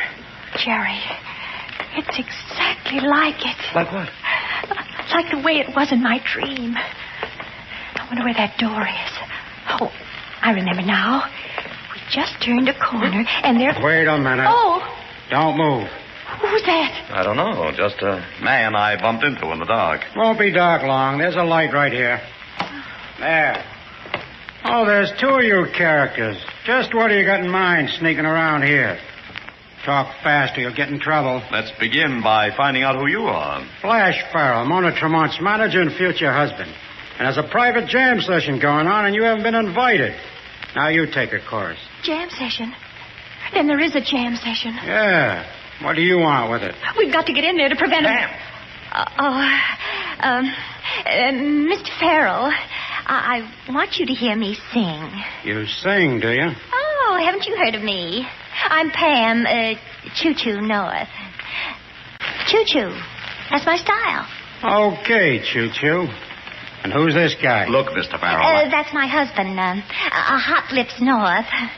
Did you ever hear him play on the zither? Zither? Who can play hot on a zither? Oh, you never heard Hot Lips. Has he, Hot Lips? No, he never has. It all sounds fishy to me. Okay, then. Just show us where the jam session is. Okay, Choo-Choo. And the first thing we'll do is to hear you sing. And you better be good.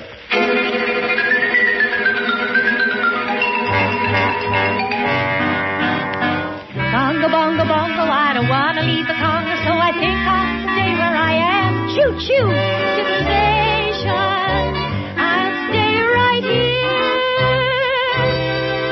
Choo-choo. Okay, Choo-Choo, you're not so bad. She's okay, isn't she, boys? Not bad. I'm so glad you liked it, Mr. Farrell. Jerry, the way it was before, Loopy had a knife. See if he has one now. All right, I'll be right back. Hey, North. Yeah? Who let you out, Farrell? No. We let ourselves out and met him in the corridor. Now, look, North. Anybody that crosses me up gets it. Including Flash Farrell. I'll kill anybody that gets between me and Mona. Farrell's in love with her, too, isn't he? Look at her, boy. Wouldn't you be? I've got a very charming wife, thank you. Say, Hot Lips. Hot Lips. Oh, yes, Farrell? Sorry, we haven't got a zither for you. Oh, that's all right, Farrell. How did you think I was, Hot Lips? Just great. Choo-choo? Eddie, how about giving us a number? Oh, sure, Loopy, but I'll have to make it the last for tonight. Okay, Eddie, but come on. Come and Flash. Yeah, sure. I'll see you later, Choo-choo. Come on. Jerry, it's more and more like my dream. You've got to stop Eddie from playing. Okay, I'll try. Hiya, folks. Say, I didn't know you two were hep. Hep. To what? To the rhythm. I didn't know you had the power. Look, Mona, I've got to get over to the bandstand. No, you don't. There's a gun in this handbag of mine. Make like you're just chatting so nobody gets leery. What's the matter? I saw Eddie talking to you.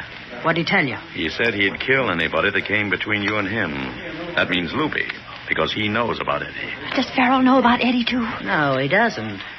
What are you two going to do? We don't know. I'll tell you what to do. Nothing. Just you two keep your trap shut or you'll have bad trouble with me. We can't let him commit murder. No. Hey, folks, shut up, will you? Eddie's going to rip out with a little lip. All set, Eddie? Take it high. Oh. Going right out the roof. Okay? 1, 2. Jerry. Yes, darling. The dream. What? The trumpet was playing and Loopy started to come at me with a knife. The trumpet went higher and higher like he's doing now. Pam, you're imagining things. Nothing can happen now that he's playing. A flat.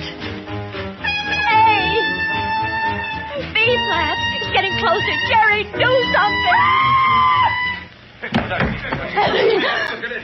I told you, Jerry. What's the matter with him? Here, let me see. What's happening here? Hey, Jerry, is he... Yes. Eddie Malden is dead. He's dead. I was just thinking.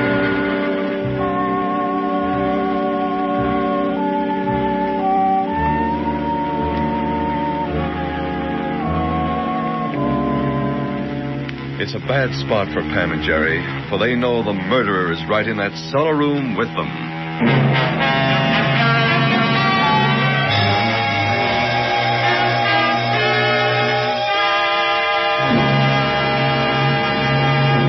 The last word on cleaning teeth is your dentist. Yes, the last word on cleaning teeth is your dentist. And over 4,000 dentists in a nationwide survey said Colgate tooth powder with the 2-minute routine gets teeth sparkling and super clean. Yes, dentists say Colgate tooth powder with the 2-minute routine gets teeth sparkling and super clean. So to get your teeth sparkling and super clean, to show their full natural sparkle, start today with Colgate tooth powder and this 2-minute routine. 1.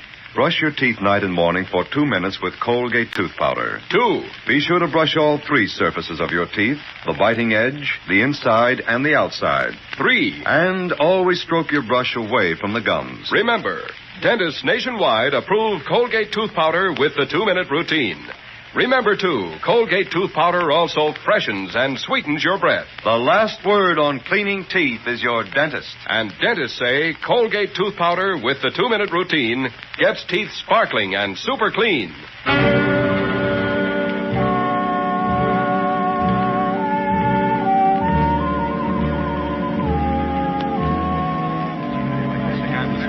It looks like he's been poisoned. Eddie. My Eddie. Okay, which one of you did it? I've got a gun in this bag that's ready for him. Mona, wait. You'll only get yourself in trouble. Listen to what the guy says, Mona. Unless you don't care if you shoot, Mona. I care, all right. I want to get the guy that did it. Mona, you're awful sure it was one of us. That's what I was thinking, Mr. Farrell.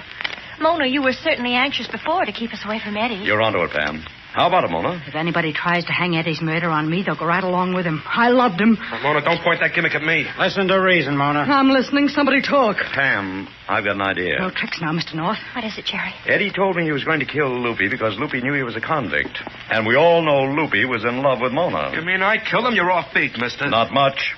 You killed him to get a free hand with Mona. Okay, Loopy. This looks like the last chorus for you. Jerry, wait. That doesn't make sense. Now you're in the groove, Mrs. North. Oh, but it does make sense. Good sense. Sure, Loopy killed him. He hated Eddie. Don't you move, Farrell. Don't any of you forget this gun. I'm not forgetting it. But you listen, Mona. You yourself told us that Farrell didn't know that Eddie was an escaped convict. That's right. What are you getting at, Pam? Well, Loopy didn't have to murder Eddie to get him out of the way. He knew Eddie was an escaped convict, and so all he had to do was report him to the police. But Flash, you didn't know that. And so to get Mona away from him, you thought you had to kill him. That's a lie. Farrell, you're going after Eddie. Don't shoot, Mona. Grab him, Loopy. I got him. Me too. Nice going, Mrs. North. You sure got the power. Oh, just call me Choo-Choo.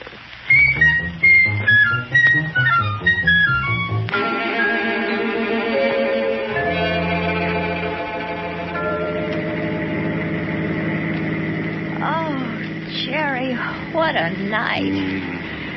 Now it's almost dawn. We'll be home in a moment, darling. And then some sleep. I could go to sleep right now. Jerry, listen. It's that clarinet again. Where's it coming from? Am I dreaming? And so once again, the Early Risers Club greets you with music to put you in tune for the day. Oh, a disc jockey on the car radio. And we start as usual with our theme, a recording by Loopy McGee and his clarinet. Want to hear it, dear? I do not. Take me home and let me sleep and never dream again.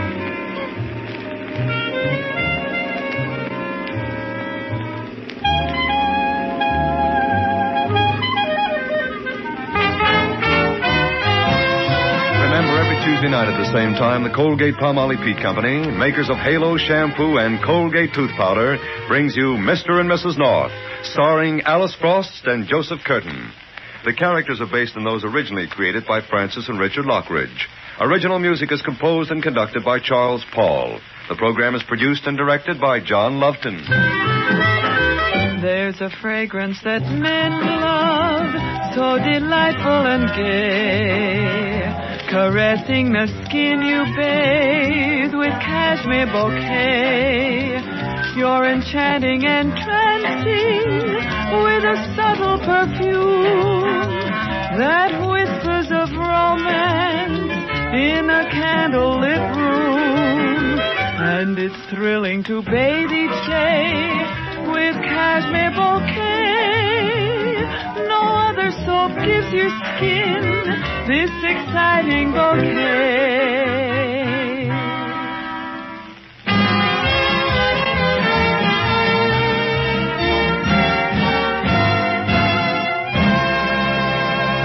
Be sure you join us again next Tuesday when the Norths are pigeonholed by a pigeon, chased by a pair of lovebirds on the wing, and caught by a murderer who has flown the coop.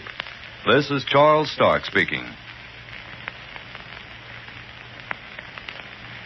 This is CBS, the Columbia Broadcasting System.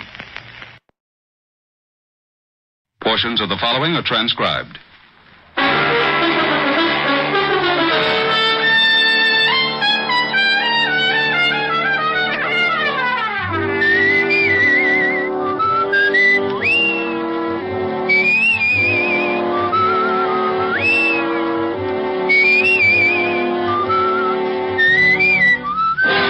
Dick Powell as Richard Diamond, private detective.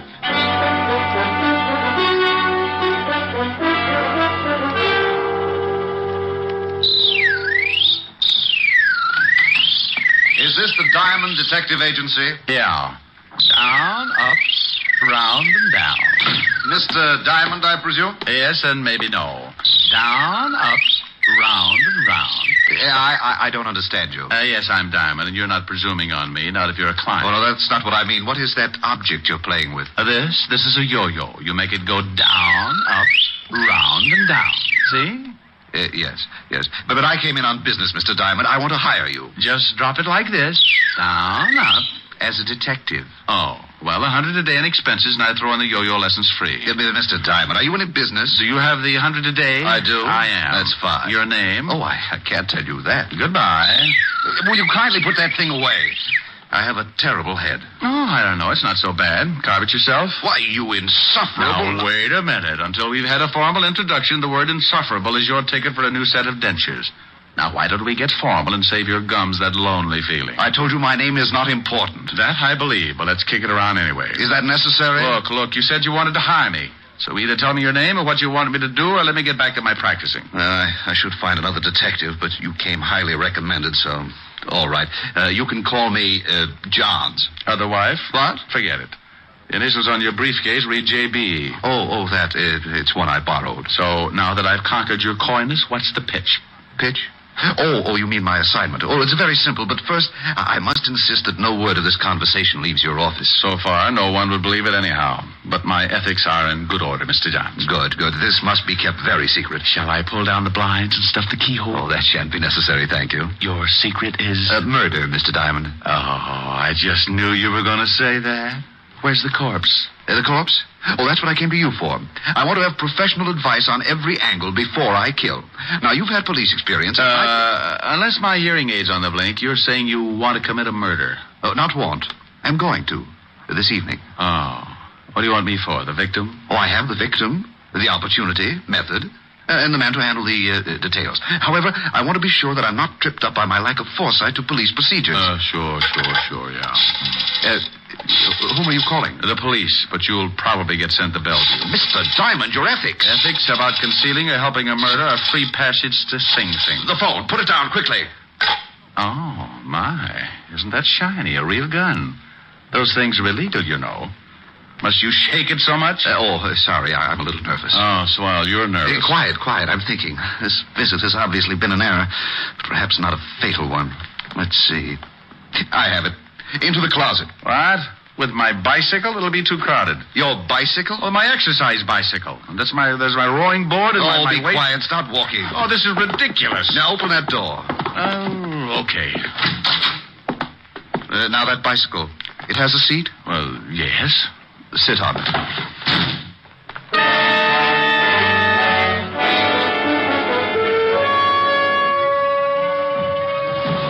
So the Diamond Detective Agency sat in the stuffy closet listening to the sound of the desk being pulled over and jammed against the door. Not having anything better to do except call myself names, I rode. On my 5th lap around the world, I gave birth to a brainchild and began applying the art of leverage against the blockaded door, using both legs and the flat of my back. Result? A Charlie horse. On the 3rd lap following, I came up with something more substantial. A heavy barbell.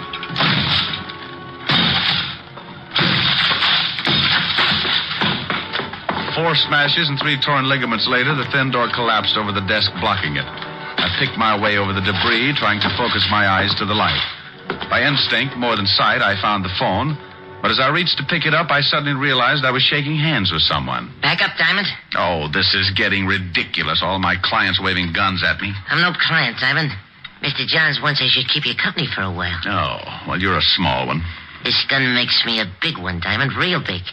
That's why my nickname is Big Man, even though I'm only 4 feet tall. Well, maybe I could help you. I've got a lot of exercise things. Be funny or shut up. How about a few yo-yo lessons? Say, it's very funny. Shut up. Big Man, what would happen if I took that gun away from you? You want to try? I was giving it a thought. But on second thought, no. Yeah, smart shamus. I can empty this magazine in your stomach before you make 2 steps. Rick, I didn't know you had a client. Take it easy, Diamond. I got a gun in my pocket. Helen, baby, come in. Meet Big Man McCarthy, an old pal from PS 69. Big Man, this is Miss Asher. Oh, yes, delighted, Mr. McCarthy. Hey, same here, chick. Say, pal, you got good taste. Some built. Oh, such a flatterer. Rick, what happened to your closet? The termites broke my non-aggression pact. What's on your mind, baby? Well, I came to see if you were ready for the benefit tonight. You are, aren't you? Oh, well, am I? Just watch this new yo-yo trick. They call it round the world. Oh, wonderful. Oh, Rick, you know so many things. Where'd you learn that? PS 69, of course. Where else, Mr. McCarthy? Do it again, Rick. I want to see how you do it. Sure, baby. Just watch. You take it in your hand like this and throw it out like this. Rick, you struck that poor little man. No. Well, that poor little man had a big, nasty gun in his pocket, and it was pointed right at my breakfast. Why, that's horrible. Why didn't you hit him harder? He might have hurt you. Oh, darling, are you sure you're all right? I'm sure, baby. Will you send for the police? He should be behind... Now, look, Helen, this is my department. You'll go along with your errands. Rick, he's dangerous. Helen, will you go away? I have a few questions I want to ask this little hood, and you'll be of no help, believe me. Well, all right, but you be careful. Oh, and about tonight. It's not at my apartment, but the Parker's penthouse up above in the same building. Now, come early and help Francis and me get things ready. Stop pushing. I'll see you tonight, baby. Oh, Rick, are you sure I can't stay? Go, scat. Now, for you, Mr. Big Man. Come here. Wake up. Wake up. The mule train went that way. Come on, come out of it. That's you, huh? Yeah, me. Now, what's the real name of your boss? Who's he going to kill? You can stop the questions, Diamond. I'm not going to talk. You want me to wring it out of you like a wet wash? Who is Mr. Johns? You know, there's a big advantage in being Little Diamond. Yeah, you can hide under smaller rocks. Who's your boss? There's another advantage, too. A man my size can be awfully hard to catch. What? Hey, come back here.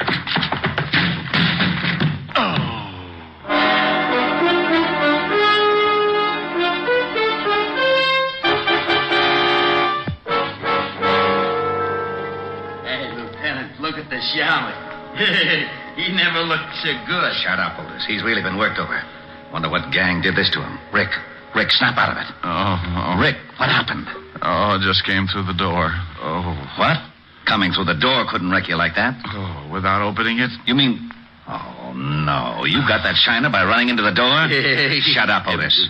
Okay, Rick, where's the body? Beside you. Now, that's Otis. I mean, where's the corpse? The corpse isn't a corpse yet. Otis, get my bicarbonate. Yellowton. Go on, Rick. The corpse isn't a corpse. Tell me, what is it, a ghost? Exactly. Otis? Yellowton. Now, Rick, do me a favor. Please tell me what you're talking about. Oh, you aren't trying, Walt. All I said was that the corpse isn't a corpse yet and that it's a ghost, because I don't know who's going to be the corpse. Rick, before I go stark raving mad, will you tell me what you're talking about? Well, a man came into my office this morning, said he was going to commit a murder. Threw a gun on me when I started to call you. Locked me in a closet. I broke out only to find he left this little man, Big Man, the midget who just ran out of here. Stop, please. So Helen came in. I turned the tables on Big Man. She left. I asked questions, drew a blank. Big Man started to run. Why didn't you nab him? He ran through the door. I ran into it. You're up to date. I'm up to date. Get him. I'm up to my ears in confusion. So we've got a man who's going to murder someone. All right, what's his name? He said Johns, but it's a phony. Initials on his briefcase read J.B.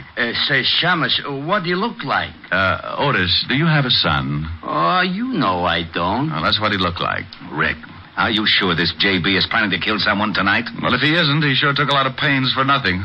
Let's get down to headquarters. I want to check the files. Okay, but we don't keep files on ghosts. Well, by the way, why did you come up here? Helen called. Said you were holding a pigeon for us. Oh, lovely girl. I'll say.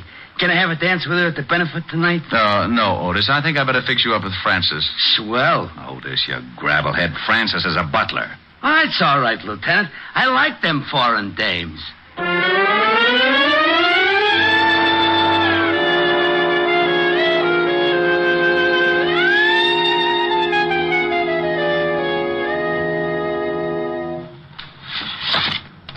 Well, that's all the pictures, Walt. I've looked them all. Johns doesn't have a record, neither does Big Man. Yeah, they wouldn't. The one time we get a chance to stop a murder before it's committed, and we've even got a good description of the potential killer. Walt, this J.B. was no bum. Not even an ordinary working man. His clothes are expensive, and the briefcase he carried probably cost more than your weekly salary. Now, it's an even bet he belongs to the social upper crust. That or close to it. Well, that would narrow the field a lot, but still... How about the newspapers, Walt? They have society reporters who know anyone who is anyone. It's a long shot, but name me a better. You could go through the newspaper logs. They might have a picture of some... No, Walt, no pictures. I'm nearly blind from looking at pictures now. Thanks, but I'll try the reporters with a description. It sounds like you're going to search for a needle in a haystack. Oh, Otis, please. Your cliche is showing. That's screwy. You can't kid me. Only dames wear cliches. How could mine be showing? Sergeant, when you die, will your brain to a clinic. Maybe they'll discover a cure for it. Lay off. Besides, I got a good idea for your investigation. I wouldn't miss hearing this for my next 2 issues of Batman. Yeah, I was thinking you could maybe save a lot of time if you got an artist to draw a picture from your description. They do it in all the movies and catch crooks easy. Otis, how would you like a transfer to Staten? Wait a minute. He may have an idea. I know where there's an artist who could sketch J.B. from a description. It's crazy, but you may as well try it, Rick. Otis, you can drive him there. Lieutenant. Tell him yes, Walt. I can't stand to see him cry. All right, Otis. You can use the siren.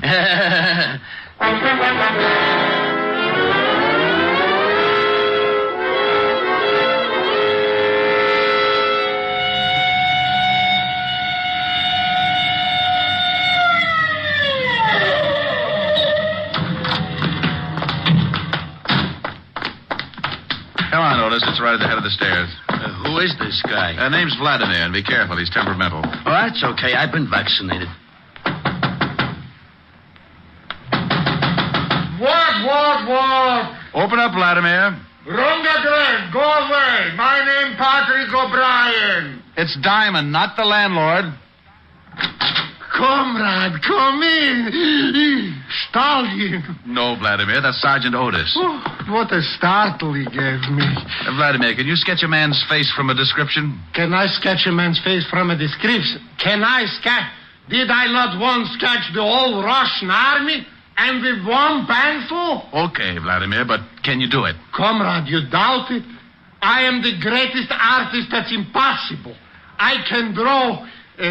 comrade, you are paying cash money. Cash money? Oh, for that I can draw you Siberia and never miss a salt mine. I'm such a genius, I can't stand myself. Another man, Vladimir. Can you sketch the man's face? I think so. Okay, but make it fast. I'll give you the general idea and correct you as you go. Corrections you can make. One criticism, I go back to my shave cream signs. Come with me to my hizzle.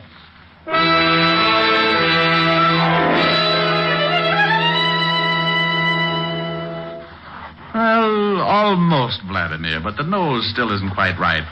Make it look a little more like a pickle. Sweet? Dill. Off that side, just a pinch. Oh, like this? Yeah, you've done it. That's him. Now, how much do I owe you? For you, comrade, $100. What? $50. A buck. Sell my genius for $1? I die first. $1.25. Comrade, please, I'm a capitalist now. $1.50. Last price. I wouldn't get... Last price, I take it. But I may die. If you do, give me a call. It's a good job, Vladimir. Of course. Was I not the artist to sketch the Tsar himself?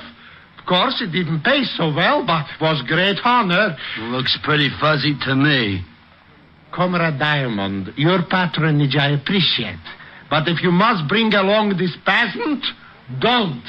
Even his face makes me sick with the repulse. Otis, come on. You have to pardon him, Vladimir. Whenever his shoelaces come untied, his brains slip out. See you later. Occhichornia, comrade.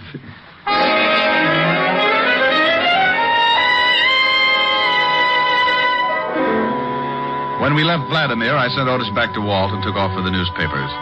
I showed the sketch to one society reporter after another and watched so many heads shake, my eyes began to cross. It was 6:30 when I finished playing Quizmaster, and there was no use kidding myself. I had struck out. I had to tell Walt, so I started for the 5th precinct. I was at a point where I'd have hocked my Social Security for 30 seconds with a little big man. Then as I walked down the street, I suddenly felt the nerves in my spine jump down into the pit of my stomach, and goose pimples skidded up my back like scared rice. It was a feeling I'd had before. So without turning, I headed for the steps of a basement apartment.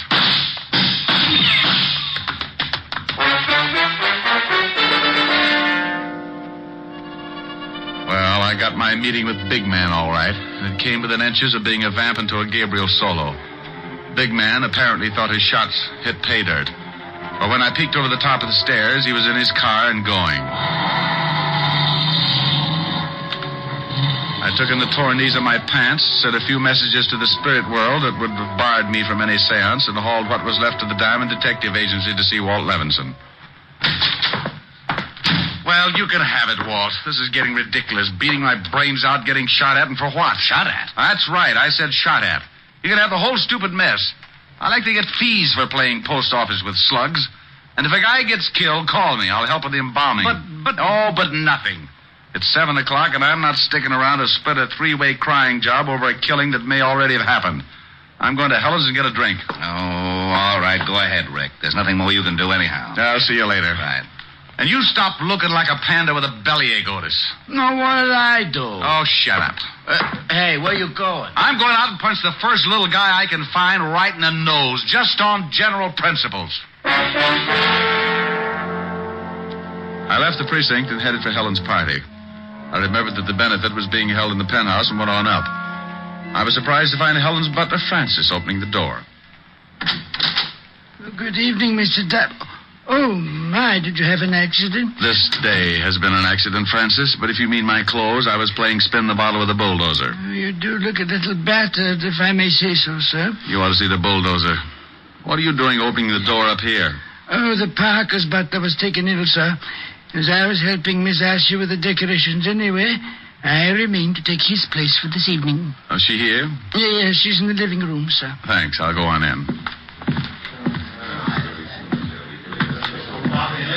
Rick, over here. Hello, baby. What? Hit you a bus? Just a door and a sidewalk. The bus I get later. Oh, Rick. And just look at your suit. It's ruined. Now, what's with the concern over my suit? You lobbying for my tailor? I wanted you to look your very best tonight. Here, let me see those knees. Come on, sit over here. That's it. Now. Oh, well, they're not as bad as I thought. Oh, cheer up. Maybe they'll get infected. That'll help. Who did this to you, Rick? Our sweet little friend of this morning, Big Man, or I should say his boss, J.B. He's the one who sent Big Man after me. J.B.? A specter. Sent to haunt me for my past sins. He hired the little killer you saw me sock with my yo-yo. Your yo-yo? Oh, you haven't lost your yo-yo, have you? Oh, Helen, baby, your Ricky's nearly been killed. Must you worry about my yo-yo? I'm sorry, but it is all right. In my pocket, here. See? Good as new. Oh, that's fine. Now, what about this J.B. person? Why did he send Big Man to kill you, Rick? Because I know he's going to commit a murder tonight. Maybe doing it right now. Wait a minute. You said Big Man. Did you let him go this morning? Yeah, I let him go. And I've worn my feet off up to my eyebrows trying to find out who his boss is and who's on the spot to get knocked off. Oh, poor Ricky. I wish I could help you. It's not me that needs help now. I quit. It's the guy J.B. is after. J.B., are those his real initials? Yeah. No, we've had lots of things to go on. Initials, descriptions, even a sketch of him. Here, I've got it in my pocket for all the good it did. Oh, wait, don't tear it up. Let me look at it. Oh, Rick, silly. This is no murderer. That's a sketch of Johnny Blackwell. It's Helen, you know who this man is? Of course. It's Johnny Blackwell from Newport. He and his wife are up here visiting Adam Wister.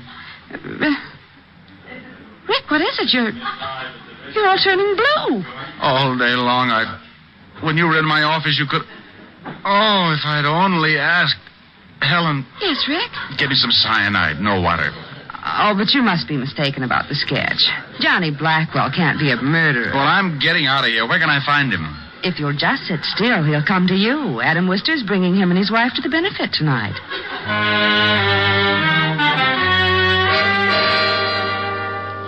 Well, that's the way this screwy world works sometimes. 1 minute you're on your uppers. With a stick of bologna, you're trying to hold off 3 guys with swords. Then Kismet makes a switch and tags your side for a gain and you're living. I called Walt to pass on the good news, and in 8.5 minutes by the clock, he joined me with Sergeant Otis in the kitchen, from where we could peek out at the growing crowd. Let me take a look, Rick. Has Blackwell come in yet? Stay back. I'll let you know. Otis, get out of that icebox. Oh, I'm hungry. You heard me. Oh, there's fried chicken, Lieutenant. Fried chicken? I haven't had... Otis. Oh. Walt, come take a look. There's Blackwell. Where? Over there, just sitting down. The man with the sandy hair. Yeah, I see him. Who are those people with him? The woman must be his wife. Oh, but get a load of the little weasel. That's Big Man, the guy who got away from me this morning. Oh, and the other man? Must be Adam Wister. Helen said he was bringing the Blackwells. Well, he did, so now we wait for the play. Well, we waited and watched the Blackwell party settle down to enjoy itself. Big Man acted like he hadn't eaten for a week and made hors d'oeuvres vanish in his mouth like marbles down a manhole. After what seemed like weeks, the situation grew, suddenly took shape.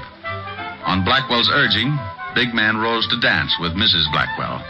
Mrs. Blackwell was a dark-haired honey with curves right out of one of my better dreams.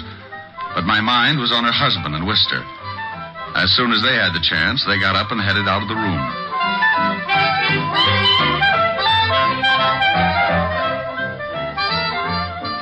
Watch them, Rick. They're headed for the library. Come on, this way. Through this door and down the hall. Well, Adam, it's nice to be visiting you again. Well, glad to have you, Johnny. We're sorry to hear about your losses in the market last year. The story here was that you were cleaned out. Hey, Diamond, what's he saying? Shut up. Oh, I still have a little money, Adam. In fact, I'd like to buy back in with you as a partner. You don't have that much, Johnny. And your wife won't give it to you. She may, Adam. She may, and quicker than you think. Walt, come on. We picked the wrong victim. Let's find the big man.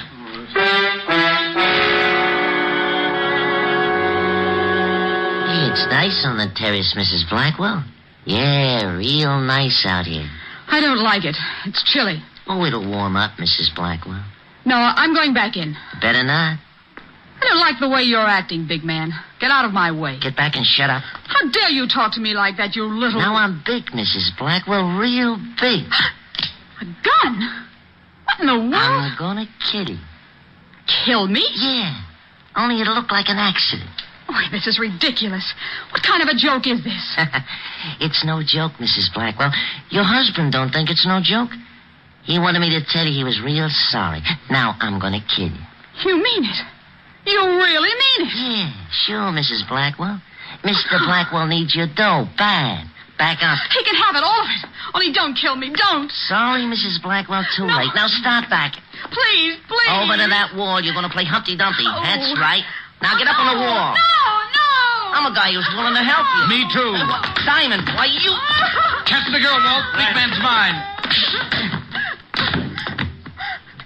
He was going to kill me. All right, Mrs. Blackwell. Take her inside, Otis. Rick, you okay? Yeah, getting my hands on this little rat was better than a year's vacation. Well, we sure heard enough to give both him and Blackwell a long vacation on the state. Keep him on ice. I'll collect the other one. I'll be delighted. Oh, my jaw. Oh, waking up? What a shame. What a lovely party. I do love these informal get-togethers, don't you, big man? It was short but very sweet, the wind-up of the no one was murdered case. The score was the kind to make you forget you didn't get a fee. 2 killers caught, no victims.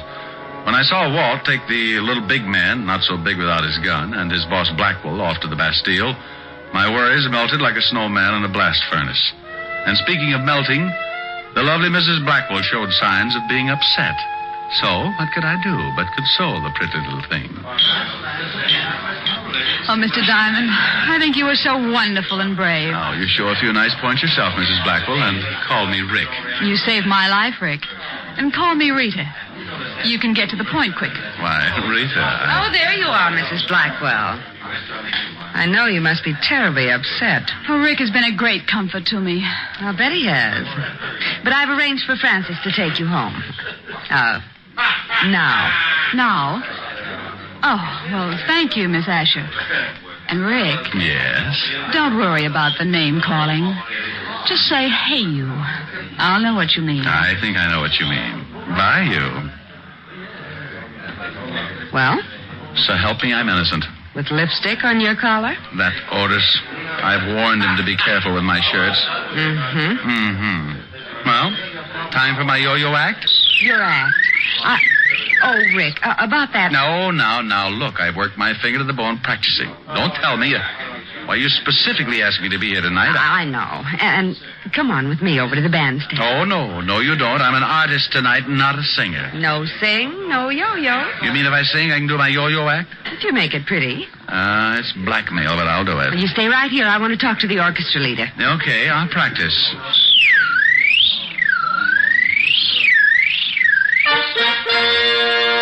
Well. Ladies and gentlemen, I give you Richard Diamond, his piano, and his yo-yo. Sing good, Rick. Like a robin with a sponsor. Are the stars out tonight? I don't know if it's cloudy or bright, 'cause I only have eyes for you, dear. The moon may be high, but I can't see a thing in the sky, 'cause I only have eyes for you. I don't know if we're in a garden or on a crowded avenue. You are here, so am I. Maybe millions of people go by, but they all disappear from view. And I only have eyes for you.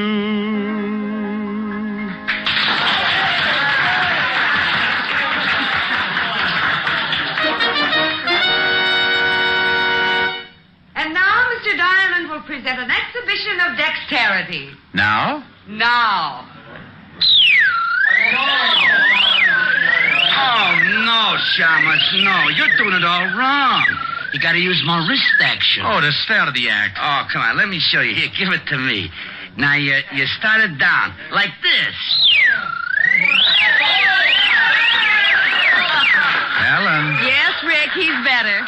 Let's go home and Nick. Wait till I get my hat.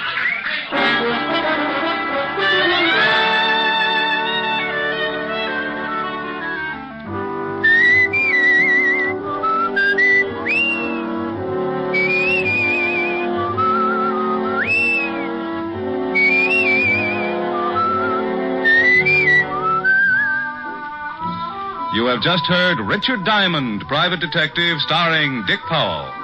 Helen was played by Virginia Gregg, Lieutenant Levinson by Ed Begley. Also in our cast were Wilms Herbert, Hans Conried, Grace Albertson, Sidney Miller, and Hy Everback. Music was under the direction of Frank Worth.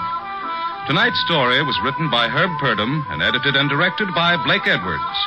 Portions of the program were transcribed. Dick Powell soon will be seen in the screen version of the best-selling novel, Mrs. Mike. Now, this is Tal Avery, inviting you to be with us again at the same time next week, when we will again bring you Dick Powell as Richard Diamond, Private Detective.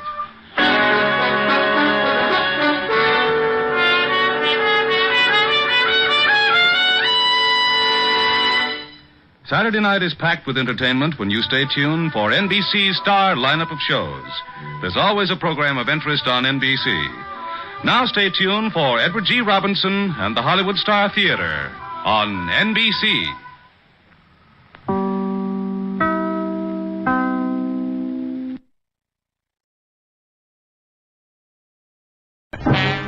Time now for Rocky Jordan.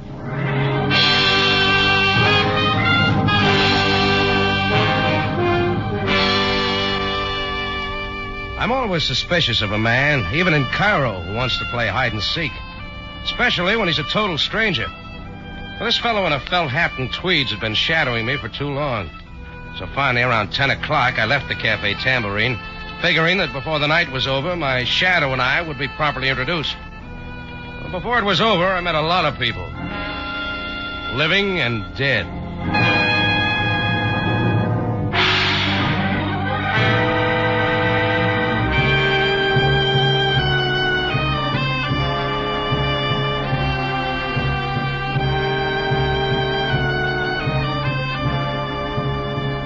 Again, we bring you a story of adventure with Rocky Jordan, proprietor of the Cafe Tambourine, which stands in a narrow street off Cairo's native quarter within sight of the Mosque Sultan Hassan. The Cafe Tambourine, crowded with forgotten men from the world's waterfronts, alive with the babble of many languages. Now, Rocky Jordan, and tonight's story, Strangers 3.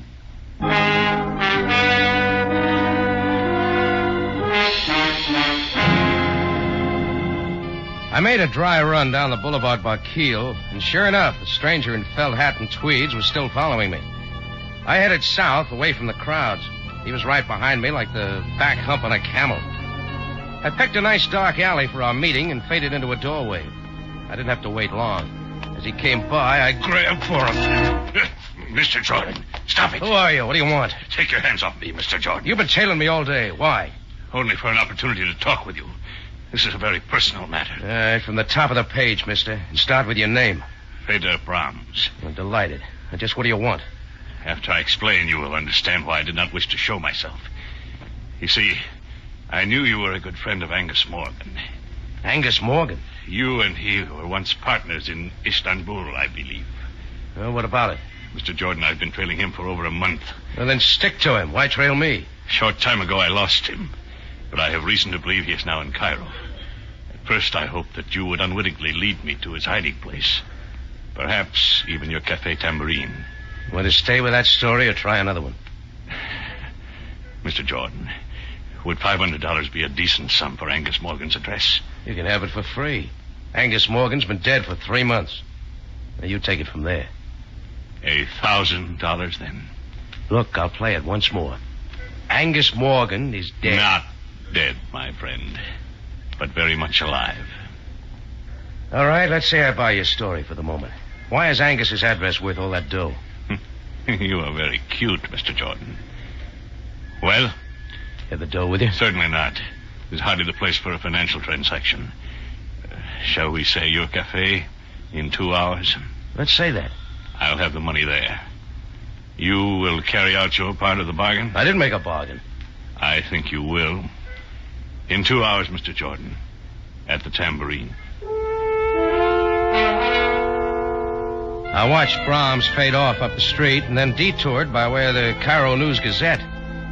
It was true. Angus Morgan and I had once been partners in Istanbul. Only Feder made one mistake. Angus and I were not friends, not even poor ones. Angus had double-crossed me and run out, owing me $15,000. If Angus was alive, only one thing interested me, my 15 grand. It took some fast talk and 20 piastres to get me into the newspaper morgue that time of night. But from then on, the night clerk was cooperative. And what was that name again? Morgan. Angus Morgan. Oh, yeah. Moody, Yeah, I wouldn't mind this night job if it wasn't for my wife. You married? No. There was a story in the paper about his death about 3 months ago. Don't ever get married, not if you work night. What'd you say that name was? Morris? No, Morgan. Now, take my wife. I always wants to know what happened. What? Oh, wait. That's the one I want right there. No, that's Morgan. Angus Morgan. Give it to me. Okay. What can I say to her? She wouldn't believe me anyhow. Angus Morgan. Killed in mysterious explosion, salvaging operation. Off the coast of Ras El Had. Yeah, then she says, why can't an alert, energetic man like me get a day job? Sure looks dead, all right. Yeah, she's just that way. Huh? My wife. Oh, yeah. Well, thanks for everything. Here, file this back under Rocky Jordan. Sure. Good night, Mr. Morgan.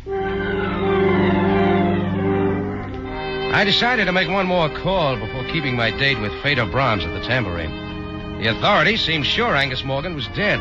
But if he was alive and in Cairo, he was here for one reason. A reason named Sabina. She wasn't too much to look at now, but at one time she was the toast of Istanbul. These days she ran a Turkish bath near the Sharia El Mudafar. It was late, but her office door was open and the sign said, "Come in." So I did. I can't believe it. When can I see him? He's waiting at the Sharon Sanitarium. Philip, wait. Hello, Sabina. Did I interrupt something? Rocky Jordan. Yeah, we meet again, Sabina, like old times. Don't tell me you want to lose weight. No. There's enough hot air over at the Cafe Tambourine to keep me in shape. I'd like a word in private with you, Sabina, as soon as you're through here. Why, I am in no hurry, Sabina, so suppose you go ahead and see what Mr. Jordan wants. I will wait for you. Why, that's very kind of you, Mr. Tournay. Yeah, thanks. We'll only be a minute. Yes, Rocky? Who's the overgrown Frenchman? Oh, Mr. Tournay was arranging for me to give someone a massage at the sanitarium.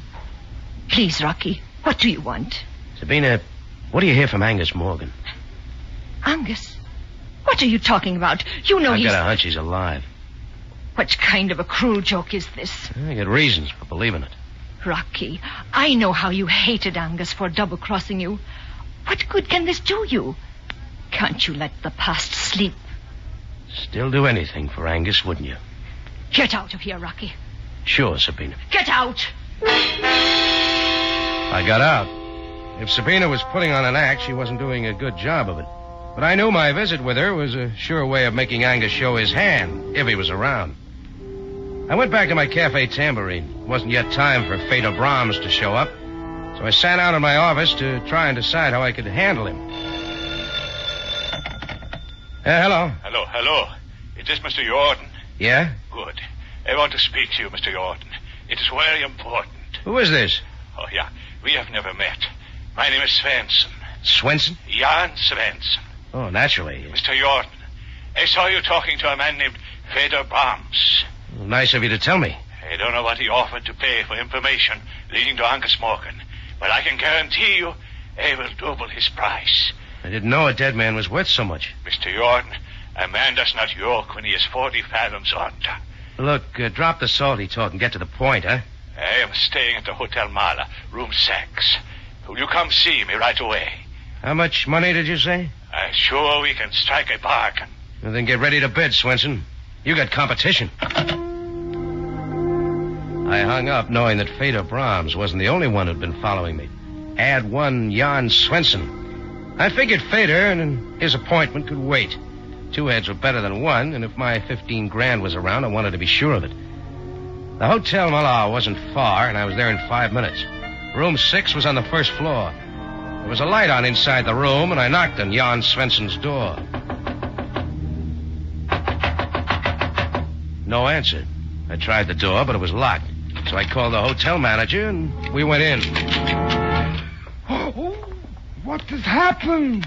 That bed does not belong in the center of the room, and the dresser upside down. It looks like somebody went through here with a bulldozer. Oh, there has been a fight.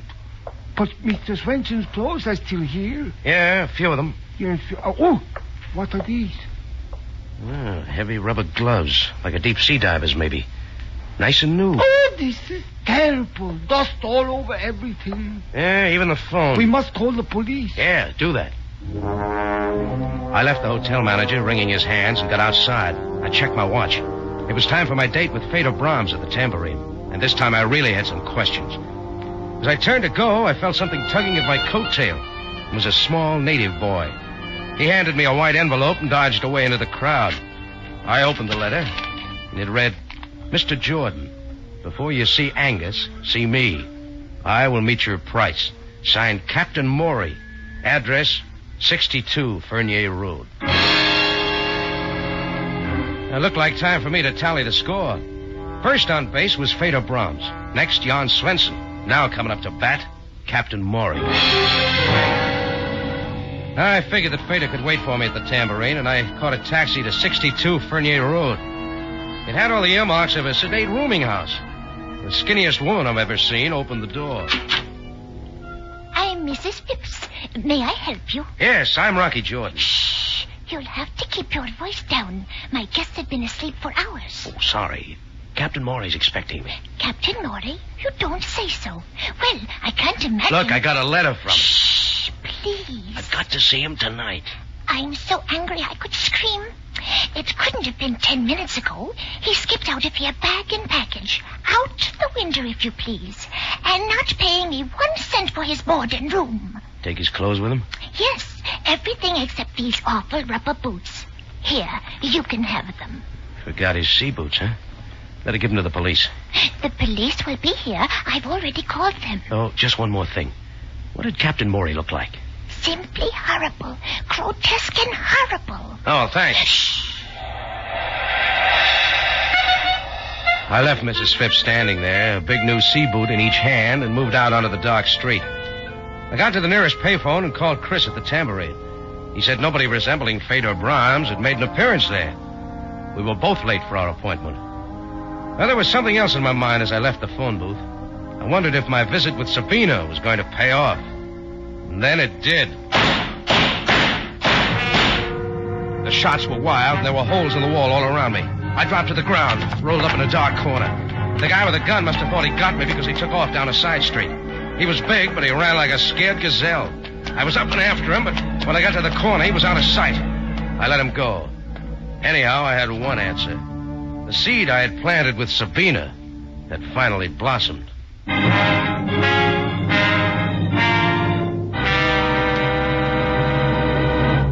Rocky Jordan returns in just a moment. On CBS, My Friend Irma is now one of the most popular comedies on the air, and the two characters, Irma and Jane, are familiar to millions. You'll enjoy Irma to her last dumb remark on My Friend Irma, following CBS Radio Theater Monday night. Now, back to Rocky Jordan with tonight's story, Strangers 3.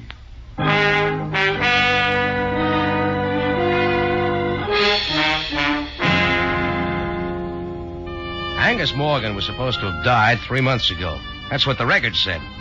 But when 3 men named Fedor Brahms, Jan Swenson, and Captain Maury came to Cairo looking for him and said he was alive, I was interested. Angus owed me $15,000, and I like money. My visit with Angus's old girlfriend, Sabina, paid off on the nose. When shots started flying, I knew Angus was close by. Back in Sabina's office, the fellow named Tournier had mentioned the Sharon Sanitarium, and Sabina hadn't covered it too well.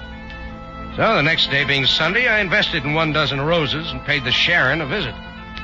On the 3rd floor, I hit pay dirt. I swung a door open, and there, propped up in bed playing chess with Philip Tournier, was Angus Morgan. Rocky. I brought you some flowers, Angus. Shut the door.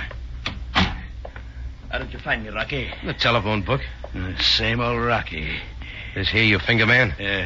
Me and Philip Tournier, my bodyguard. Well, we've already met. Twice. Twice, Mr. Jordan? Once at Sabina's and once outside a phone booth. You're a bum shot, Tournier. I'm afraid you are mistaken. Skip it. Listen, Angus. Rocky, how did you know I was still living? 3 men told me. 3? Well, count them. Feder Brahms, Jan Swenson, and Captain Morey. No. You're having a relapse, Angus. Maybe I better call a nurse. Stop it, Rocky. You say they're alive? Breathing, too. Right down your thick neck. They know where I am?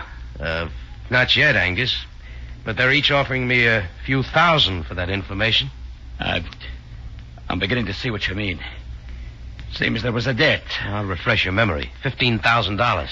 Rocky, I'll pay you every cent if you promise to leave immediately and forget you've been here. As far as I'm concerned, Angus, you're resting where you so justly deserve. Got it with you? Yes.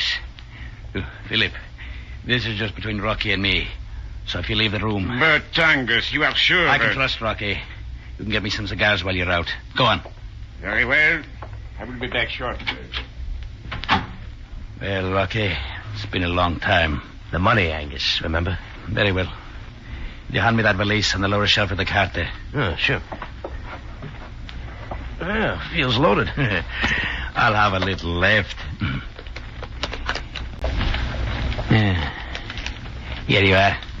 $15,000. Cut it if you like. Don't worry, I'll be back if it's not all here.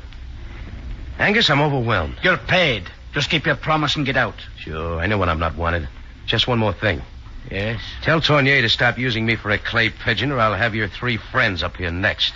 I'm gonna show you, Rocky. You'll never hear from me again. Angus put his valise back where it was, and I got out. I walked slowly down the stairs, trying to decide what I was going to tell Feder Brahms. He still hadn't kept his date with me. Well, I had my dough. I promised Angus to keep my mouth shut, and that's the way it was going to be. I just about reached the main floor when bedlam broke loose. It was coming from the 3rd floor. I raced back up the steps 2 at a time. Down the hall, a crowd was gathering in front of Angus Morgan's room. I saw Philip Tournier come out of the elevator when we reached the room together. We pushed through the crowd of Sunday visitors and into the room. And there was Sabina. Sabina, what is it? Pull yourself together, Sabina. What happened? I walked into the room and there he was. There's no doubt about it this time. Angus is dead. Stabbed to death. From there on, things moved fast. Sam Sabaya, captain of the Cairo police, took over. A very thorough man, he rounded up everyone connected with the case. Down at headquarters, I was kept cooling my heels while Sam talked to Sabina and Tournier. He called me in last. Well, Jordan, I am afraid you have a great deal to explain. Well, by this time, Sam, I thought you'd have the murder solved. Jordan, this time, let's get to the point. I suppose Sabina told you I had it in for Angus Morgan. That is correct. And Tournier happened to mention that I threatened Angus. Just one more thing. In Angus Morgan's room at the sanitarium was a valise containing $300,000. $300,000? He is missing. I believe 15,000 of it is in your pocket. Tournier did talk, didn't he? May I see it? Sure. Thank you. Hey, what are you doing, Sam? That's my dough. We shall see. Right now, it is Exhibit A. Where is the rest of the money, Jordan? How should I know? Well, now, wait, Sam. You don't think... Would you like to tell me everything now, Jordan? Of course. I was as sure as anybody else that Angus Morgan was dead. Then people came to me looking for him, said he was alive and in Cairo. What people? Well, first a guy in a felt hat and tweeds named Feder Brahms. Then Jan Swenson and Captain Morey.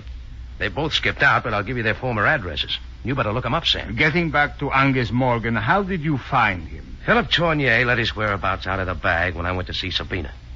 Oh, by the way, an hour later, somebody tried to kill me. I think it was Tournier. But about that $15,000, Angus owed it to me. I will do my best to find this threesome you speak of. But, Jordan, the facts remain incriminating. I was halfway out of the building when the murder took place. Save that part of your story for the inquest tomorrow. We will notify you of the time. Okay, Sam, we'll play it your way. Good night, Jordan. Good night, Sam. Oh, and by the way, when you give me back my money, I'm going to buy you a present. Oh? What, Jordan? A can of oil. Your chair squeaks. I went out into the street, and when the air hit me, I knew I was sweating. If we were all released, that meant Sam was playing cat and mouse with us. And everything pointed my direction, much too conveniently. I had to act quickly while I still had a few hours of freedom. I had a hunch the police were following me, but I didn't care. I had nothing to hide. Sabina was first on my list. She took my bait once before, and she might again. When I reached Sabina's Turkish baths, she was already there. Rocky, what are you doing here? Who let you in? I've got to talk to you. Haven't you caused enough trouble? Leave me alone. Who's Feder Brahms? Jan Swenson, Captain Maury. Why don't you ask Philip Tornay? I will. Where is he? He's staying at an apartment over the open-air market on Faran Street. Oh, thanks. I got a good hunch who killed your boyfriend, Sabina. Maybe you have, too. Who did it, Rocky? That's what I got to find out, Sabina. Or I may be next. I went to the open-air market on Faran Street. Philip Tournier's room was on the second floor. I knocked. When he finally opened it, he was either out of breath or awfully scared. Jordan! I'm coming in, Tournier. Yes, of course. I thought you were in jail. Oh, weren't we all? There is a policeman watching my apartment? 2 of them now. 1 for each of us. All right, start leveling with me, Tournier. You tried to kill me last night, didn't you? I could have, Rocky, but I shot wild, purposely.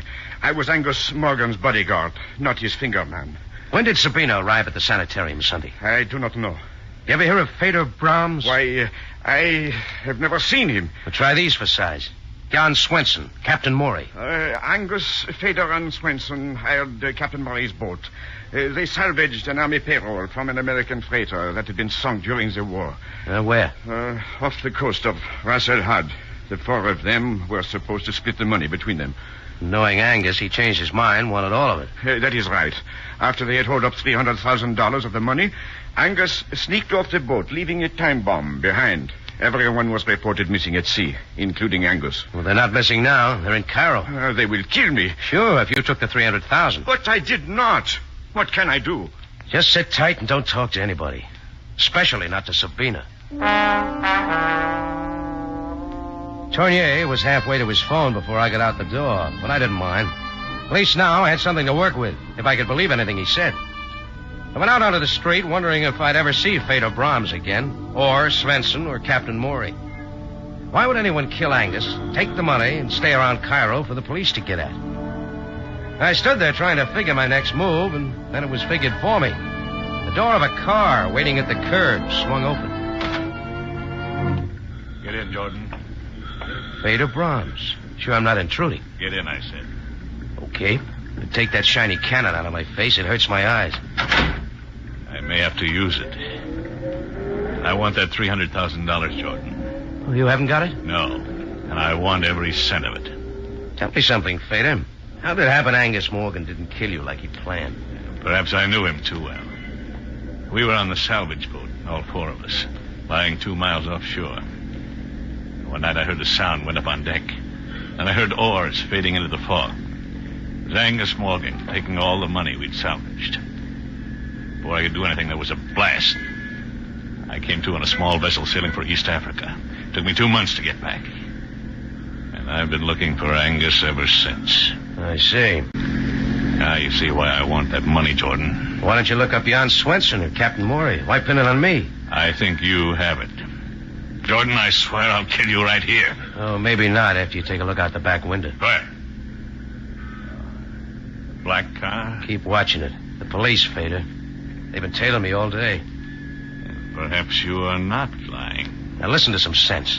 You want the money. I want to get the guy who killed Angus Morgan to clear myself. We can get them together. You know who killed Morgan? Yeah.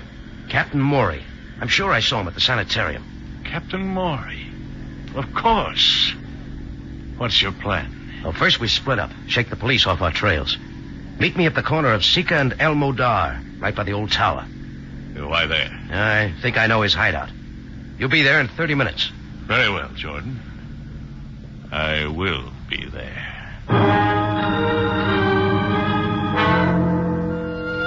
I waited till Feder Brahms drove off around the corner. Then I got to a phone, called Sam Sabaya. It wasn't long till Sam's sleepy voice came on. Sabaya speaking. Listen, Sam, I think I got your man. You got... What is this? Captain Maury. If you'll be at Sika and El Modar in half an hour, I'll produce him. Jordan, go home and go to bed. Sam, listen to me. But I am glad you called, though. The inquest will be tomorrow at 11. Will you be there, or should I send an escort? Sam, I told you where to be. Now, don't let me down. Good night, Jordan. Listen, Sam. Sam! Okay, I'll go it alone. Sam was in no cooperative mood, but it was too late to change my plan now. My watch said 11 o'clock. That meant I had just 12 hours to dig up somebody to take my place at the inquest. I walked the whole way to our rendezvous spot, through the twisting, narrow streets that led to the old tower, a familiar, dismal landmark in the lower quarter of Cairo. I finally stopped at the tower. No one was there, but I was a couple of minutes early. Laughter sounded from an upper window across the way. It stopped, a light went out, and all was darkness and quiet. I leaned against the wall and waited. Once I thought I saw a figure in the shadows. I glanced back and it was gone. Shadows play tricks sometimes. Then I heard it. A quick rustling motion that resolved into a figure as I turned. I felt it coming, but I was too late. Pain stabbed my right shoulder. I tried to move, but the knife had me pinned to the wall. Through a blinding fight to keep my senses, I heard a confusion of sound. A pistol blazed almost in my face, and everything mixed into a whirlpool of shouts and footsteps and went spinning off into nothing. With Rocky Jordan right in the middle.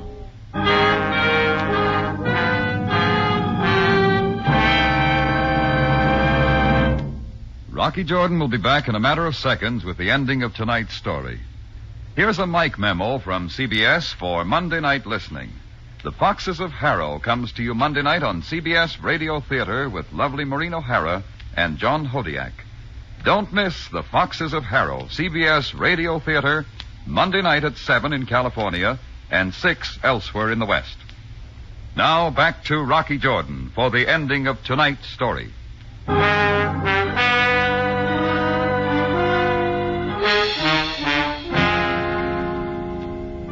When I opened my eyes, the darkness of the night under the old tower had changed to all white.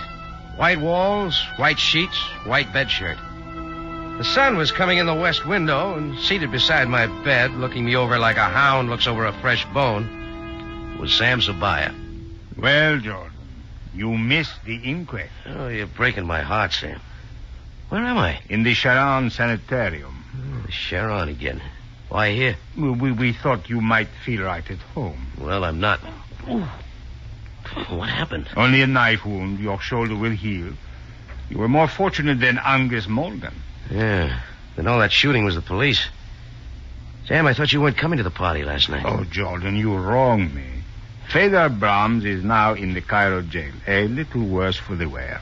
Okay. Now, Sam, when do I get my 15 grand back? Remember? Exhibit A? Jordan, you promised to lead me to Captain Maury. Where is he? In jail. Captain Maury, Jan Swenson, and Fedor Brahms. They're all the same man. Oh. It's no wonder we couldn't find the other two. When did you know this? I should have known from the beginning. Fedor was too elaborate with his plans. I figured he invented the other two to keep me on my toes, make sure I didn't lose interest. Mm-hmm. And if a murder rap came up, the police would be out looking for Swenson and Maury. Dead men. But, Jordan, that is hardly proof. No, I wasn't sure till Fedor Brahms came to me and demanded the money. I told him to ask Swenson and Captain Maury, but Fedor didn't bat an eye. Why? Because he knew they didn't exist. No doubt they were actually killed in the salvage boat. Sure. So when I told Fedor I'd produce Captain Maury, he knew I was lying. He decided it was time to get rid of me. Just one thing I don't understand. Sam, about my $15,000. What don't you understand? Well, if Fedor Brahms killed Angus Morgan and took his money, why didn't he get out of Cairo? Now, very good question, Jordan. Brahms has confessed to the murder, but he did not get the money. What? Sabina came into Angus Morgan's room too quickly after the murder. In his haste to escape, Fedor left the very thing he was after. Then he really did think I had it. Oh, but where is the money? But that is a very strange thing, Jordan. After we brought you back here last night, the money was found in the third floor laboratory. How it got there, I don't know. Sam, of course. Angus set the money satchel on the lowest shelf of that little cart the nurses wheel around. It was still there when she wheeled it out. I see. Perhaps during the confusion after the murder. Well, that about settles everything. Oh, no, Sam. What about my 15 grand? My dough. Well, you see, Jordan, there will probably be an estate. You will have to put in a claim for it. Well, of all the... Hey, nurse! Nurse! Jordan, can I get something for you? Yes, Sam, a first-class lawyer. Calm yourself, Jordan. You will get your money. You always do.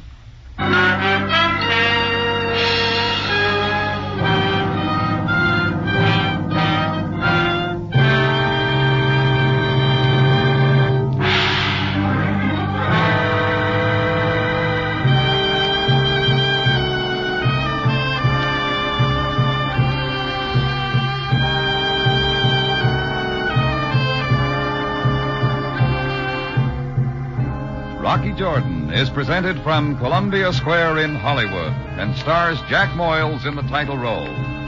Tonight's story was written by Bernard Girard and was produced and directed by Cliff Howell with original music by Milton Charles.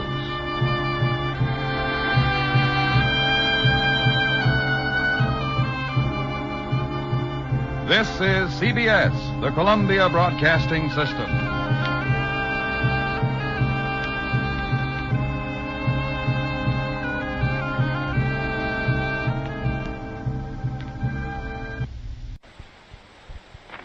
Time now for Rocky Jordan.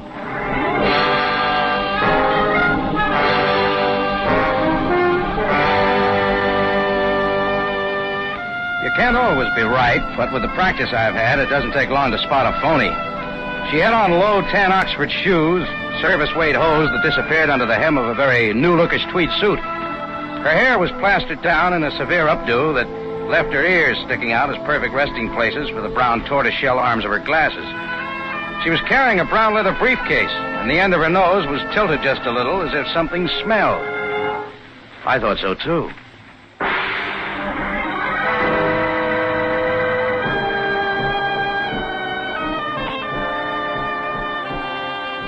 Again, we bring you a story of adventure with Rocky Jordan, proprietor of the Cafe Tambourine, which stands in a narrow street off Cairo's native quarter in sight of the Mosque Sultan Hassan. The Cafe Tambourine, crowded with forgotten men of the waterfronts, alive with the babble of many languages. Now, Rocky Jordan, and tonight's story, Up in Flames.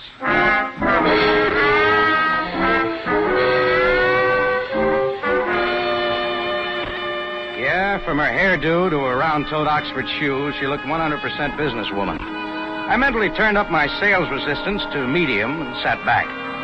She learned her lines for the role by heart. Mr. Jordan, I am Miss Bates. I represent the International Fire Insurance Company with head office in New York.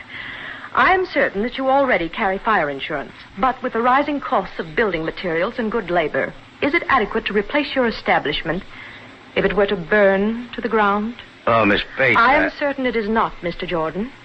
My company, sensing the trend of the upward spiral in replacement costs, has decided to extend for this fiscal period an added inducement policy covering the differential in costs that has developed. Now, look, Miss Bates, no doubt what you say is true, but I'm not interested in any more fire insurance. Mr. Jordan, your attitude is typical. But under the current circumstances, don't you think it would be wise to reconsider? What circumstances, Miss Bates? Surely, Mr. Jordan, you must be aware of the unusual number of major fires in Cairo in the last 3 months. All right, sister, drop the act. What's the pitch? Mr. Jordan, you do me a great injustice. In almost excuse every me. case... Hello, Cafe Tambourine. Hello, Rocky Jordan. Speaking. Oh, Rocky, this is Lefty Miller. I met you in the back room of Gus Gimlick's snooker parlor, remember? Oh, yeah. How's the broken nose and cauliflower ear business? Same as always, Rocky. I'm in a semifinal bout tonight at the American Club. You coming to the fight? Oh, I thought I'd drop in. Why? I'd like to have you come down to my dressing room before my fight. I got a little favor to ask. Why not ask me now? I can't, Rocky. It's something personal. It takes too long to explain over the phone. What do you say, Rocky, huh? Oh, okay, Lefty. I'll stop by. Swell, Rocky. I'll leave a ringside ticket for you at the information desk. Oh, thanks. Don't mention it. See you tonight, Rock. Goodbye. Now, Mr. Jordan, Oh, you still here, Miss Bates? here's my business card. Both day and night telephone numbers are on it in case you wish to reconsider. One never knows when a conflagration might cause irreplaceable loss. Oh, I'm certain one doesn't, Miss Bates. Well, if I change my mind, I'll let you know. Mr. Jordan, Mr. Regan, who owned the frozen food lockers at 937 Kamal Street, Mr. Tanut, who owned the hotel at 3014 Shariel Modafar, and Mr. Shoup, who owned the drugstore at the corner of Akil and Canal, felt exactly as you do. Now, since their establishments have been completely destroyed by fire, they are very glad they reconsidered and took out adequate protection with my company. You might check with them, Mr. Jordan. They might help you to change your mind. With that clincher, she closed the door and left. I decided to check up on her little game, so I ignored her card, looked up the telephone number of the International Fire Insurance Company in the phone book, dialed the number, and asked for the manager. This is Mr. Temple speaking. Who's calling, please? Oh, I want some information about fire insurance. I already have some, but I need more. Will your company issue additional insurance? Oh, indeed we will, sir.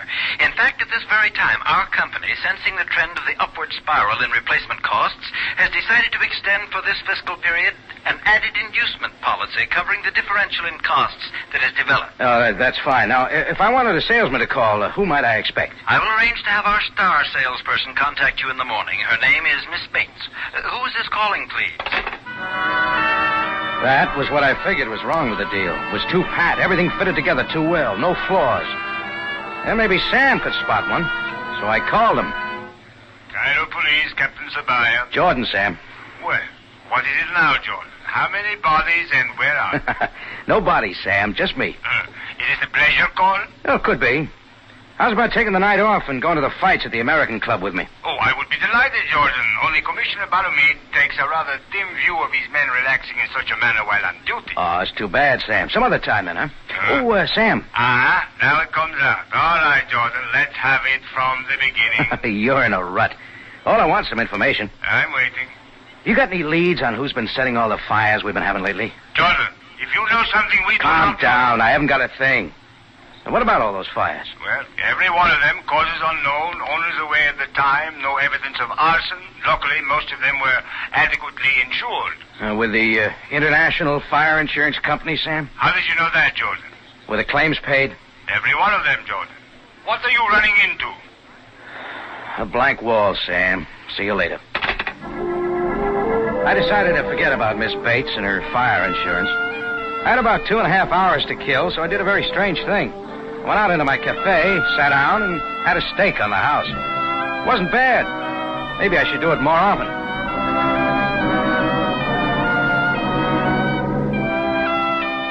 I picked up my ringside seat ticket at the information desk of the American Club. And the attendant told me Lefty Miller's dressing room was number 7 in the basement under the gymnasium. The first preliminary was already underway upstairs. Lefty's door was open. He was sitting on his rub-down table, a faded purple dressing gown over his shoulders. His manager and his sparring partner in second were just finishing tying up his shoelaces. Rocky, come on in. Hey, look, Mac, you and Benny step outside for a while, will you? I want to talk to Jordan alone. What's the idea, Lefty? You'll be on pretty soon. Never mind. You and Benny wait out in the hall. This won't take long. Okay, if that's the way you want it. Rocky, Gus Gimlick says you're a right guy, that you don't mind doing a favor now and then. Well, I'll return the compliment when I see him. All right, what is it? I came down to see the fights, remember? This won't take but a minute. Rock, my wallet's in my coat pocket there in the locker. Get it out for me, will you? Sure. This it? Yeah. There's $250 in it. Take the dough out, will you? Okay. Now what? Quick, stick the dough in your pocket. They might come back in. Now, here's the favor. When you go back upstairs, I want you to bet it on tonight's... Oh, get the phone for me, will you, Rock? I got my gloves on. Hello? Hello, Jordan. Yes, sir. How'd you find me? I called the information desk to have you paged on the loudspeaker. They said you were in Lefty Miller's dressing room. That's how. I'll buy that. What do you want, Sam? Jordan, if any of my men stop you as you are hurrying back to the tambourine, tell them you are going to a fire. What's that? I'm trying to tell you, it just came over the teletype machine. The tambourine, your cafe, is on fire. Thanks, Sam. I'm on my way. Hey, Jordan, where you going? I ain't back. No time to explain, Lefty. I didn't get to use Sam's advice. Nobody stopped me. I pulled up in front of the tambourine. Business was going on as usual, so I wheeled around to the back. There'd been a fire, all right. Seemed the trash barrel had caught on fire and smoked up the back wall of my cafe a little. If this was a practical hint to buy more fire insurance, I didn't like it. I went inside. Miss Bates' card was still on my desk. I called the night number. A man answered, but I didn't hang up. Hello, this is Mr. Temple speaking. Oh, I called earlier today for some information. Oh, you're the gentleman who called. We must have been cut off or disconnected. Yes. Would you please give me the phone number or the address of your star salesperson, your Miss Bates? Who is this, please? And may I ask why you want that information tonight? Well, never mind, Temple. Just give me your phone number or her address. Who is this speaking, please? My name is Jordan. I run the Cafe Tambourine. I want to talk to you, Miss Bates, about a little fire. Mr. Jordan, can't the discussion take place tomorrow? Miss Bates is asleep now. What, at this hour? Wake her up and get her to the phone. Mr. Jordan, I am seldom abrupt with a prospective client, but I am afraid you're overstepping your bounds. This apartment is my home. Miss Bates is my wife, and she's worked very hard today. If I do not choose to awaken her, that is my prerogative. Good night, sir. Well, that was that. It was too late to go back to the fight, so I tore up my ringside ticket and went out into the cafe. About 45 minutes later, Lefty Miller's fight manager, Mac, walked in, spotted me, and came over. Jordan, I want to talk to you. All right, go ahead. Let's go in your office. Oh, real private, huh? Okay, come on. Hey, Jordan, why did you come to Lefty's dressing room tonight? I'm an admirer of muscles. A smart guy. What went on in there? Look, if it's just $250 you want, here.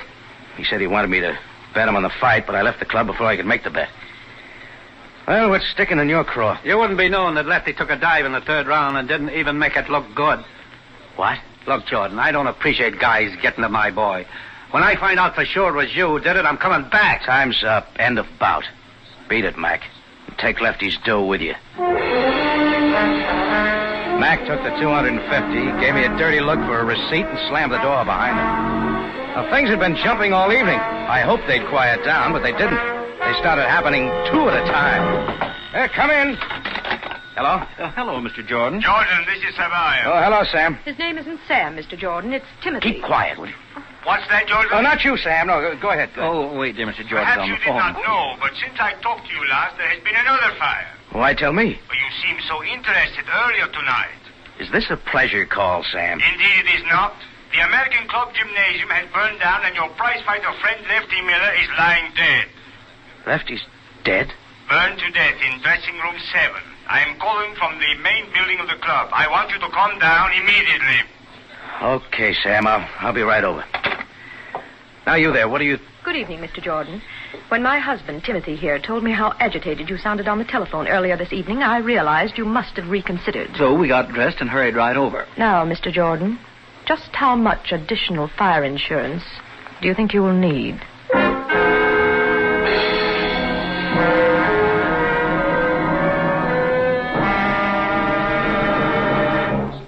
Rocky Jordan returns in just a moment. On New Year's Day, CBS will devote every facility to accurately bring you the happenings in Pasadena, all the beauty and color of the parade, and the thrilling play-by-play description of the Rose Bowl game. Now back to Rocky Jordan and tonight's story, Up in Flames.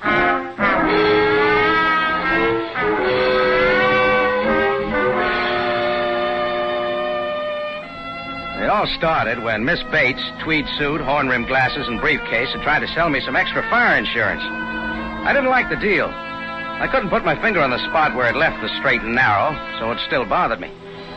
Item 1, the prize fighter named Lefty Miller, who took a dive in the third round of his fight, and his manager blamed me. Item 2, a fire in back of my Cafe Tambourine. Item 3, and this is where things started happening two at a time, Sam Sabaya called me on the phone, and at the same time, at 11 o'clock at night, who should walk into my office but that certain Miss Bates and her husband, Mr. Temple. Subject, fire insurance.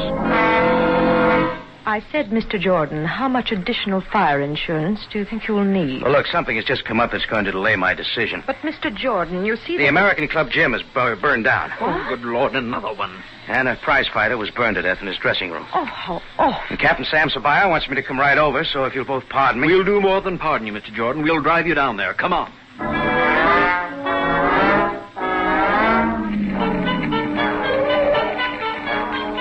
It came out during the ride that the American Club was insured with International. I had a feeling it would be.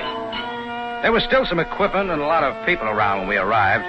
Mr. and Mrs. Temple went looking for Bert Johnson, the manager of the club. I went looking for Sabaya. I found him with some of his men in the basement of the gym. He turned his flashlight on me as I came up. So, Jordan, you finally got here. Yes, Sam, now that I'm here, why were you so anxious for me to come down? I thought perhaps the atmosphere here might induce you to tell me what is going on. Sam, believe me, I would if I could, but I can't. You mean you will not? Very well, Jordan. Look around you. Sam began pointing things out with his flashlight. They weren't pretty, especially the body lying beside the burned rub-down table. Sam played his flashlight on the lockers, then over to the wall in the back. He held it steady for a moment on the electric light fuse box. The little metal door was hanging open. Is that what caused it, Sam? No. If there had been a short circuit, the fuse would have burned out. I checked them. None of them is burned out. Any ideas? Perhaps you would like to explain what you were doing here earlier this evening. Well, Lefty Miller phoned this afternoon and said he wanted me to come to his dressing room before the fight. He wanted to ask me a favor. Yes, go on. Well, it turned out he wanted me to bet $250 of his money on the fight. You called before he could do it. That's all, Sam. Thank you, Jordan. I might have known you would not tell me the truth at this time. Sam's like that. This was once I didn't blame him. I didn't make much sense to me either. I knew I should get to Lefty's manager, Mac, before Sam did. I wanted to clear up a few things, so I took off. On the way downtown in the taxi, I figured Gus Gimlick would know where I might find Mac. I checked my watch. If things were running normal in the back room of Gus Gimlick's snooker parlor, they'd be getting the results of yesterday's races short way from the States. Now, we finally pulled up in front of Gus's place. I told the driver to wait, walked on in and through to the back room. Things were running normal. They were waiting for the results of the fifth, the Tanforan. It wasn't hard to spot Gus, even in the crowd. He was all Greek and a yard wide. He weighed a little over 300 pounds. He looked up from a form chart as I walked over. Hello, Rocky. You'll have to hurry if you want to get a bet down. The fifth is about to start. Horses are entering the start. No, thanks, just same, Gus. I'll sit this one out. Suit yourself, Rocky. You got something on your mind? Yeah. You know Lefty Miller's fight manager, Gus? His name's Mac. They're all in the starting Yes, I know Mac. He's not very smart, but he's honest. Why? Well, I want to get in touch with him. Know where I might find him? And there they go. Yeah, the fifth race is started. Blue Flash is going to the front. Ernie Keltner is second. Maximilian is third. Days End is fourth. Flying Knight is fifth. And up in flames. Where can I find him, Gus? Later, Rocky, after the race. Blue Flash in front by a nose. Ernie Keltner is second by 1 length. Days End is pulling up between horses and is now third. Maximilian is fourth. Flying Knight and up in flames. Who's the favorite, Gus? Days End. But most of these guys have bets on the long shot. Up in flames. Up in flames. Ernie Keltner is third. Flying Knight is fourth. Maximilian is fifth. And up in flames. Up in flames. They said it was a hot tip, Rocky. Days End is second by half a length. Flying Knight is third. Ernie Keltner is fourth. Up in flames is fifth. And Maximilian. And there goes up in flames. He found a hole in the rail and is moving up between horses. Yeah, Gus, your bankroll's going up in flames. It's Blue Flash, Days End, and up in flames. Now it's Days End and Blue Flash and up in flames. They're in a drive and coming down to the line of finish. It's Days End and up in flames. And up in flames gets up to win it by a nose. Days End is second and Ernie Keltner is third in front of Blue Flash. Yeah, too bad, Gus. You can't win all the time. Don't worry, Rocky. I'll get it back. There are still 2 races to go. Now they'll all bet on the long shots. I hope they do, Gus. But to get back to where I can find Mac. Oh, yes. I don't know where he lives, but he hangs around Lefty's apartment all the time. It's 847 St. George Street. 847 St. George Street turned out to be a medium-sized apartment house in a middle-class neighborhood.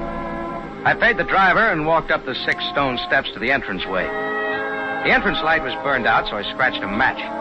The name Lefty Miller was on the mailbox numbered 311. I started to flick out the match and stopped.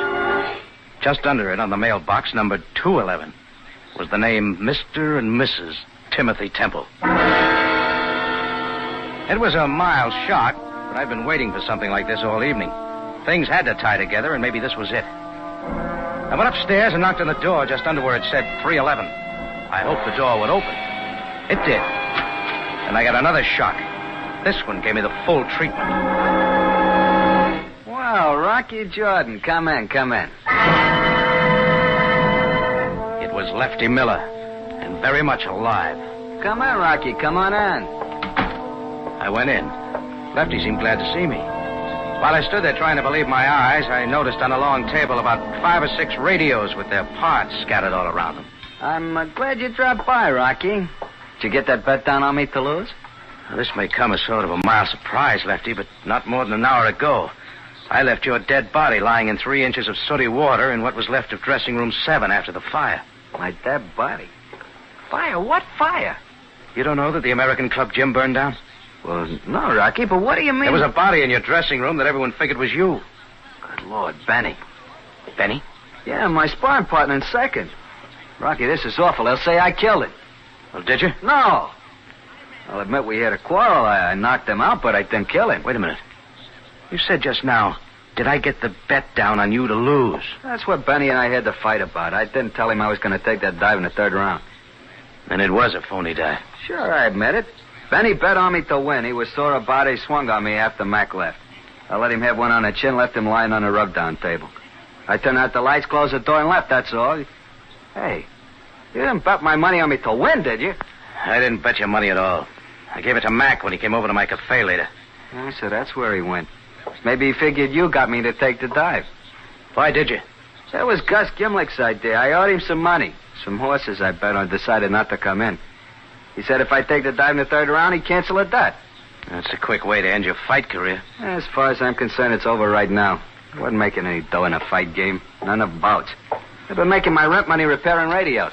That's quite a hobby for a prize fighter. I picked it up during the war. Essential industry kept me out of the army. Oh. Hey, let me show you the combination screwdriver and soldering iron I invented. No, some other time. Hey, what did you come here for, Rocky? I was looking for Mac to convince him I didn't get you to take the dive. I guess it won't be necessary now. No, I guess not, Rocky. Going already? Yeah, but you'd better stick around. I think you're going to have another visitor. An official one. Lefty shrugged his shoulders, picked up his combination screwdriver and soldering iron, and turned towards the table with the dismantled radios. I closed the door and walked down 3 flights to the front entrance. The timing was perfect. Sam's limousine pulled up at the curb just as I was going down the 6 stone steps. Jordan! Jordan, what were you doing in there? Talking to a very much alive dead man, Sam. You'll find his story very interesting. No doubt, Jordan. The body is not that of Lefty Miller, but of his sparring partner and second, Benny Myers. Miller was seen leaving the club quite some time before the fire. Yeah. Jordan, a penny for your thoughts. You just rang a bell, Sam. See you later. Jordan, come back here! I guess Sam figured he knew where he could find me later, because he didn't follow me. I grabbed a taxi at the corner and headed for dressing room 7 of the American Club gym. I didn't ask for permission, and nobody tried to stop me. Just as the 4th match was burning my finger, I found what I was looking for. 14 minutes later, I pulled up at 937 Kemal Street at the charred remains of Mr. Agrazian's frozen food lockers. The next stop was 3014 Shariel Motorfar, and what used to be Mr. Tanut's small hotel. From there, we wheeled around and went to what used to be Mr. Shoup's drugstore at the corner of Bakil and Canal. Then I gave the driver the address of 847 St. George Street and settled back to count my evening's loot. Adding them up carefully, they would just come to the price of the new American airmail postcard.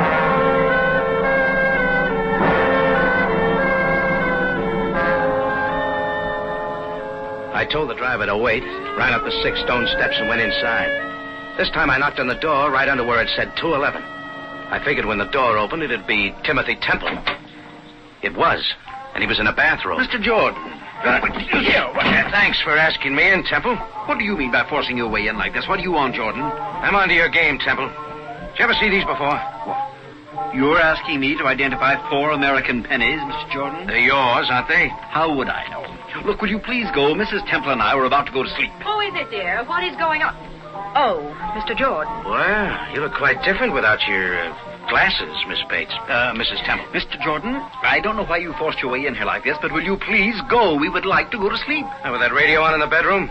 Sounds more like you were dancing. Mr. Jordan, that radio is not in our bedroom. It is in the apartment upstairs. That awful man plays his radio day and night. And what is more, he is a prize fighter, and when Timothy reprimanded him, he offered to knock my husband's block off. We're going to move just as soon as we can find another apartment. It's just possible I could be wrong about you two. What are you getting at, Jordan? Why did you want me to identify those 4 coins? Let me ask one, friend. Who besides you and your wife would know to whom you had sold extra fire insurance? It is odd you ask, Mr. Jordan. My husband and I have tried to keep that information a secret between us, discussing it only here at home. The number of our clients having fires is alarmingly high. The head office is quite disturbed. Well, what would happen if you could prove those fires were deliberately set just to collect the insurance? Why, we could force them to return the money and put the guilty persons in prison. But what makes you think the fires were not accidental? There's no proof. I've got the proof, Temple. Wait a minute. You stay right here. I've got an idea. I left Mr. and Mrs. T looking at each other without saying a word. I didn't count the steps between 211 and 311, but there weren't many. I tried the door of 311. It wasn't locked, so I opened it. And here they are. Lefty was gone. The music was coming from one of the radios. I walked over and turned it off. Why do you think Mr. Jordan came here? My dear, I haven't the slightest idea. He asked me to identify... Mr. and Mrs. Temple's voices were coming out of a pair of headphones lying on Lefty's work table. It all fit now. I had my answers. I walked over to the phone and called Sam. Cairo Police. Captain Sabaya. Jordan, Sam. Any of you boys around this time of night? Certainly. Why? If they want to know where you're taking them, tell them you're going to a fire. Jordan, what are you talking about? No time for details, Sam. Meet me at my cafe as soon as you can. Maybe we can catch the guy red-handed. I think somebody's getting ready to set fire to the tambourine. Hurry, Sam.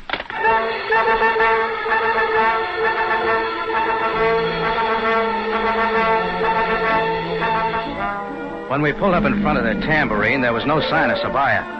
I tossed the driver a 5-pound note and reached for my keys as I crossed the sidewalk.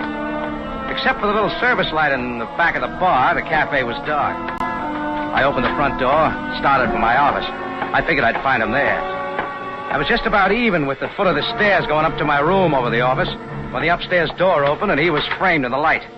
I started up the stairs after him. He met me halfway and proved the theory that what goes up must come down. We untangled at the foot of the stairs and I swung on him. I should have known better. He was a trained fighter. He caught me right on the button and I went backwards against one of the service tables full of glasses and silverware. I got up and started for him again. His back was to the front door. Just then Sam, with full siren, pulled up out front. My opponent turned. His chin was silhouetted against the glare on the headlights and I let him have it. For the second time in one night, Lefty Miller took a dive. Only this time it wasn't fate.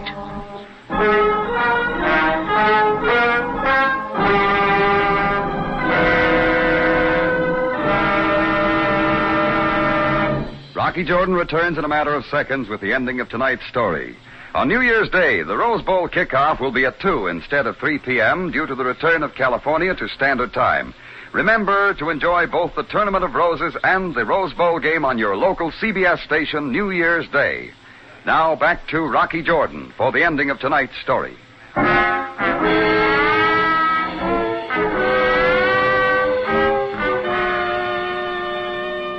Well, I'll say this for Sam. When you really need him, he's right there. If there were more like him, the world would be much better off. But as usual, he wanted all the details. And from the beginning. All right, Jordan. How did you know we would find Lefty Miller here in your cafe? Well, Sam, it just figured. When I heard Mr. and Mrs. Temple's voices on the earphones in Lefty's room, I knew he'd been listening in on him. Maybe first as a gag, but he was the only one besides the Temples who could have known who they'd sold fire insurance to. So he was the one who had gotten the owners to agree to let him fix up the accidental fires. Exactly. He convinced them that he could do the job, and when they collected the insurance money, all he wanted was a percentage of the profits. Jordan, how did you figure out he did it? Well, first of all, Lefty was an electrician, fixed radios. He also had invented a combination screwdriver and soldering Jordan, iron. Keep it simple. Oh, I will, Sam. He went to those places and did a little work on a light switch. A couple of drops of solder in the right place. Then he put a penny behind the fuse to keep it from burning out when the short developed. All the owner had to do was to turn out the lights, lock up the joint, go someplace where he'd have a perfect alibi. After a while, the short would develop, and the penny behind the fuse kept it from burning out. And there you have it. Fire. Cause unknown. Well, you still haven't told me why you knew he would be here at the tambourine. Oh, it's the pattern, Sam. Lefty's sparring partner, Benny, must have caught on to him. So after Lefty knocked Benny out, he fixed the light switch in the dressing room, put the penny behind the fuse, turned off the lights, closed the door, and left. Perfect alibi. But the tambourine, George. Well, that follows, Sam. He'd fixed the light switch in my bedroom. I'd come in and figure I'd forgotten to turn the light off. Finally, I'd turn it off and go to bed. Then when I was asleep, the short would develop. No tambourine, no Jordan. Up in flames. Up in flames? You don't miss a bet, do you, Jordan? I wondered what you were doing in Gus Gimlick's back room tonight.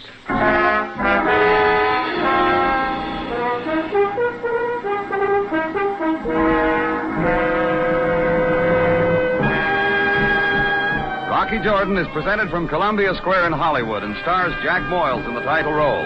Tonight's story was produced, written, and directed by Cliff Howell with original music by Milton Charles. This is CBS, the Columbia Broadcasting System.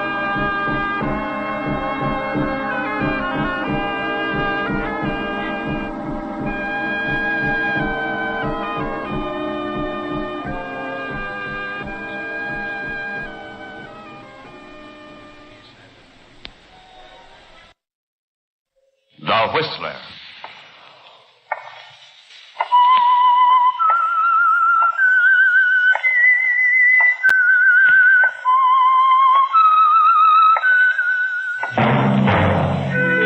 And now the Whistler's strange story. Murder at Twin Pines.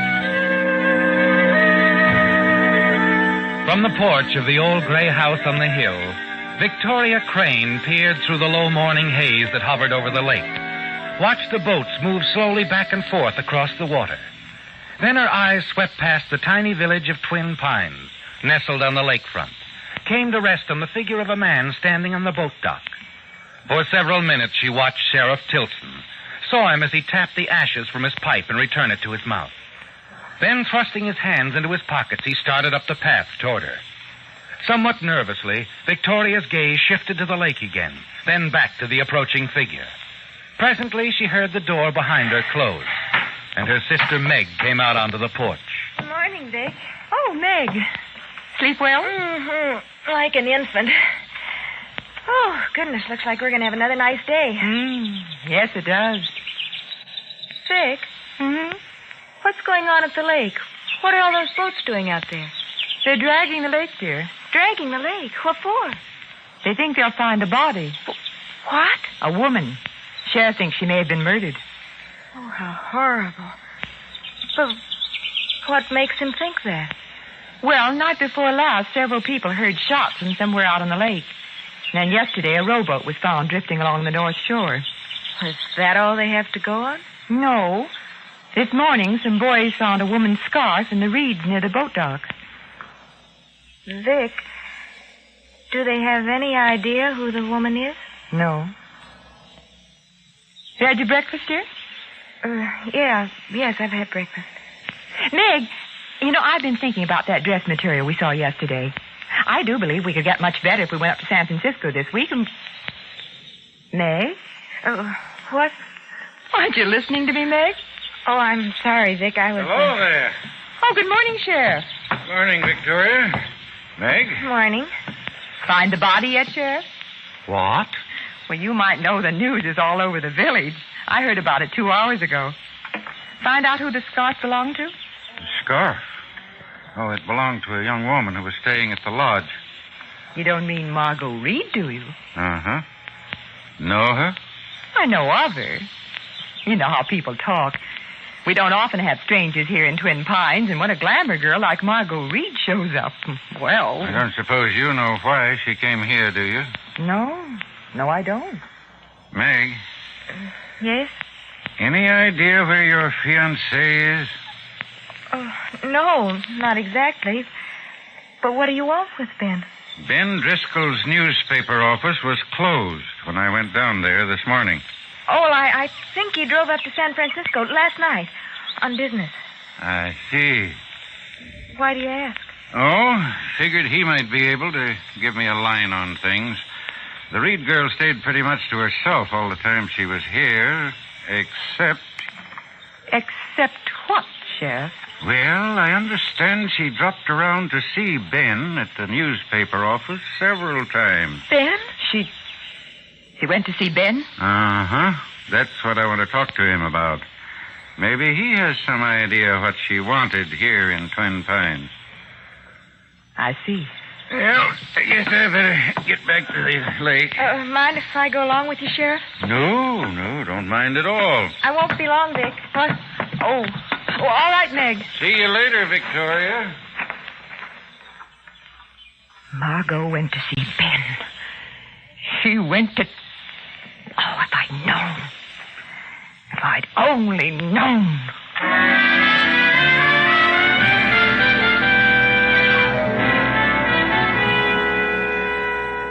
It's something you hadn't counted on, isn't it, Victoria? A threat.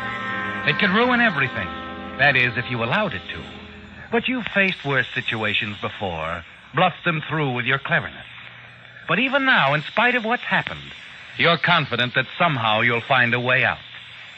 You sit there staring out over the lake and wonder how much Margot told Ben Driscoll. And if your sister's fiancé now knows the secret you once shared with Margot Reed. The secret you thought would be yours alone after her death.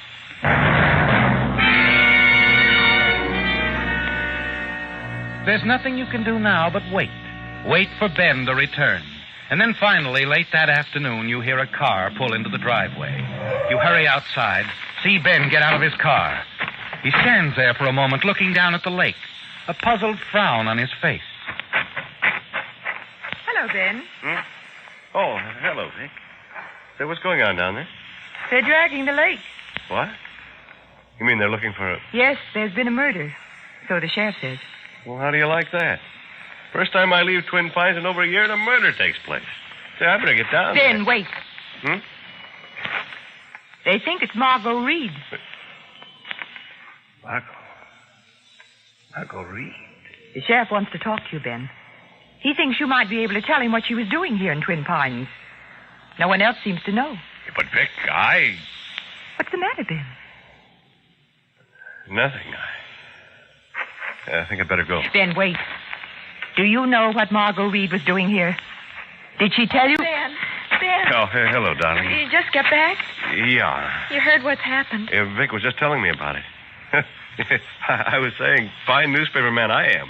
Biggest story we've had around here in years, and I have to be out of town. You haven't seen the sheriff yet? No. I'm on my way now. Will you be back? Yeah, later. I have a number of things to do at the office. I'll call you, darling. Bye.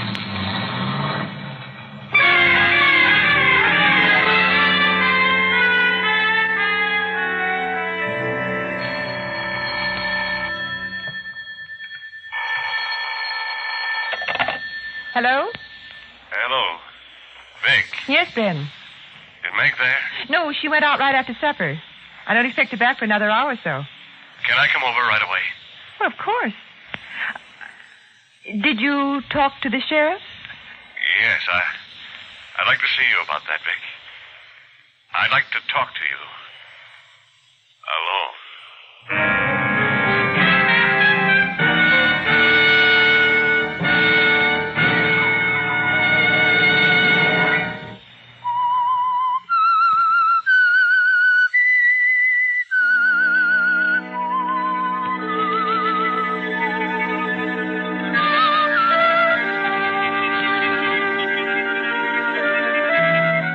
It's turned out just as you feared it would, hasn't it, Victoria? You're certain Ben knows something. Perhaps that you're the reason why Margot Reed came to Twin Pines. Yes, somehow you can't believe she's told him everything, can you? That doesn't sound like Margot. You're sure that she wouldn't admit blackmail to a perfect stranger. And so you wait anxiously for Ben to arrive and stare out the window. Watch the small boats as they move back and forth across the water, searching for the missing Margot Reed. A quarter of an hour later, you're sitting in the library facing Ben. I hardly know where to begin, Vic. You know why Margot Reed came here, don't you? Yeah, of course. But I didn't tell the sheriff. Perhaps I should have. I don't know. They'll find out sooner or later. Will they? I'm telling you this, Vic, because I know I can trust you. You got to talk to somebody about it.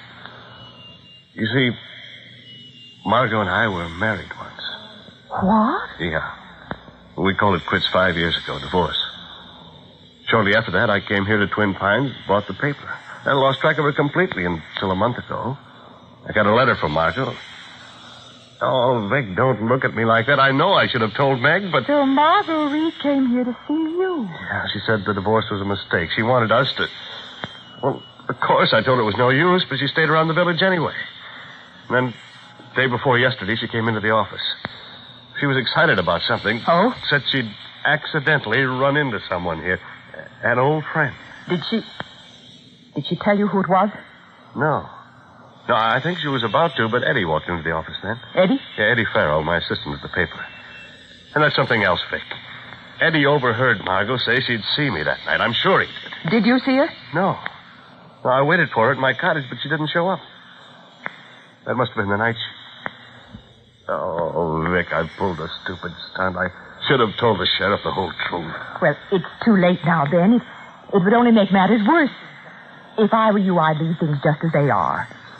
There's a chance they'll never find out. Yeah, but suppose Eddie tells him I had a date to see Margot that night, and suppose the sheriff starts to investigate Margot's past. Then listen to me. I don't know why everyone's getting so excited. What proof is there that the girl's actually dead? She could have suddenly decided to run up to the city for some reason or other. Well... Then I think it's best not to think about it anymore. Try to put it out of your mind. I, for one, will believe Margot Reed is dead when I see them drag her up from the lake. And I don't think they ever will, Ben.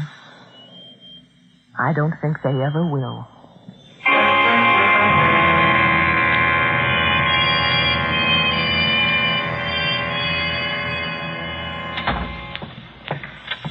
That you, Meg? Yes. Did Ben call while I was out? He stopped in for a moment. Had to dash back to the paper. Said he'd call you in the morning. Oh, I see. Oh, by the way, Meg, I think I'll drive up to San Francisco in the morning. Want to come along? No, thanks. I'd rather not. You going to see about the dress material? Yes. There's something else I have to take care of, too.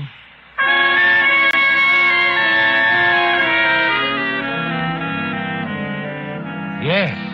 And it's an important matter, isn't it, Victoria? The idea occurred to you while Ben was talking about his marriage to Margot Reed. You don't want to do this to Ben, your own sister's fiancé, do you? But you're sure Meg will eventually get over it. And it's the only way to protect yourself. The perfect opportunity to produce a suspect for Sheriff Tilson. Prevent him from digging too deeply into Margot's past, her connection with you. The following morning, you drive up to San Francisco. Your first step is to inform one of the city's newspapers of a new development in the Twin Pines murder. That a prominent citizen of Twin Pines is withholding information from the sheriff. City editor. I have some information for you about the murder at Twin Pines. Who is this? My name isn't important. Now listen. A girl named Margot Reed has been murdered. I know about that. Well, here's something you don't know. Neither does the sheriff at Twin Pines. Margot Reed was once married to Ben Driscoll. He's the editor of the local paper. That's so? Look, where Check it yourself. It should be a big story. Goodbye. Wait a minute.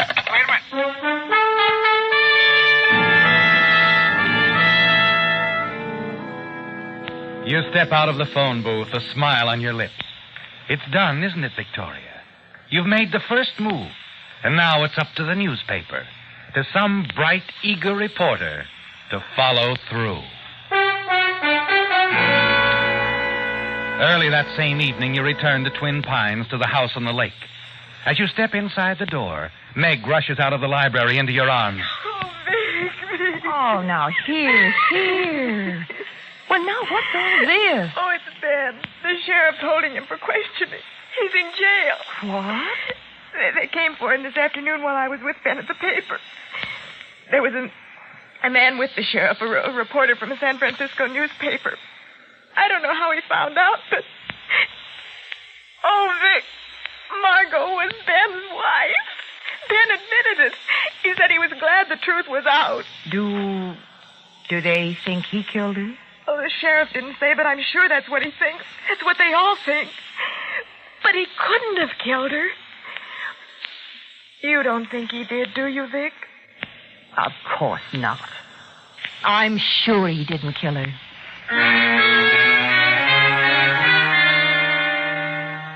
You're pleased with the way things have turned out, aren't you, Victoria? Yes. And you'll find it difficult to hold back a smile, even as you try to comfort your sister Meg. Your trip to the San Francisco newspaper paid off as you knew it would, and you congratulate yourself. But scarcely half an hour later, your joy turns to bitter disappointment and sudden fear. The doorbell rings, and as you answer it... Ben! Hello, Vic. Why, Ben, I heard about what happened. It's all right, Vic. The sheriff let me go. Well, That's fine. I told him the whole story. I guess it sounded all right to him, so here I am. Where's Meg? In the library. Come on in, Ben. Yeah, I'd like to see her. I have a lot of explaining to do.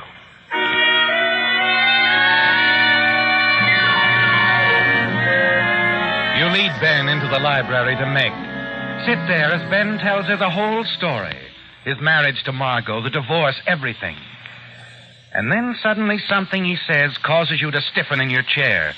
Meg looks up quickly. Ben, did you say Margot works for a Dr. Kingston in Seattle? Yeah, that's right, darling. She was working as a nurse in Seattle at the time we broke up. Dr. Kingston?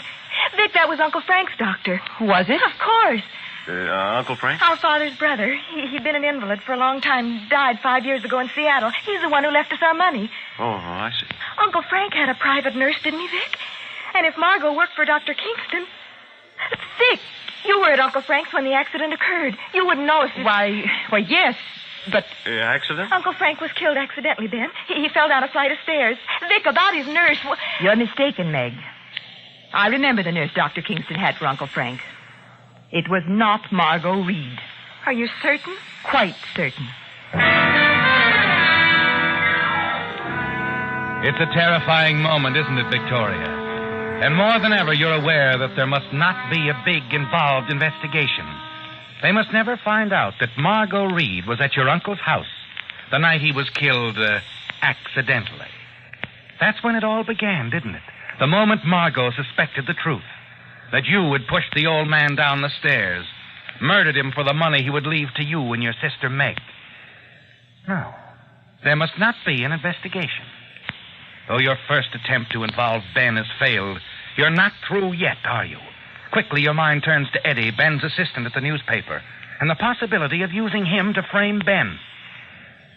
On your way down to the village the following day, a plan forms in your mind. Then, in front of the coroner's office, what the sheriff is telling the crowd gives you a further advantage.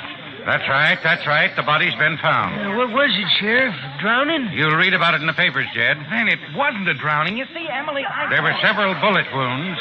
Margot Reed was murdered. Did you find the gun? No, we haven't found the gun. Excuse me, Jed, Victoria. I've got to get along now.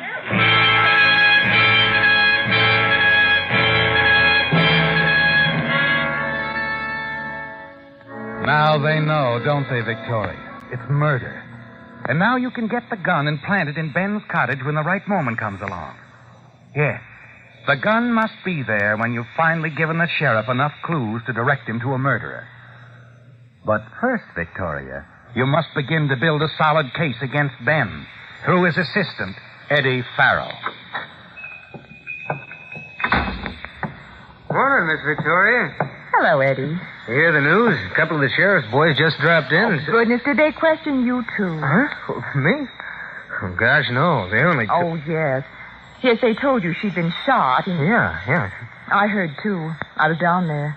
Oh, that poor girl. Well, I guess they know the kind of person to suspect. How do you mean? Well, you know. The sort of man who runs around a good deal.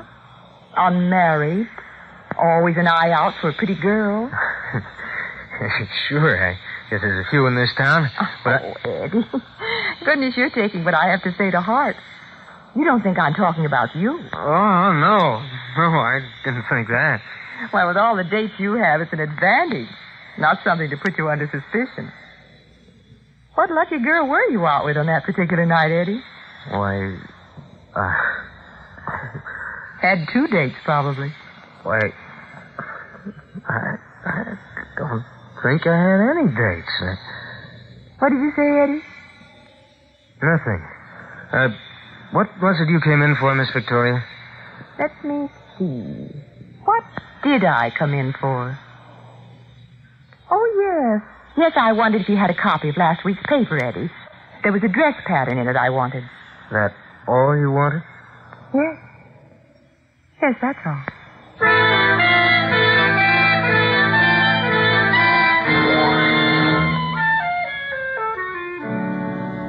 Oh, I'm dreadfully sorry, Sheriff. I know how busy you are. If it's something to do with the case, Victoria, it doesn't interrupt. Well, It's about Eddie Farrell, Ben's assistant down at the paper. Oh, Sheriff, I really hate to suggest it, but... Go on. It's just between the two of us. Well, he might have been with Margot that night, you know. Might is quite a word. I might have been with her myself. It was his attitude, Sheriff, when we were talking. The way he closed up. Oh, you're right. Probably nothing. Still, Eddie does have quite a reputation with the girls, and... Yes, I know. I'll have a little talk with Eddie. Nothing can be lost by asking a few questions, huh?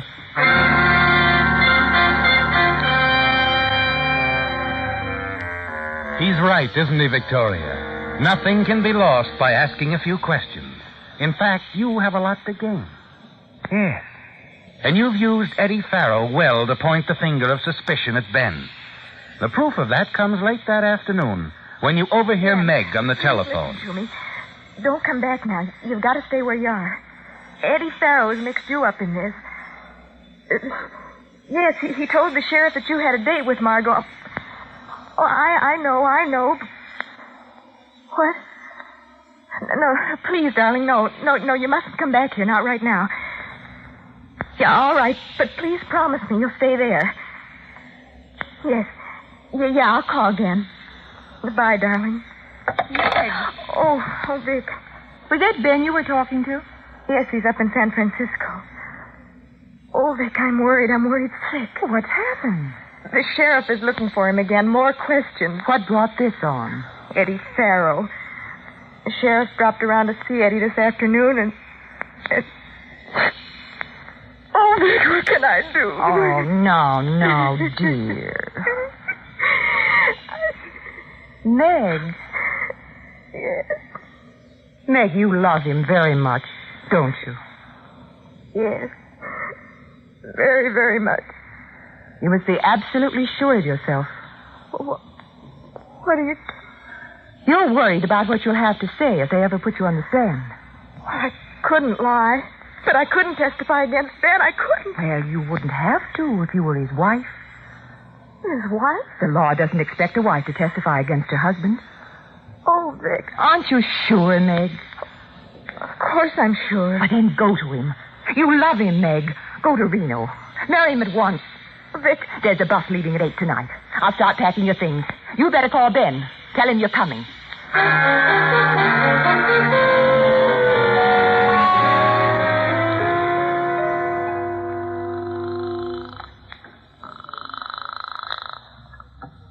Hello? Sheriff Tilson speaking. Sheriff, this is Victoria. Yes? Sheriff, I hate to tell you this because it involves my sister. But she must never know. What is it? Ben's hiding out somewhere in San Francisco. She's going to him. Left the house a few minutes ago. She's headed for the village, carrying an overnight bag. They're running off together? Well, something like that. You'll have to follow her. She'll take you to him. All right, Victoria, and thanks.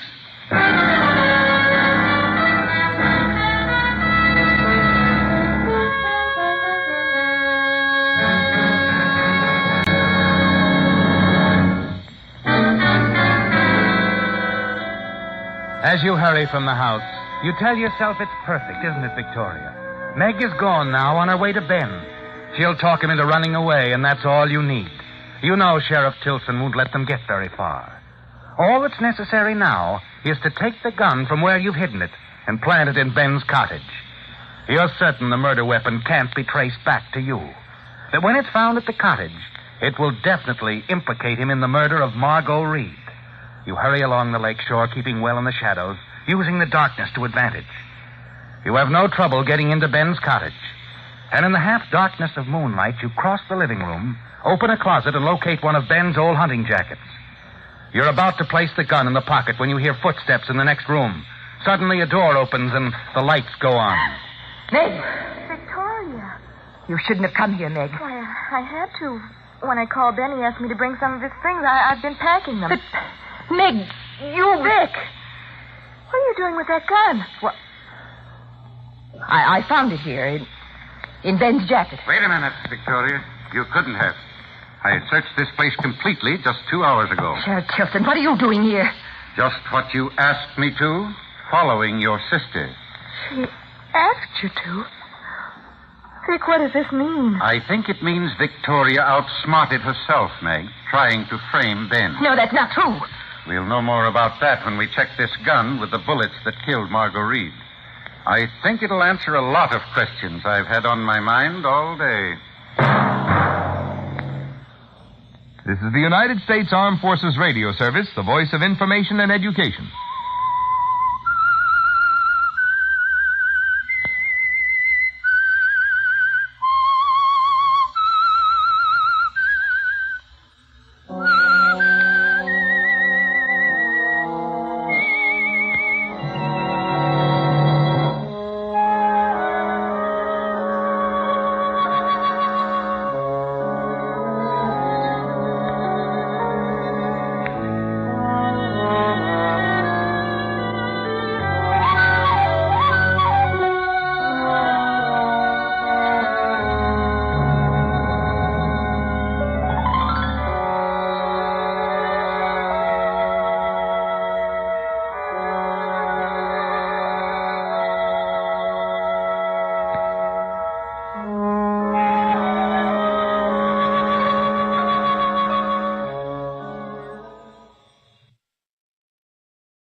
At this time last week, CBS was broadcasting reports of the Kathy Fiscus tragedy direct from San Marino.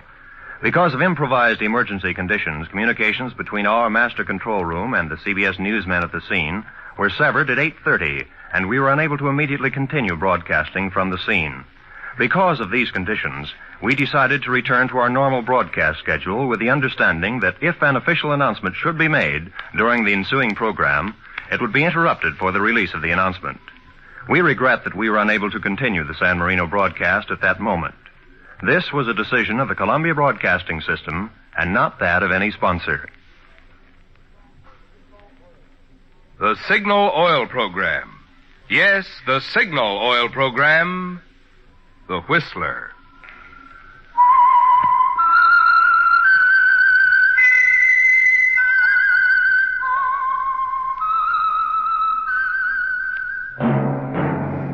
That whistle is your signal for the Signal Oil Program, The Whistler.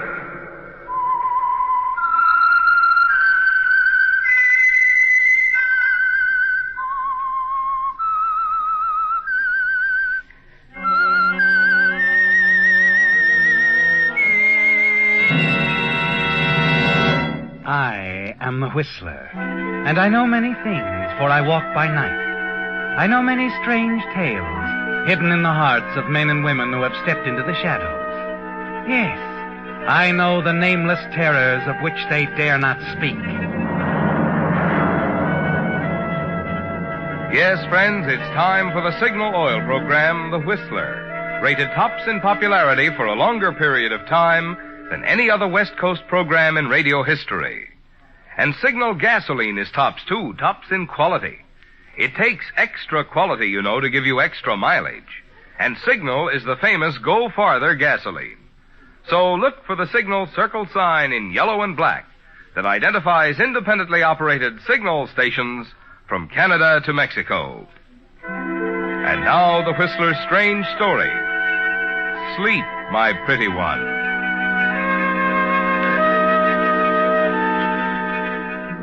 A few months before, Jean would have dismissed the whole idea of having her fortune told as ridiculous. But with marriage to a handsome young doctor just around the corner, things like tea-room fortune tellers suddenly seemed important and exciting.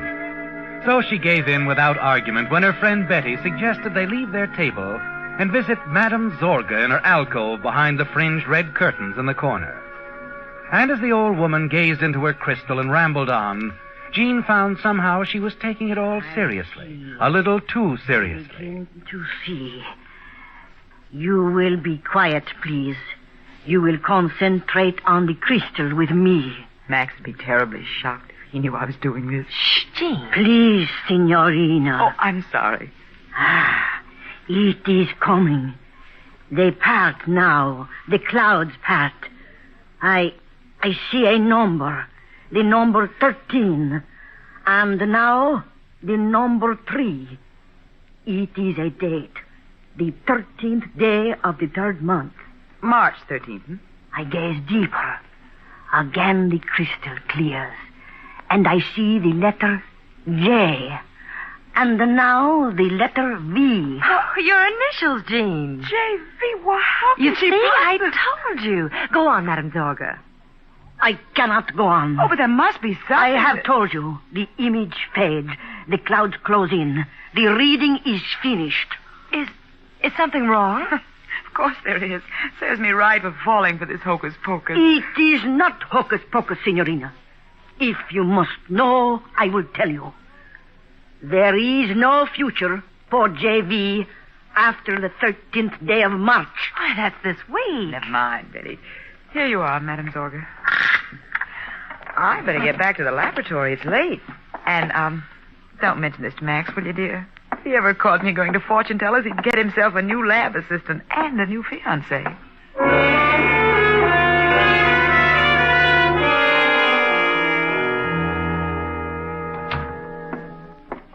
I'm sorry I'm late, darling. I had lunch with Betty.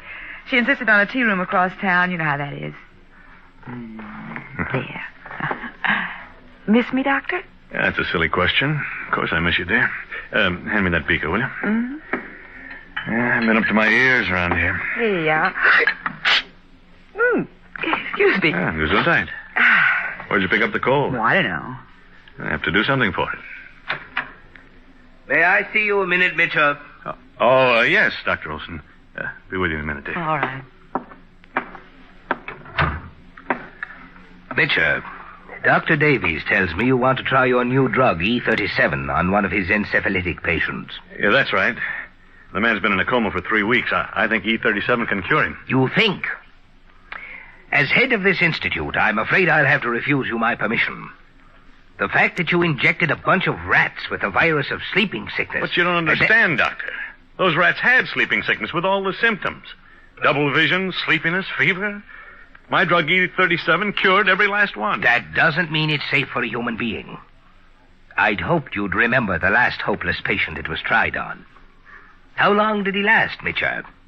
Was it 10 seconds or 20? But I told you I found what was wrong. I've eliminated the toxic factor. Oh, you've eliminated the toxic factor. This institute will not experiment with human lives. I absolutely forbid you giving Davies this drug, and that's final.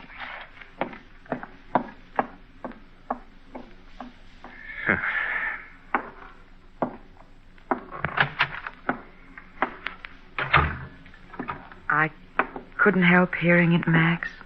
The transom was... Yeah. It seems, my love, that my work for the past year has been dedicated to a batch of white rats. There ought to be some way that you... There is. Just one. The drug's got to be proven on a human patient. Olson knows that.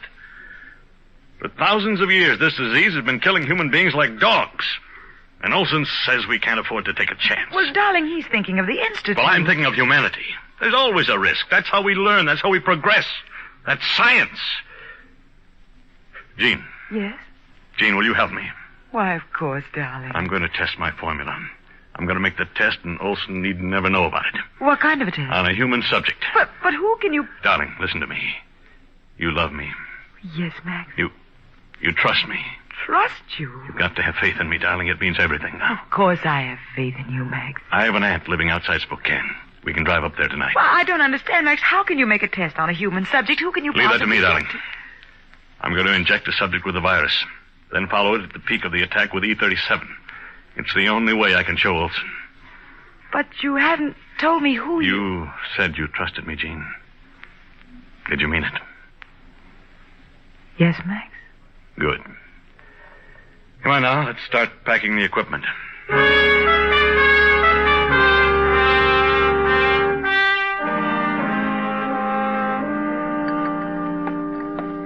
Careful with that vial, Jean. It'd take us days to reproduce that drug. I'm wrapping it in cotton. Excuse me. There you are, Max. Well, that ought to do it. And you can close up the bag. Now, hold still a moment, dear. Why? What are you... Oh! Just hold still. Max, what is this? I'm giving you a shot for that cold of yours. Can't have you sick at a time like this. I feel a little faint. Yeah, I know. It always affects you this way. Eh. That's why I didn't warn you. I don't like injections, Max. Why did you... I told you, dear, it's for your cold. You'd better have faith in the doctor, darling. Yes, Max, of course. Good. Feel better now? Yeah, I suppose so. Well, let's go then. It's a 5 or 6 hour drive, and Well, Max, aren't you going to leave word where we're going? Of course not. I don't want anyone to know where we are or what we're doing until it's over.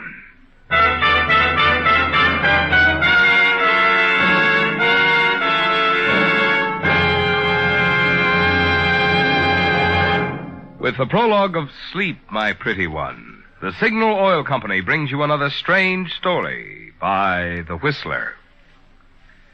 I don't have to tell you how automobiles have changed or how driving conditions have changed in recent years. But tonight I want to tell you about an amazing new change in gasoline. A gasoline scientifically engineered to help your car take fullest advantage of today's driving conditions. It's new Signal Ethyl, the new motor fuel that's so vastly improved, so superior in every way, you can actually feel the difference. Because today's traffic is heavier, new Signal Ethyl is engineered to let you inch along smoothly at a snail's pace without bucking. Because stop signs are everywhere today, new Signal Ethyl is engineered to give you eager, flashing pickup when you get the go signal. Because today's highways are broader, smoother, swifter, new Signal Ethyl has wonderful new power that makes the miles fairly fly by.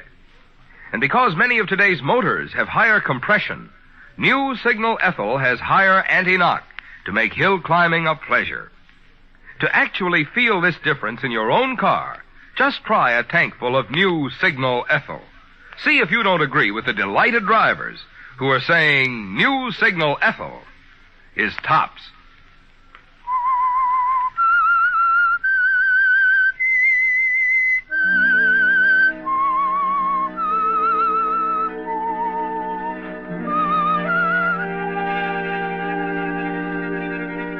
The decision is made, isn't it, Jean? And you're on your way now to the little farmhouse near Spokane, where it will be decided, rules or no rules, whether the contents of the cotton-wrapped vial in Max's valise are a life-saving drug or a deadly poison. You want to help Max now when he needs you most. But as you guide the car north through the chill March night, you can't help feeling uneasy as if something is terribly wrong. And in spite of your belief in Max, you wonder how far he'd go to prove his cure. And you find yourself thinking about the shot for your cold that Max gave you. You glance sidewise at him at the solid set of his jaw. Wonder who the human subject is he's so vague about. His almost fanatic zeal for his work. His determination that science must come before all else. What's the matter, dear? You're sure you're quite right in this? Huh? Well, I mean, if Dr. Olson were to find out you'd lose your position. Well, if I succeed, Olson won't matter much. I'll have offers from every institute in the country. And if you fail? You'll matter less. Oh, look out! Max! Good Lord, Jean, watch the road. I don't know, Max. Well, what's the matter? But that car for a moment, I thought I saw two of them.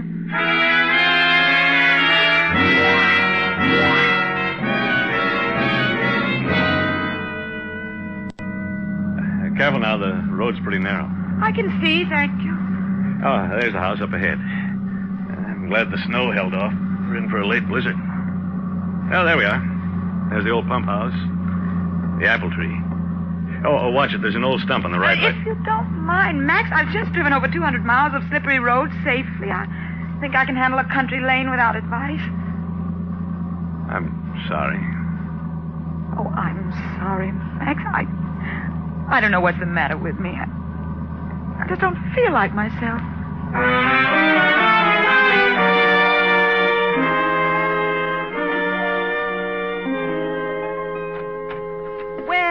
Well, this must be Jean. How do you do? Come in. I declare, Max, you got mighty good taste. Well, thank you. Don't bother. She can't hear you, Jean. What? She's stone deaf. Best just let her go on her way. She will anyway. Oh, I see. Come on to the kitchen. Gotta get this stuff on ice. Oh. I'm glad we're warm again. I'm so drowsy. You're just tired, dear. I guess so. Well, here we are. Same old icebox. Yeah, have to clear a place here at the back for the vials. You got them there? Right here. Max, I don't like to keep asking this, but Yeah? What is it? where do you expect to find anyone with sleeping sickness around here? I don't. What? It's very simple. Since there are no cases of encephalitis at my disposal, there's only one answer. To create one. Max. To inject the subject with the virus. Then after a good case is developed, use E37. We're completely isolated here. Where can you find... I've already found the subject, Jean. Max! Jean, look what you've done. It slipped. I'm sorry. Why did it have to be this one? E37. Jean, the cure, my cure. Every bit of it was in that vial. Max, listen to me. Maybe it's better this way. Maybe you better forget about E37 and treat the patient in the ordinary way. Must be a hospital somewhere, Max. Don't be ridiculous. My E37 is our only chance. I injected 20,000 units of sleeping sickness virus. Fatal dose. Yes, a fatal dose. We got to start work on another batch of E37 right now. Come on.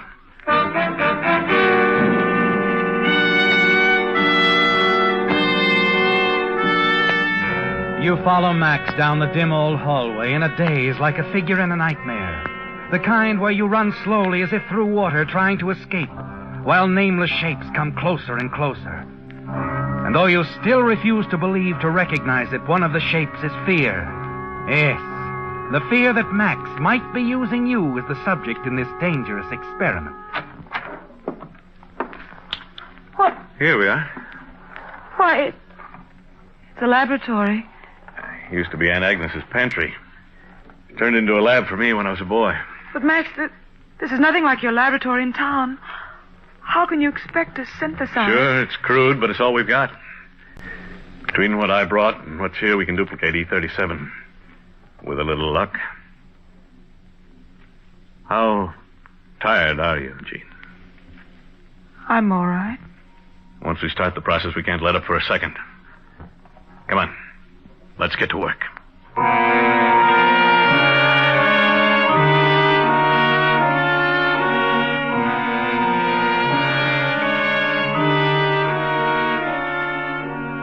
And so it begins, Jean. It's midnight when the two of you have straightened out the dusty laboratory, cleaned the glassware, the retorts, and Bunsen burners. 3 a.m. when the first solution is ready to run. Once more, you're sure your fears are groundless. Max loves you. He wouldn't think of using you, risking your life for this experiment.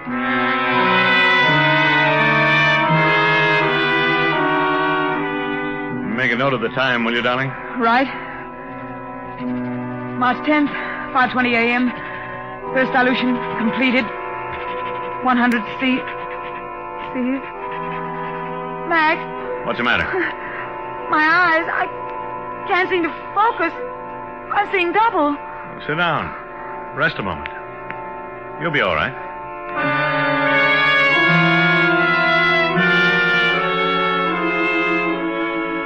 March 11th, 10:15 a.m. Fourth distillate, just coming off. It's March 12th, dear. You've lost a day somewhere. Of course. I don't seem to be conscious of time anymore.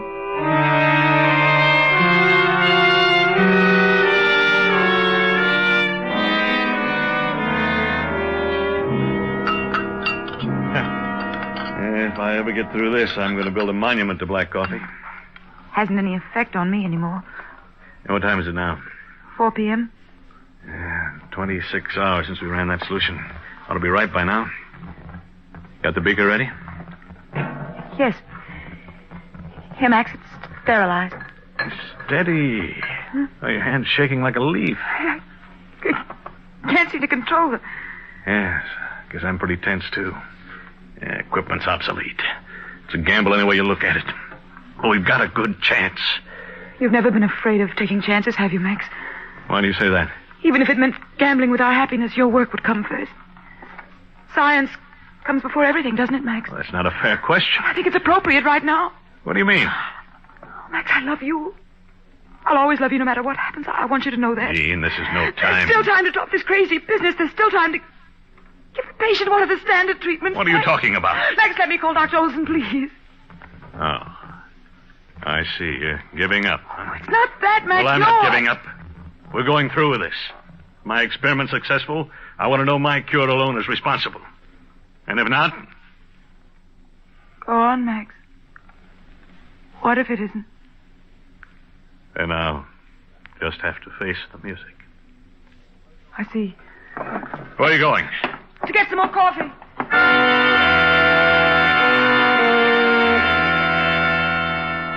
You're glad the telephone's at the other end of the house, that you'll have a chance to get the call through to Dr. Olson before Max has a chance to stop you.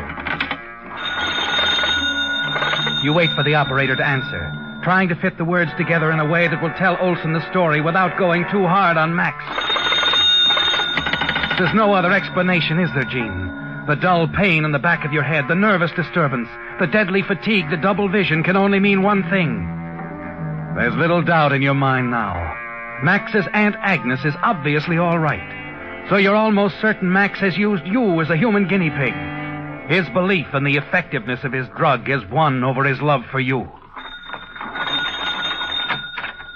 Why, Jane, good land, you're not trying to make a phone call, are you? The line's been down for hours, count of the storm. Oh, no. Oh, you look all worn out, child. No wonder the way you two been working. Listen to me, Agnes. You better get Listen to some me, rest, Agnes. child. I've never seen such dark circles under anybody's eyes. Listen. What's the matter, child? Why are you shaking me like that? I'll write a note. There's paper and pencil by the telephone. Now watch. Aunt Agnes, watch. Well, what you writing? Huh? Oh. Max trying dangerous experiment. Stop him. It's life and death. Stop My him. life and death. Land, Do you child. understand It's life that? and death. I wouldn't dream of such a thing. Ain't ever interfered with his doings, not even half the time he and I blew outside the barn. Please, it means a life. Rest My of the family life, was Aunt always Agnes. at him for one thing or another, but not me. That's science, you know. Max says that's the way we learn. Gene, wait.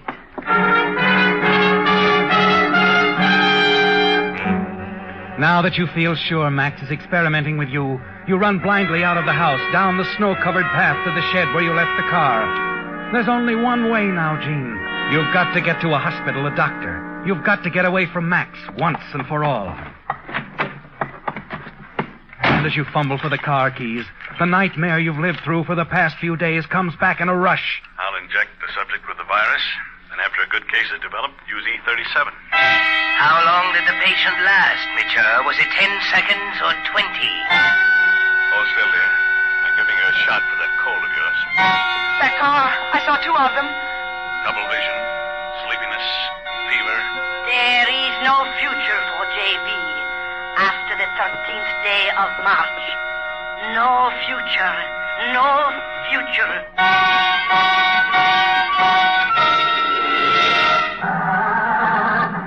Why don't you stop? Please. Gene, what on earth are you doing out here? Where do you think you're going? Thought if I could reach Dr. Olson, I wanted to get some help. There's no help outside. Only here. Where's the oxalate? On the top shelf of the cupboard. Yeah, I looked there. You'd better come and show me. All right, Max. I'll come.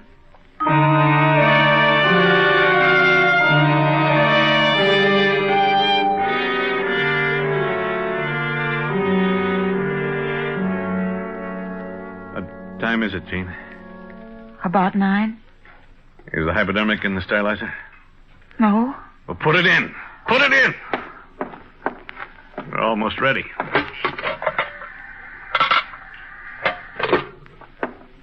Now, where are the notes? Notes? Oh, here. Now, let's see. Virus injected Monday, March 10th.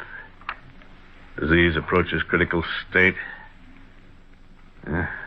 Pretty close. Better make the final entry, Gene. Or next to final. While I finish here. All right. Ready now? Yes, Max? Preparing to administer anti-encephalitic bolt drug E37 to subject. Work commenced on drug at 1 a.m. March 10th. Completed at 9 p.m. March 12th. Your hand trembles as you write. As you watch Max rise, walk slowly to the sterilizer, lift the lid and remove the hypodermic. There is no future for J.V. after the 13th day of March. You fight it out of your mind. Struggle against the fear that grips you as Max turns, hypodermic in hand. Everything begins to waver before your eyes. You drop the journal. It'll be over in a minute, Gene.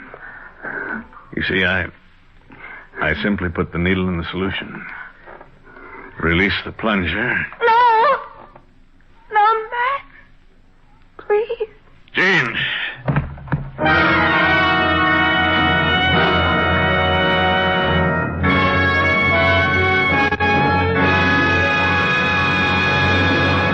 The Whistler will return in just a moment with a strange ending to tonight's story.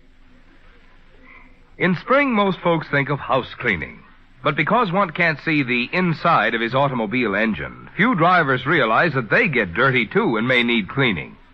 In fact, that's one of the reasons Signal brought out Signal Premium Compounded Motor Oil, the improved type lubricant that combines 100% pure paraffin base with scientific compounds. While you drive, one of the compounds in Signal Premium actually cleanses the inside of your motor of harmful carbon, gum, and varnish. Meantime, another compound in Signal Premium is on guard against destructive corrosion. And still other compounds are busy doing jobs which regular oil alone cannot do. That's why we call Signal Premium the motor oil that does so much more than just lubricate. And it's why drivers who want to keep their motors young are switching to Signal service stations. Switching to Signal Premium Compounded Motor Oil. It wasn't too much, was it, Gene? The sight of Max standing there before you, the hypodermic in his hand, ready to administer the anti-encephalitic drug to his subject. And as you collapsed, as darkness closed in around you, you realized that what you'd suspected all along was true. That you were the subject in his experiment. That Max was gambling with your life. Gradually, as you regain consciousness, you become aware of the room you're in. A pretty bright room with organdy curtains.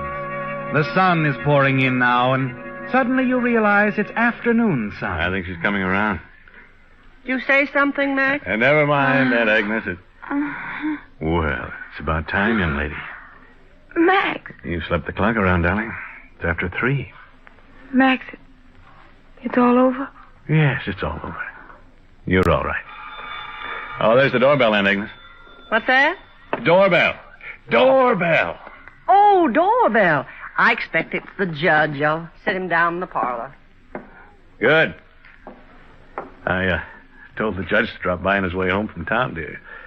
Thought we might make an appointment. That is, if you don't mind changing your name on an unlucky day like the 13th. Change my name? My initials on the... Unless you'd rather... No, it's... Max, you haven't told me what happened. What did you do? Well, if you hadn't fainted when you did, you'd have seen. Within an hour after I took that injection, I was feeling better, and 8 hours later, there wasn't a trace of sleeping sickness in my blood. Max, darling, darling. Well, that's science, darling. You risk a little to gain a lot.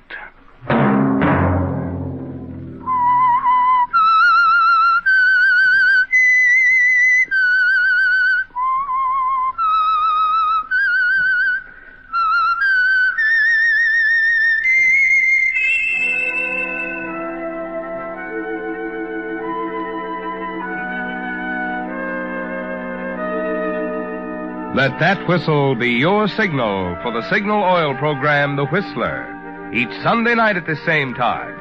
Brought to you by the Signal Oil Company, marketers of Signal gasoline and motor oil, and fine quality automotive accessories. Signal has asked me to remind you, to get the most driving pleasure, drive at sensible speeds, be courteous, and obey traffic regulations. It may save a life, possibly your own.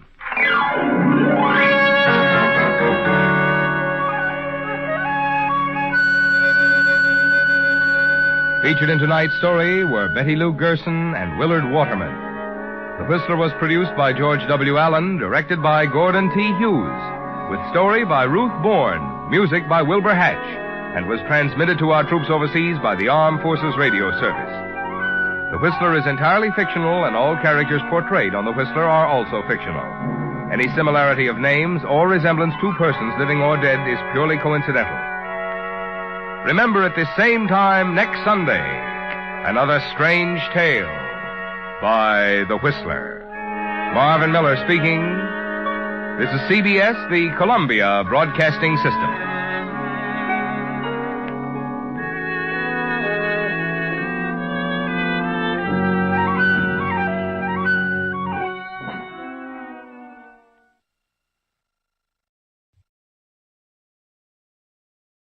From Hollywood, it's time now for... Johnny Dollar. John, this is Harry Branson of Philadelphia Mutual Liability and Casualty Company. Well, hi, Harry. What is it this time? Fraud, murder, arson? No, none of them. Then what kind of a case has you in a dither this morning? As a matter of fact, John, there is no case. Oh, now don't tell me you're spending company money on just a social call. Why, Harry. Of course not. John, I wish you to take a motor trip with one of our very important clients. Well, now, that depends. Perhaps you've heard of her, Betty Charlene Winters. No, but she sounds interesting. She is. She's one of the most charming people. Very wealthy, too. John, you'll love her. Oh, tell me more. I want you to accompany her to her summer place on Lake Wawayanda in northern New Jersey. Sounds better all the time. On expense account, of course, plus a fee of $1,000 for the week or any fraction thereof. How can I lose? Harry, I'll grab the first train.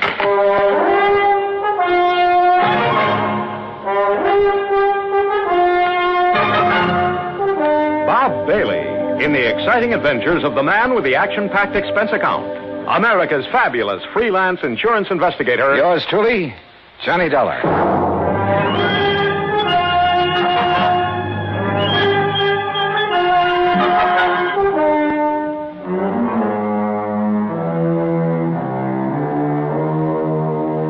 Expense account submitted by Special Investigator Johnny Dollar to the Philadelphia Mutual Liability and Casualty Company, Philadelphia, Pennsylvania. Following is an account of expenses incurred during my investigation of the Wayward Widow matter. Expense account item 12150, fare and incidentals, Hartford to Philadelphia. At his office on Walnut Street, Harry Branson looked as though he'd been just sitting there waiting for me ever since his phone call. I'll get straight to the point, John. Well, good. You don't mind if I sit down first, though, do you? Oh, no, of course not. As I told you on the telephone, Mrs. Winters is one of our Mrs.? You didn't tell me that. Her husband died just a short time ago. Oh. And you, the old friend of the family, have been consoling the lovely widow, eh? John. Yeah, when you pick 'em, you really pick 'em, Harry. Hey, do you remember that little brunette you went for in the last case I handled with you? John, that has nothing whatsoever to do with the matter at hand. Yeah, okay, maybe not. Oh, but you sly dog. I'm betting right now you wish you could make this trip to the lake instead of me. Of course I do. The beautiful forests and mountains up there at this time of the year. Oh, sure. Just for the scenery. All right, now tell me all. Well, the Winters were very wealthy. Betty Charlene Winters still is. Thanks, among other things, to the $500,000 she received on her late husband's double indemnity policy. $500,000? You make this sound more attractive every minute. John, you don't suppose the gorgeous babe helped him have an accident in order to collect that? John, you are being absurd. Am I? Tell me this. Was he older than she? Yes, he was. Aha. And 2 and 2 make 4. And you are making no sense at all. Hey, you have got a case on her, haven't you? Will you please stop this nonsense and listen to me? Now, as I started to say, their lovely home is out between Ardmore and Bryn Mawr. All right, go on. Their home, which Mr. Winters inherited from his father and his grandfather before him, is a veritable art gallery. I see. But she is going to dispose of most of it to the better-known museums and galleries. She plans to sell the family mansion, too, just as soon as the estate is settled. Doesn't go for the old stuff, huh? You're quite right. Her taste is more for the modern. That's the way I like 'em. I beg your pardon? Nothing. Go on, Harry. Yes. Some of the things, however, she is taking up to the summer home on Lake Wawayanda. Oh, well, now, wait a minute, Harry. Am I taking Betty Charlene up there? Mrs. Winters, John, please. Okay, I'll stay out of your territory for the time being. But am I being hired to take her up to the lake or just some of this junk you've been talking about? Both. Ah. You see, there's one thing in particular, some statue or other, that she wants help with. Statue, huh? So you and she and the statue will make the trip. Now, that's the kind of chaperone I like. When do we start?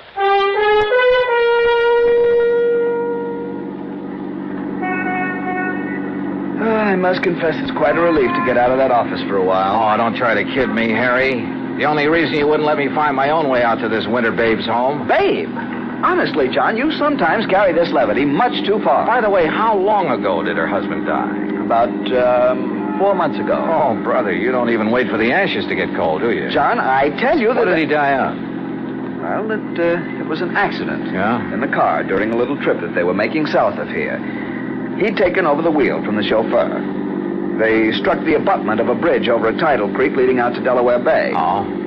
He was thrown out, and his body was carried into the bay. It was never recovered. And so our tasty little dish was left with $250,000 life insurance, a huge estate... John, I simply will not listen to any more of this sort of nonsense. Besides, this is the driveway up to the house. Lovely place, isn't it? It was lovely. There must have been over an acre of perfectly tended lawns and gardens. And in the middle, atop a slight rise, was the main house, built of solid white stone of some sort. Old, too, but in beautiful condition. This was wealth, all right, and plenty of it. Harry's year-old car looked almost tawdry in this setting. We stopped, went up the broad front steps and across a wide porch and rang the doorbell. Yes? Oh, Mr. Branson. That's right. Mrs. Winters is waiting for you in the sunroom. Thank you. Come, John. The butler led us through a large reception room, a huge living room, both of them hung with beautiful prints and paintings, through the walnut-paneled library with its high ceiling and hundreds of leather-bound books. Finally, after passing through a long corridor lined with statues and magnificent vases, we entered the spacious sunroom. There, standing in front of a chair at the window, was a chauffeur. And in the chair sat Betty Charlene Winters. Mrs. Winters, may I present Special Investigator John Dollar.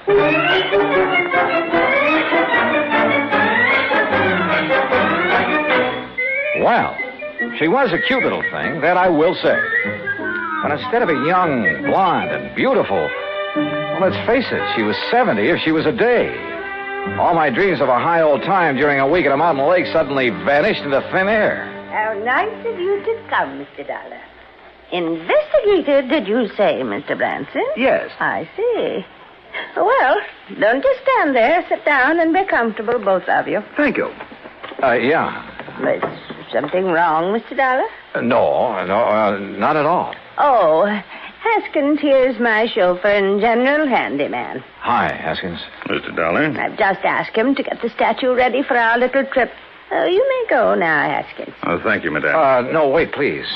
I wonder if I might see this thing we're taking up to the lake, Mrs. Winters. Well, of course, it's right there in the corner behind you, Mr. Dollar. The cherub. Cherub, huh? Oh, This? Isn't it beautiful? Well, it was a cherub, all right, about 4 feet high with a couple of doves fluttering around its feet. At least that's what I gathered from the garish paint on it. Believe me, it looked like something a third grader had slapped together as a joke on his modeling class. Now, I'm no artist, but so help me, I could have done better myself with a handful of mud and with my eyes closed. No family piece, Mr. Dollar. Antique. I started to say what I was thinking, but then Haskins lifted the atrocity off its pedestal and left with it. Haskins has made a special box for it. He'll place it in the car so we can leave with it tomorrow. You are ready to leave on such short notice, aren't you, Mr. Dollar? Well, now look, Mrs. Winters, Yes, his luggage is right outside in my car, Mrs. Winters. Then, Eric, you may fetch it and put it in one of the guest rooms. Very good, madam. By the way, I hope you know how to drive a Pierce Arrow, Mr. Dollar. Pierce? Or did you think perhaps Haskins would drive us up to the lake? Well, I don't know. No. Haskins is leaving today on his vacation. And I wonder if he will come back. Why do you say that, Mrs. Winters? Oh, I've been having some trouble with him. Oh? I thought you were always eminently satisfied with Haskins. Until recently. Until the death of my husband. He's been... Well, if he doesn't come back, I shall have to replace him. But now, Mr. Branson... Yes? You're a bit of a rascal. You didn't tell me you were bringing a detective to go along with me. Investigator, Mrs. Winters. Insurance investigator. Since the company wouldn't permit me to issue any special insurance on that thing. But I thought you were going to bring me just some strong bodyguard. I have known John for many years, Mrs. Winters, and I assure you... Oh, now, don't apologize. I think this is fine.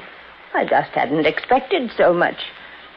Such a nice, good-looking young... But now come, Mr. Dollar, and I'll show you the rest of the house. We spent the next hour or so on a tour of the place, and Mrs. Winters pointed out the various works of art destined for specific museums and galleries all over the country after she moved out, after the estate was settled. Then Eric caught up with us and announced that Haskins had created the statue and placed it in the car. You know, I was curious about that car, so we went out to the garage and inspected it. It was a Pierce Arrow, all right. Vintage of 1928, complete with headlights on top of the fenders and as bright and shiny as the day it was made. When I tried to start her, it purred like a contented kitten. With a bass voice, that is. Along about 5 o'clock, Mrs. Winters, with a sparkle in her eye, announced it was cocktail time. Harry, being a teetotaler, decided to leave, but not before I buttonholed him for a quick conference. What doesn't make sense, John? Oh, that silly statue, Harry. All the fuss over that piece of junk. After all, John, with all the big policy she carries with us on the legitimate artwork, well, we just can't afford to displease her. But if it had any real value... Perhaps it does to her. How can it? Unless she has a lot of jewelry hidden away in the base of it or something. What, John? Cocktails, she said, and I'm sure ready for them. Go on back to Philly, Harry, and wait for my final report. Well, I must admit that Betty Charlene Winters turned out to be a charming hostess, a very interesting conversationalist. Even long after dinner, over brandy and cigarettes, we chattered away like a couple of magpies. I didn't question her about the statue because I wanted to find out more about it on my own hook. Finally, about midnight, we decided to retire, had a nightcap, and went to our respective rooms. But instead of going to bed, I sat around and read for a few minutes, turned off the light, waited a few minutes more. Then, quietly, I slipped out of my room. That was a mistake, for as I reached the end of the long hall to the stairway, a door behind me suddenly opened. Huh? Who's there? I said, who's... Oh!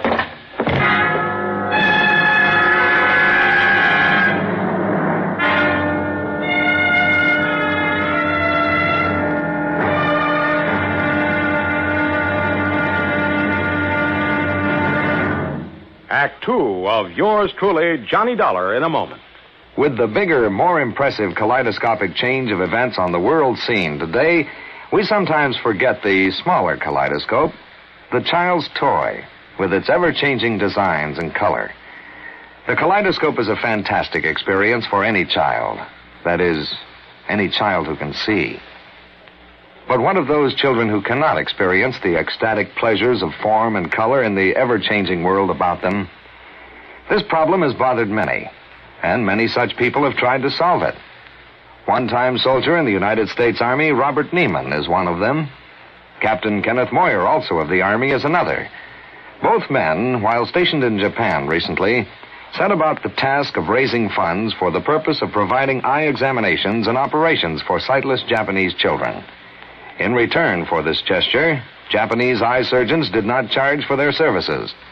For those children who could not be cured, Braille typewriters were purchased and donated for training purposes in the hope of giving a few more people useful lives. Both Neiman and Moyer worked independently of each other. Neither knew of the other's interest in such a gratifying project. Both have continued the work with enthusiasm. The results of their efforts, when a blind child sees again, or perhaps for the first time, that is their reward. For a child, as for an adult, new sight leads to understanding. And understanding is a building block of freedom, the right of all men, everywhere. And now, Act two of yours truly, Johnny Dollar, and the Wayward Widow Matter.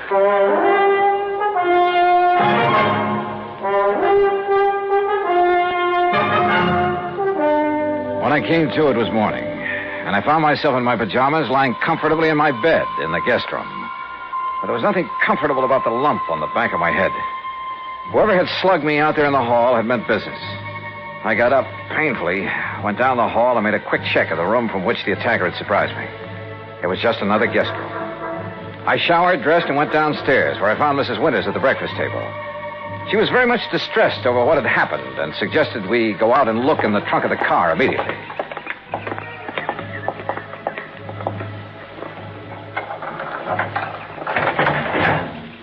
There now. Do you see, Mr. Dollar, the box with the statue in it hasn't been touched. I don't understand it. Where is your chauffeur, Mrs. Winters? Why, Haskins left on his vacation last evening. I thought I told you. But surely you don't think Haskins... Well, you said you were having trouble with him. Maybe we'd better open that box to make sure that... But it hasn't been touched. And I'm the only one who has a key to that little lock on it. Yeah, I see. But now it's pretty logical to assume that whoever slugged me last night was interested in... Hey, Mrs. Winters, how long has Eric, your butler, been with you? Why, Eric, the dear boy, has been with me for nearly 30 years. But good heavens, you surely don't suspect him of anything like this. He's a very fine person, Mr. Dollar, and a perfect gentleman. Oh, certainly more of a gentleman than my late husband ever was, in spite of his money. Oh? I must confess that although his death was a terrible shock, well, life has been a great deal easier for me since he passed away. Just how do you mean that, Mrs. Winters? No, well, why talk about it? Something that... Oh, why not talk about it? I married Charles for his money, Mr. Dollar. I'd never got any further than the front line of the chorus until he came along. Would you believe that I was a chorus girl? Well, as a matter... And the wealth and the luxury that he could give me was very attractive, was very satisfying for a long, long time. But for the past 10 or 15 years, maybe more, he insisted that we just stay penned up in this musty old museum he called a home. And what happened? Well, all our friends were traveling around the world, seeing new places and new people. We just sat here looking at four walls and at each other. Except for a couple of blessed months up at the lake. You'll love the place up there, Mr. Dollar. It's new and fresh and modern. I had it built over his protests. Young people came to see us, and it was such a relief from a... Oh, well, I'm sorry. This must be so boring for you to hear. Not at all. Now, look. Why don't we call the police in about this thing that has happened to you? Come, we'll go right back into the house and Wait a we'll minute, call... wait a minute. No, let's not. A bunch of policemen prowling around would scare him off, whoever he is. But suppose you're attacked again. Well, at least I'm ready for it now. I just don't like your taking this chance. Of course, we could leave. Go up to the lake. Run away from him? Well, yes. Oh. Of course, it might prove whether he's interested in the statue. If he follows us, I mean. Oh, dear. Why don't you let me call the police?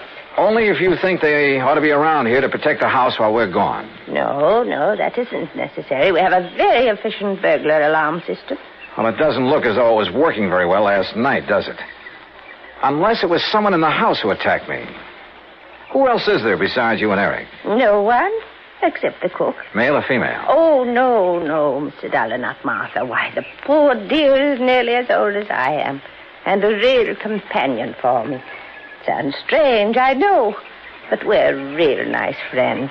All right, let's go back in, have our breakfast, pack our things, and go on up to the lake. Eric, who served the breakfast and whom I hadn't seen since dinner last evening, kept giving me a rather strange look. And as soon as breakfast was over, I quickly stuffed my things into my handbag and headed down to the garage. Eric was waiting for me there. He insisted that he put my things into the trunk of the car, which killed any chance I might have had to pry open the box with the statue. I started to question him about the night before. But as it turned out, my questions were quite unnecessary. Yes, Mr. Dollar, it was I who carried you back to your room and put you to bed. Oh? You see, I was making a final inspection of the house, as I always do after everyone else has retired. I'm always concerned about the many valuable things we have. I don't blame you. Well, I was on my way up the main staircase when I heard you fall. I was slugged. Forgive me, sir, but when I found you there at the head of the stairs, I thought your condition was due to... you must pardon me, sir, but was due perhaps to having imbibed too much brandy after dinner? Not a bit of it.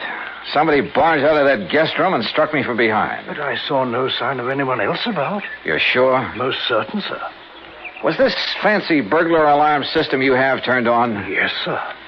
Well, then whoever did it either stayed in the house until this morning or knew the place well enough to get out without setting off the alarm. But I don't see how that would be. Have you called the police, sir? No, and we're not going to. Mrs. Winters and I are leaving for the lake just as quickly as possible. But don't you think this is sufficiently serious to warrant... Don't forget one thing, Eric. It was pretty dark in that hall. The attack might have been intended for you. Good heavens. But why, sir? I don't know. Oh, dear. Oh, there you are. Eric, you may fetch my bags from my room while Mr. Dollar and I planned the trip. Very well, madam. Oh, you don't know how glad I'll be to get there. It's such a relief from this place. And all the things associated with it. I'll be so glad when Charles' estate is settled and I can sell this old house and just Martha and I can stay at the lake. Oh, I know all the paintings and things are all very fine and valuable. But I'm so tired of looking at them. Well, then why do you take this so-called, I beg your pardon, this statue up to the lake? Well, this is different. Oh, yeah, I'll grant you it is a bit different from the other things that... Oh, well, let's talk about it along the way.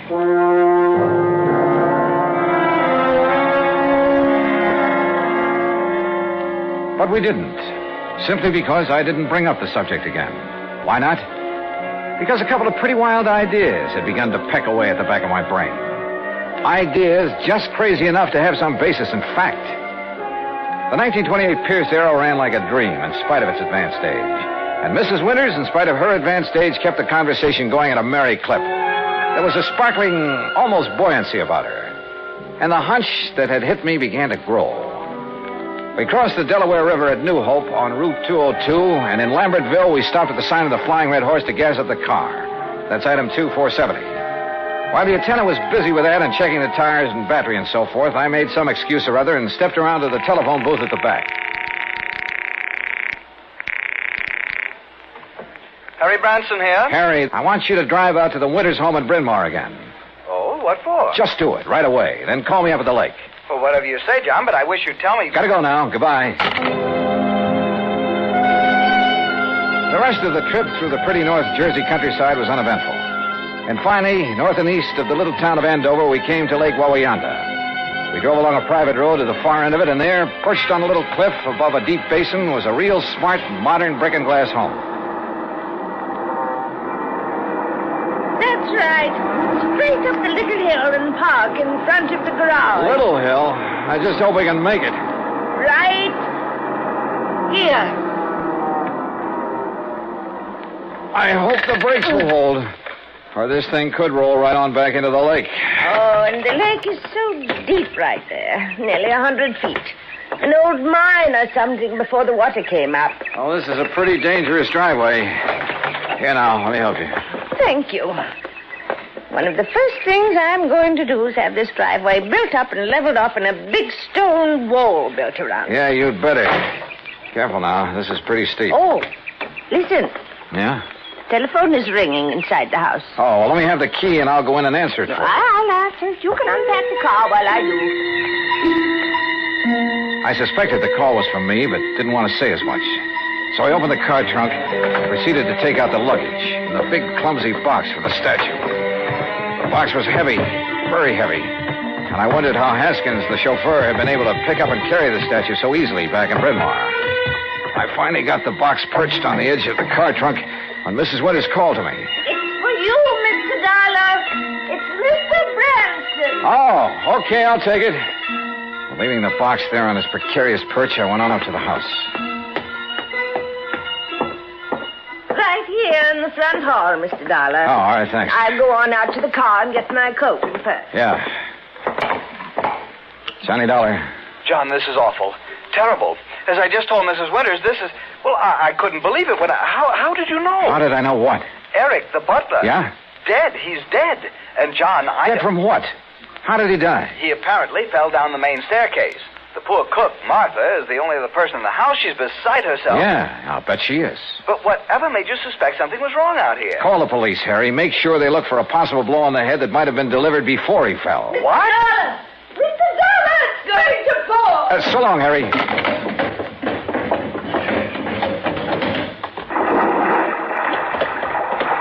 Oh, dear. Oh, Mr. dear. Fell off the back of the car, huh? Yes, the big box. I must have bumped it when I reached into the trunk for my weekend case. Bounced right down into the lake, huh? Yes, my beautiful little statue is at the bottom of the lake. Oh, well, don't worry, Mrs. Winters. We'll get it back. I'll have a diver come up here. No. It's all right. We'll leave it there. Huh? No, you were right. It'd only be another memory of the musty old house in Brenoir. It really has no place here where everything is so fresh and new and clean. We'll get it back. But it really had no actual value. You were right, Mr. Dollar. It's better to just... Yes, we'll leave it there. Sorry, Mrs. Winters, but that's where you're wrong. Why, Mr. Dollar? We'll get it back, all right. And whatever's in it. Oh, dear. I suppose I might have known. Expense account item 3, $290 even for the diver who came over from New York and retrieved the box from the deep hole in the lake. 2 boxes, as a matter of fact. One with Haskins' body in it, and the other with the body of Charles Winters. The body that was supposed to have been washed out to sea after a car accident. The story? Well, of course. After Haskins got rid of Charles for me, I had to do something about him. Or rather, we did. Martha, you know. He's such a wonderful friend. Was Haskins the one who slugged me? Yes, so foolish of him, wasn't it? But he'd heard Mr. Branson say you were an investigator, and it frightened him. Worried me a little, too. Well, he might have killed you, too, if Eric hadn't stopped him. And, of course, Eric knew that Haskins had unwittingly made this second box for his own body. So now Eric's gone. Martha, huh? Yes, she did it. But she had to put him away. Oh, yeah. You see, he was the one who took care of Haskins for us. And we couldn't have him around knowing everything. Oh, dear. Martha and I had planned so many wonderful things together. But now... Oh, dear.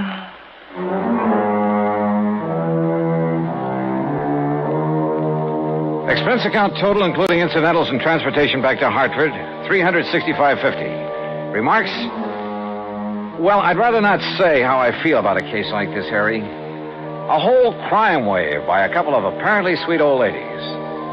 The legal procedures, and there'll be plenty of them, are up to you and the company, as well as recovery of the insurance paid on poor old Charles Winters.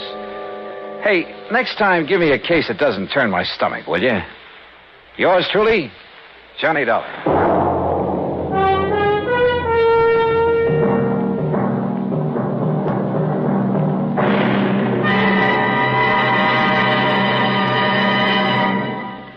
Now, here's our star to tell you about next week's story. Next week, a taste of the Old West and a taste of lead from a .38 Colt.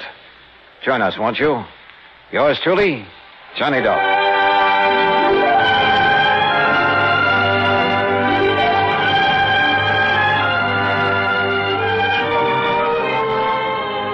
Yours truly, Johnny Dollar, starring Bob Bailey, originates in Hollywood. It is produced and directed by Jack Johnstone, who also wrote tonight's story.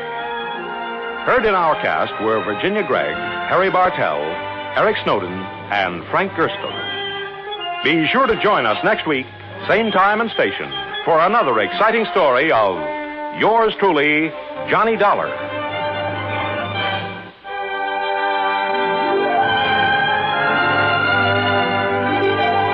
This is Joe Walters speaking.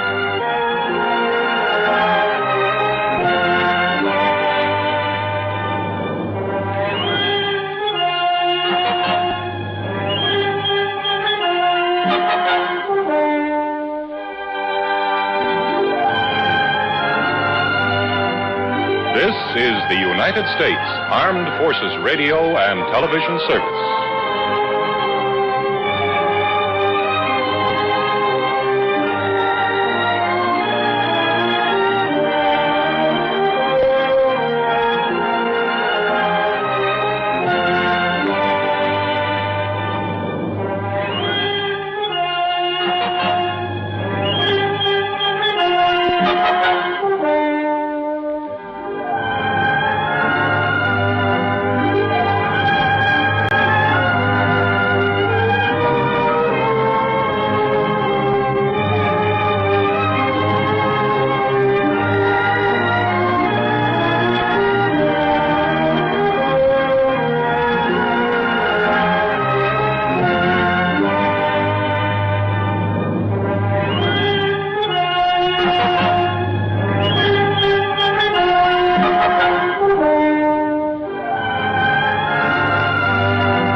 Portions of the following program are transcribed.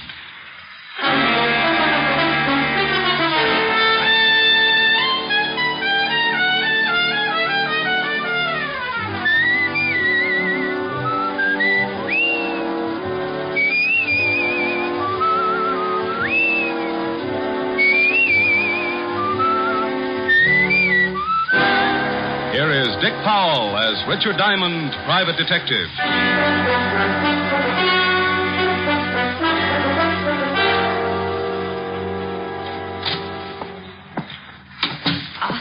Are you Mr. Diamond? Creditor or client? I'm a client. I'm a Diamond. I'm glad. It's a little informal, but hello, Glad. Call me Rick. Oh, no. My name is Julia Bates. Mrs.? Yes, but you don't have to call me Mrs. Bates. I'm a widow, you see. Oh. In fact, it may help our relationship if you call me Julia. Oh, well, here we go again. All right, Julia, you can call me Rick. The fee's $100 a day in expenses. I want you to stay at my house tonight. I said $100 a day in expenses. Oh, the fee is all right, Mr. Rick. Money means nothing. Yeah, well, you think your way and I'll think mine. I'll make out a check right now. No hurry. Anytime in the next 10 seconds. Oh, there. Thanks. Now, about this assignment. Well, it may sound silly, but I'm afraid of the house I live in. Oh, dandy. I said it might sound silly, but it's deadly serious, I assure you. Oh, I'm sure it is. You see, my husband, Warner Bates, died 3 months ago. He was a very strange man and believed devoutly in many forms of mysticism. Oh, yeah. Well, he built this house as a monument to his beliefs and filled it with secret passages and rooms and steps that lead nowhere. Why not move out? Well, I'll be perfectly honest. It's because of the money. Oh. In his will, Warner stipulated I was to live in the house for a period of 3 months following his death. 3 months is up tomorrow. And it doesn't help that Warner is buried in the basement vault. What's he doing? Watching Benny's money? Well, he had a crypt built in the cellar, and a key, the only key to it, was placed in his coffin. What's supposed to happen tonight? Well, let me tell you the whole story. A month ago, I began to hear the strangest things in the house at night, and I found food half-eaten on the kitchen table. Ever try setting traps? Well, the worst shot came when I went to the cellar a few days ago. I found footprints in the dust, naked footprints, leading to and from the crypt. Maybe he had to take a shower. Oh, please let me finish. On his deathbed, Warner swore he'd visit me at the end of the 3rd month, and if he could, take me with him back to the spirit world. Oh, and tonight is the night. Yes. Oh, at first, I didn't think it would get me, but... Oh, no, I'm scared, really scared. Yeah, well, now, look, baby, let's get off this mystic kick. Who inherits if you don't live up to your requirements? Well, that's just it. No one. That is, no person. The money goes to charities and schools.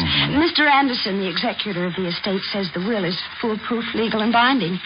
Either I live in the house until noon tomorrow or forfeit the inheritance. So what you wanted me to do is hang around tonight and see that hubby doesn't go death walking. Yes, that's right. You don't have to be there till dark, but, don't be any later than that. Say 6 o'clock? Excuse me. Diamond Detective Agency, freewheeling corpses. Ask the man who kills one. Rick, when are you going to stop those awful slogans? Oh, hello, Helen, baby. Gotta call you back. Got a client. Oh, all right. Is she pretty? I don't know. I'm parked behind a curve. What? Oh, forget it. I'll call you back. Bye. Now, Julia, you better go on home. Where's your broom? Broom? Do you think I look like a witch? You don't look like one. More like the good fairy after she'd heard about men. Now, you fly on home, sweetheart, and I'll see you at 6. Don't be late. I'll be there with bones on.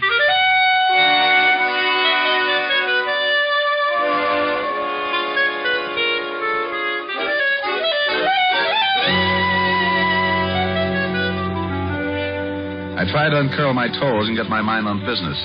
Thinking of my spooked client didn't seem to help, but it was business. It was getting pretty late in the afternoon, so I put the office to bed for the night, picked up a bite to eat, and went over to the 5th Precinct to keep a coffee date with Lieutenant Levinson. When I walked into the squad room, I spotted Sergeant Otis with his nose in a book. Now, hello, Otis. What's with the book? Don't tell me you're learning to read. Hello, Shamus. How's tricks? The book, Sergeant. What's the book? What book? Lieutenant's inside. He said for you to go right in when you came. Otis, tell Uncle Richard about the book. Oh, it's just a book. Here, I was trying to improve myself. Well, don't feel ashamed, Otis. You've got reason to do that. Yeah, very funny. Let's see. The art of graceful dancing. Otis. Well, what's wrong with me dancing, Shamus? I don't want to be no social outcast. Dancing? Well, maybe. But graceful? Otis, you couldn't be graceful even if your feet did match. Tell you what, though, I'll give you a hand. Now, just open your arms and pretend you have a dame. Go on, I'll start you on a waltz. Well, okay. Da-da-dee-dee-dum, tweet, tweet, tweet, tweet. Da-da. Oh, no, Otis. You look like an elephant with sprained ankles. Now, try again and close your eyes. Ya-da-dum-dee-dee-dee-dee. Otis, where's your button? Otis, put me down. What? Oh, yeah, I'm sorry, Lieutenant. I thought you was a dame. You what? Oh. I mean, I had my eyes closed. I was dancing. Oh, Lieutenant, the shamus talked me into it. Rick, would you mind telling me what you were doing? Saving Arthur Murray ulcers. Yeah, well, come on in and get some coffee. And Otis. Yeah? Shut up. Shall I pour? Please do. You know how I like mine, Walt. Yeah, no cream, 12 lumps. Better change that. I would think so. Okay, how many? Make it 14. Your coffee's stronger than mine. It's not so strong, Rick. Here. Thanks. You better wipe that spot off the desk. The varnish is beginning to smoke. Your jokes aren't any better. Going to stick around for the Hart game tonight? I can't, Walt. I've got a client with a house full of spirits. What? The dead kind. With you on the job, there'll be corpses jumping out of every window. Yeah. Well, if they start, I'll give you a call. I know. Why don't you give up being a detective, Rick? Play postman or something. Walt, you just don't seem to appreciate my favors. I'm getting late. It's nearly 6. It's a peaceful night, Rick. See if you can't keep it that way. Oh, sure, Walt, sure. This is one night you can take it easy. Give me 2 more lumps, please.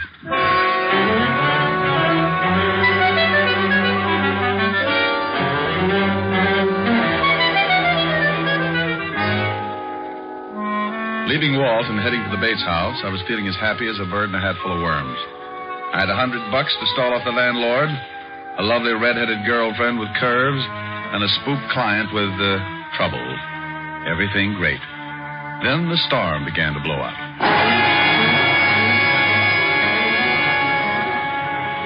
It had started to rain when I saw the Bates house on Temple Street. A big, ugly house straight out of a horror story, with gables and shuttered windows. And as if that wasn't enough, I was met at the door by a butler who was a tiny thing, about 7 feet tall and 300 pounds, with a face like the devil with a hangover. Come in.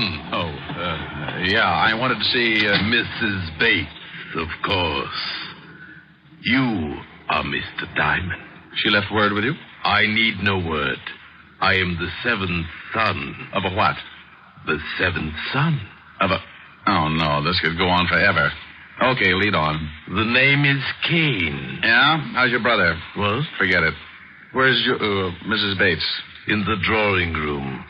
This way, sir. Cozy little mausoleum.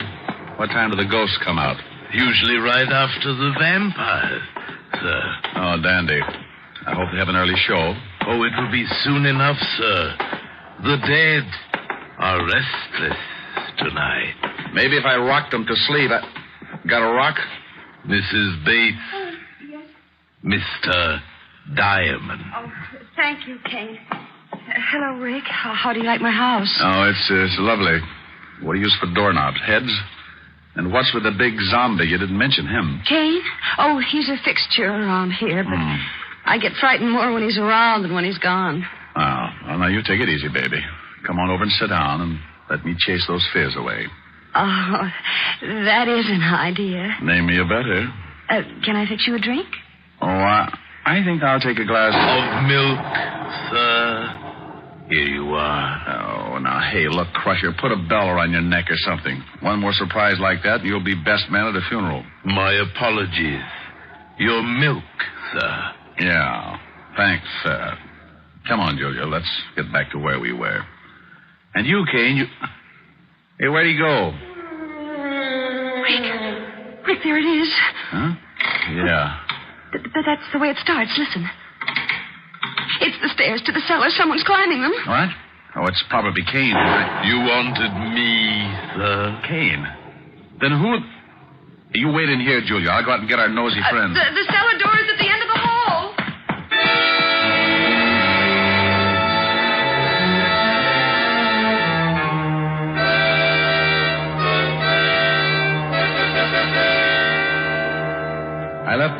feeling as nervous as a one-legged man walking a tightrope, and took off down the long hall. There was only one door, the one to the cellar, so I opened it and flipped on the switch. I was moving my ankles down the creaking steps when I heard trouble. What the devil? Julia! Julia! Are you hurt? What is it? Rick, over there in the closet. A dead man. Oh, no. There's no dead man in here. Not there. But I saw him, Rick, I swear. There was a man in there. He was all bloody, and there was a big knife in his chest. Oh, but you must have been mistaken. About a corpse? Rick, he was there. I don't see it. Oh, wait a minute. Here on the floor, bloodstains. You see, there was a man in there. This is blood, all right. But where'd the body go? He couldn't have been moved that fast. Unless... Where's Kane? Right here, Mr. Diamond. But I did not move the dead one. No? Where were you just now when Julia screamed? Having tea with a vampire? No, I was in the kitchen, sir. Do not be mystified, Mr. Diamond. Accept the fact that you are in a house controlled by the other world. There's been a murder, Kane, and that brings it into this world. Who are you calling? A real-life cop who likes to know about dead bodies kicking around. Lieutenant Levinson, homicide. Walt, Rick. Oh, no. I know that tone. Where's the body? I wish I knew. Come on over to 209 East Temple Street. Wait. What do you mean you wish you knew? Is there a body there? Well, it's here someplace. Now, don't argue. Get over here. Wait. And hurry. Now, Kane, you can go back to the kitchen, but stay there. Don't roam around. As you wish, sir.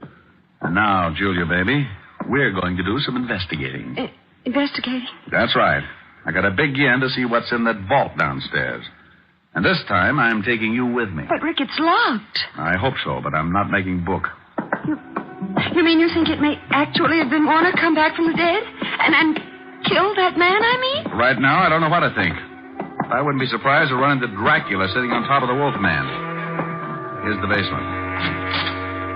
Hey, who turned out the light? I know I turned it on before.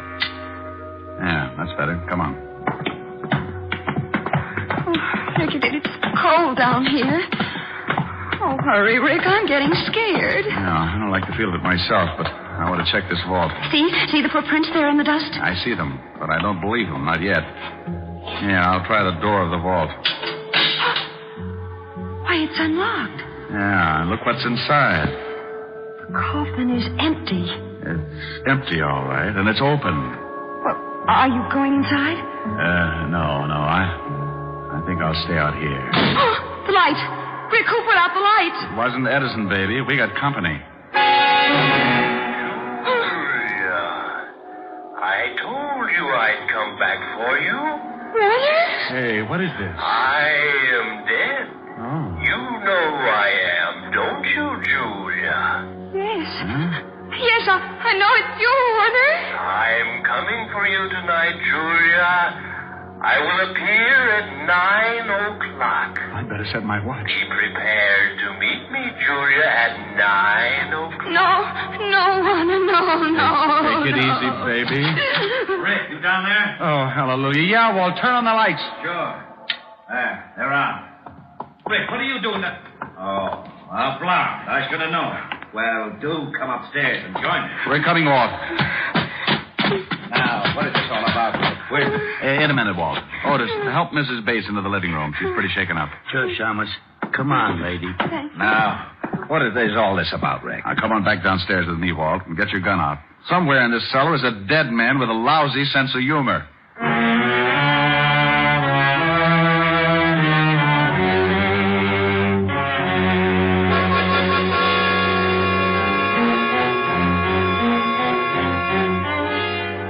Well, we searched the long cellar but good while I briefed Walt on the events of the evening. Neither was much of a success. Walt didn't believe me, and our ghost remained a ghost. As we went back up into the living room, I was at a point where I didn't believe the things myself. They couldn't have happened, but they had.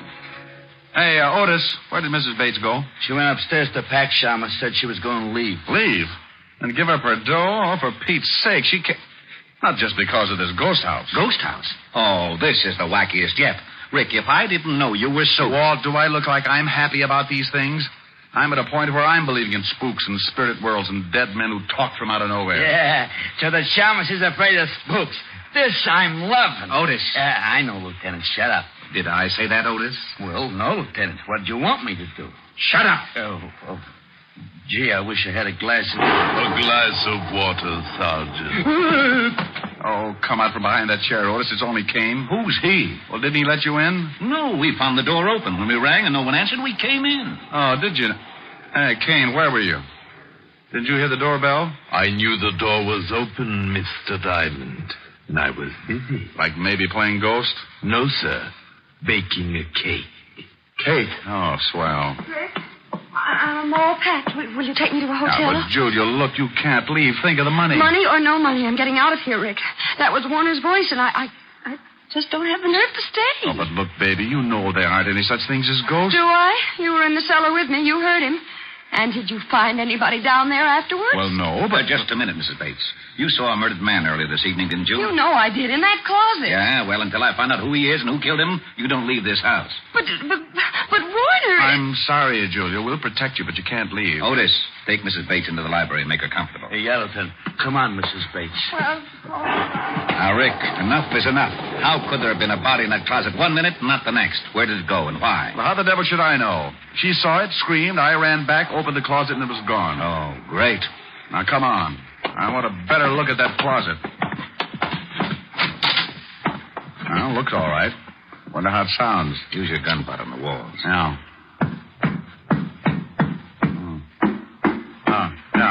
Yeah, this is it. Yeah, but where's the latch? Must be some way to open this section. Try those hooks. Yeah. No, not them. Maybe this rack. Hey, look. Secret room, just like in the movies. Oh, there he is. Yeah. We found the corpse, Walt. And how he disappeared so fast. Oh, some mess. Blood all over him. Walt, hey, this is no corpse. What? Oh, now, don't start that. No? Well, look at it closer, Walt. It's a dummy. Well, it is. A wax dummy with blood smeared on it. No wonder I wasn't meant to see it. Oh, this is it. I'm getting out of this crazy house. Corpses that talk, corpses that aren't corpses. I've had enough. This is just plain ridiculous. Now, wait, Walt. Someone planted this dummy, and someone is trying to scare Mrs. Bates out of this house. That same someone is in this house right now, and if he isn't stopped, it may mean her murder.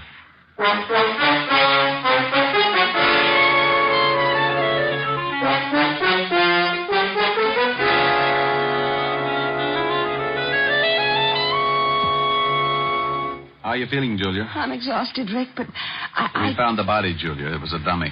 A dummy?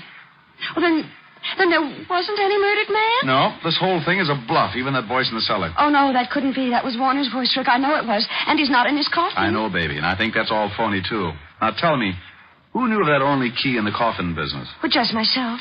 And Mr. Anderson. Anderson? Oh, that's right. You remember, he was Warner's lawyer. Oh, yeah. Now, how about Kane? Did he know of the key? Well, I don't know, Rick. He may have. Warner confided in him a great deal. Rick, this isn't getting us any place. Come with me. Otis, you stay with Mrs. Bates. Yeah, Lieutenant. All right, Walt. What are we going to do, grill the dummy? Go ahead. Be funny. But I want to search this whole house. Oh, Walt, this place is a nut house full of secret rooms and hocus pocus. It'll take 2 maps and a Ouija board to get around in it. Well, I'm going to get around in it, and up these stairs is as good a place as any to start.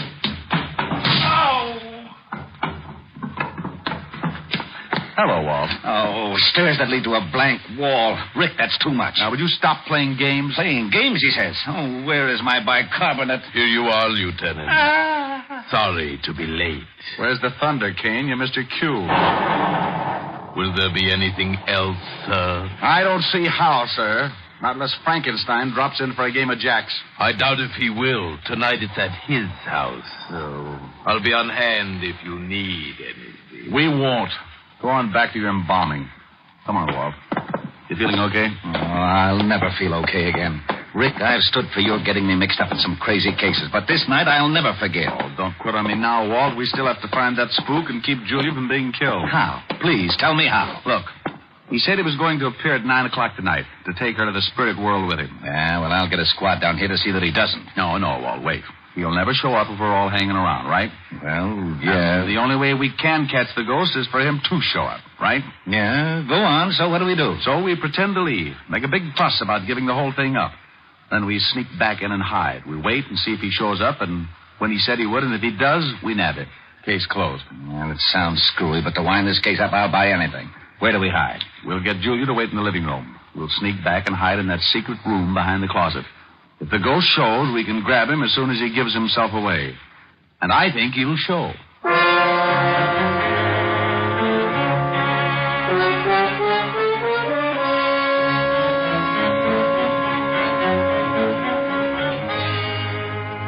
After getting Julia to agree to the idea, Walt, Otis, and I made a big thing about leaving the house. Then we sneaked back in and hid in the secret room back of the living room closet. The closet door was open enough so we could see Julia pretending to read on the couch. And for the next few centuries, we waited. Waited for a dead man to keep a date. What time is it, Rick? It's 2 minutes to 9. If he's going to show, it won't be long. Hey, you think a dead man really can come back to life? If you don't shut up, Otis, I'll give you a personal chance to try. I wish he'd hurry. Yeah. Well, it's just time now. I hope Julia plays her part okay. She looks pretty nervous. Oh, why would she be nervous? She's only waiting for a dead man. A phony dead man, Walt, I hope. Now, don't you start believing in ghosts. You know there aren't any such things. Rick, the lights went out. Shh, listen. I told you I would come for you, Julia. It is 9 o'clock. Oh, Warner, please don't take me out. I don't want to die. Rick, that's him. Wait a minute, Walt. I am the dead, Julia. I am your husband. Yes, I know you, Warner. You must leave this house, Julia. No. Come on, Walt. Right. And Otis, be quiet. Oh, I will. I know enough not to make any noise. What was that? Rick, hurry! Come on, let's grab him.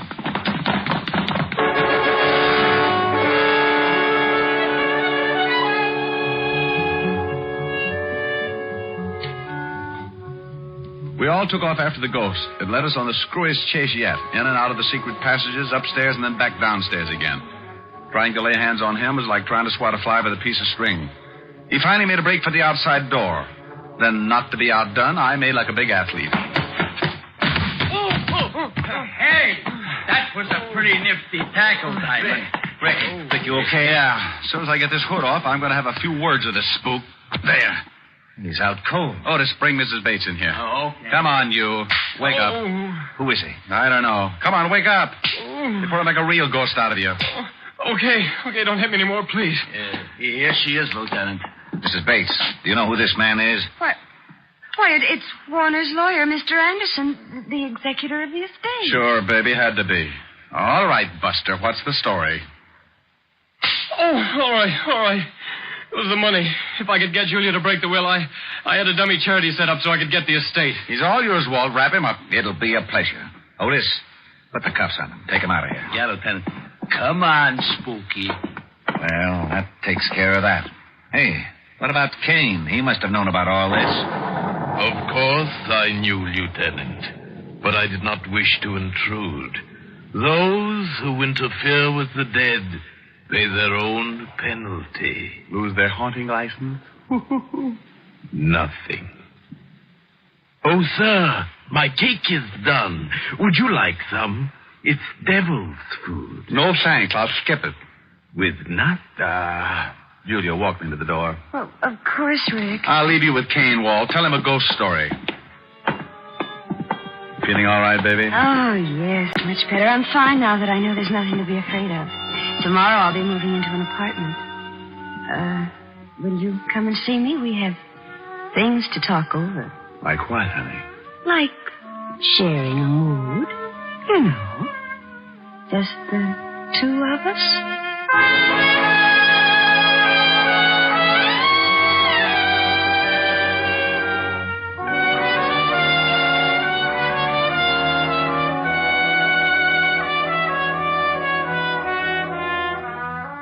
With that, she reached up and showed me what she meant with a big smoochie. Oh, I'd have probably stuck around, but I was afraid the house would be too disturbing. I wouldn't have minded having to get up to chase the bats out of the room, but with Kane showing up every time I wanted something, well, that could have led to complications. So I left Walt and Otis to clean things up, bid a not-too-fond farewell to Kane, and went from the house of horror to the one that was full of redhead and a piano. The redhead was wearing a red dress with a new, you know what I mean. Well, didn't think you were going to make it. I had a tough case tonight, honey. Thought I might not get away at all. Mm-hmm. I'll bet you did. Why, Helen, baby, all of a sudden you sound suspicious. Without any effort, darling. Especially when it comes to blondes. Blondes? You mean girls? Girls. Blonde girls with hair like this on your lapel. Oh. And the lipstick on your cheek and the look in your eyes. Oh, you know how it is, honey? Brilliant detective saves client's life and fortune. She had to be grateful. Brilliant detective. Just keep on making me so jealous of you, and one of these days the world is going to lose a brilliant detective. No. Someone going to rub out Sam's face? Oh, what's the use? Oh, now, baby, don't be mad. Come on, let's next. No. I'm upset and I'm unhappy. If I sing, will you be happy again? I don't know. Well, I'll try. I'll sing my rid old head off. I need your love so badly. I love you oh so madly. But I don't stand a ghost of a chance with you.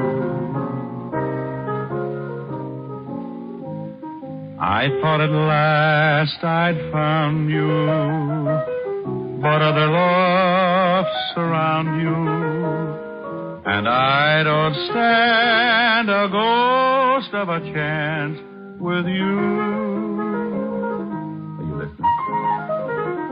If you'll surrender just for a tender kiss or two, you might discover that I'm the lover meant for you, and I'd be true. But what's the good of scheming? I know I must be dreaming, but I don't stand a ghost of a chance with you. Happy? You sang nice. Do we neck? No. No, it's still early enough to catch a late show. Well, if I take you to the show? Yes. Okay. What's the show you want to see? Oh, it's a wonderful horror picture full of spooks. The ghost talk. Oh, no.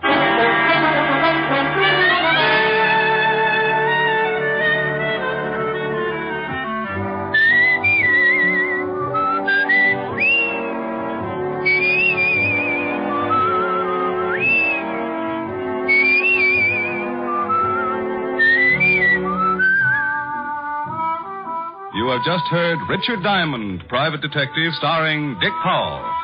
Helen was played by Virginia Gregg, Lieutenant Levinson by Ed Begley. Also in our cast were Wilms Herbert, Joan Banks, Paul Freese, and Robert Clark. Music was under the direction of Frank Worth. Portions were transcribed. Tonight's story was written by Herb Purdom and edited and directed by Blake Edwards. Dick Powell soon will be seen in the screen version of the best-selling novel, Mrs. Mike. Now, this is Tal Avery, inviting you to be with us again at the same time next week when we will again bring you Dick Powell as Richard Diamond, Private Detective.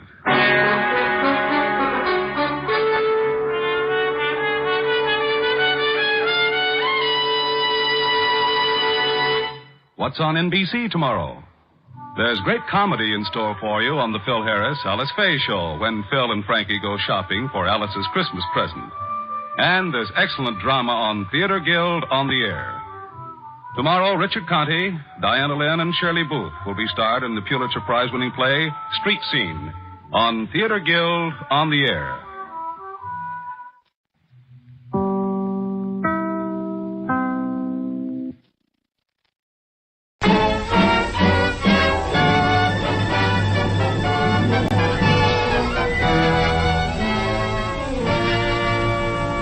The F.W. Fitch Company presents Dick Powell as Private Detective Richard Rogue.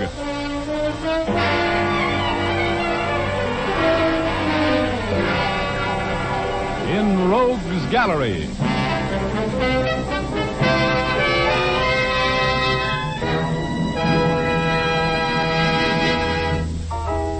Rogue speaking.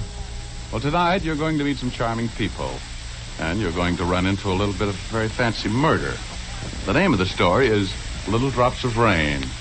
But before we get into our story, here's Jim Doyle, the man from the Fitch Company. Did you know that there are over 50 million men in the United States who shave? Yes, that's a lot of men. It was in the interest of these 50 million shavers that Fitch Company chemists and technicians went to work in their laboratories and came up with Fitch's No Brush, a shaving cream especially designed to give a solid comfort shave. You see, Fitch's No Brush shaving cream contains not one, but 3 important shaving ingredients that work together to give you a smoother, faster shave. It also contains a special skin conditioner ingredient. Men appreciate this ingredient because it has a soothing effect on the skin the instant it's applied, and it keeps the skin feeling smooth and refreshed long after the shave is finished. Men also like the just right consistency of Fitch's No Brush. It's neither too thick nor too thin. It's not greasy and won't clog the razor. If you're among those who prefer a lather cream, try Fitch's Brush Cream. It gives a rich, dense lather that wilts whiskers completely soft for a clean, fast shave. Both Fitch's Brush and Fitch's No Brush shaving cream come in big 25 and 50-cent sizes. Try a jar. You'll find it easier on your razor and easier on you. Thank you, Jim. And now I'd like to tell my story. Okay, here's Dick Powell as Private Detective Richard Rogue in another personally conducted tour through Rogue's Gallery.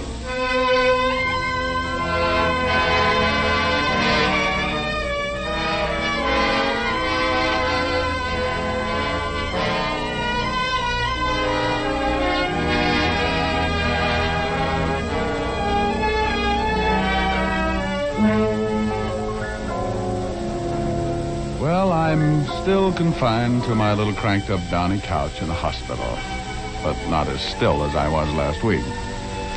I am now allowed to get up and totter around a little, and I use the word totter advisedly.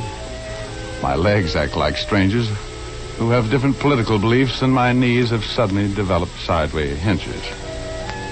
But my nurses, my nurses. Yes, they're beautiful and tender and resistant. And speaking of nurses, nurses are girls, and girls are my favorite pastime. And that brings me up to the girl who has done the most to confuse my life. Liza, the girl I was so sincerely in love with a couple of months ago. Liza was in to see me. She just left, and we were talking about the time when I showed up at her apartment for a date. It was raining out, and I was sitting at the piano doodling around a little bit.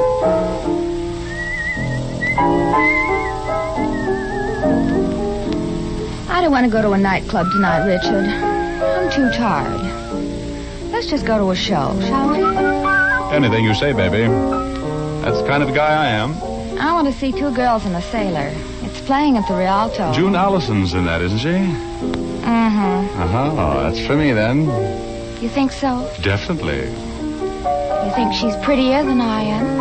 Well, you're not in pictures, Angel. Do you think she's prettier than I am? Well, you're a different type. Are you going to answer me? Oh, you're jealous. How can you be jealous of a girl I don't even know? Give me a kiss. No. No, but baby, I love you. I love you like anything. All right. Pout then. I don't care. June is busting out all over the meadow and the hill. Busts are busting out of bushes, and the romping river pushes every little wheel that wheels beside a mill. June is busting out all over. The feeling is getting so intense that the young Virginia creepers have been hugging the bejeepers out of all the morning glories on the fence, because it's June. You're insufferable, Richard Rogue. Oh, now quit pouting. Come on over here. On the bench by me. Are we going to a show or not? Sure. Get your lipstick on again, and we'll see what... Oh. I'll get it. No, I'll answer. It's probably George. Oh, George. Well, I'll tell him, that homewrecker.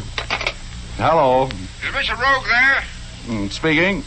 This is your call service, Mr. Rogue. We got a call for you. Oh. Who is it? Mrs. Harvey Burgess says it's very important. Okay, put her on. Right. Oh, put her on. Who is it? Hello? Richard Rogue speaking. This is Mrs. Harvey Burgess. Yes? I must see you at once, Mr. Rogue. Oh, well, anytime tomorrow, Mrs. I Burgess. must see you tonight, immediately. It is most important. Well, can't you tell me about it over the phone? Oh, no. Could you come to my house at once? What's the address? 485 Hillcrest. You'll be well paid for your time. Please hurry. I'll be right out, Mrs. Burgess. Wait for me. I'll be right back, honey. Go on. Go on out to see Mrs. Burgess. Don't mind me, Dick Tracy.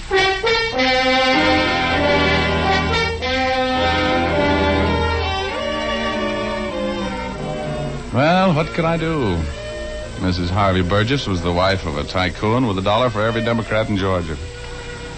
I tried to explain to Liza, but I was talking to myself, and I left for the Burgess residence. I left Liza burning like Mrs. O'Leary's barn. The Burgess mansion was a huge colonial affair.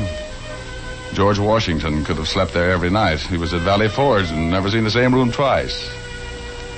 A butler who talked like he was choking to death on a knowledge pit conducted me into the library and into the presence of Mrs. Harvey Burgess. Oh, my. What a presence. She was sitting in front of the open fire, filling out a hostess gown that didn't straighten out any of the curves she featured. I pulled my eyes back into my head and tried not to look too interested. Sit down, Mr. Rogue. Oh, thank you. I'm in a bit of a hurry tonight, Mrs. Burgess. As a matter of fact, Mr. Rogue, my husband is making a fool of himself. Yes? He's lost his mind completely over a secretary in his office. His secretary. A girl by the name of Helen Stark. You mean that... Yes, I mean he prefers her company to mine. Well, that doesn't sound reasonable, if you'll pardon me for saying so. What do you want me to do? Somebody has to bring Harvey back to his senses, Mr. Rogue. Well, I'm afraid you've called on the wrong man. I'm not very good at long fatherly talks. Oh, Mr. Rogue, please, I'm so alone. Hey, now, wait a minute. Good grief. You mean to tell me that Harvey is neglecting you? What you need to straighten Harvey out is a psychiatrist, not a detective. Harvey is definitely off his trolley. Please, help me, Mr. Rogue. No, Mrs. Burgess. He's with her right this minute. How do you know? When he left the house tonight, I followed him. He went to the home of his best friend, Clarence Roman. I parked across the street. I was going in and face them, but I saw Mr. Roman leave, and I lost my nerve. That's when I called you. Oh, Mr. Rogue, I want you to go out there and talk to Harvey. Tell him I know all about him and that Stark girl, and I'm suing him for divorce. Well, that's not my kind of work, Mrs. Burgess. I'm sorry, but... I don't want a divorce, Harvey. But I do want him back. And I'm sure that if you will do as I say, he'll come back. You must do it for me, Mr. Rogue. Here, where is it? I have $500 here in an envelope. You did? Oh, wait a minute here. Let me see. Oh, is this it? Yes, that's your fee. For going out there with me, Mr. Rogan.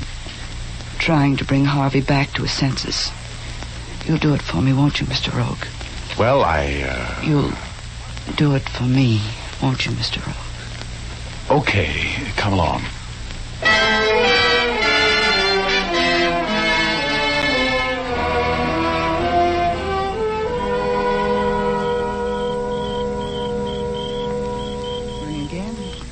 All right. Well, it seems there's nobody home. There's my husband's convertible out in front, right where he left it tonight when I followed him out here. How did the girl arrive? In her car. Oh, her car isn't here. It was right behind Harvey's. Looks like we got here too late, doesn't it? Try the door. I know Harvey's still here. All right. You're an old friend of Roman's, I suppose. Yes. Why? I just want to know before I try to open the door. You see, there are laws against that sort of thing. Door's unlocked. Do we go in? Yes. Okay, after you. You know the house better than I do. Go ahead. All right. The living room is over here. Nobody home. Look, Mrs. Burgess, we better get out of here. No. I know Harvey's in this house someplace, and I'm going to find him. I can't... What are you sniffing for? Wait a minute. That smell in the air. You get it? What? Oh. I don't smell anything. You don't? I smell chloroform. Chloroform? Yeah. You take a look upstairs. I'm going to shake down the first floor. That smell of chloroform can mean trouble, you know. Mr. Roque, what do you mean? You're frightening me. Mrs. Burgess was very fetching when she was frightened, but I calmed her down a little bit. Now, this may sound fantastic, but I've got a little bell in my head that rings an alarm every time I really get around serious trouble. And it was playing a tune that sounded too much like a death march right that minute. I had to get her out of the way. She finally went upstairs, and I went to work. I took the living room first and looked behind all the couches and in all the dark corners. I was bending over, looking under a huge Italian carved table when I thought I heard a stealthy footstep behind me. Don't move. Oh!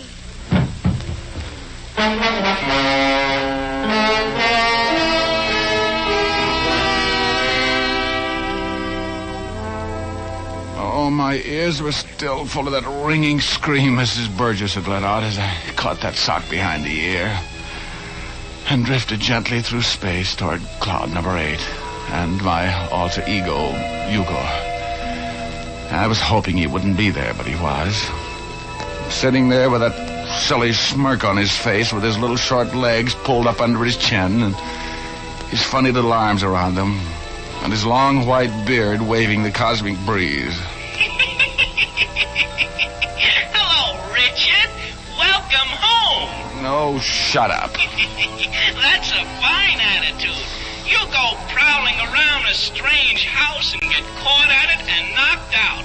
Then you come up here and take it out on me. Get out of here, you ingrate. Oh, stop acting like a landlord, Hugo. What happened to me? Are you kidding? Tell me, why did Mrs. Burgess scream? Answer me, Hugo. Do you know why she screamed? Sure. You going to tell me?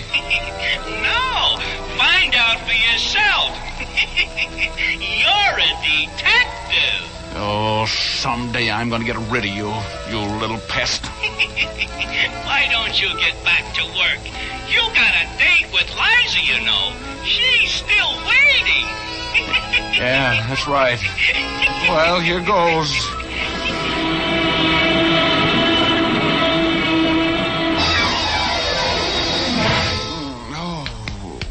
Come on, Rogue. Please, come on. You didn't have to hit him so hard, Clarence. Oh, who hit me? I'm Clarence Roman, Rogue. I came home, I found the front door unlocked, I walked in, I saw a strange man prowling around my parlor. A woman screamed, and I hit you with my cane. Oh, well, what do you carry for a cane? A ball bat? Why did you scream, Mrs. Burgess? I found my husband upstairs. He's dead, murdered.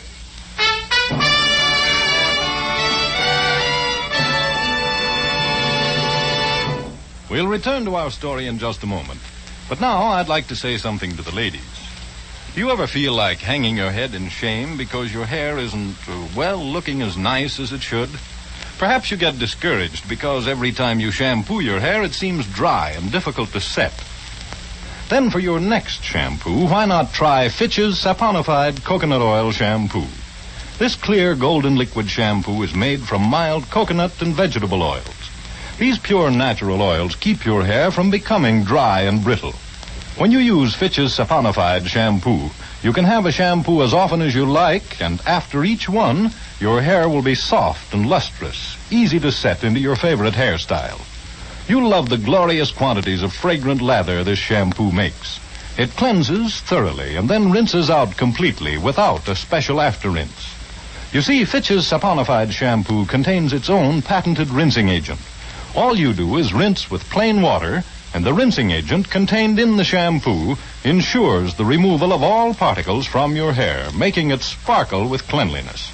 Ask for Fitch's saponified coconut oil shampoo at your drug counter, barber, or beauty shop. Look for the bottle with the bright yellow label.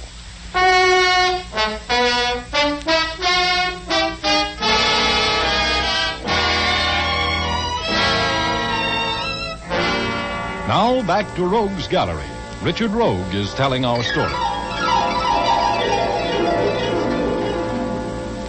Well, I had accepted a case for Mrs. Harvey Burgess, a suspicious wife. Yes, that's the Mrs. Harvey Burgess of the Burgess Millions. She suspected her husband of having a rendezvous with Helen Stark, his secretary, at the home of Clarence Roman, Burgess's best friend, and we went out there together. Nobody answered the door, so we went in. My suspicions were aroused when I smelled the unmistakable odor of chloroform. Mrs. Burgess was looking around upstairs while I searched the downstairs. Suddenly I heard Mrs. Burgess scream. My husband! Upstairs, he's dead! Murdered!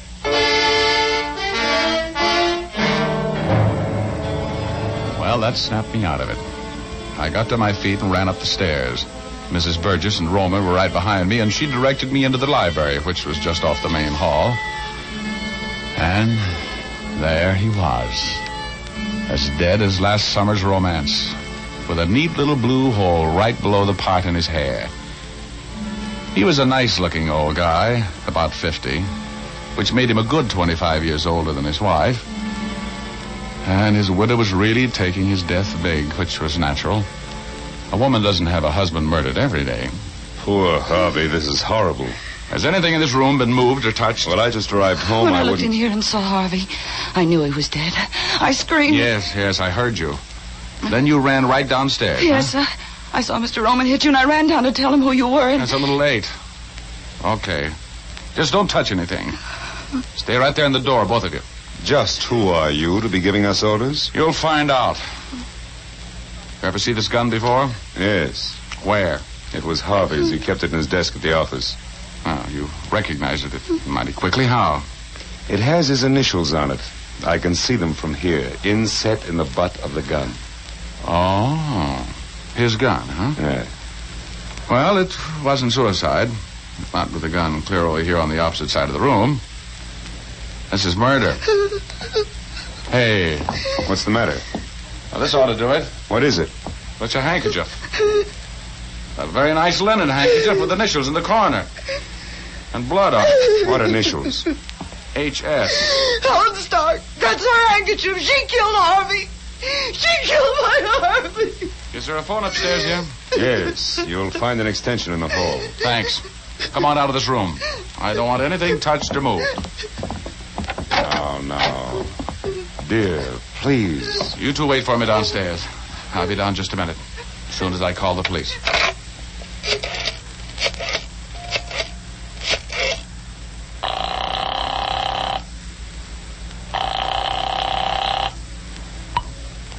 Homicide, Urban speaking. Hello, Urban. Richard Rogue. Yeah, who's dead? Harvey Burgess, wise guy. You mean it? You mixed up in another murder, Rogie? Sure. You'd never find a body if it wasn't for me. Where are you? At the residence of Clarence Roman on Cypress Avenue, 2120. Better get the boys and get out here. Be right there. Got any leads on the killer? A couple of vague ideas. Stay there until I get there, Rogue.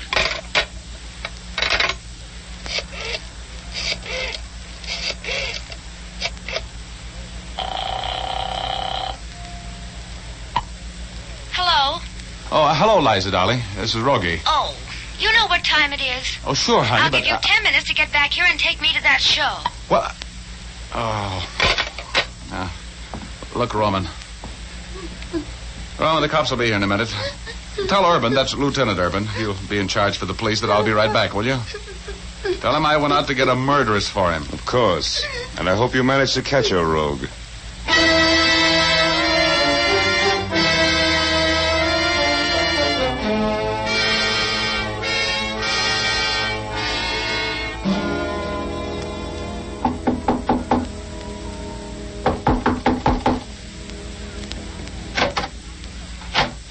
Yes? Good evening. Is Helen Stark at home? I beg your pardon. I'm a bit deaf. I couldn't hear you. Oh, I said, is Helen Stark at home? Oh, Helen? No, she isn't home this evening. Has she been home? I say, has she been home in the last hour? No, she hasn't. I don't know what time to expect her either. But I imagine she'll be home soon, though. You know where she is? Well, she didn't come home from the office tonight. She's working late. Oh. She called you and told you she wouldn't be home? Yes. She said she was going to work with Mr. Burgess. That's her boss, you know, the millionaire. Yes, well, thank you. Could I tell her who called? No, that won't be necessary, thanks. Thanks very much, Mr. Stark. You and Helen live here all alone? Yes, since her mother died several years ago. Are you an old friend of Helen's? No, a very recent acquaintance. Oh. I'm sorry I bothered you, Mr. Stark. Good night. Good evening. Nice out after the rain, isn't it? Yeah, sure is. Good night. Good night.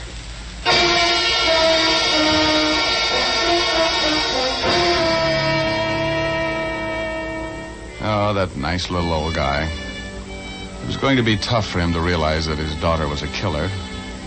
I hated the world as I walked down the steps from that porch and started for my car. I don't like murder. It upsets so many people who aren't involved in the act, or the reasons for it. Yeah, I guess I'm a chicken-hearted patsy. But if I am, I'm glad. Anyway, I was walking down the walk when that little bell rang in my massive intellect again. I noticed something peculiar. There were tire tracks running into the Stark garage. It had only stopped raining about 45 minutes before, and if that car had been driven into the garage while it was still raining, there would be no tracks. They would have been washed away. Now, very peculiar. I ran up the driveway and opened the overhead garage door. Then I jumped back. The garage was full of carbon monoxide. I wet my handkerchief in a puddle of rainwater, held it over my nose, and ran into the garage. I wrestled the door of the small coupe open and saw a young girl, unconscious, slumped over the steering wheel. I pulled her out of there. She was dead weight, and carried her into the house. Oh, Helen. I'm afraid it's a little late for that, Mr. Stark. Where's your telephone? In the hall. Right in the hall. Thanks. I'll get a pull motor squad out here right away.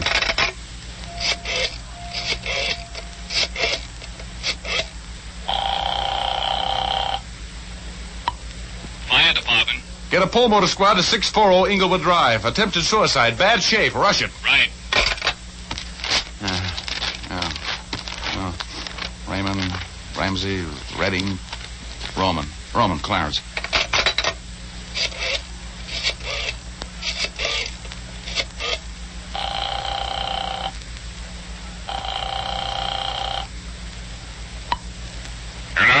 Hello, Lieutenant Urban, please. This is Richard Rogan. It's important. This is Urban speaking, Rogue. I thought I told you to stay here. Look, never mind the argument. Get out here to 640 Inglewood Drive.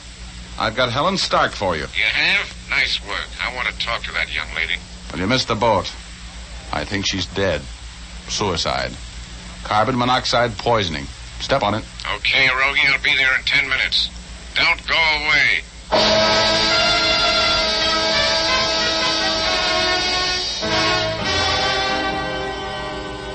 I gave Helen Stark my own interpretation of artificial respiration until the pull motor squad got there.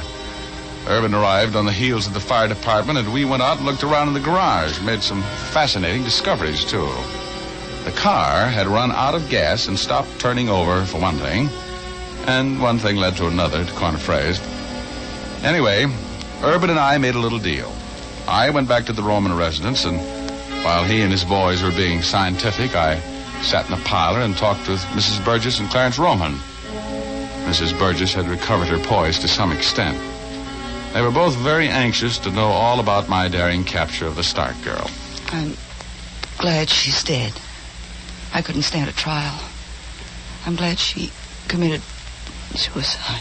Yes, I guess it seemed like the only way out.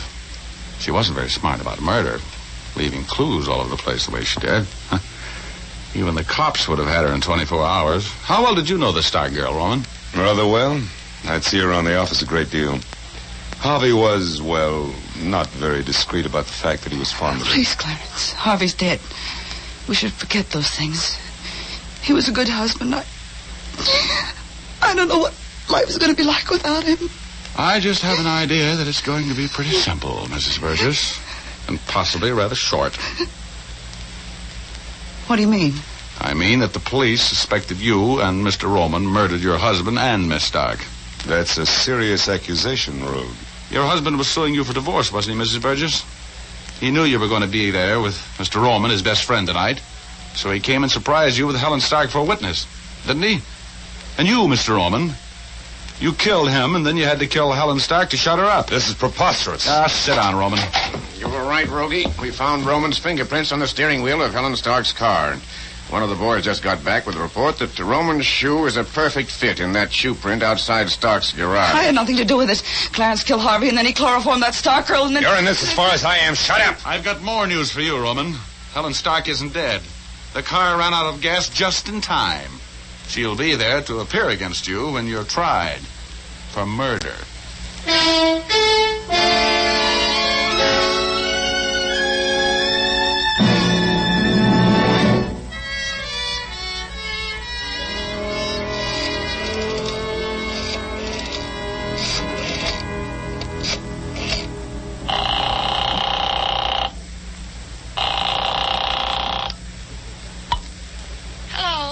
Hello, Liza, honey. I don't want to talk to you, Richard Rogue. I'm busy. Oh, now, honey. The lady says she's busy. Yeah? Who are you? His name is George. Good night, chump.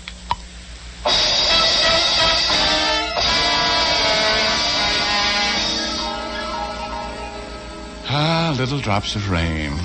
The stuff we're getting so much of out here in California right now saved Helen Stark's life. Because if I hadn't noticed those tire tracks, she would have stayed in the garage until it was too late for the Pole Motor Squad to save her.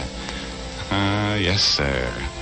Little drops of rain put the curse on what was almost a perfect double murder. With the help of my massive intellect. There's only one thing I can't understand. How come a guy as smart as I am gets hit on the head so often? Answer me that, will you?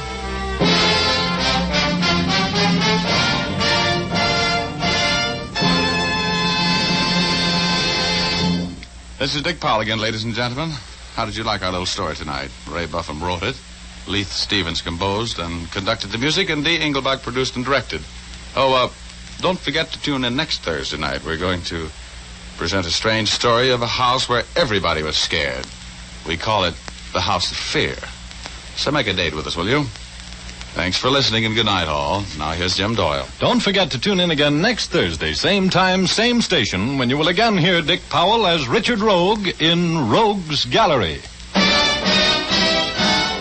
Remember, if dandruff is your problem, ask for Fitch's Dandruff Remover Shampoo. Removes dandruff the first time it is used. Fitch's Dandruff Remover Shampoo is the only shampoo whose guarantee to remove dandruff is backed by one of the world's largest insurance companies. This statement can be made by no other shampoo. Ask for Fitch's Dandruff Remover Shampoo at your drug counter, barber, or beauty shop. Fitch is spelled F-I-T-C-H. Folks, when we see a wounded veteran, we can thank him with our eyes and with a smile. We can also thank him in more material ways, like helping make sure he gets all the benefits of the GI Bill of Rights. That takes money. The money we lend when we buy victory bonds. Buy victory bonds.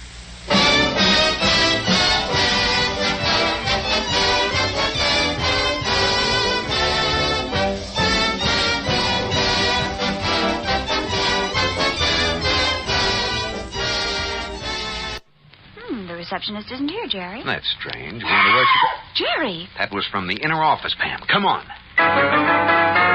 Mr. and Mrs. North, starring Barbara Britton and Richard Denning. Listen as Pam and Jerry solve the mystery, Runaway from Murder. The office of the president of the Gordon Electrical Appliance Company is a large and cheerful room. But the man who sits behind the desk in that office has little in common with his surroundings. He is neither large nor cheerful. He's a small man. Small, tired, worried, and frightened. Yes, Miss Nichols? Mr. Schaefer of the Seaboard National Bank calling, Mr. Gordon. Oh yes. Put him on. And would you come in, Miss Nichols? Yes, sir. Hello, Greg. What's the news? Only 30 days. But I asked for a 3-month extension. I know, but...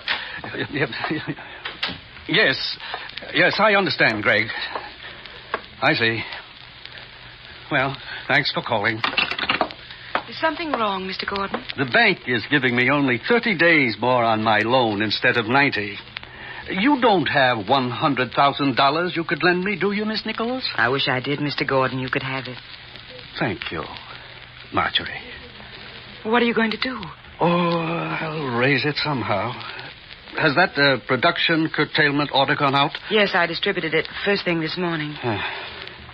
You look terribly tired, Mr. Gordon. I am, a little. You should try to get away for a few days. That's impossible right now. I was hoping I could run up to Syracuse for my class reunion. I haven't attended one in 10, 12 years. Would you believe it, Miss Nichols? When I was in college, the one thing in the world I wanted to do was write. Why didn't you? Don't get me started on that, or I'll be telling you my life story. You're much too easy to talk to, Miss Nichols. Maybe that's because I like to listen to you talk. Thank you. Mind if I quote you to my wife and children? Oh, by the way, Mr. Gordon, Mrs. Gordon called while you were out. Asked me to remind you to send a check for $500 to Howard's for the coat she bought for your daughter. 500. All right, Miss Nichols. That'll be all. Yes, sir. Oh. Good afternoon, Miss Nichols. Mr. Harris, I didn't see you. My uncle in. Why, yes, Thank you. I don't think he wants to be disturbed. Well, Hillary. Hello, Uncle Rice. I just got back in the office and I found this on my desk. The curtailment order? Yes. What does it mean? Just what it says, Hillary. I can't afford to throw any more money into heavy appliance production. Am I being transferred to another department? No, you're going to be laid off, just like the rest of the people in your department. I'm sorry. Does Aunt Frida know this? I didn't discuss it with her, if that's what you mean. And I doubt if she'd be particularly interested. She's rather involved in planning the autumn festival at the country club. Ah. Well, if you ask me, this is a pretty rotten thing to do. Now, look, Hillary. I realize that the prospect of having to go to work for the first time in your life comes as quite a shock to you. But that's it, and I don't want to discuss it. I'm tired, and I have a lot on my mind. And right at the moment, I'm fed to the teeth with greedy, grasping, selfish relatives, including you. Now get out!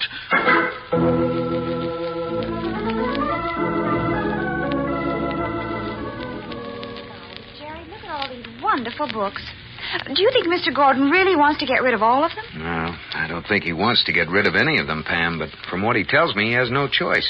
His business has been going badly, and, well, he needs every cent he can get. But all these beautiful editions. It must have taken years to collect them. And when I think how hard I worked to raise those chrysanthemums What chrysanthemums? in back of the house. What on earth are you talking about? Chrysanthemums? Oh, stupid of me, isn't it? I thought we were talking about rare books. We are. Good. Oh, for a minute there, I was afraid I was getting confused. All that work for nothing, and you don't even remember. Remember what? The chrysanthemums in back of the house. What house? See what I mean? In Connecticut. Don't you remember that summer we rented a house in Connecticut, and I spent months babying those mums, and then we moved back to the city before they bloomed. I never got to see them bloom. Mm-hmm. It nearly broke my heart. That's how Mr. Gordon must feel. Why? Has something happened to his chrysanthemums? No, Jerry, these books. Oh. He spent years collecting them. Now he has to give them up. Yeah, before they ever even bloomed. Oh, Jerry, you know what I mean. You think I'm being silly. Yeah, and I could kiss you for it. But now let's look over the rest of these chrysanthemum books. I promised to tell Gordon what I think he can get for them, so I'd better get to it.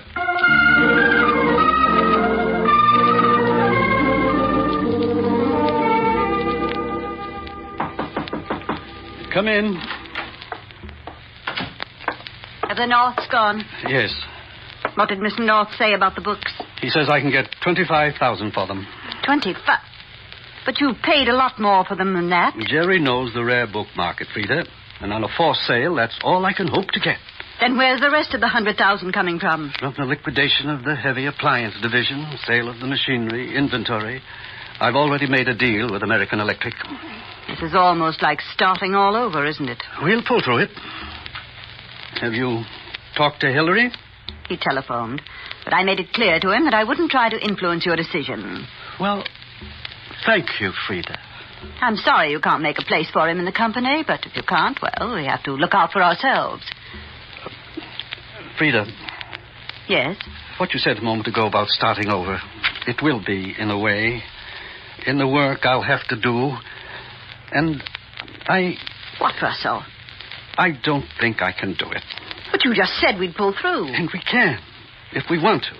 But I don't. I'm tired, Frida. I want to quit. Quit? Let the bank foreclose. Let it have the company. I hate it. I've always hated it, really. But what would you do? I wouldn't do anything if I didn't feel like it. We could get by. We'd have $6,000-7,000 a year. 6,000 or 7,000 a year. We couldn't live on that. Not the way we're living now, no. But we could sell this house and a place in Southampton, get rid of the servants and one of the cars, and buy a little place. Have you gone completely out of your mind? Is it such a crazy idea? It's insane. Why? This is our life. And what kind of a life is it? A good one. Good. Yes, Russell, a very good life. I like it, and so do the children. I'm sorry if you've decided you don't, but it can't be helped. Frida. And after 25 years of asking me to expect one thing, you can't suddenly change your mind and ask me to take something else. But You've grown almost to hate me, Russell. Yes, and the children, too, because you think we're selfish. Well, what do you call this preposterous idea of yours? You're 50 years old, Russell. You're not a child. And our life isn't a toy you can toss aside because you're bored and tired. All right, Frida. Forget it. Where are you going, Russell? Nowhere, Frida. Nowhere at all. Except to bed.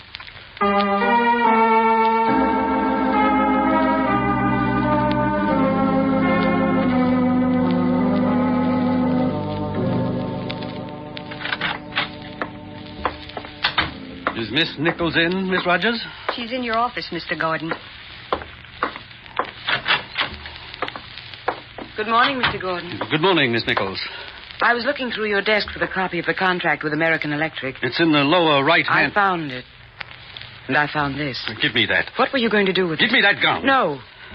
Not until I know what it was doing in your desk. That is none of your business. I'm making it my business. All right, Miss Nichols. I bought it with the idea of using it on myself. You're a fool. Perhaps. But now that you know why the gun was in my desk, may I have it, please? Take it. Thank you. You won't use it. Won't I? No, Mr. Gordon. You're not the type. You haven't the nerve. All you like to do is think about killing yourself. It excites you. It excuses your mistakes. It convinces you that you're all alone and misunderstood. I hired you as a secretary, Miss Nichols, not as a... But you're not alone or misunderstood. No? No. Russell, not if you don't want to be. I think perhaps you'd better go, Miss Nichols. All right. But let me tell you something, Russell. I don't... Just one thing. Maybe I'm wrong. Maybe you will use this gun.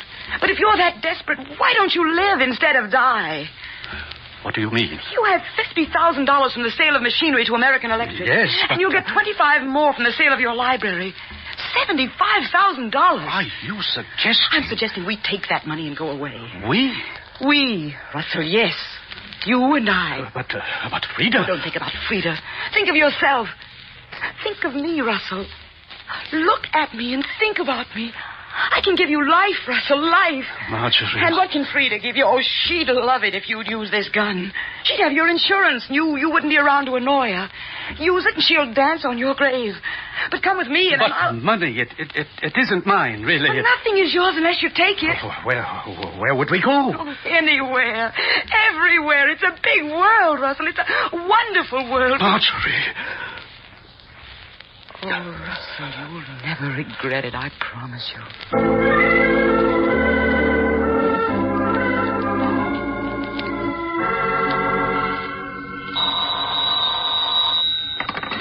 Hello? Hello, darling. Oh, hello, Jerry. Oh, I'm glad I caught you before you left. I want to change our date. Oh, Jerry, you can't make it? No, darling. We'll still have lunch, but instead of coming to my office, can you meet me at Russell Gordon's office? He's in the Harwood building. Well, I guess so, Jerry. Good. I have a certified check for him for the books, and he asked me to bring it over and have lunch with him. He wants to talk to me. What about? Well, he didn't say. Why? Well, I just wondered if I'd be in the way. Why, darling, how can you think that? I don't, but I was just wondering.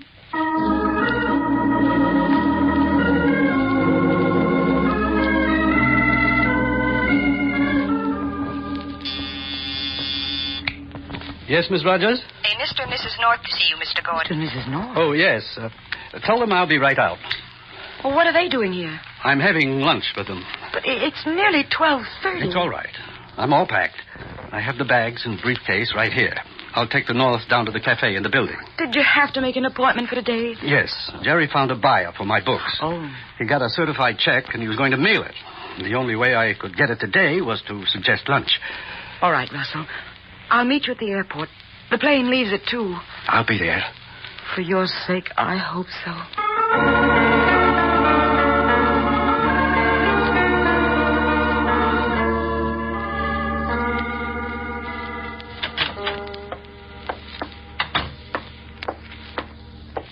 Hello, Miss Rogers. Is my husband in? Oh, hello, Mrs. Gordon. No, I don't think he's back from lunch, but I'll... Oh, excuse me a minute. Gordon Appliances, good afternoon. Mr. Gordon? Who's calling, please? Consolidated Airlines? Well, I'm sorry, Mr. Gordon isn't in. Can I take a message? Airline? Here, let me take that. One moment, please. All right, Mrs. Gordon, you can use the phone on the desk. I'll connect you. Hello. This is Mrs. Gordon speaking. What is it? What? What reservations? Today? I see. Well, Mr. Gordon isn't here. He's the only one who can confirm it. I'll tell him when he comes in. Goodbye. They wanted to confirm 2 reservations for the 2:00 plane today. What do you know about this, Miss Rogers? Me? Nothing. Mr. Gordon didn't say anything about going away. Could it be a mistake? It certainly could. But I don't think it's the airline who made it.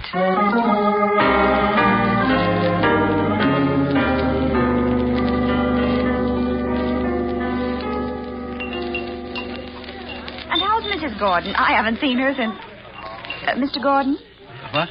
Oh, did you say something, Mrs. North? Well, I just asked about Mrs. Gordon. Oh, Frida. Yeah, she's fine. Well, I've got to be going. But I thought you wanted to talk to me. It'll keep, Jerry. Thanks again for helping with the books. Oh, I was glad to do it. Now, I really must get back to the office. But you folks finish your lunch. Don't let me interrupt. Don't get up, Jerry. Thanks again. I'll be in touch. Jerry, what on earth's the matter with him? Business worries, I guess. Oh, Jerry, look. What? He forgot his glasses, left them on the table. Oh, yeah. Well, his office is in the building. Let's finish our lunch, and then we can take them up to him. All right. You know, Jerry, it's strange. What is, darling? Well, a man who makes as much as Mr. Gordon does having to worry about money. Well, it doesn't matter how much you make if more goes out than comes in. But why should it? Look at you. You don't make nearly as much as Mr. Gordon, and still you can eat your lunch in peace. Well, maybe that's just because we spend everything I make, not more.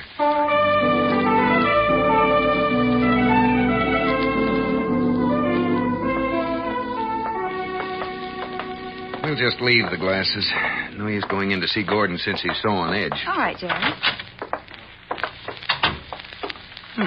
Maybe we won't after all. There doesn't seem to be anybody here. Well, that's funny. Yeah. You'd think there'd be somebody at the reception desk. Well, maybe she just wanted to get a drink of water. Well, Gollies. that was from the inner office. Oh, look, somebody's coming from Mr. Gordon's office. Holy. What's the matter with her? She's fainted. Oh, Jerry, we better go in and see what happened. Yeah. Uh-oh. Jerry, it's Mrs. Gordon. Yeah. She's all bloody. Is there anything we can do for her? Let's see. I'm afraid not, Pam. She's dead. Oh, here comes somebody. Wait, it's Mr. Harris, Mrs. Gordon's nephew. Mr. and Mrs. North, what are you... Aunt Frida. Don't touch her, Hillary. She's dead. She's been murdered. Good Lord. Jerry, you'd better call Bill Wygand.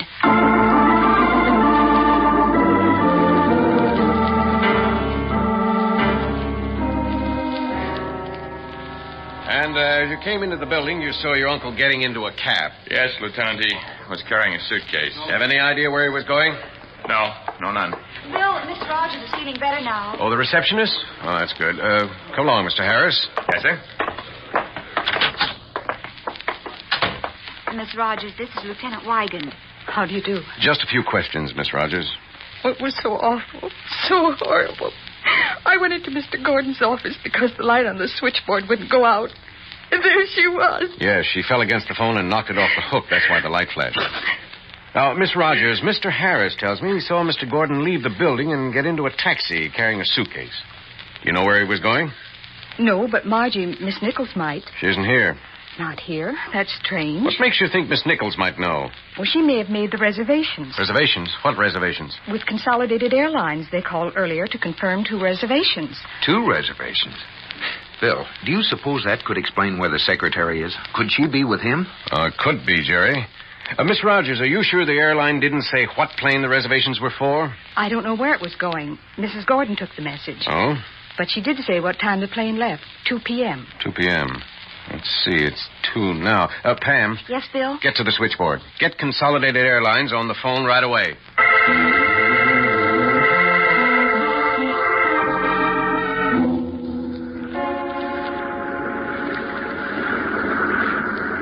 What are they waiting for? Why don't they take off? For heaven's sakes, Russell, relax. We've been sitting here for 10 minutes. Where's the stewardess? I want to ask. Oh, we're starting. That's about time. Everything will be all right. I hope so. Wait a minute. We're not taking off.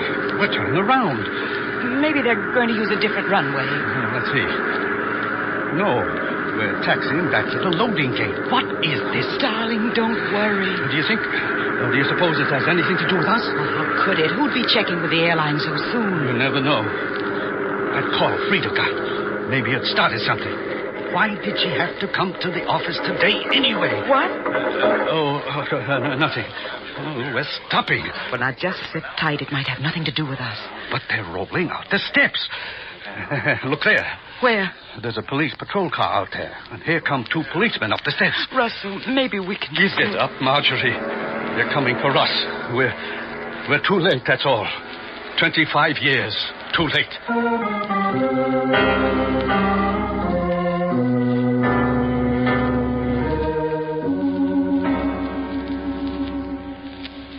Quite a while since the police phoned that they took Mr. Gordon and his secretary off the plane, Jerry. I wonder when they're going to get here. Well, it takes at least half an hour to get in from the airport, even in a police car, Pam. Well, it's been a half hour. Jerry, you say you know Gordon. Did you know of anything between him and his secretary? No, I'm afraid not, Bill, but maybe... Oh, here they are at last. Hello, Russ. Oh, hello, Jerry. And Hillary.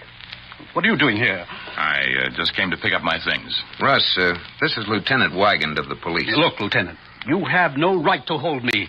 The money from the books belongs to me. As for the rest of it, there's no proof I wasn't going to repay the bank. Frida's just trying to make trouble. What? Oh, of course, I realize how things look. No, wait a minute. What'd you say about your wife trying to make trouble? Well, isn't she? Isn't that why you're here? Because of her? Yeah, that's why we're here. But what's this money you're talking about? Well, didn't she tell you? She didn't tell us anything. I don't understand. Well, I'm not so sure I do either. Now, suppose you answer my question. What's this money you're talking about? Company money. What'd you do with it? Well, it's right here, in my briefcase. I was taking it with me. Here. It's all in... What's the matter? Well, it's not here. What? The money, it's not here. Russell. Look. The briefcase is just stuffed with old papers. Yeah. Russell! Mr. Gordon.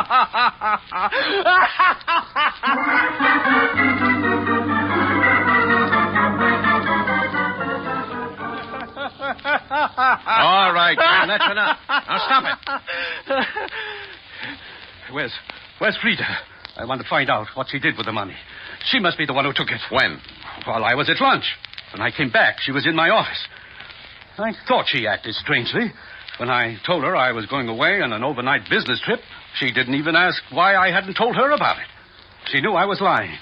She knew I was running out, but she didn't care. She was happy to get rid of me, I suppose. So you saw your wife after lunch? Yes. And when you left, was she still alive? Of course she was still alive. She's been murdered. Murdered? Russell, you didn't... No. Miss Nichols, when did you leave the office today? 12:30. And you didn't come back again? No. Oh, Bill. Yeah? Would you come over here a minute? I'd like to tell you something. Sure. What is it? Mrs. North, you both must know that I wouldn't... No. How could anyone know? We'll do what we can for you, Mr. Gordon. I'm sorry, Mr. Gordon. I'm afraid I'm going to have to ask you and Miss Nichols to go down to headquarters with me. Jerry, what did you tell him? Never mind that. Let's go. Can't I even call my lawyer? From headquarters. All right. Let's get it over with. Come on. Do you want me to go too, Lieutenant? No, Mr. Harris, you can stay here. But I expect you to be available if I want to talk to you again. Of course, Lieutenant. Let's get going.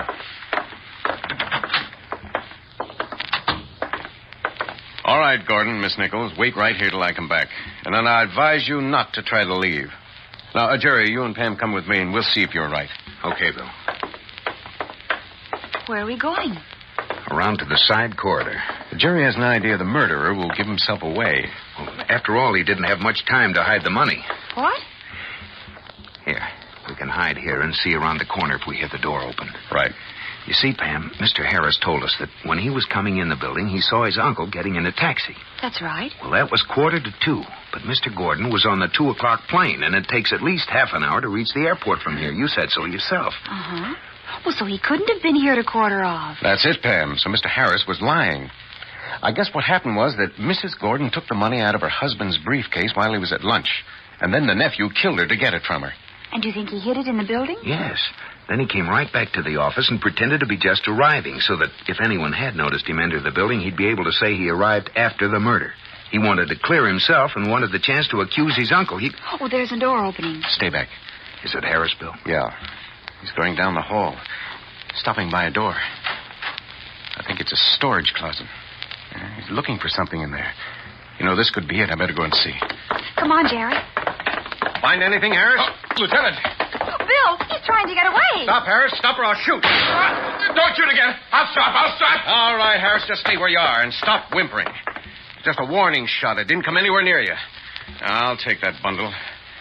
I have an idea it's going to be a lot more damaging to you than the bullet I just fired. All right, let's go.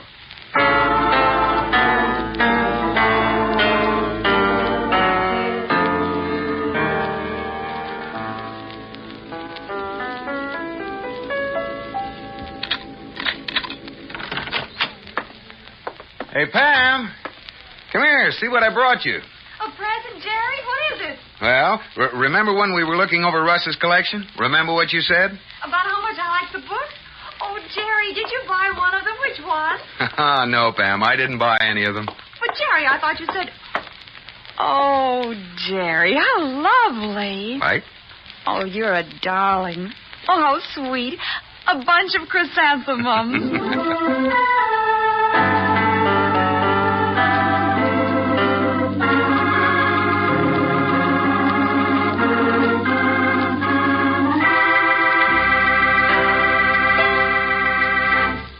Well, that puts the finishing touch on another Mr. and Mrs. North mystery.